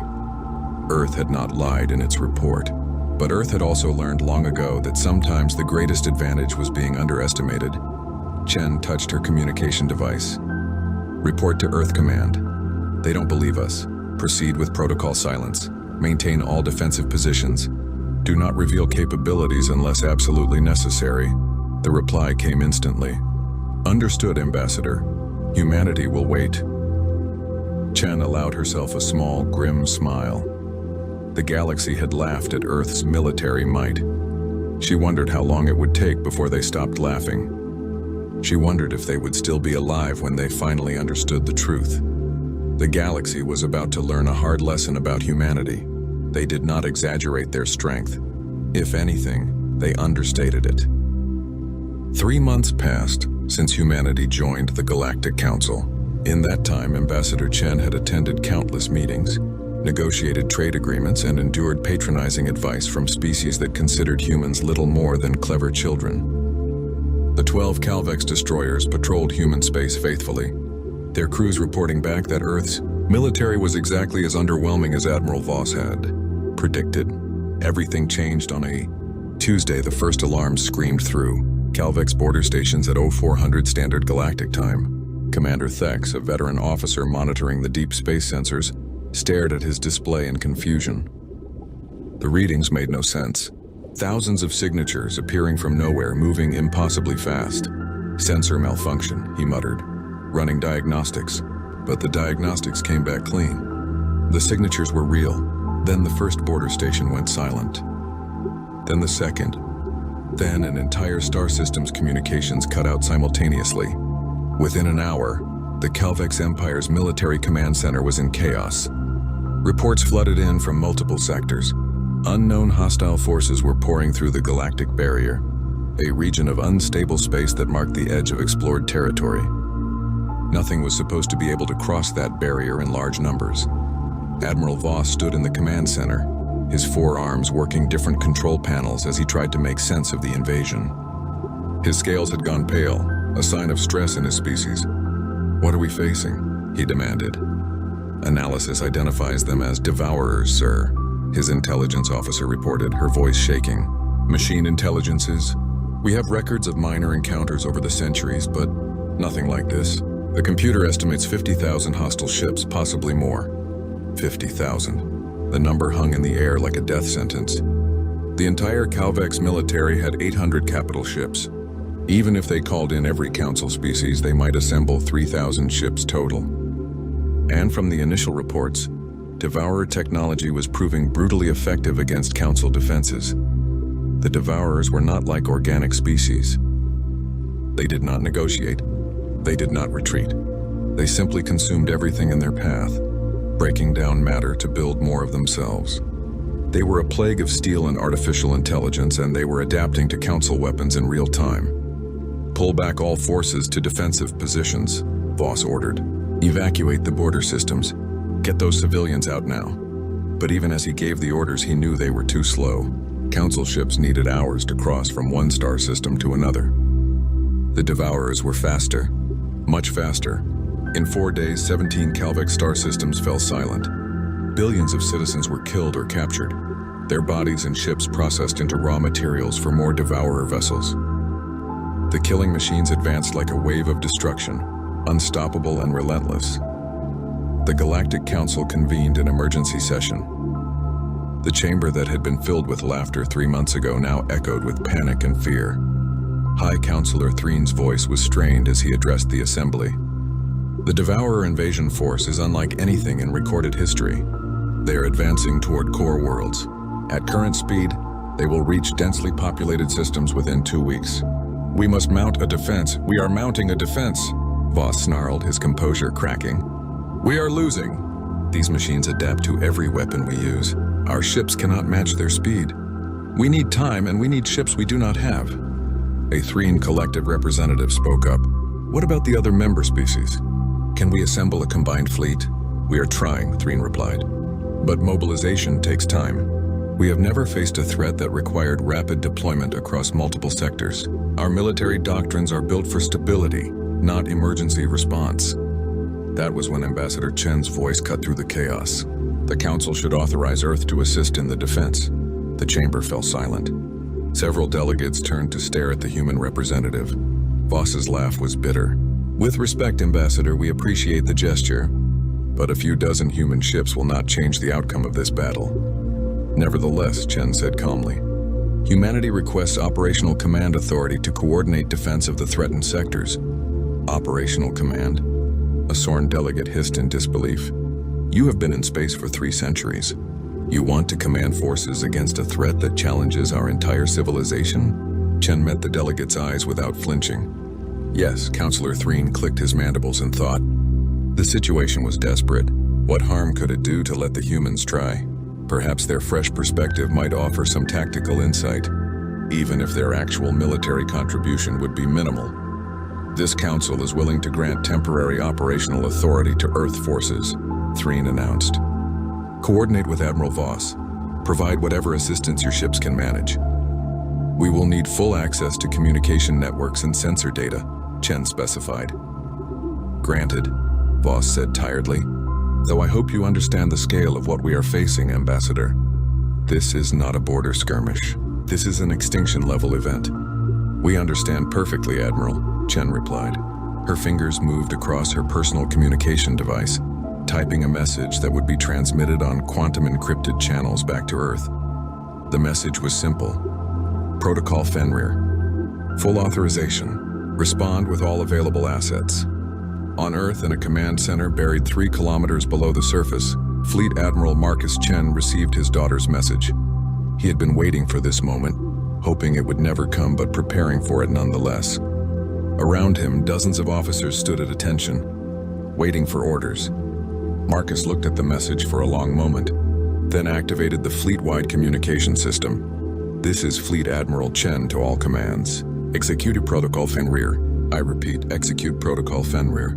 All rapid response fleets are to proceed immediately to coordinates transmitted. Rules of engagement, unrestricted.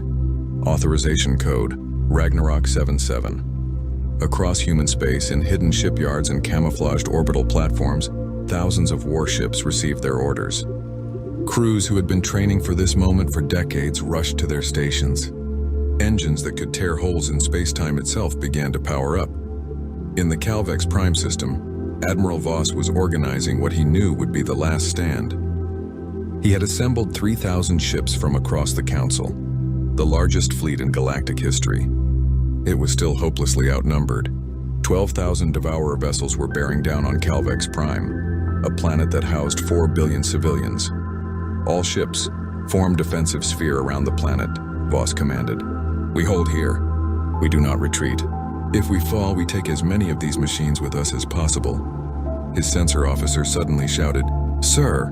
Spatial anomalies detected, thousands of them. Voss's blood ran cold. The Devourers were arriving sooner than expected. Battle stations. All weapons. Sir, the signatures are behind us. Between us and the planet, that made no sense. Behind them? How could space itself began to tear? Not the slow, controlled openings that marked normal hyperspace travel, but precise, violent rips in reality. And through those rips, ships began to emerge. Human ships. Voss watched in stunned silence as Earth's fleet arrived. Not dozens, not hundreds, thousands, tens of thousands. They appeared in perfect formation, as if they had practiced this exact maneuver 1,000,000 times. Each ship bore the blue and white insignia of Earth's military. and each ship was larger and more heavily armed than anything the Council had ever built.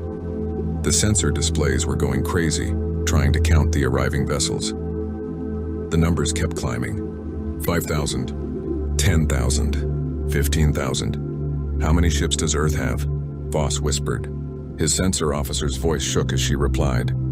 Sir, the computer is still counting. Current estimate, 27,000 capital ships, plus support craft, plus, sir, we are detecting vessels that match no known classification. They are enormous. On every Council ship, crews watched in disbelief as humanity's true military might revealed itself. The myths had not been myths at all. The impossible claims had been simple facts. And in the command center of the human flagship, a woman's voice spoke with cold authority. This is Admiral Sarakovich of the Earth Defense Fleet. We have operational command. All Council ships pull back to secondary positions. Earth forces will handle the Devourers. Admiral Voss found his voice. Admiral Kovich, how many ships do you have? There was a pause. Then Kovich's reply came and Voss could hear the grim smile in her words. Enough. The Devourer fleet advanced like a swarm of metal locusts, 12,000 warships strong, their hulls gleaming with the processed remains of 17 conquered star systems. They had faced the Galactic Council's defenses and found them weak. Nothing could stop their advance. Nothing ever had. Admiral Sarakovich stood on the bridge of the EDF Indomitable, her eyes scanning tactical displays that showed information in ways the Council had never imagined. At 53, she had spent 30 years preparing for this exact moment. Every simulation, every training exercise, every doctrine had been built around one question. How do you kill something that cannot die? Admiral, Devourer fleet entering weapons range in 90 seconds, her tactical officer reported. Battle groups 1 through 50, activate gravitational anchors. Lock spatial coordinates. Engineering brings singularity drives to full power. Around her, the crew worked with practiced efficiency. There was no panic, no hesitation. They had done this before, just not on this scale. On the Calvex flagship, Admiral Voss watched the human fleet maneuver with growing confusion. The ships were not spreading out to maximize defensive coverage. Instead, they were clustering in groups of 300, forming tight geometric patterns that made no tactical sense. What are they doing? Voss muttered. They are making themselves easier targets. Sir, receiving tactical data from the human fleet, his communications officer said. They are requesting we pull back to minimum safe distance of 5 million kilometers? 5 million. That puts us completely out of effective weapons range. Those are their orders, sir. Voss hesitated, then made a decision. The humans had brought an impossible fleet. Maybe their tactics were equally impossible. All Council ships pull back to designated safe distance. Let us see what Earth's finest can do. The Devourer fleet detected the human vessels and adjusted their approach. Their artificial intelligences analyzed the new targets, calculating weaknesses, planning attack patterns. The machines had consumed 1,000 civilizations. These would be no different.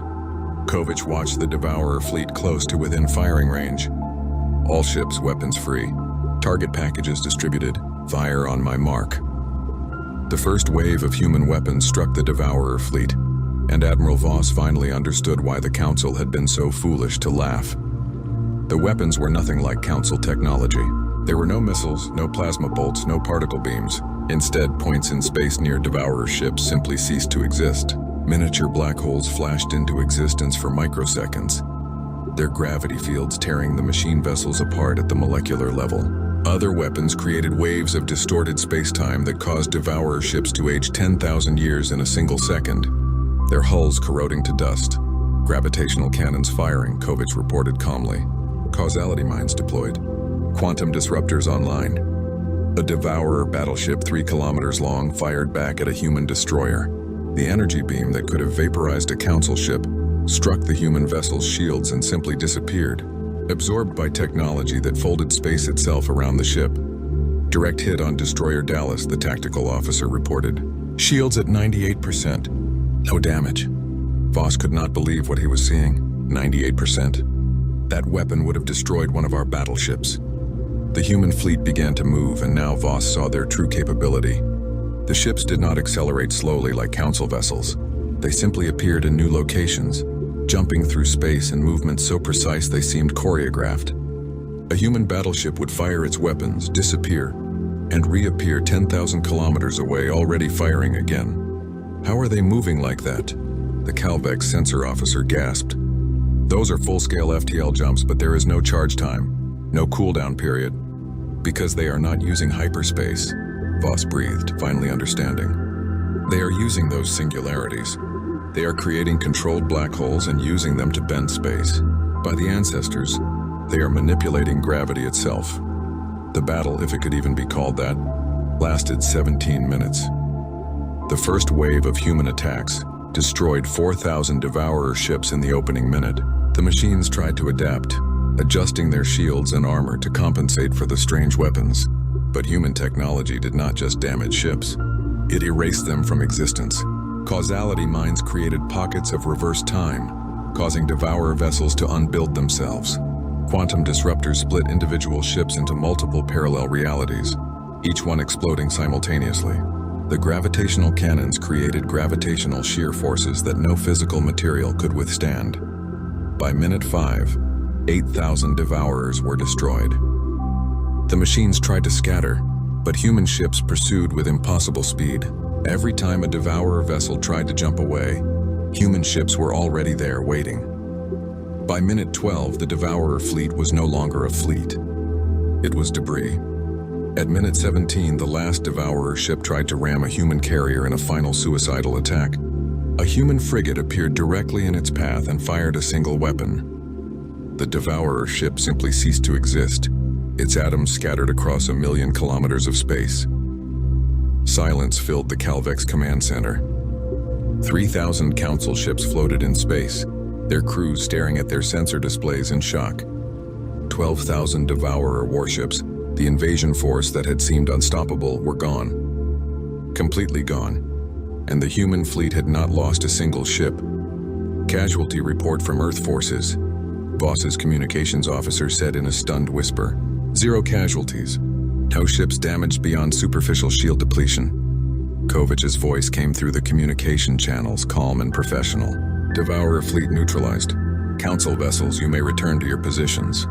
We will maintain patrol patterns until you are ready to resume normal operations. Voss found he could not speak. His 4 hands trembled as they gripped his command chair. 200 years of military experience, and nothing had prepared him for this. The human fleet began to organize itself into defensive formations around Calvex Prime. The massive Titan-class vessels, each one the size of a small moon, positioned themselves at strategic points. They were weapons platforms so large they could carry entire fleets inside their hangar bays. Admiral Voss, are you receiving? Kovich's voice asked. Voss cleared his throat. Yes. We are here, Admiral Kovich. Good. We will coordinate with your forces to establish a secure perimeter. I am sending tactical specifications for our sensor networks. You should integrate them with your systems. They will give you advance warning if the Devourers attempt another incursion. Admiral Kovich, how? Voss could not even form the complete question. How had they built this fleet? How had they hidden it? How had they developed weapons that made Council technology look like stone axes? There was a pause. Admiral, Earth encountered the Devourers 200 years ago. They found our Oort cloud, the edge of our solar system. We were not ready. We lost 3 colony worlds and 2 billion people in the first attack. We spent the next 2 centuries preparing to make sure it would never happen again. Voss closed his eyes. 2 billion dead. For a young species like humanity, that must have been catastrophic. You have been preparing for war for 2 centuries? Not for war, Admiral. For survival. The Devourers taught us a lesson. Hope is not a strategy. We built the fleet we needed to ensure that no enemy could ever threaten Earth again. We built weapons that could kill the unkillable. We pushed our technology beyond what should have been possible because the alternative was extinction. And your report to the Council? The 3,000 ships? Kovich's voice carried a note of grim humor. 27,000 capital ships is what we could get here in 3 days, Admiral. That is our rapid response force. Our full military operates on a somewhat larger scale. Voss felt cold. How much larger? That is classified, Admiral. But I can tell you that the fleet you see here represents approximately 15% of Earth's total military capacity. We have defense networks around 2,000 star systems. We have weapons platforms that could crack planets. We have contingency plans for threats the Council has never imagined. And we have 40 million personnel who train every day for scenarios that most species would consider paranoid fantasies. The Calvex admiral looked out at the human fleet, at the ships that had torn through an unstoppable enemy like they were practice targets. Why did you hide this? Why did you let us mock you in the council chambers? Because, Admiral, we wanted to join the galactic community as friends, not as conquerors. We wanted to be accepted for who we are, not feared for what we can do. But when you laughed at our strength, when you sent 12 destroyers to protect us like we were children, Kovich's voice hardened. You showed us that the council could not be trusted with the truth. Voss had no response. He thought back to the council session 3 months ago, to his own laughter, to his dismissal of human claims as myths and exaggeration. The humans had not been exaggerating. They had been understating. What happens now? Voss asked quietly. Now, Kovich replied. We finish cleaning up this mess. Then we have a conversation with the Galactic Council about humanity's actual status. Because junior membership is no longer acceptable. On the bridge of the Indomitable, Admiral Kovich turned to her crew. Well done, everyone. Textbook operation. Mr. Chen, please transmit a full battle report to Earth Command. And someone get Ambassador Chen on the line. I suspect she has some diplomatic work to do. In the council chambers, Ambassador Chen received the notification that the battle was over. She read the casualty report. 0 human losses, total Devourer fleet destroyed, and allowed herself a small smile. The galaxy had laughed at human myths. Now they would learn to respect human reality. The emergency council session convened 48 hours after the Battle of Calvex Prime. The Great Chamber, which had once echoed with laughter at humanity's expense, was now filled with tension and fear. Every delegate had watched the battle recordings. Every species now understood that their assumptions about Earth had been dangerously wrong. High Counselor Threen called the session to order, his mandibles clicking nervously. This council recognizes Ambassador Chen of Earth and Admiral Sarah Kovich, who joins us remotely from the human flagship. Chen stood in the center of the chamber once more, but this time, no one was smiling. Admiral Kovich's image appeared on holographic displays, her face calm and professional. Ambassador Chen, Threen began, the Council requests a full explanation of Earth's military capabilities. We were clearly provided with inaccurate information during your admission proceedings. With respect, Counselor, Chen replied. Every piece of data in our original report was accurate. Earth does possess over 27,000 capital ships. Our FTL systems do function without dark matter cores. Our weapons do manipulate gravitational fields. The Council chose not to believe us. A murmur ran through the chamber. Several delegates shifted uncomfortably. Admiral Voss stood, his forearms held in a gesture of respect that had been noticeably absent 3 months earlier. Ambassador, I must ask the question that every species here is thinking. If your rapid response force numbers 27,000 ships, what is the size of your total military? Kovich's image spoke. Our full defensive fleet consists of approximately 180,000 capital ships, 40 Titan-class mobile fortresses, and support craft numbering in the millions. We maintain active defense networks around 2,000 star systems, with automated platforms and early warning stations throughout human space. The chamber erupted in shocked voices. 180,000 ships. The number was incomprehensible. The entire Galactic Council, with all its member species combined, could not field even 10,000 capital ships. A Threen collective representative, her crystalline form glowing with agitation, chimed out a question. How is this possible? The resources alone? The industrial capacity? How can one species build such a fleet? Chen took over the explanation. Humanity allocates approximately 40% of our total economic output to military production and research. We have been doing this for 200 years, ever since our first encounter with the Devourers. 40%? The Sorn delegate hissed in disbelief. That is unsustainable. No civilization can maintain such military spending without collapsing. It is not just sustainable, it is necessary, Kovich interjected. 200 years ago, Devourer scouts entered our Oort cloud. We were not prepared. We had colonized several worlds, but we had no significant military. We believed, as many young species do, that the universe was largely peaceful. Her voice hardened. We lost 3 colonies in the first week. 2 billion people died. Our fleet was destroyed in hours. Earth itself was nearly invaded. Chen continued the history. We survived that attack by pure luck. The Devourers withdrew after encountering resistance they did not expect. But we learned a lesson. The universe is not safe. Threats exist that do not negotiate, that do not compromise, that only understand destruction. So you built a war machine, Counselor Threen observed. We built a defense force, Chen corrected. We studied the Devourer technology we recovered. We pushed our science beyond what should have been possible. We developed weapons specifically designed to counter machine intelligence. And we made a promise. Never again would humanity be helpless. Admiral Voss spoke up. Your weapons, the gravitational cannons, the causality mines, these technologies are centuries beyond what the Council has achieved. How did you develop them so quickly? Kovich smiled grimly. Admiral, when your species faces extinction, you find ways to innovate. We had some advantages. Human brains are wired for problem-solving under pressure. We evolved as persistence hunters on Earth, chasing prey for days until it collapsed from exhaustion. That same stubbornness, that same refusal to give up, applies to our scientific research. We also, Chen added, had motivation that the Council species have never experienced in recent memory. The Devourers killed our people. We saw worlds burned, cities destroyed, families torn apart. Every human who works in our military-industrial complex knows someone who died in that first attack. We do not build ships out of national pride or political ambition.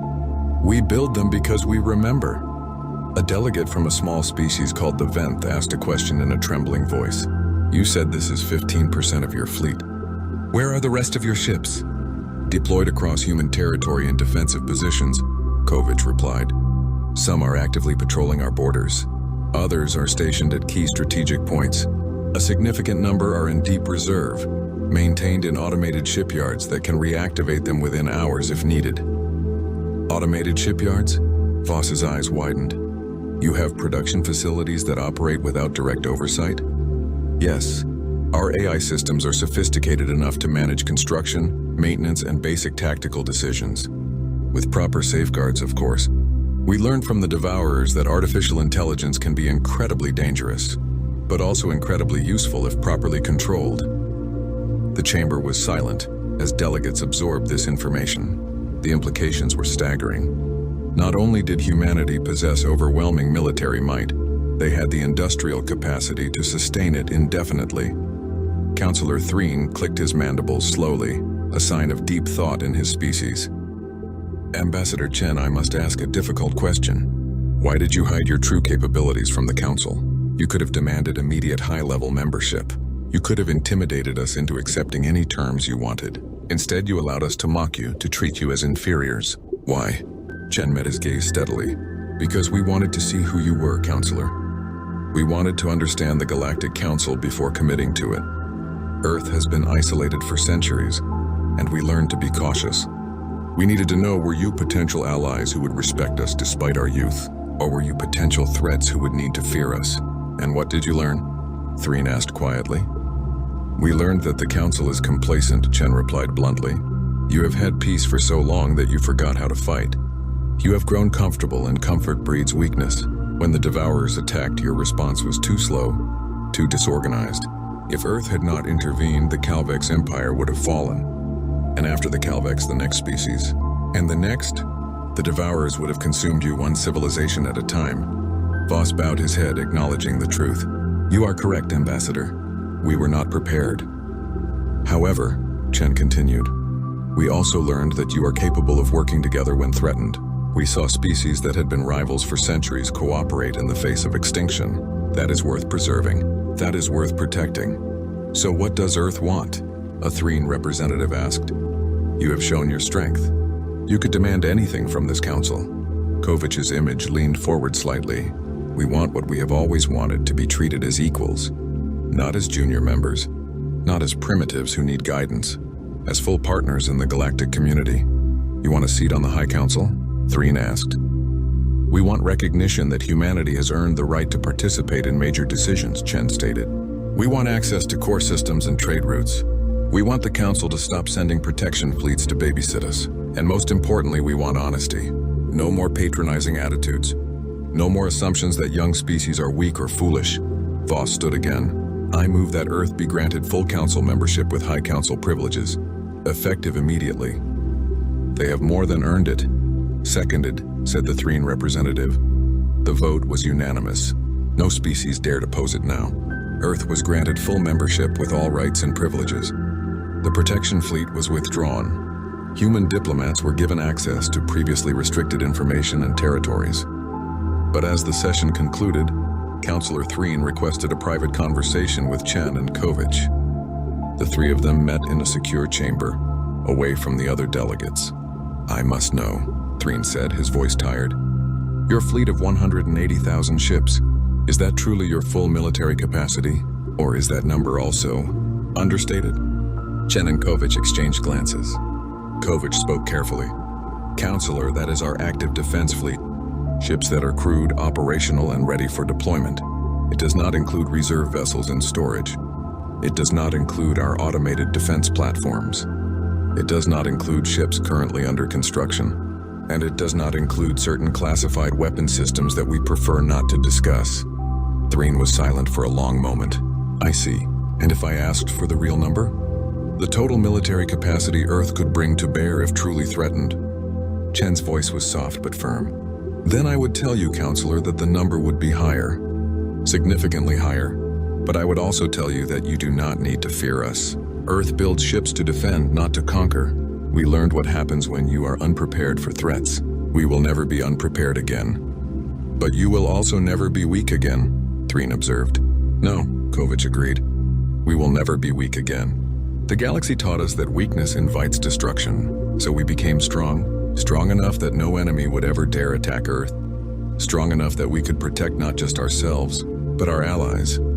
Threen looked at both women with his compound eyes, seeing them with new understanding. I apologize, Ambassador Chen. When you first came to the council, I thought you were boastful children playing at being warriors. I was wrong. You are survivors who learned the hardest lessons the universe offers. The galaxy should not have laughed at you. We should have listened. Chen inclined her head. Apology accepted, Counselor. And now we move forward as allies. The Devourers are still out there. This was one fleet, but there will be others. The galaxy needs to prepare, and Earth will help. That is why we revealed ourselves. Not to intimidate, but to protect. As they left the chamber, Threen watched the two humans go. He thought about the reports, about the staggering military might Earth commanded, about the weapons that bent physics itself to humanity's will. The galaxy had laughed at human myths. Now they would live under human protection. And Threen was not certain which thought was more terrifying. 6 months after the Battle of Calvex Prime, the galaxy had changed in ways both obvious and subtle. Human ships now patrolled the major trade routes, their presence a constant reminder of Earth's power. The Devourer threat had not disappeared. 2 more incursion attempts had been detected and eliminated within hours by Earth's rapid response forces. But the terror that had gripped the Council had faded, replaced by a different kind of unease. Admiral Voss stood on an observation deck of Earth's newest station, Bastion 7, watching human military exercises in the distance. Thousands of ships moved in perfect coordination, appearing and disappearing through space in patterns that still made his head hurt. He had requested a transfer to train with human forces, eager to learn from the species he had once dismissed. Impressive, is it not? A voice said beside him. Voss turned to see High Counselor Threen, the ancient insectoid moving slowly on his multiple legs. Counselor, I did not expect to see you here. I am conducting research, Threen replied, his mandibles clicking, and what Voss had learned was amusement. I am writing a new treatise on the danger of underestimating the desperate. I thought it appropriate given recent events. Voss made a gesture of agreement with his upper arms. We were fools. I was the greatest fool of all. We were comfortable, Threen corrected gently. Comfort breeds assumptions. We assumed that because we had peace for millennia, peace was the natural state of the universe. We assumed that young species like humanity were weak because they had not had time to develop. We assumed that our technology was the pinnacle of what was possible. He paused. We assumed, and we were wrong about everything. They watched the exercises continue. A squadron of human destroyers executed a maneuver that should have been impossible, jumping into a formation so tight that their shields overlapped. creating a combined defensive field that could withstand planet-cracking weapons. I have been studying human history, Threen continued. Did you know they have never experienced true galactic peace? On their homeworld, they fought wars constantly for thousands of years. Nation against nation, tribe against tribe, sometimes for resources, sometimes for ideology, sometimes for reasons they themselves could barely explain. I had heard, Voss said. It seems barbaric, perhaps, but it also made them survivors. Every human alive today descends from ancestors who fought, who struggled, who refused to give up even when defeat seemed certain. That stubbornness is coded into their biology. And when they finally united as a species, they turned that same determination toward survival in space. Admiral Sarakovich approached them, her uniform crisp, despite the long hours she had been working. Counselor Threen, Admiral Voss, I hope you are enjoying the demonstration. It is educational, Voss admitted. Your pilots execute maneuvers that would kill most organic species. The G-forces alone. We have inertial dampening technology that reduces the effect by 99%, Kovich explained. But yes, human pilots still experience more physical stress than most species could tolerate. We train for it. Human bodies are remarkably adaptable when pushed. Everything about your species is remarkably adaptable, Threen observed. Your technology, your tactics, your entire civilization. You have been in space for 300 years and already surpassed species that have explored the stars for 10,000. How? Kovich considered the question. I think it is because we never forgot that we are vulnerable. Most council species achieved space travel, found it relatively easy, and grew comfortable. Earth achieved space travel, immediately encountered deadly threats, and learned that comfort is a luxury we cannot afford. She gestured to the exercises. Every ship you see out there has a crew that trains 16 hours a day. Every officer has memorized thousands of tactical scenarios. Every weapon system is tested and retested constantly. We do not assume that our technology will work. We verify it. We do not assume that our strategies are sound. We challenge them. We do not assume that we are safe. We prepare for every possible threat. It sounds exhausting, Voss said. It is, Kovich agreed with a slight smile, but it keeps us alive. Across the galaxy, other changes were taking place. Council species had begun adopting human military doctrines, trying to learn the lessons that Earth had paid for in blood. The Calvex Empire had completely reorganized its fleet structure, implementing rapid response protocols and joint training exercises with human forces. The Threen Collective had established research partnerships with Earth's military academies, hoping to understand the theoretical physics behind human weapons. But not all changes were purely military. Cultural exchange programs had begun, and council species were discovering that humans were not the brutish warriors they had appeared to be. They had art, philosophy, music, and literature as rich and complex as any galactic civilization. They valued peace and cooperation even as they prepared for war. In the council chambers, Ambassador Chen addressed the assembly on the topic of galactic defense reform. She had become one of the most influential voices in galactic politics, not through intimidation, but through the simple fact that everyone now listened when she spoke. The Devourer threat is contained but not eliminated, Chen explained. Our intelligence suggests there are multiple machine collectives beyond the galactic barrier. The force we defeated was only one of many. Earth can defend against these threats, but we should not have to do it alone. What do you propose? A delegate asked. A unified defense network. Every council species contributes ships and resources according to their capacity. Human technology and training methods are shared freely with all members.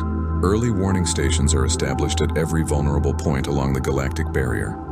And most importantly, we create a rapid response force that can reach any threatened system within hours, not days. Under human command? The delegate asked suspiciously. Under joint command, Chen corrected. Earth provides the majority of ships and technology, yes, but operational decisions should be made collectively. We are partners, not overlords. The proposal passed after weeks of debate. The Galactic Defense Initiative, as it was called, represented a fundamental shift in how the Council operated. For the first time in millennia, the galaxy was preparing for war, not just maintaining peace. Admiral Voss completed his training rotation with human forces and returned to Calvex territory to implement what he had learned. On his last day at Bastion 7, He met with Kovich one final time. I learned something during my time here, Voss said. I learned what real warfare looks like. What the Council called military power was barely adequate for policing and border disputes. You showed me what preparation for survival actually requires. And what will you do with that knowledge? Kovich asked. I will try to prepare my people. I will teach them that peace is not guaranteed, that threats exist beyond our imagining, and that the only way to protect what we love is to be strong enough that no one dares threaten it. Kovich nodded approvingly. Then you learned the right lesson, Admiral. I learned one other thing, Voss added. I learned respect. Not fear, though there is some of that too, but genuine respect for what humanity has accomplished. You could have conquered the Council. You had the strength, but you chose partnership instead. We chose survival, Kovich corrected. Conquering the Council would have made us enemies of 47 species. Protecting the Council makes us allies of 47 species. It is simple mathematics. Perhaps, Voss said, but I think it is more than that. I think humans genuinely wanted friends, not subjects. That is rare in the galaxy.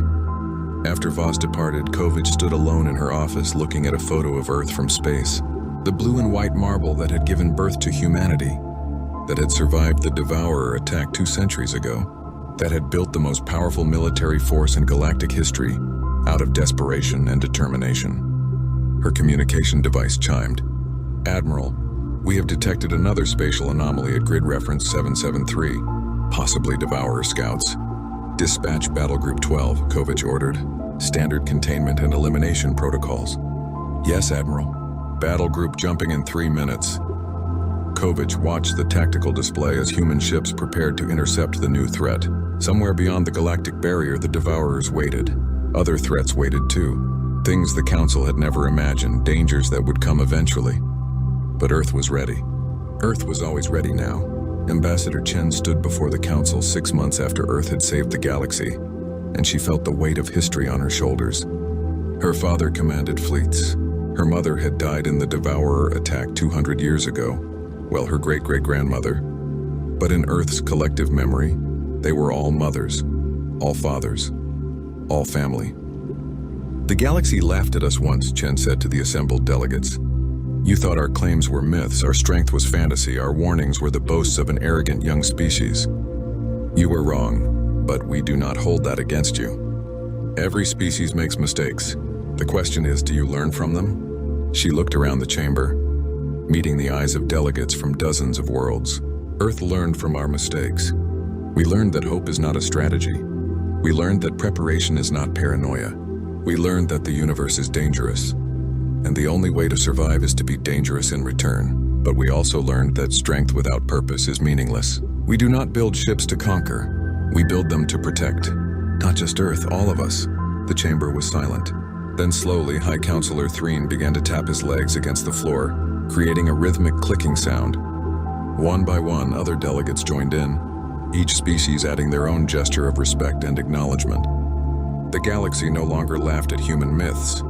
They had learned painfully that human legends were understatements. The ships were real. The weapons were real. The determination was real. And behind it all was a simple truth that the galaxy had forgotten but humanity never would. Survival is not given. It is earned. Chen left the chambers and looked up at the stars, at the darkness between them where threats lurked and dangers waited. But she also saw human ships on patrol, saw the lights of council stations protected by Earth's defense networks, saw a galaxy that had learned to stand together. They had laughed at humanity. Now they stood with humanity. And together, they would face whatever came next. Because that was the other lesson Earth had taught them. Alone, they were vulnerable. Together, they were unstoppable. The galaxy had changed. The myths had become reality. And humanity, the young species that everyone had underestimated, had become the shield that protected them all. In space, the exercises continued. The fleets trained. The weapons waited in silent readiness, and on Earth, in a command center deep underground, Admiral Marcus Chen looked at tactical displays showing deployment patterns across 2,000 star systems. Status report, he requested. All defense networks operational, Admiral. All fleets at ready status. No immediate threats detected. Good, Marcus said. Maintain alert status. The galaxy is counting on us. The galaxy had laughed at human myths. They would never make that mistake again. And as long as Earth stood watch, they would never need to. The metal walls of the Zephyrian battlecruiser hummed with the steady pulse of the ship's engines. In the crew quarters, alien soldiers from different worlds sat around tables made of crystalline material. The air tasted of ozone and recycled atmosphere. Blue lights cast strange shadows on their faces as they talked and laughed. Crix, a saurian with green scales and yellow eyes, held up a small device that showed images from Earth. His clawed finger pointed at pictures of ancient human temples and statues. "Look at this foolishness," he said, his voice making a hissing sound. These humans believed their ancestors were giants who could move mountains. The other soldiers leaned closer to see. Zek, a Vex with 6 arms and compound eyes that reflected the light like black mirrors, clicked his mandibles in what passed for laughter among his kind. "They tell stories about men who could fly without machines," he said, "and women who could turn people to stone with just a look." Nala, a lumen whose body was made of living crystal that changed colors with her emotions, glowed a soft amber that meant amusement. "The humans call them myths," she said, her voice ringing like distant chimes. "But they treat these stories like they are real history. They build monuments to imaginary heroes." Crick scrolled through more images on his device. Pictures of massive stone circles, pyramids that reached toward the sky, and carved faces on mountainsides filled the screen. "They say their gods walked among them," he said, "that these gods had the power to create and destroy worlds. But look at them now. They can barely leave their own planet." A group of Thrakari soldiers who looked like walking trees with bark-like skin and branch-like limbs rustled their leaves in agreement. One of them, named Groot, spoke in a voice like wind through a forest. "Our scouts report that humans still read these old stories to their young ones. They pretend that ordinary men once fought monsters the size of ships. The funniest part," said Zek, "is that they believe some humans had the power to see the future. They call them prophets. Yet they never saw us coming, did they?" His laughter sounded like breaking glass. The soldiers around the table joined in the laughter. It was a sound that would have terrified any human who heard it. The mixing of hisses, clicks, chimes, and rustling created a noise like a storm made of anger. Crix put away his device and picked up a cup of glowing liquid. "Tomorrow we reach their world," he said. "The humans will learn the difference between myths and reality. We are their reality now." Nala's crystal body shifted to a deep red color that meant confidence. "Our weapons can turn their cities to dust in minutes," she said. "Our shields can stop anything they throw at us. What will their mythical heroes do against that?" "Nothing," said Groot, his leaves shaking with amusement. "Because heroes only exist in stories. In the real world, the strong take what they want from the weak." Zek stood up and spread 4 of his 6 arms wide. The humans spent so much time dreaming about impossible things that they forgot to prepare for possible ones. Like us, the conversation turned to their battle plans. Each species had brought their best technology to this invasion. The Saurians had plasma weapons that could melt through any armor. The Vex had ships that could move faster than human eyes could track. The Lumens had energy shields that nothing could break. The Thrakari had weapons that could make plants grow so fast they would strangle entire cities. "The human military is primitive," said Crix.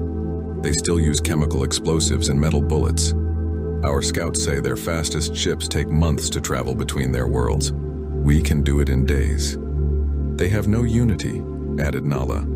"The humans are divided into hundreds of groups that fight each other constantly. They cannot work together even to save themselves."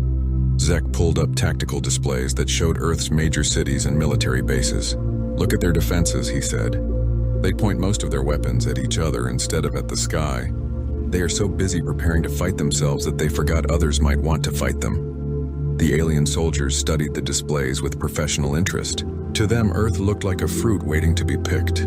Rich in resources, weak in defenses, and full of beings who spent more time creating fantasies than preparing for war. "I wonder," said Groot, "what stories they will tell about us after we defeat them. Will they say we were mythical creatures too? Will they pretend we had magic powers?" "Let them tell whatever stories they want," said Crix. "Stories do not stop plasma fire. Stories do not turn away invasion fleets. Stories are what the weak tell themselves to feel better about being weak." An announcement echoed through the ship's communication system. "All units prepare for final approach to target system." Arrival in 18 standard hours. The soldiers began to disperse to their assigned stations. As they walked through the corridors, they passed windows that showed the darkness of space. Somewhere ahead of them, a small blue world waited, unaware that its peace was about to end. In the command center, officers from all the allied species worked together to coordinate the attack. Maps of Earth covered the walls, marked with targets and troop movements. The plan was simple and brutal. First, they would destroy the humans' ability to fight back. Then they would demand surrender. If the humans refused, they would demonstrate their power by turning one of their cities into glass.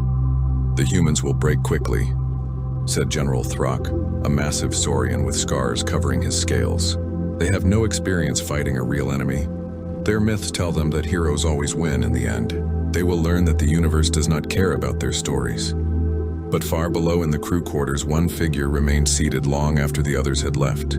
Commander Vex's Tar, an old Zephyrian with gray skin and tired eyes, stared at the images of human myths that still glowed on Crix's forgotten device. He had fought in more wars than any other being in the fleet. He had conquered worlds, crushed civilizations, and seen the rise and fall of species that thought themselves mighty. But something about the human stories troubled him in a way he could not explain. The images showed humans doing impossible things. Men lifting objects that should have crushed them. Women leading armies against overwhelming odds and winning. Warriors standing alone against monsters and emerging victorious. To his fellow soldiers, these were obviously fantasies. But Vextar had lived long enough to know that sometimes the line between myth and history was thinner than most people believed. Sometimes stories survived because they contained echoes of truth that people had forgotten. He touched the device's screen and watched the images cycle through again. Humans building structures that should have been impossible with primitive tools. Humans crossing vast distances without advanced technology. Humans accomplishing feats that even some advanced species would find challenging. "Tomorrow we find out," he whispered to himself, "whether these stories are lies or memories." The old commander stood up slowly and walked toward his quarters. Behind him, the device continued to show images of human achievements that his people had dismissed as fantasy. But deep in his mind, a thought grew like a seed planted in fertile soil. What if they were wrong about humanity? What if the myths were not just stories, but warnings about what humans could become when pushed too far? The ship continued its journey through space, carrying an invasion force toward a world that seemed helpless. But in one alien mind, doubt had begun to grow. And sometimes doubt was the first step toward understanding a truth that others had missed. The first alien ships appeared in Earth's sky just after dawn. They dropped out of faster-than-light travel, with a sound like thunder that rolled across every continent. The massive vessels hung in the atmosphere above major cities, their shadows turning day into twilight below. In the lead command ship, General Throck watched the tactical displays with satisfaction. His fleet of 1,200 vessels had taken position exactly as planned. Each ship was larger than the biggest human building, armed with weapons that could split mountains, and protected by shields that had never been broken. "Open communication channels to all human settlements," Throck ordered. His voice carried the authority of someone who had conquered 47 worlds. "Tell them to surrender immediately or face complete destruction." The message went out in every human language.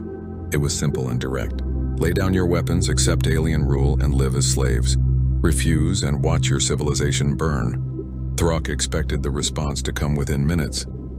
Every other species he had conquered had surrendered quickly when faced with such overwhelming force. The smart ones gave up immediately. The stubborn ones took a few hours to realize they had no choice. But none had ever taken longer than a day. The humans took 6 minutes to respond. When they did, the answer came from every human military base, government building, and communication center on the planet at the same time. No, that was it. Not a negotiation, not a request for terms, not a plea for mercy, just a simple, flat refusal that left the alien commanders staring at their screens in disbelief. "Run," the message again said Throck. Perhaps they did not understand. The surrender demand was broadcast a second time, with more detailed explanations of what would happen if the humans refused. Images of destroyed cities from other worlds were included to help the humans understand their situation. The response came faster this time. 3 minutes. Hell no. Throck's claws dug into the armrests of his command chair. In all his years of conquest, No species had ever responded with defiance when faced with certain death. It was not logical. It was not smart. It was not even brave. It was just stupid. Begin the demonstration, he ordered. Target the city called London. Reduce 1 square kilometer to ash. Show them what happens to those who refuse our mercy. The weapons charged with a whine that vibrated through the ship's hull. But before they could fire, something unexpected happened. Human ships began rising from the planet's surface. The alien sensors had detected these vessels before, but they had seemed so primitive that no one had worried about them. They were small, slow, and armed with weapons that seemed laughable compared to alien technology. Some of them still used chemical rockets for propulsion. Incoming missiles, reported the sensor operator, a young Vex named Crick. Estimated time to impact and wait. His compound eyes widened as he rechecked his instruments. These readings cannot be correct. What is the problem? Demanded Throck. The human missiles are accelerating beyond their theoretical maximum speed, said Crick. They should not be able to move this fast with their primitive engines. Throck looked at the tactical display. The human weapons were indeed moving faster than they should have been able to, but they were still far too slow to threaten ships with shields and armor like his. Let them come, he said. Our shields will absorb their pitiful attacks, and then we will show them the difference between their primitive weapons and real power. The first human missiles struck the alien shields and exploded in brilliant flashes of light. The shields held easily, just as expected. But then something strange happened. More missiles arrived, and these seemed to have been modified somehow. They exploded not against the shields, but inside them. How are they getting through our defenses? Demanded Throck. Unknown, said Crick, his voice rising with panic. The shields show no breaches, but the explosions are occurring within the protected area. Across the fleet, similar reports came in. Human weapons that should have been harmless were somehow finding ways through defenses that had never been penetrated. Alien ships began taking damage from attacks that should have been impossible. But the real shock came when the human pilots started demonstrating maneuvers that defied the laws of physics as the aliens understood them. Human fighters pulled turns that should have liquefied their pilots. They flew at speeds that should have torn their primitive ships apart. They performed combat maneuvers that veteran alien pilots swore were impossible. How are they surviving those accelerations? Asked Nala, her crystal body flickering between colors as her emotions shifted rapidly between confusion and fear. Human physiology cannot withstand forces like that, said Zek, watching his own squadron of Vex fighters struggle to keep up with human ships that should have been far inferior. Their bones should shatter. Their organs should rupture. They should be unconscious or dead. But the humans kept fighting, and they were not just surviving impossible conditions. They were thriving in them. Human pilots were laughing and shouting over their communication channels as they performed stunts that made alien veterans feel sick just watching. On the ground, the situation was even more confusing. Human military units that should have been crushed by the first alien landing were instead adapting and fighting back with tactics that seemed to come from nowhere. Alien forces that landed, expecting easy victory, found themselves facing enemies who seemed to know exactly how to counter every alien advantage. Human soldiers were using captured alien weapons within hours of first seeing them. Human engineers were reverse engineering alien technology in the field and building crude but effective copies. This is impossible, said Groot, his bark-like skin turning darker with stress. How can they understand our technology so quickly? It should take their primitive minds years to comprehend even the basic principles. But the humans were not just understanding alien technology, they were improving it. Within days of the invasion's start, human forces were using hybrid weapons that combined alien power sources with human engineering in ways that the aliens had never thought possible. The turning point came during the Battle of New York. Human forces had been pushed back to the city's center, surrounded by alien troops that outnumbered them 10-1, according to every tactical model the aliens had. The humans should have surrendered or been wiped out within hours. Instead, the human commander stood up in front of his surviving troops and gave a speech that was picked up by alien listening devices. They think we're going to give up because they have better weapons, the human said. His voice was calm, almost conversational. They think we'll break because they're stronger and faster and tougher than us. But they don't understand something important about human beings. He paused and looked around at the faces of his soldiers, men and women who were exhausted, wounded, and facing certain death, but none of them looked afraid. "We've been telling stories about impossible victories for thousands of years," the commander continued, "about ordinary people doing extraordinary things when everything seemed hopeless. They think those stories are just fantasies, but maybe they're instructions. What happened next would be studied by alien military academicians for generations. The human forces launched an attack that should have been suicidal. They charged directly into superior firepower with inferior weapons and won. They did not just win, they won decisively, capturing alien equipment, taking prisoners, and driving back forces that had seemed unstoppable. They fought like people who had been preparing for this kind of battle their entire lives. Similar scenes played out across the planet. Human forces that should have been defeated were instead achieving victories that seemed to violate the basic laws of warfare. They were not just lucky. They were not just brave. They were displaying a level of skill and determination that the aliens had never encountered before. In the command ship, Throck stared at the reports flooding in from his ground commanders. Everyone told the same impossible story. Human resistance was not breaking. It was growing stronger. "Order all forces to withdraw to defensive positions," he said finally. "We need time to reassess the situation." For the first time in his long career of conquest, General Throck was forced to admit something that shook him to his core.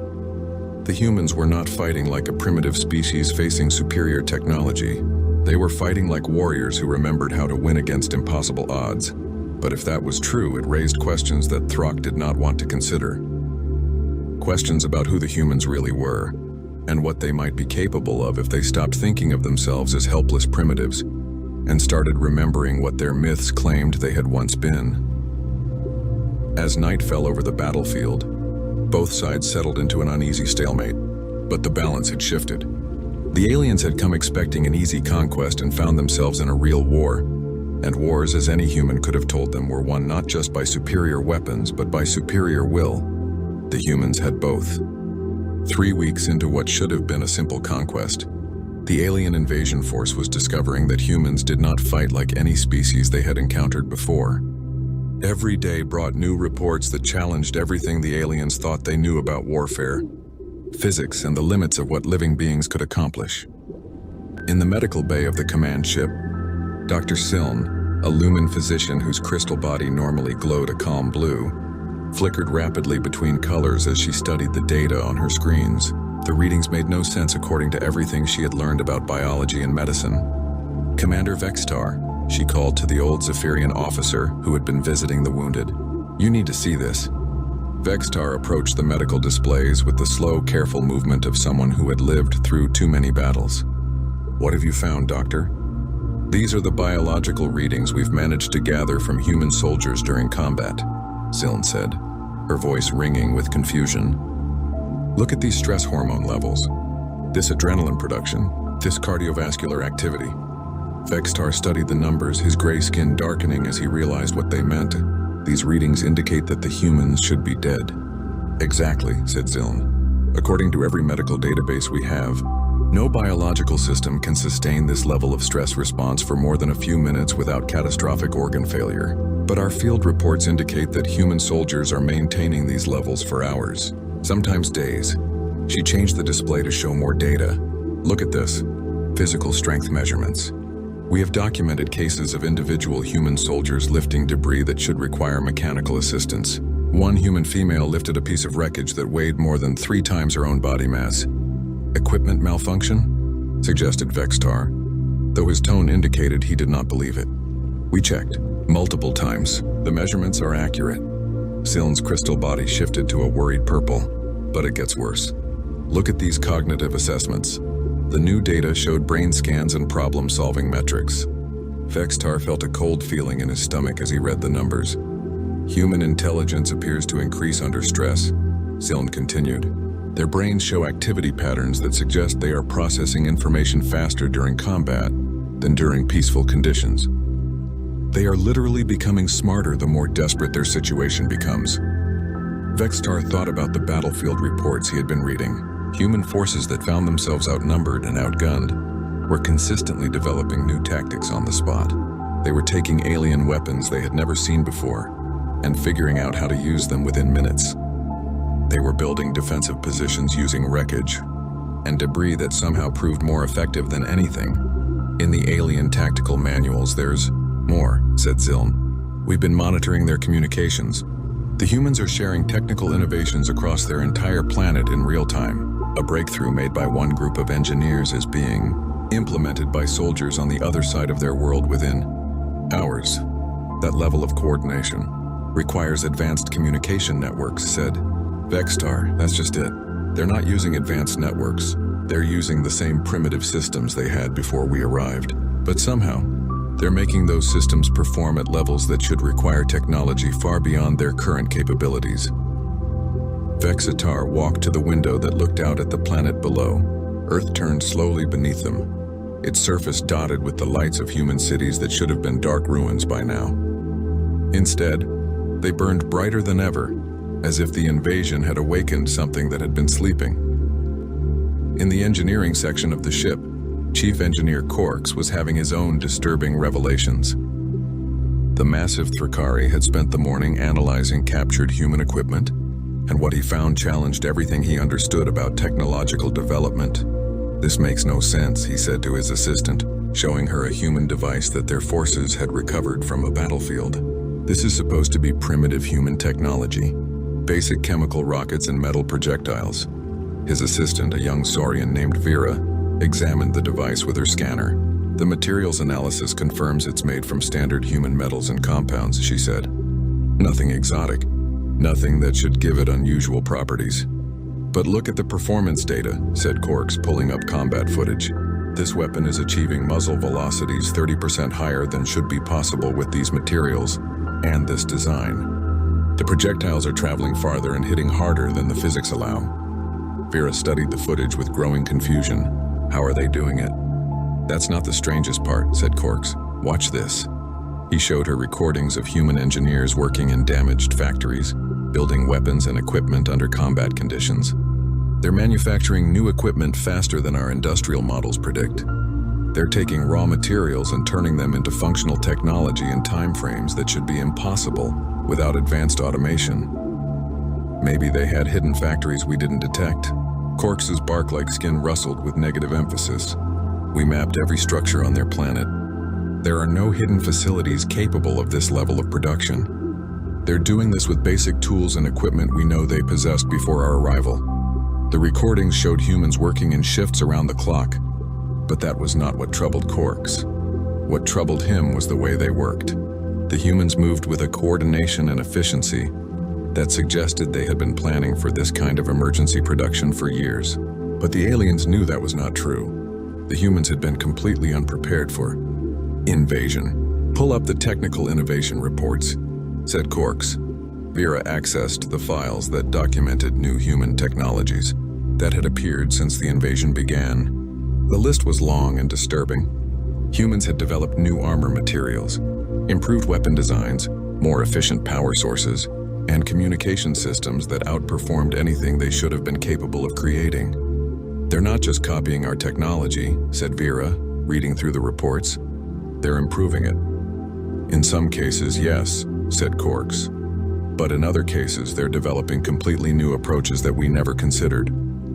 Look at this power cell design. It's based on principles we know, but they've arranged the components in a way that increases efficiency by 40%. How did they think of that?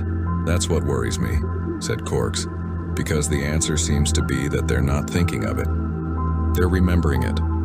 Meanwhile, in the Tactical Analysis Center, Colonel Strix was reviewing combat footage with a growing sense of unease. The Saurian officer had been studying human military tactics, and what she found challenged every assumption about how primitive species were supposed to fight. Assistant, call up the footage from the Rome engagement, she ordered. The holographic display showed the recent battle where human forces had been surrounded by superior alien troops. According to every tactical model, the humans should have been wiped out in less than an hour. Instead, they had held their position for 3 days and eventually forced the alien forces to withdraw. Analyze the human tactical decisions, said Strix. The computer highlighted the key moments in the battle, showing how human commanders had responded to each alien move. What it revealed made Strix's scales darken with concern. The humans are using tactical doctrines that don't exist in any of their military manuals, she said to her assistant. These formations, these strategies, these timing decisions, they're more sophisticated than anything we've seen from species with centuries more military experience. Could they have received training from another advanced species? Asked her assistant. Negative. We've been monitoring this system for cycles. No advanced species have had contact with Earth. The humans developed these tactics on their own. Strix paused the footage on a scene that showed a human commander directing his troops. But that's impossible. Tactical expertise like this takes generations to develop. It requires experience fighting against advanced opponents. Unless, said her assistant quietly, they had that experience before. Strix looked at her subordinate with sharp yellow eyes. Explain. What if the humans once had advanced military experience but lost it somehow? What if they're not learning new tactics but remembering old ones? The idea was disturbing because it raised questions that Strix did not want to consider. If humans had once been a military power, what had happened to them? And more importantly, what were they becoming now that they were being forced to remember? In his private quarters, Commander Vextar sat alone reading reports from across the invasion force. Each one told the same story. Human capabilities were increasing daily. They were becoming stronger, smarter, more coordinated, and more dangerous with each passing hour.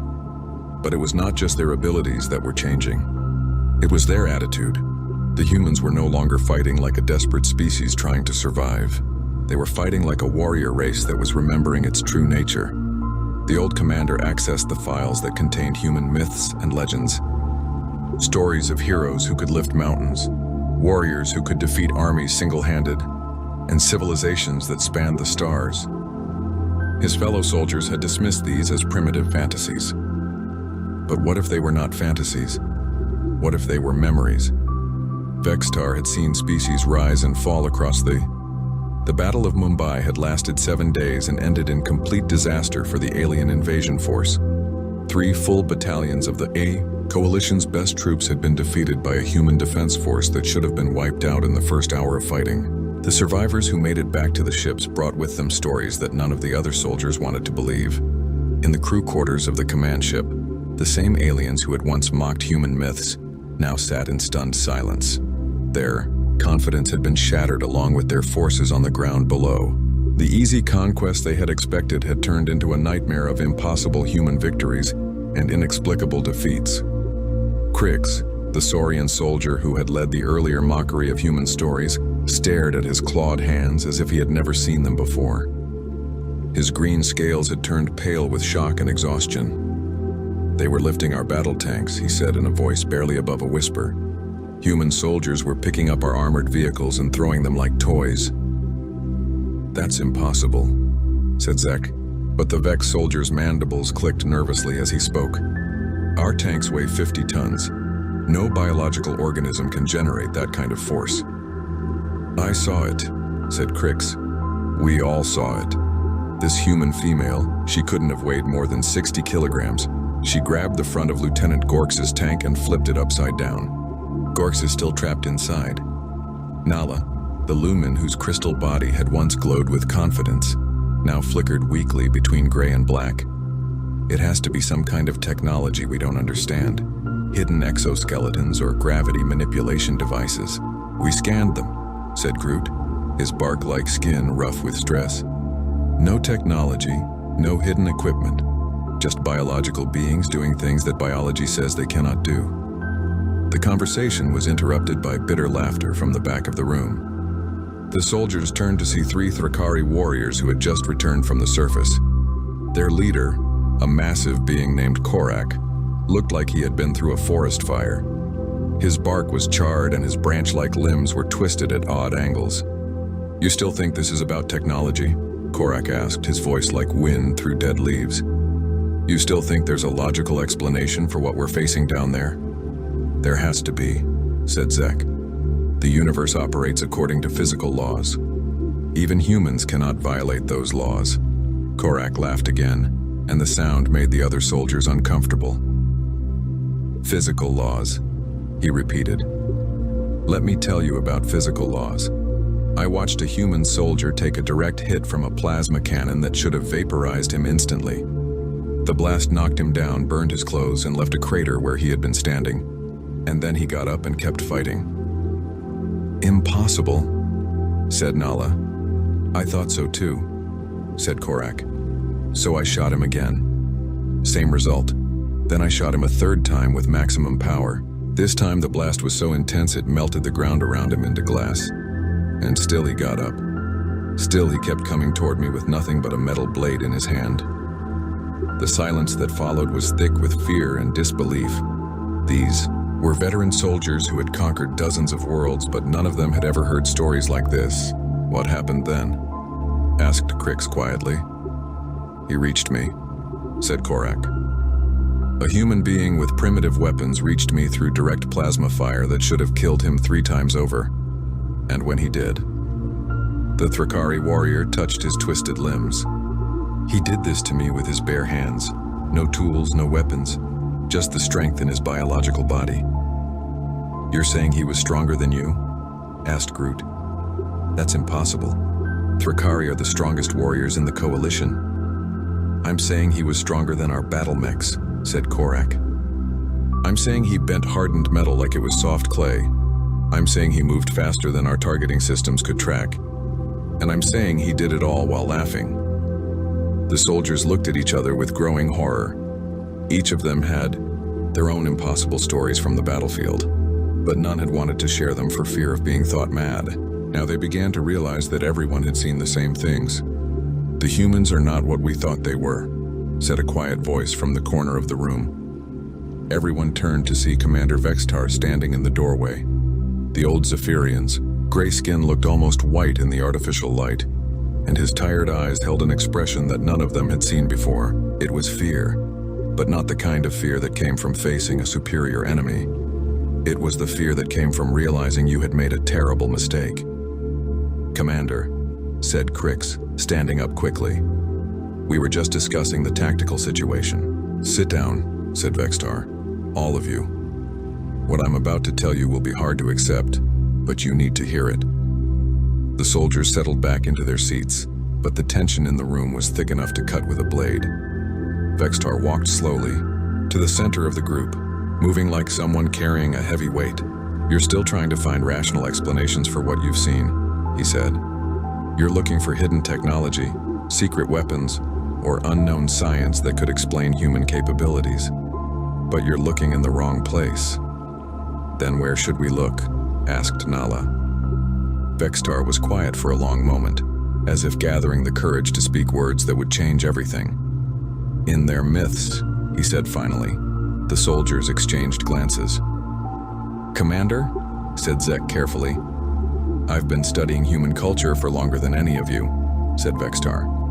Not just their current civilization, but their ancient history, their archaeological records, their oldest stories. He paused and looked around the room. Those myths you were mocking, they're not fantasies, they're memories. That's impossible, said Groot. Myths are just primitive attempts to explain natural phenomena. Are they? Asked Vextar. Then explain this. He activated a holographic display that showed ancient human ruins from around their planet. These structures were built with technology that current human civilization cannot replicate. They show engineering knowledge that their current science doesn't possess. They demonstrate capabilities that their current technology cannot achieve. The images showed massive stone blocks fitted together with perfect precision, astronomical alignments that required advanced mathematical knowledge, and construction techniques that would challenge even modern alien engineering. Maybe they had help from another species, suggested Crix. We've checked, said Vextar. No other advanced species has visited this system in recorded history. The humans built these structures themselves. But here's the important part. He changed the display to show dating information. They built them thousands of years ago when they supposedly had nothing but primitive tools. You're saying they were more advanced in the past? Asked Nala. I'm saying they were more advanced than we are, said Vextar. Look at this data. New images appeared showing archaeological evidence from around Earth. Humans once had technology that could move mountains. They had energy systems that could power entire continents. They had transportation that could cross the galaxy. They had weapons that could crack planets. The soldiers stared at the evidence in growing horror. "What happened to them?" asked Zek. "Something made them forget," said Vextar. "Some catastrophe, some disaster, some event that reduced them from galactic masters to planetary primitives. But they didn't lose their capabilities completely. They just lost the knowledge of how to access them." "And now?" asked Korak. "Now we've given them a reason to remember," said Vextar. "Every challenge we present, every impossible situation we put them in, forces them to reach deeper into their racial memory, forces them to rediscover abilities that have been sleeping in their genetic code for millennia." The room was completely silent as the implications sank in. The aliens had not invaded a primitive world. They had attacked the sleeping remnant of a species that had once ruled the galaxy. "Those myths about heroes with impossible strength," continued Vextar. "Those were normal humans at the height of their civilization. Those stories about people who could see the future, move objects with their minds, survive anything, and accomplish miracles? Those were everyday humans before the catastrophe that made them forget. But they're just stories," said Nala weakly. "No," said Vextar. "They're instruction manuals. Humans have been telling these stories for thousands of years because somewhere deep in their collective memory, they know what they're capable of. They just needed something to wake them up." He looked around the room at faces filled with fear and understanding. "We didn't invade Earth to conquer a primitive species. We invaded Earth to wake up our predecessors. And now they're remembering who they used to be." The silence that followed was broken only by the hum of the ship's engines. In that quiet moment, every alien soldier in the room realized the same terrible truth. They had not come to Earth as conquerors. They had come as victims. The human counteroffensive began at dawn on the 42nd day of the invasion. It started not with a single coordinated attack, but with 100 simultaneous strikes across the planet that seemed to appear from nowhere. Human forces that had been scattered and hiding suddenly emerged with weapons, vehicles, and tactics that surpassed anything the aliens had seen before. In the command center of the lead ship, General Throck watched his tactical displays with growing horror as red warning symbols appeared faster than his operators could count them. Every alien position on the planet was under attack at the same time, and the attackers were using technology that should not have existed. "How many human ships are we detecting?" he demanded. "Approximately 15,000, reported the sensor operator, his voice shaking. "But sir, these readings don't match any human designs in our database." Throck looked at the display showing the approaching human fleet. The ships were sleek and beautiful, moving through space with a grace that made alien vessels look clumsy by comparison. But what terrified him most was that he recognized the design patterns. They looked like the ancient structures the humans had built thousands of years ago. But these were clearly built for war. "How did they construct a fleet this size in 6 weeks?" demanded Throck. "Unknown, sir," said the operator. "But that's not the strangest part. Watch this." The display zoomed in on one of the human ships.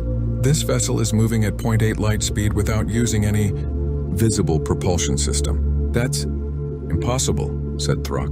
"Nothing can achieve those speeds without massive engine arrays. The humans are doing it, sir." On the planet's surface, the situation was even more impossible. Human soldiers were no longer just surviving alien weapons. They were walking through energy blasts that should have destroyed them, lifting alien vehicles that weighed hundreds of tons, and moving at speeds that made them nearly invisible to alien targeting systems. Commander Vextar stood in the observation deck, watching the battle unfold below. He was not surprised by what he saw. After his revelation about human myths being memories, he had continued his research and found evidence that painted an even more complete picture of what humanity had once been. "Commander," said Dr. Ziln, approaching with her crystal body flickering rapidly between colors. "The biological readings we're getting from the human forces are beyond anything our instruments can measure." "Show me," said Vextar. The medical displays showed data that would have been considered equipment malfunctions if they had not been. Confirmed by multiple sources, human soldiers were generating energy outputs that rivaled small fusion reactors. Their neural activity was off the charts, suggesting mental processing speeds that approached computer levels. Their physical capabilities had increased to the point where individual humans were registering as greater threats than alien battle Mex, it's as if they're becoming something beyond normal biological limitations, said Zealand. Not becoming, said Vextar quietly, returning. On the planet below, a human commander named Sarah Chen stood atop a pile of destroyed alien vehicles, surveying the battlefield with eyes that seemed to glow with inner light. Around her, human soldiers moved with fluid precision, accomplishing tasks that required perfect coordination without any visible communication. Phase 1 complete, she said into her communicator, though her voice carried clearly across the entire battlefield without technological amplification. All alien ground forces neutralized. Beginning Phase 2. What happened next challenged everything the aliens thought they knew about space combat. The human fleet approaching from orbit suddenly accelerated to impossible speeds and began demonstrating maneuvers that seemed to ignore the laws of physics entirely human. Ships moved through space as if they were swimming through water instead of vacuum. They turned without momentum, stopped without deceleration, and accelerated without visible engines. When alien forces fired on them, the human ships simply absorbed the energy and became faster and stronger. Our weapons are making them more powerful, reported the tactical officer, his voice filled with disbelief. All ships, cease fire, ordered Throck. Withdraw to maximum range. But it was too late for withdrawal. The human ships had reached the alien fleet, and what followed was not a battle, but a demonstration of capabilities that belonged in myths and legends. Human vessels, each one smaller than the smallest alien ship, began systematically dismantling the invasion force. They moved through the alien formation like predators through a flock of prey, disabling ships with touches that somehow drained their power systems completely. In the crew quarters, the alien soldiers who had once mocked human myths watched the destruction of their fleet with the stunned silence of beings witnessing the impossible made real. "They're not even trying to kill us," said Crix, his voice barely above a whisper. "They're just turning off our ships." "How are they doing that?" asked Zek Commander Vextar, who had joined them to watch the end of the invasion, answered quietly. "Energy manipulation, matter control, techniques that our science considers theoretical impossibilities. The humans didn't just have advanced technology in their past. They had abilities that transcended technology entirely. On the surface of Earth, human beings were demonstrating those same transcendent abilities. They were healing injuries instantly, communicating across vast distances without equipment, and reshaping matter with focused thought. The myths of humans with godlike powers were not myths at all. They were memories of what every human could do when they remembered their true nature. This alien invasion force found itself completely helpless against an enemy that had become everything their own. Myths had claimed was impossible. Ships designed to conquer planets were being deactivated by human hands placed gently on their hulls. Weapons that could level cities were being turned to harmless light by human will. Shields that had never been penetrated were being walked through as if they did not exist. "Incoming communication from the human fleet," reported the communications officer. "Put it through," said Throck, though his voice carried no hope of negotiating terms that would save his forces. The voice that came through the speakers was calm, confident, and completely human. "Attention, alien fleet. This is Admiral Sarah Chen of the Terran Defense Force. Your invasion has failed. Your forces are defeated. Your ships are disabled. We surrender," said Throck immediately. "We request terms for the withdrawal of our forces." "There will be no withdrawal," said the human voice. "But there will be no killing either. We're going to send you home with a message for the rest of the galaxy." "What message?" asked Throck. "That humanity has awakened," said Admiral Chen. "That we remember who we were and who we are and who we will be again. We're returning to our place among the stars, and we want the galaxy to be ready for us." The screens around the command center suddenly displayed images from across human space. The aliens could see massive construction projects beginning on every human world. Ships being built that dwarfed anything in the current galaxy. Structures being raised that would reshape entire solar systems. "You came here thinking you were conquering a primitive species," continued Admiral Chen. "But what you actually did was remind us that we were never meant to be limited to one world. You've given us back our heritage, and for that we're grateful." "What will you do with us?" asked Throck. "We're going to modify your ship so they can reach your homeworld safely," said the Admiral.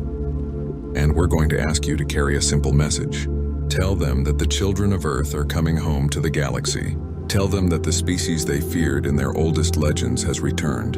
And tell them that we hope to meet them as friends, but we're prepared to meet them as anything else they choose to be. The transmission ended, leaving the alien forces to contemplate their situation. They had come to conquer Earth and instead had awakened something that their ancestors had left warnings about. In their own most ancient myths, stories about a species that had once ruled the galaxy with wisdom and strength, that had vanished suddenly for unknown reasons, and that their oldest prophecies said would one day return. Now they knew those prophecies were true. Humanity was not just returning to space. Humanity was returning to its throne among the stars, and the galaxy would never be the same. As the modified alien ships began their journey home, carrying news that would reshape the politics of 100 worlds, Admiral Chen stood on the bridge of her flagship and looked out at the stars with eyes that had remembered how to see across impossible distances. "Begin Phase 3, she said to her crew. "It's time to visit our old friends. Some of them have probably forgotten us, but I think it's time for a reunion." The human fleet turned toward the deep galaxy, carrying the awakened children of Earth back to their ancient domain. Behind them, Earth itself began to change as its people remembered not just how to fight, but how to build, how to explore, and how to take their place among the wonders of the universe. The age of human isolation was over. The age of human expansion had begun, and across the galaxy, ancient species began to dust off their oldest historical records, searching for information about the return of the mythical race that their ancestors had called both the greatest blessing and the greatest terror the universe had ever known. Humanity was coming home.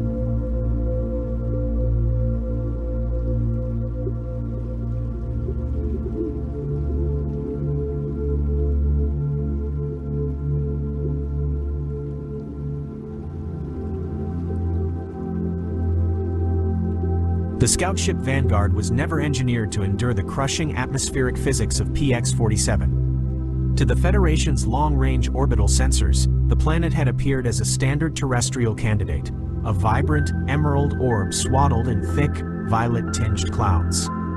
But as the 30-meter vessel pierced the upper thermosphere, the crew realized that the fundamental laws of gravity, fluid dynamics, and scale were being rewritten in a language of pure, terrifying violence. The air was not a gas. It was a dense, viscous medium that fought the hull with the resistance of deep-sea water, dragging at the titanium skin with a physical, hungry weight. Every stabilizer on the ship shrieked in mechanical protest, a high-pitched metallic wail that vibrated through the floorboards and into the marrow of the crew's bones. The drag coefficient reached numbers that defied the ship's onboard logic, causing the navigation computers to cycle through error messages in a frantic strobe of crimson light. Atmospheric density is spiking. It's at 400% and climbing. Malik's voice was a jagged spike of adrenaline over the internal comms, his fingers dancing across the navigation console to compensate for the drag. "Captain, the sensors are screaming. They're detecting liquid spheres in the upper atmosphere. Not rain, massive, wobbling globes of water the size of starship hangars, suspended in the air like heavy, liquid mountains." Captain Alara Voss gripped the armrests of her command chair, her knuckles turning a waxy white against the dark leather. Her eyes were fixed on the primary viewport, where the violet clouds were being shredded by the ship's descent. "Keep the nose up, Malik. If we catch the surface tension of one of those droplets at this velocity, it won't be a crash, it'll be a kinetic assassination. The hull will snap like dry glass under the weight of a falling ocean." Outside, the storm was a nightmare of impossible proportions. Enormous, shimmering orbs of liquid, each 100 times larger than the Vanguard, tumbled through a sky that had turned a bruised, electric purple. They didn't fall.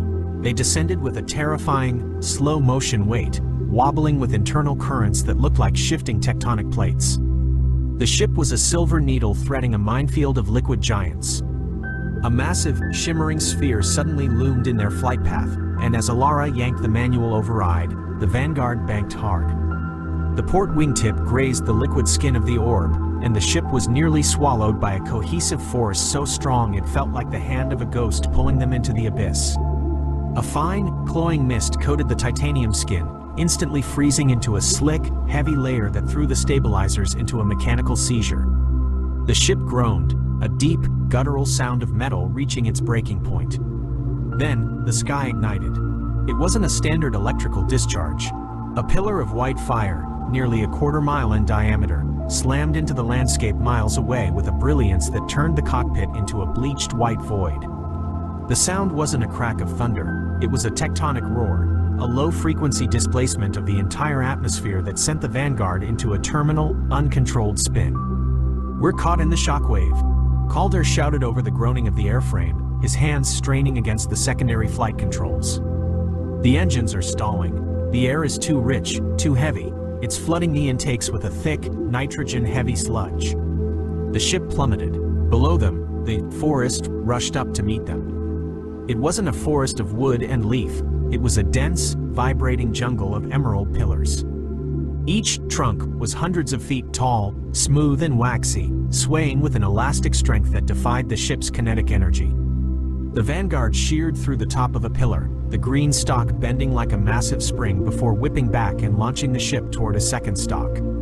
The vessel skipped off the vegetation like a stone across a pond, finally plowing into the ground with a series of rhythmic, bone-jarring thuds. It skipped across jagged, translucent boulders, each the size of a municipal building, before sliding into a deep, shaded canyon of silica sand. Silence followed, thick and heavy, broken only by the ticking of cooling metal and the hiss of escaping steam. The air inside the cockpit smelled of ozone and the cloying, sweet scent of crushed, mineral-rich vegetation. Alara unbuckled her restraints, her boots clanging on the deck plating, which now sat at a steep, 15-degree angle. "Sound off," she rasped, wiping a smear of blood from her jaw. "Vitals are steady," Tara reported from the medbay, her voice shaky but clear. "But ARA, the exterior sensors are reading the ground as 90% crystalline silica. These aren't rocks. They're jagged, transparent shards of quartz, but scaled to the size of house-sized boulders. It's like we landed in a mountain range made of broken glass. The gravity is consistent, but the air pressure, it's like being at the bottom of a planetary trench." Malik crawled out from under the engineering substation, his face pale and smeared with grease. "The luck is gone, Captain. My primary data chip, the one with the diagnostic maps for the plasma coils, flew out of the port during the tumble. Without it, we can't purge the sludge from the intakes. We're paralyzed. The ship is a dead weight. Forget the chip for now," Calder grunted, eyes fixed on the primary viewport. "Look at the trees." On the external monitors, the forest was a terrifying emerald abyss. The green pillars towered over the ship, their tapered points disappearing into a low-hanging mist of vapor. They weren't bark-covered. They were translucent, with veins of fluid pulsing rhythmically inside their waxy, reinforced walls. The canyon they had landed in was formed by two massive sand boulders that leaned against one another like tectonic plates. Every biological scan returned a profile that was utterly alien. The leaves were broad, serrated blades of grass, each one thicker than the ship's hull and capable of reflecting the dim, violet light of the sky like a mirror. The sheer scale was suffocating. Small moss-like growths at the base of the pillars were revealed by the scanners to be tangled networks of vine-like structures, each as thick as a man's torso. "Biological analysis is impossible," Lena, the biologist, whispered, her eyes wide as she scrolled through the data. "These aren't trees. They're monocots, simple cellular structures, yet scaled to a size that breaks every law of biological square-cube theory. The ground is a silica desert, and these stalks are reinforced with mineral deposits. It's a mineral-based biology on a gargantuan scale. The very air is heavy with moisture, saturated to the point of being a liquid suspension. We aren't just in a forest, we're in a giant's garden." Suddenly, the world began to shake. Thump, thump, thump. It wasn't a quake. It was a localized seismic event, rhythmic and calculated. Each thud sent a vibration through the ship that made the internal bulkhead scream. Outside, the house-sized sand boulders shifted, grinding against the hull with a sound like a mountain being crushed. A deep, guttural resonance filled the air, a geologic groan, a subsonic rumble that bypassed the ears and vibrated the crew's chest cavities. "Seismic activity is off the charts," Malik whispered, huddling near the reactor. "It's coming from the north, and it's moving toward us. The amplitude of each shockwave is doubling." The dim green light of the undergrowth was suddenly obliterated. A white sun erupted in the sky above the canopy, a focused, artificial beam of light so intense it rendered the green pillars translucent, revealing the pulsing, sap-filled veins within. The beam swept back and forth across the canyon floor, a searchlight of cosmic proportions that turned the shadows into pits of obsidian. The heat from the light hit the hull, making the metal pop and expand with sharp, alarming cracks. To the crew, it felt as though they were being examined under a microscope by a power that existed on a different plane of physics. "It's an atmospheric anomaly," Alara stated, though her voice lacked conviction. "Some kind of focused solar flare or natural luminescence from the upper layers. We need to focus on survival. Malik, what do we need to get the coils back online?" "The data chip is gone," Malik said, "but if we can gather enough raw crystalline silica from the boulders around us, I can manually recalibrate the intake filters. But we're talking about tons of material. We'd have to mine for a year with the handheld industrial cutters just to get a fraction of what we need. The purity level out there is too low." "Then we start now," Alara said, her professional facade hardening. "We don't open the airlock until we have a plan for a shelter. If the environment is this hostile, we have to fortify. We use the trees as ribs for a dome. We clear a perimeter and set up a mining station." Stepping out of the airlock was like stepping into a nightmare of scale. The air was so thick it felt like breathing warm silk, tasting of sugar and wet stone. The sand boulders were treacherous, slick with the cloying, sweet scent of sap, the sticky liquid oozing from the stalks they had crushed during the landing. The green pillars towered like emerald skyscrapers, swaying with a heavy, rhythmic grace in the viscous wind. Each blade of the forest was thick as a ship's hull, covered in microscopic serrations that looked like jagged glass under their helmet lights. The work was grueling. Calder and Malik led the way with the heavy industrial laser cutters. The beams hissed as they bit into the waxy green walls of the pillars, the heat turning the internal sap into a thick, sweet-smelling steam that clouded their visors. It took the entire crew, utilizing the Vanguard's external winch and their own powered exoskeletons, just to move a single log of felled vegetation. They were tiny, neon-colored specks moving against a backdrop of an emerald abyss. "The cellular density is off the charts," Lena said, panting as she dragged a section of fiber. "This isn't wood. It's reinforced with silica fibers. It's as strong as carbon steel but flexible. We can weave these together." They spent the first 12 hours in a frantic, ant-like state of labor. They cleared a circle no more than 10 meters wide, hauling the massive stalks into a woven circular perimeter around the ship. They used the stalks as structural ribs, pulling them into a dome shape with carbon fiber tethers and binding them with the sticky, resinous sap that bled from the cuts. It was an epic clearing of a primeval wilderness to them, an achievement of sheer will against a landscape that didn't even notice their presence.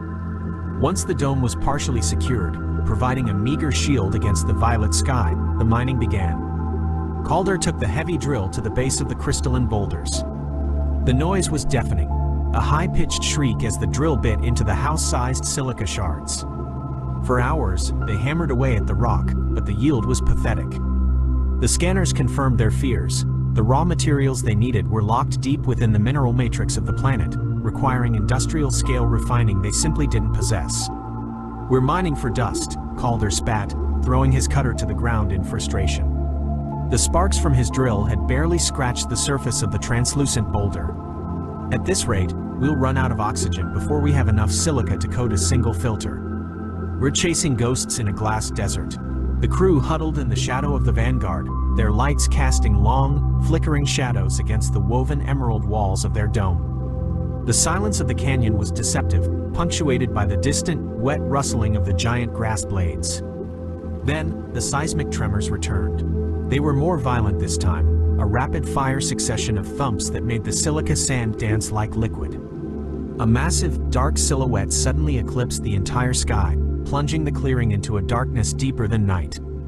A tremendous shockwave slammed into the clearing the moment the silhouette touched down, the force of the displacement hurling the crew against the ship's hull. A beetle-like predator, an iridescent nightmare the size of a heavy tank that had been stalking the perimeter of their dome, was caught in the path of the descent. It was instantly launched into the dark forest of stalks by the sheer rush of air, disappearing with a wet, crunching thud. The crew lay on the ground, gasping as the air pressure stabilized. Silence returned, and the white sun flickered and died, leaving them in the dim, violet twilight. "Captain," Malik whispered, his voice trembling as he pointed toward the center of their cleared perimeter. "Look." In the middle of their camp, where there had been nothing but silica dust and the scars of their drills moments before, sat a massive, seamless cube. It was metallic, smooth, and humming with a strange, internal energy. It was a monolith of refined isotopes, perfectly polished and glowing with a faint blue light that cut through the emerald gloom. It hadn't been there before the seismic shockwave. To the crew, it appeared as though the very heavens had dropped a treasure chest into their midst. It was a gift of impossible purity, appearing exactly when their hope had reached its lowest ebb. "It's pure," Malik said, his scanner chirping in a frantic, melodic frequency as he approached the object. "It's a concentrated deposit of exactly the isotopes we need. It's more silica than those boulders combined, refined to a level we couldn't achieve in a laboratory. It's a miracle. We have the fuel. We have the filters. Where did it come from?" Lena asked, looking up through the gaps in their woven roof at the violet clouds. Her voice was filled with a mixture of hope and profound dread. "Nothing just appears. Not like this. It doesn't matter," Alara said, her eyes fixed on the blue glow of the cube. "It's here, and it's the only way we're ever leaving this canyon. Malik, get the transport sleds. Calder, help him. We bring this inside the dome. We start the integration now." They began the arduous process of hauling the cube toward the ship, their small machines straining against the weight of the refined gift. They worked in a feverish silence, unaware that the real monsoon was about to begin, and that their emerald dome was about to be tested by an atmospheric event unlike anything their sensors had ever recorded, a deluge that would turn their garden sanctuary into a drowning pool. End of Part 1.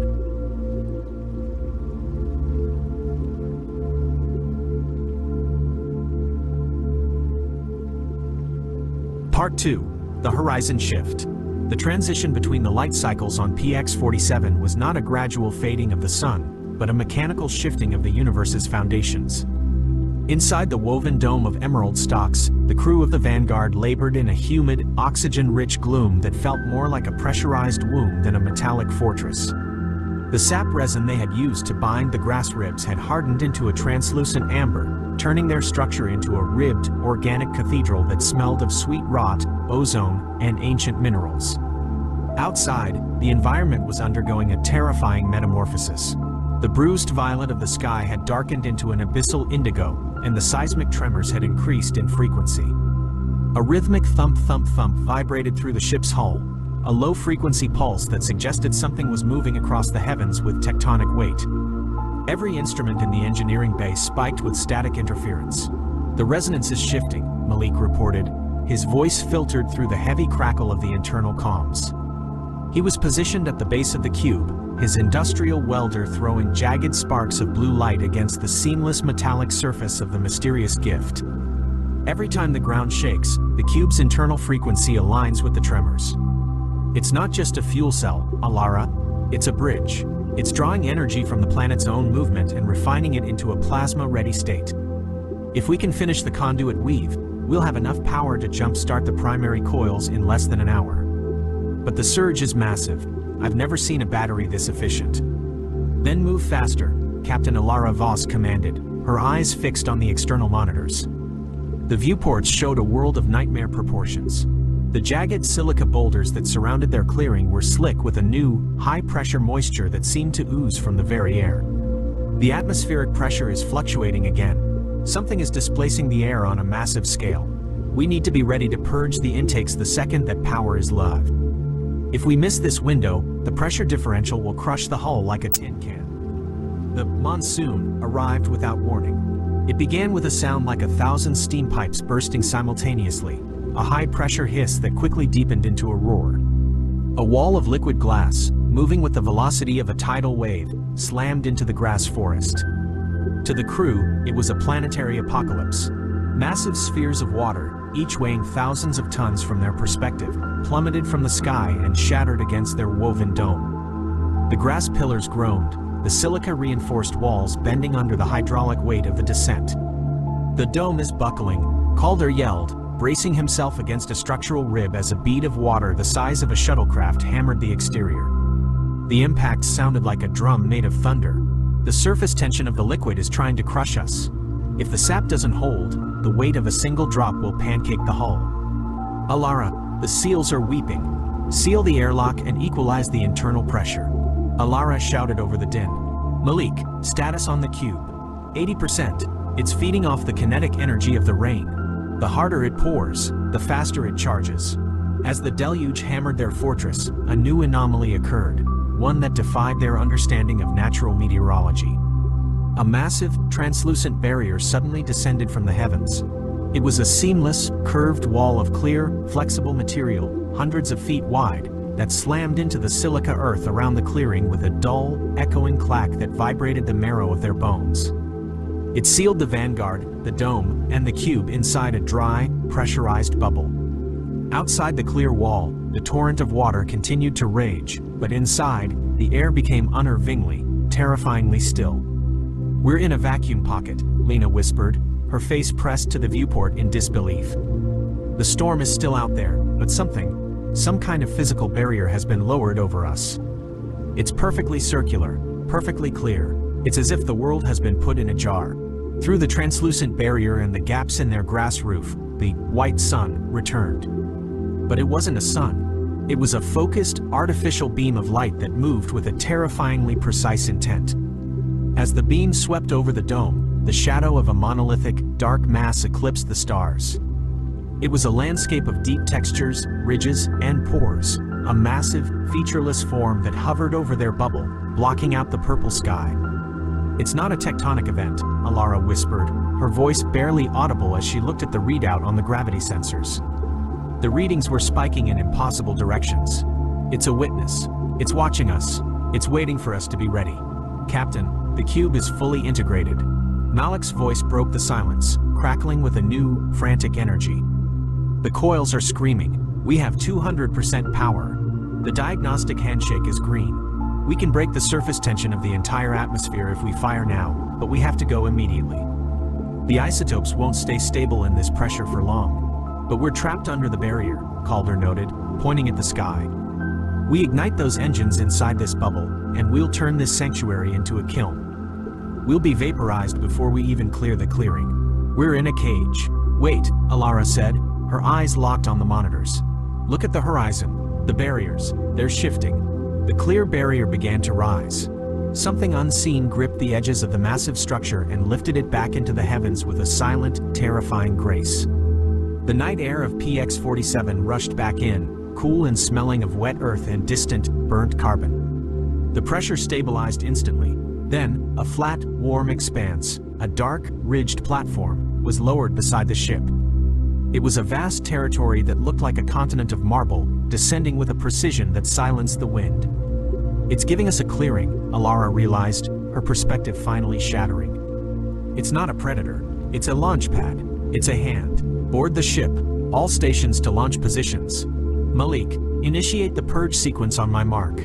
The Vanguard rose from the silica mud on a cushion of blue plasma, its engines humming with a frequency that made the nearby grass stalks dance in a frantic, wind-swept ballet. It drifted onto the dark, ridged platform, a tiny silver needle against the vastness of the expanse. As the ship settled, the platform began to rise, lifting them out of the emerald abyss with a smooth, terrifying acceleration. The crew watched the viewport in stunned silence as the world shrank away. The grass stalks, once towering skyscrapers of waxy green, became a soft, manicured carpet. The house-sized silica boulders became mere pebbles, scattered across a dark, porous soil. The canyons they had feared were revealed to be simple cracks in the dirt of a pathway. High above, a monolithic fortress of brick and glass, a structure of impossible geometry, towered over the forest. The lightning they had seen was a buzzing grid of yellow light on a wooden pillar, a bug zapper on a porch. The monsoon had been a garden hose. The platform stopped, and for the first time, the crew saw the source of the seismic tremors and the white sun. They were level with a face, a young man, his features a landscape of skin and fine hair, his eyes like vast, amber suns filled with a quiet, knowing curiosity. He was the giant, the architect of their survival. He didn't speak. He simply looked at the tiny silver speck in his hand with a smile that spanned their entire horizon. He raised his other hand. It was a continent of flesh moving through the air with a grace that defied its mass. He didn't reach for them. He performed a slow, rhythmic wave of his fingers, a farewell greeting that spanned miles of their perspective. "He knows," Lena whispered, tears blurring her vision as she stared into an eye the size of a nebula. "He knew we were there the whole time. He wasn't hunting us. He was gardening. He was helping us find our way back." "Fire engines," Alara commanded, her voice thick with a mixture of terror and awe. The Vanguard shot upward, a silver streak of light that pierced the night sky of PX-47. As they accelerated, fueled by the isotopes of the cube, the planet revealed its true identity. It wasn't an alien world of violet trees and emerald canyons. It was a blue and green marble, Earth, receding into the darkness of the void. They weren't explorers of a new frontier. They were survivors of a suburban backyard, finally returning to the scale they belonged to. Alara sat back in her chair, watching the giant's world disappear into a tiny, flickering point of light among the stars. The sensors were finally recalibrating to the vacuum of space, the noise of the atmosphere replaced by the cold, beautiful silence of the cosmos. "Captain," Malik said, looking at the data chip that had been recovered from the internal sensors of the cube. "The materials he gave us, the cube, it's not just fuel. It's refined for interstellar travel. The isotopes are more advanced than anything in the Federation's database. He didn't just save us. He upgraded us. He gave us the stars." "No, Malik," Alara said, watching the empty space where the giant had been. "He was just a neighbor, and we were just passing through his lawn. We were a broken toy he decided to fix." The Vanguard turned its nose toward the deep black, leaving behind the forest of stalks and the man who had waved goodbye to the smallest explorers in the galaxy. They weren't just survivors. They were the only ones who knew that in the right light, a single backyard could be an entire universe, and a god could be found in the simple act of lifting a plastic tub to let the travelers go home. As the ship jumped into warp, fueled by the giant's gift, the last thing they saw on the long-range scanners was a massive, waving silhouette against a backdrop of porch lights and summer crickets, a guardian of the small, standing at the edge of the infinite.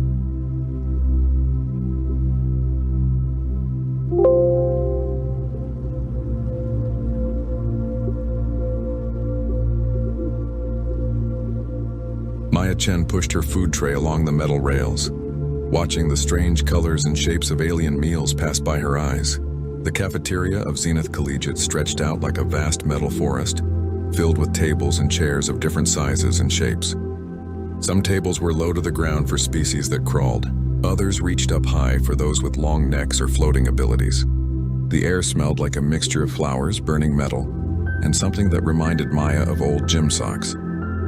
She had been at this school for 3 weeks now. 3 long weeks of sitting alone at her table in the omnivore section. The section was nearly empty most days. Maya had learned that most species who could eat both plants and meat chose to eat plants anyway. They looked at her like she was some kind of monster when she ate her protein bars or the synthetic chicken the food machines made for her. Earth had only joined the galactic community 8 months ago. The government had been so proud to send students to this famous university. Maya had jumped at the chance to study alien biology. She wanted to learn about the thousands of species that lived among the stars, but nobody had told her how lonely it would be. Nobody had warned her that other species would avoid her like she carried some terrible disease. The herbivore section took up half the cafeteria. Dozens of species sat together there, eating plants and laughing in their various ways. Some chirped, some hummed, some made sounds Maya's brain could not even process without her translator implant. The predator section sat on the far side, separated by a wide walking space. Large, dangerous-looking creatures sat there, eating meat and eyeing everyone else with calculating stares. And then there was the omnivore section, nearly empty except for Maya and a few others who sat as far from each other as possible. Maya found her usual table and sat down. She opened her meal container and pulled out a sandwich she had made that morning. Real bread from Earth ingredients. Real peanut butter that her mom had sent in her last care package. It was one of the few things that made her feel less alone. She was halfway through her sandwich when she heard the crash. Maya looked up to see a small creature tumbling across the floor near the predator section. His tray had shattered, sending chunks of raw meat sliding across the clean white tiles. The creature was small, maybe the size of an 8-year-old human child. He looked like a wolf, but he walked on 2 legs and wore clothes. His fur was gray and patchy, missing in several spots. A long scar ran down his muzzle. His arms were too thin and his ribs showed through his sides. Behind him, 3 larger members of his species laughed. They had pushed him. Maya could see it in the way they stood, in their proud postures and cruel eyes. The small wolf creature dropped to his knees and began gathering the spilled food with shaking paws. His claws scraped against the floor. Maya watched as students from other tables glanced over, then quickly looked away. Nobody helped. Nobody even seemed to care. Maya's translator implant buzzed in her ear. It was picking up whispers from nearby tables. Words like runt and worthless and omega filtered through. Whatever those words meant in this context, they were not kind. The small creature's shoulders shook. Maya realized he was trying not to cry. She looked down at her sandwich. She looked at her apple. She looked at the protein bar she had saved for later. Then she looked back at the small wolf creature gathering spoiled meat from a dirty floor. Her roommate, a bird-like creature named Pip, had warned her many times. Do not interact with predator species. Do not break the social rules. Do not draw attention to yourself. Humans were already viewed as dangerous deathworlders. They came from a planet with heavy gravity, dangerous weather, and countless things that could kill them. Humans were survivors, and that made other species nervous. But Maya had not traveled across the stars to watch a child go hungry. She stood up. Her chair scraped against the floor, and the sound echoed in the suddenly quiet cafeteria. Maya picked up her tray and walked toward the small creature. Her translator began buzzing warning messages in her ear.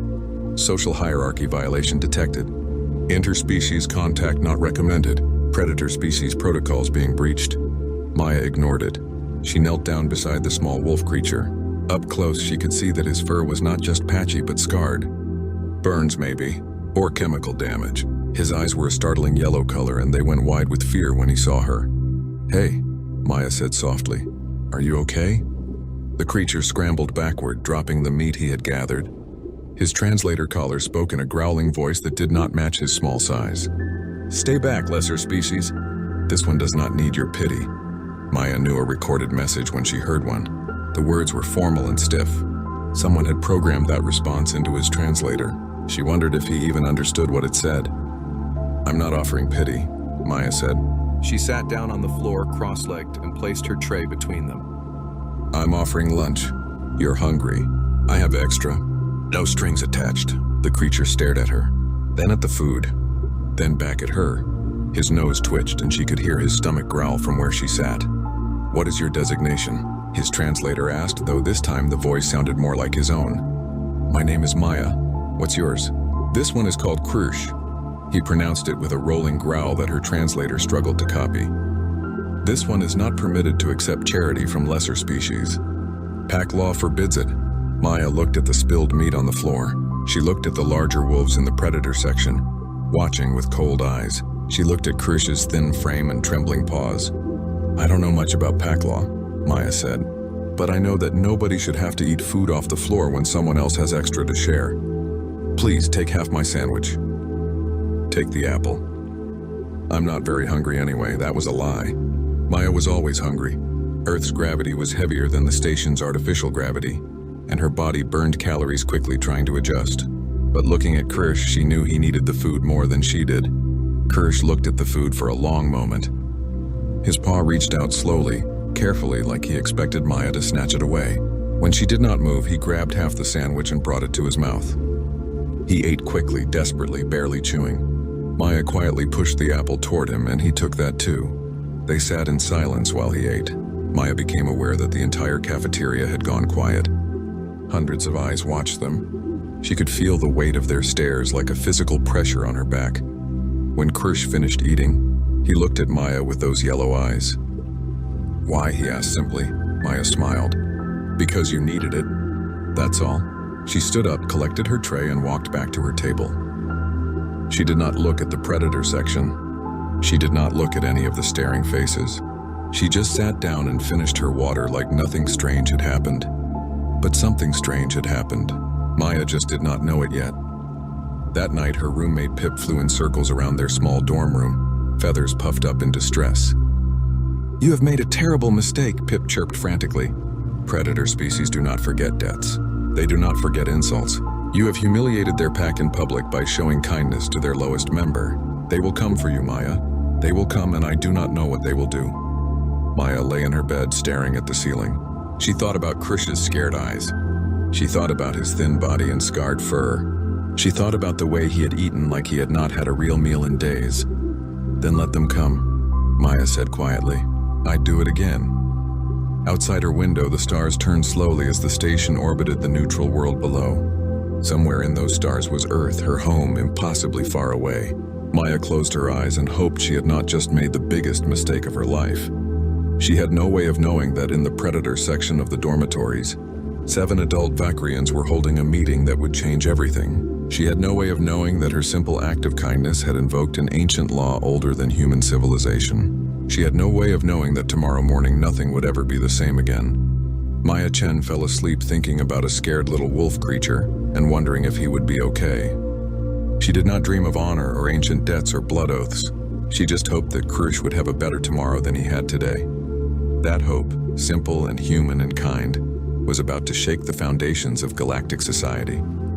But for now, Maya just slept, exhausted from another lonely day at Zenith Collegiate, unaware that her loneliness was about to end in the most spectacular way possible. Maya had not slept well. Pip's worried chirping had kept her awake for hours, and when she finally did sleep, she dreamed of yellow eyes and growling voices. Now she stood outside the cafeteria entrance, trying to gather her courage to go inside. Her stomach was empty and complaining, but her mind was full of worry. She pushed through the door and stopped dead in her tracks. 7 massive Vakrians stood around her usual table. They were not sitting. They stood in a semicircle formation, like soldiers at attention. Each one was at least 2 meters tall, with thick fur and muscled bodies that spoke of strength and violence. Their fur was marked with scars, some old and faded, others more recent. These were not students. These were warriors. The entire cafeteria had gone silent. Not the usual quiet of students eating and studying. This was the silence of prey animals freezing when a predator appears. Maya could see students from the herbivore section pressed against the far walls. Even other predator species had moved their tables back, creating a wide, empty space around the Vakrians. Maya's translator began buzzing emergency protocols in her ear. Threat level critical. Predator pack formation detected. Recommend immediate evacuation. Security has been notified, but Maya could not move. Her legs felt frozen to the floor. Her heart hammered in her chest so hard, she thought everyone in the room must be able to hear it. This was it. Pip had been right. They had come for her. The largest Vakrian stepped forward. She was female, Maya thought, though it was hard to tell with the species. Her fur was gray like storm clouds, and a jagged scar ran from her left eye down to her jaw. She wore what looked like military insignia on a band around her upper arm. When she moved, the others shifted to maintain their formation. This was their leader.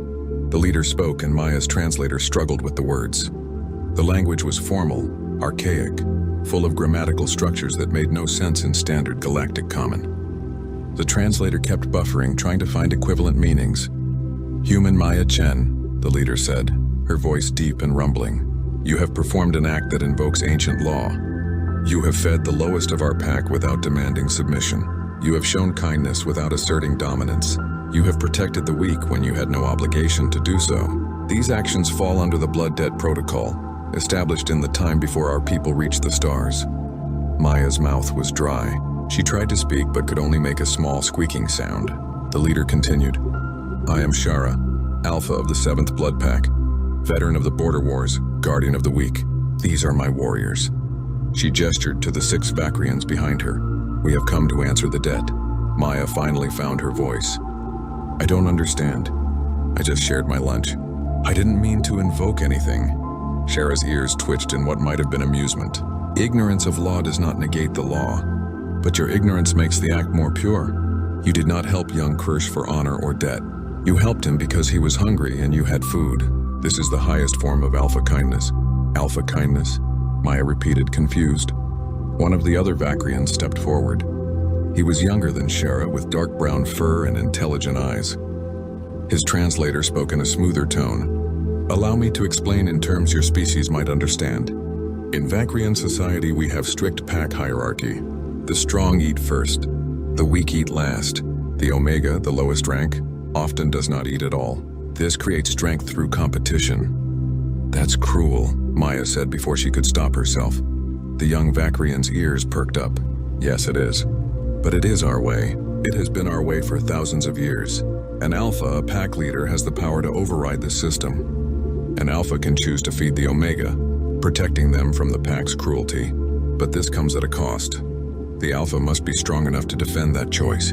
Do you understand? Maya nodded slowly. You're saying that by feeding Kirsch I acted like an alpha, and now your pack thinks I'm claiming leadership or something? Shara made a sound that might have been a laugh. No, human. We are saying you acted like an alpha while being physically weak. You showed the greatest form of courage. You protected one of ours when you had no strength to back up that protection. You risked retaliation to feed a hungry child. This invokes the blood debt protocol. What does that mean? Maya asked, though part of her was afraid to know. Shara turned to the 6 warriors behind her. As one, they all dropped to one knee. The movement was synchronized, military precise. Shara remained standing but placed her right paw over her heart. It means we acknowledge the debt, Shara said formally. Maya Chen of Earth, you have shown alpha kindness to Kirsch of the 7th Blood Pack. By ancient law, we are obligated to guard your territory and ensure your safety. We will protect your eating space from all threats. We will ensure you never eat in fear or danger. This oath we swear in blood and honor, until the debt is repaid or our lives are ended. Maya stared at them. Her brain struggled to process what was happening. You're going to guard my table? In the cafeteria? Yes, Shara said simply. Because I gave a kid half my sandwich? Because you saw worth in the worthless. Because you showed kindness to one who had only known cruelty. Because you are what all alphas should be, but few ever achieve. Shara's yellow eyes locked onto Maya's brown ones. You are pack now, human sister. And we protect our pack. A small figure emerged from behind Shara's legs. Kirsch looked different than he had yesterday. Someone had cleaned his fur and treated his wounds. He wore new clothes, simple but well made. He looked healthier, less afraid. When he saw Maya, his tail began to wag before he caught himself and stopped it. Kirsch walked forward and dropped to both knees in front of Maya. He spoke in halting, careful English rather than using his translator. The words were practiced, memorized with great effort. You are pack now, human sister. Thank you for seeing me. Thank you for feeding me. Thank you for being kind when others were cruel. I am yours to command. Maya felt tears burning in her eyes. She knelt down so she was at Kirsch's level and put a hand on his shoulder.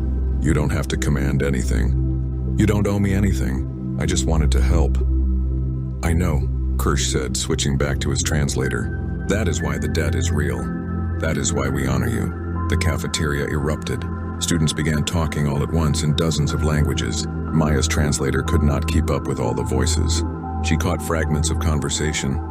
The human commands predators. Did you see them kneel? What kind of death world or magic is this? I heard humans can control minds. Maybe we should avoid her. Maya looked around at all the staring faces and felt overwhelmed. She had just wanted to help a hungry kid. She had not wanted this. She had not wanted to be some kind of symbol or leader or whatever they thought she was now. Shara seemed to sense her distress. Come, human sister. Sit and eat. We will guard you as we have sworn. Ignore the others. They will learn. Maya nodded numbly and walked to her table. She sat down in her usual chair. The 7 Vakrians took up positions around her, creating a protective circle. They did not sit. They stood watch, eyes scanning the cafeteria for threats that did not exist. Maya pulled out her lunch with shaking hands. She had packed extra today, worried she would be too nervous to eat breakfast. Now she was glad she had. She pulled out a second sandwich and held it up to Kirsch. Hungry? She asked. Kirsch's tail wagged again, and this time he did not try to stop it. He sat down across from Maya and took the sandwich carefully. Yes, always hungry. They ate together while the rest of the cafeteria whispered and stared. Maya tried to ignore it. She tried to pretend this was normal. But how could anything be normal when she had 7 warrior aliens guarding her like she was royalty? Across the cafeteria near the herbivore section, a tall reptilian creature watched with calculating eyes. His scales were bright blue and green. and he wore ornate markings that indicated high status among his people. His name was Veskith, and he was not pleased with what he was seeing. "Not pleased at all, this cannot stand," he hissed to his companions. "A human barely here a month commanding the respect of predator warriors? This disrupts the natural order. This threatens everything we have built." His companion, a smaller reptile with nervous eyes, shifted uncomfortably. "What can we do? The blood debt protocol is ancient law. Even our people recognize it." Veskith's eyes narrowed. "Then we will force the human to prove she deserves such honor. We will challenge her in the trials of merit. We will show everyone that humans are nothing special. We will expose her as weak and unworthy, and the blood debt will be broken." Back at Maya's table, she was unaware of the plotting happening across the room. She was too busy listening to Kirsch talk about his studies, his attempts to learn Earth languages, his dreams of becoming a xenobiologist like Maya wanted to be. They talked about their favorite foods and the strange differences between their species. They laughed about the confusion of having so many different species in one place. For the first time since arriving at Zenith Collegiate, Maya did not feel alone. She had a friend. She had protectors. She had somehow stumbled into becoming part of something bigger than herself. She looked up at Shara, who stood watch with patient vigilance. "Thank you," Maya said quietly. Shara's ears twitched. "Do not thank us yet, human sister. The debt has been acknowledged, but the consequences are just beginning. You have made powerful. 1 week had passed since the Vakrian pack had sworn their oath. 1 week of eating lunch with 7 massive warriors standing guard around her table. 1 week of whispers and stares and nervous students giving her a wide space in the hallways. Maya was exhausted by all the attention, but at least she was not lonely anymore. Krish had become her constant companion. He walked with her between classes, carrying extra books when her human arms got tired in the station's lower gravity. He introduced her to other students, though most were too nervous to talk to the human who commanded predator warriors. He taught her Vakrian words and customs, and she taught him about Earth and human culture. They became friends in the truest sense of the word, but the attention was getting worse, not better. Students from peaceful species now avoided the cafeteria entirely during lunch hours. Some had filed formal complaints with the university administration about feeling unsafe. Others had started eating in their dorm rooms rather than risk being near Maya and her guards. The predator species students had a different reaction. They had begun showing Maya subtle signs of respect. A nod when passing in the hallway, a step aside to let her through doorways first. Small gestures that her translator identified as markers of status recognition. Maya did not want status. She just wanted to study xenobiology and maybe make some friends. Instead, she had become some kind of celebrity or symbol or whatever they thought she was. Today, everything changed. Maya was walking to her afternoon physics class with Kirsch bouncing along beside her when 3 large figures stepped into her path. They were Zelkathi, the reptilian species she had seen watching her in the cafeteria. Their scales gleamed blue and green under the station's artificial lights. They wore elaborate sashes marked with symbols that her translator identified as academic and family honors. The leader was the tallest, with scales so bright they almost hurt to look at. His translator spoke in a hissing accent that gave his words an edge of menace. "Maya Chen of Earth, we require words with you." Maya stopped walking. Krish immediately moved closer to her side, his ears flattened against his head in a clear warning posture. "What do you want?" Maya asked, trying to keep her voice steady. "You have disrupted the natural order of this institution," the Zelkathi leader said. His name tag identified him as Veskith. "You arrive here claiming to be a student, yet you command warriors like some kind of warlord. You manipulate proud species with your Death Worlder tricks. This cannot continue." "I haven't manipulated anyone," Maya protested. "I just shared my lunch with someone who was hungry. I didn't ask for any of this." "Lies come easily to humans, I hear," Veskith said, moving closer. "Your species is known for deception and treachery. You pretend weakness while hiding strength. You act kind while planning conquest. We Zelkathi are not fooled by your games." Maya felt anger rising in her chest. She had been patient for a week. She had endured the stares and whispers. She had tried to go about her life despite the chaos her kindness had caused. But she was tired of being called a liar and manipulator when all she had done was help someone. "What do you want from me?" Maya asked, her voice sharper now. Veskith's eyes gleamed. "I challenge you to prove your worthiness.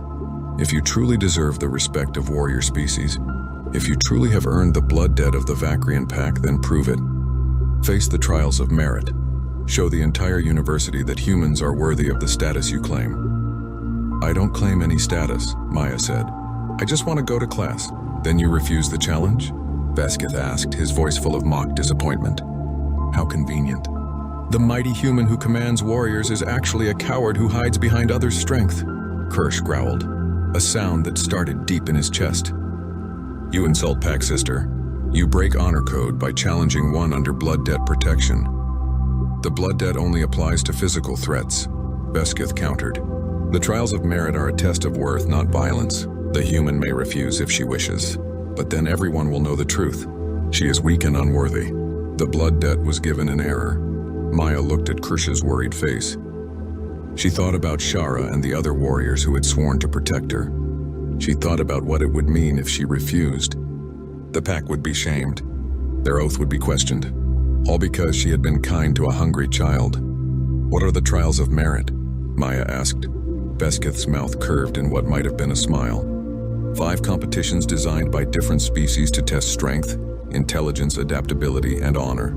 Each trial showcases the best qualities of the species that designed it. Compete in all 5. If you place respectably in any of them, your status is proven. If you fail, you admit that humans are weak and unworthy of the respect you have been given. Maya's hands were shaking. She was not an athlete. She was not a fighter. She was a 19-year-old biology student who got anxious speaking in front of classes. How could she possibly compete in trials designed by species that had evolved for thousands of years on different worlds with different conditions? But looking at Kirsch, at his worried yellow eyes and scared expression, Maya made her decision. Fine, I accept your challenge. When are these trials? 3 days from now, Veskith said. In the central arena. The entire university will watch. Prepare yourself, human. We will show everyone what your species truly is. The 3 Zelkati walked away, their tails swishing behind them in what her translator identified as satisfaction. Maya stood frozen in the hallway as students flowed around her, whispering and staring. What had she just done? Pack Sister, Kirsch said quietly. You should not have accepted. The trials are impossible for your species. Each one is designed to favor the species that made it. No single species can succeed at all 5. Then I'll fail trying, Maya said, trying to sound braver than she felt. I can't let your pack be shamed because of me.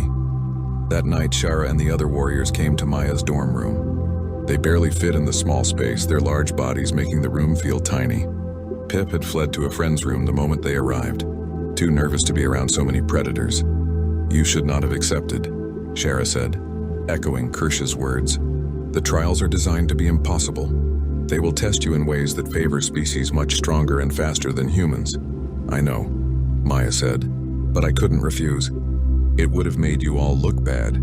The young brown-furred Vacrian named Torvin spoke up. We could have fought for you. Kirsch could compete in your place. The rules allow for pack representation. Maya shook her head. No. If I'm going to be judged as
Episode 3 is finally finished after crazy all-nighters and basically destroying my health.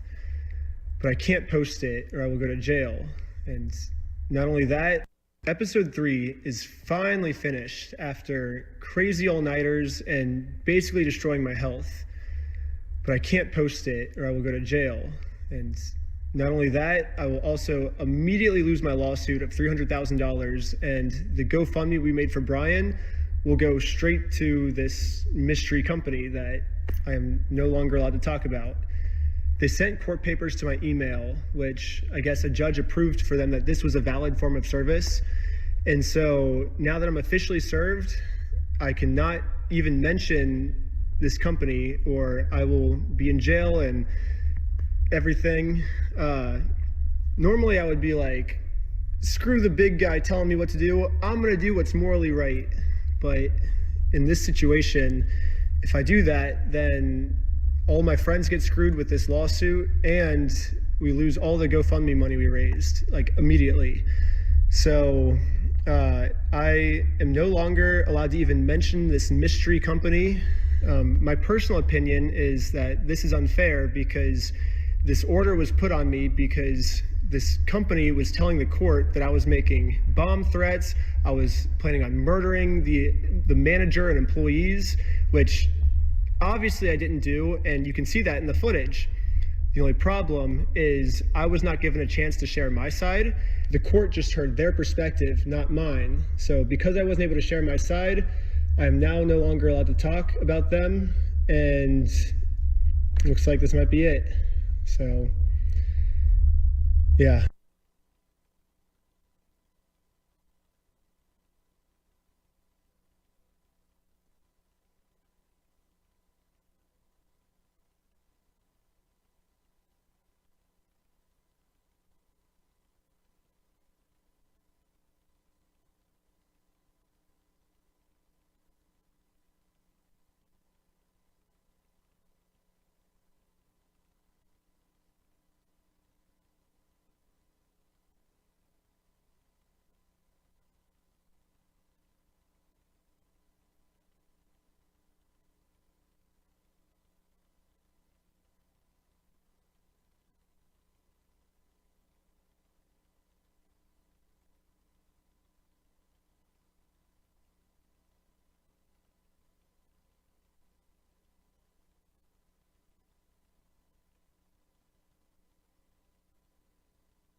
2,621,392. A nice even figure. That's the number of babies who will be born next year in the United States.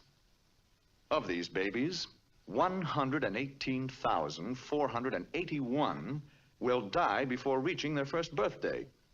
Oh, well, what's a few babies, more or less? We've got lots of babies. It really doesn't matter if one baby lives or dies, or does it? Well, good morning, John. This is John Emerson Jones, Jr. Fine, healthy-looking boy, isn't he? But unfortunately,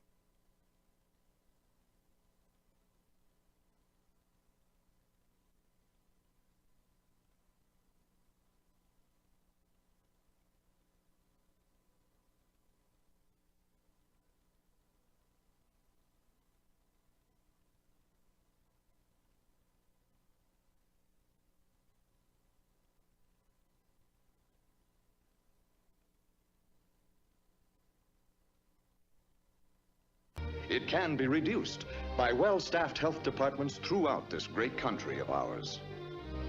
Which kind of public health service does your community have? It's up to you.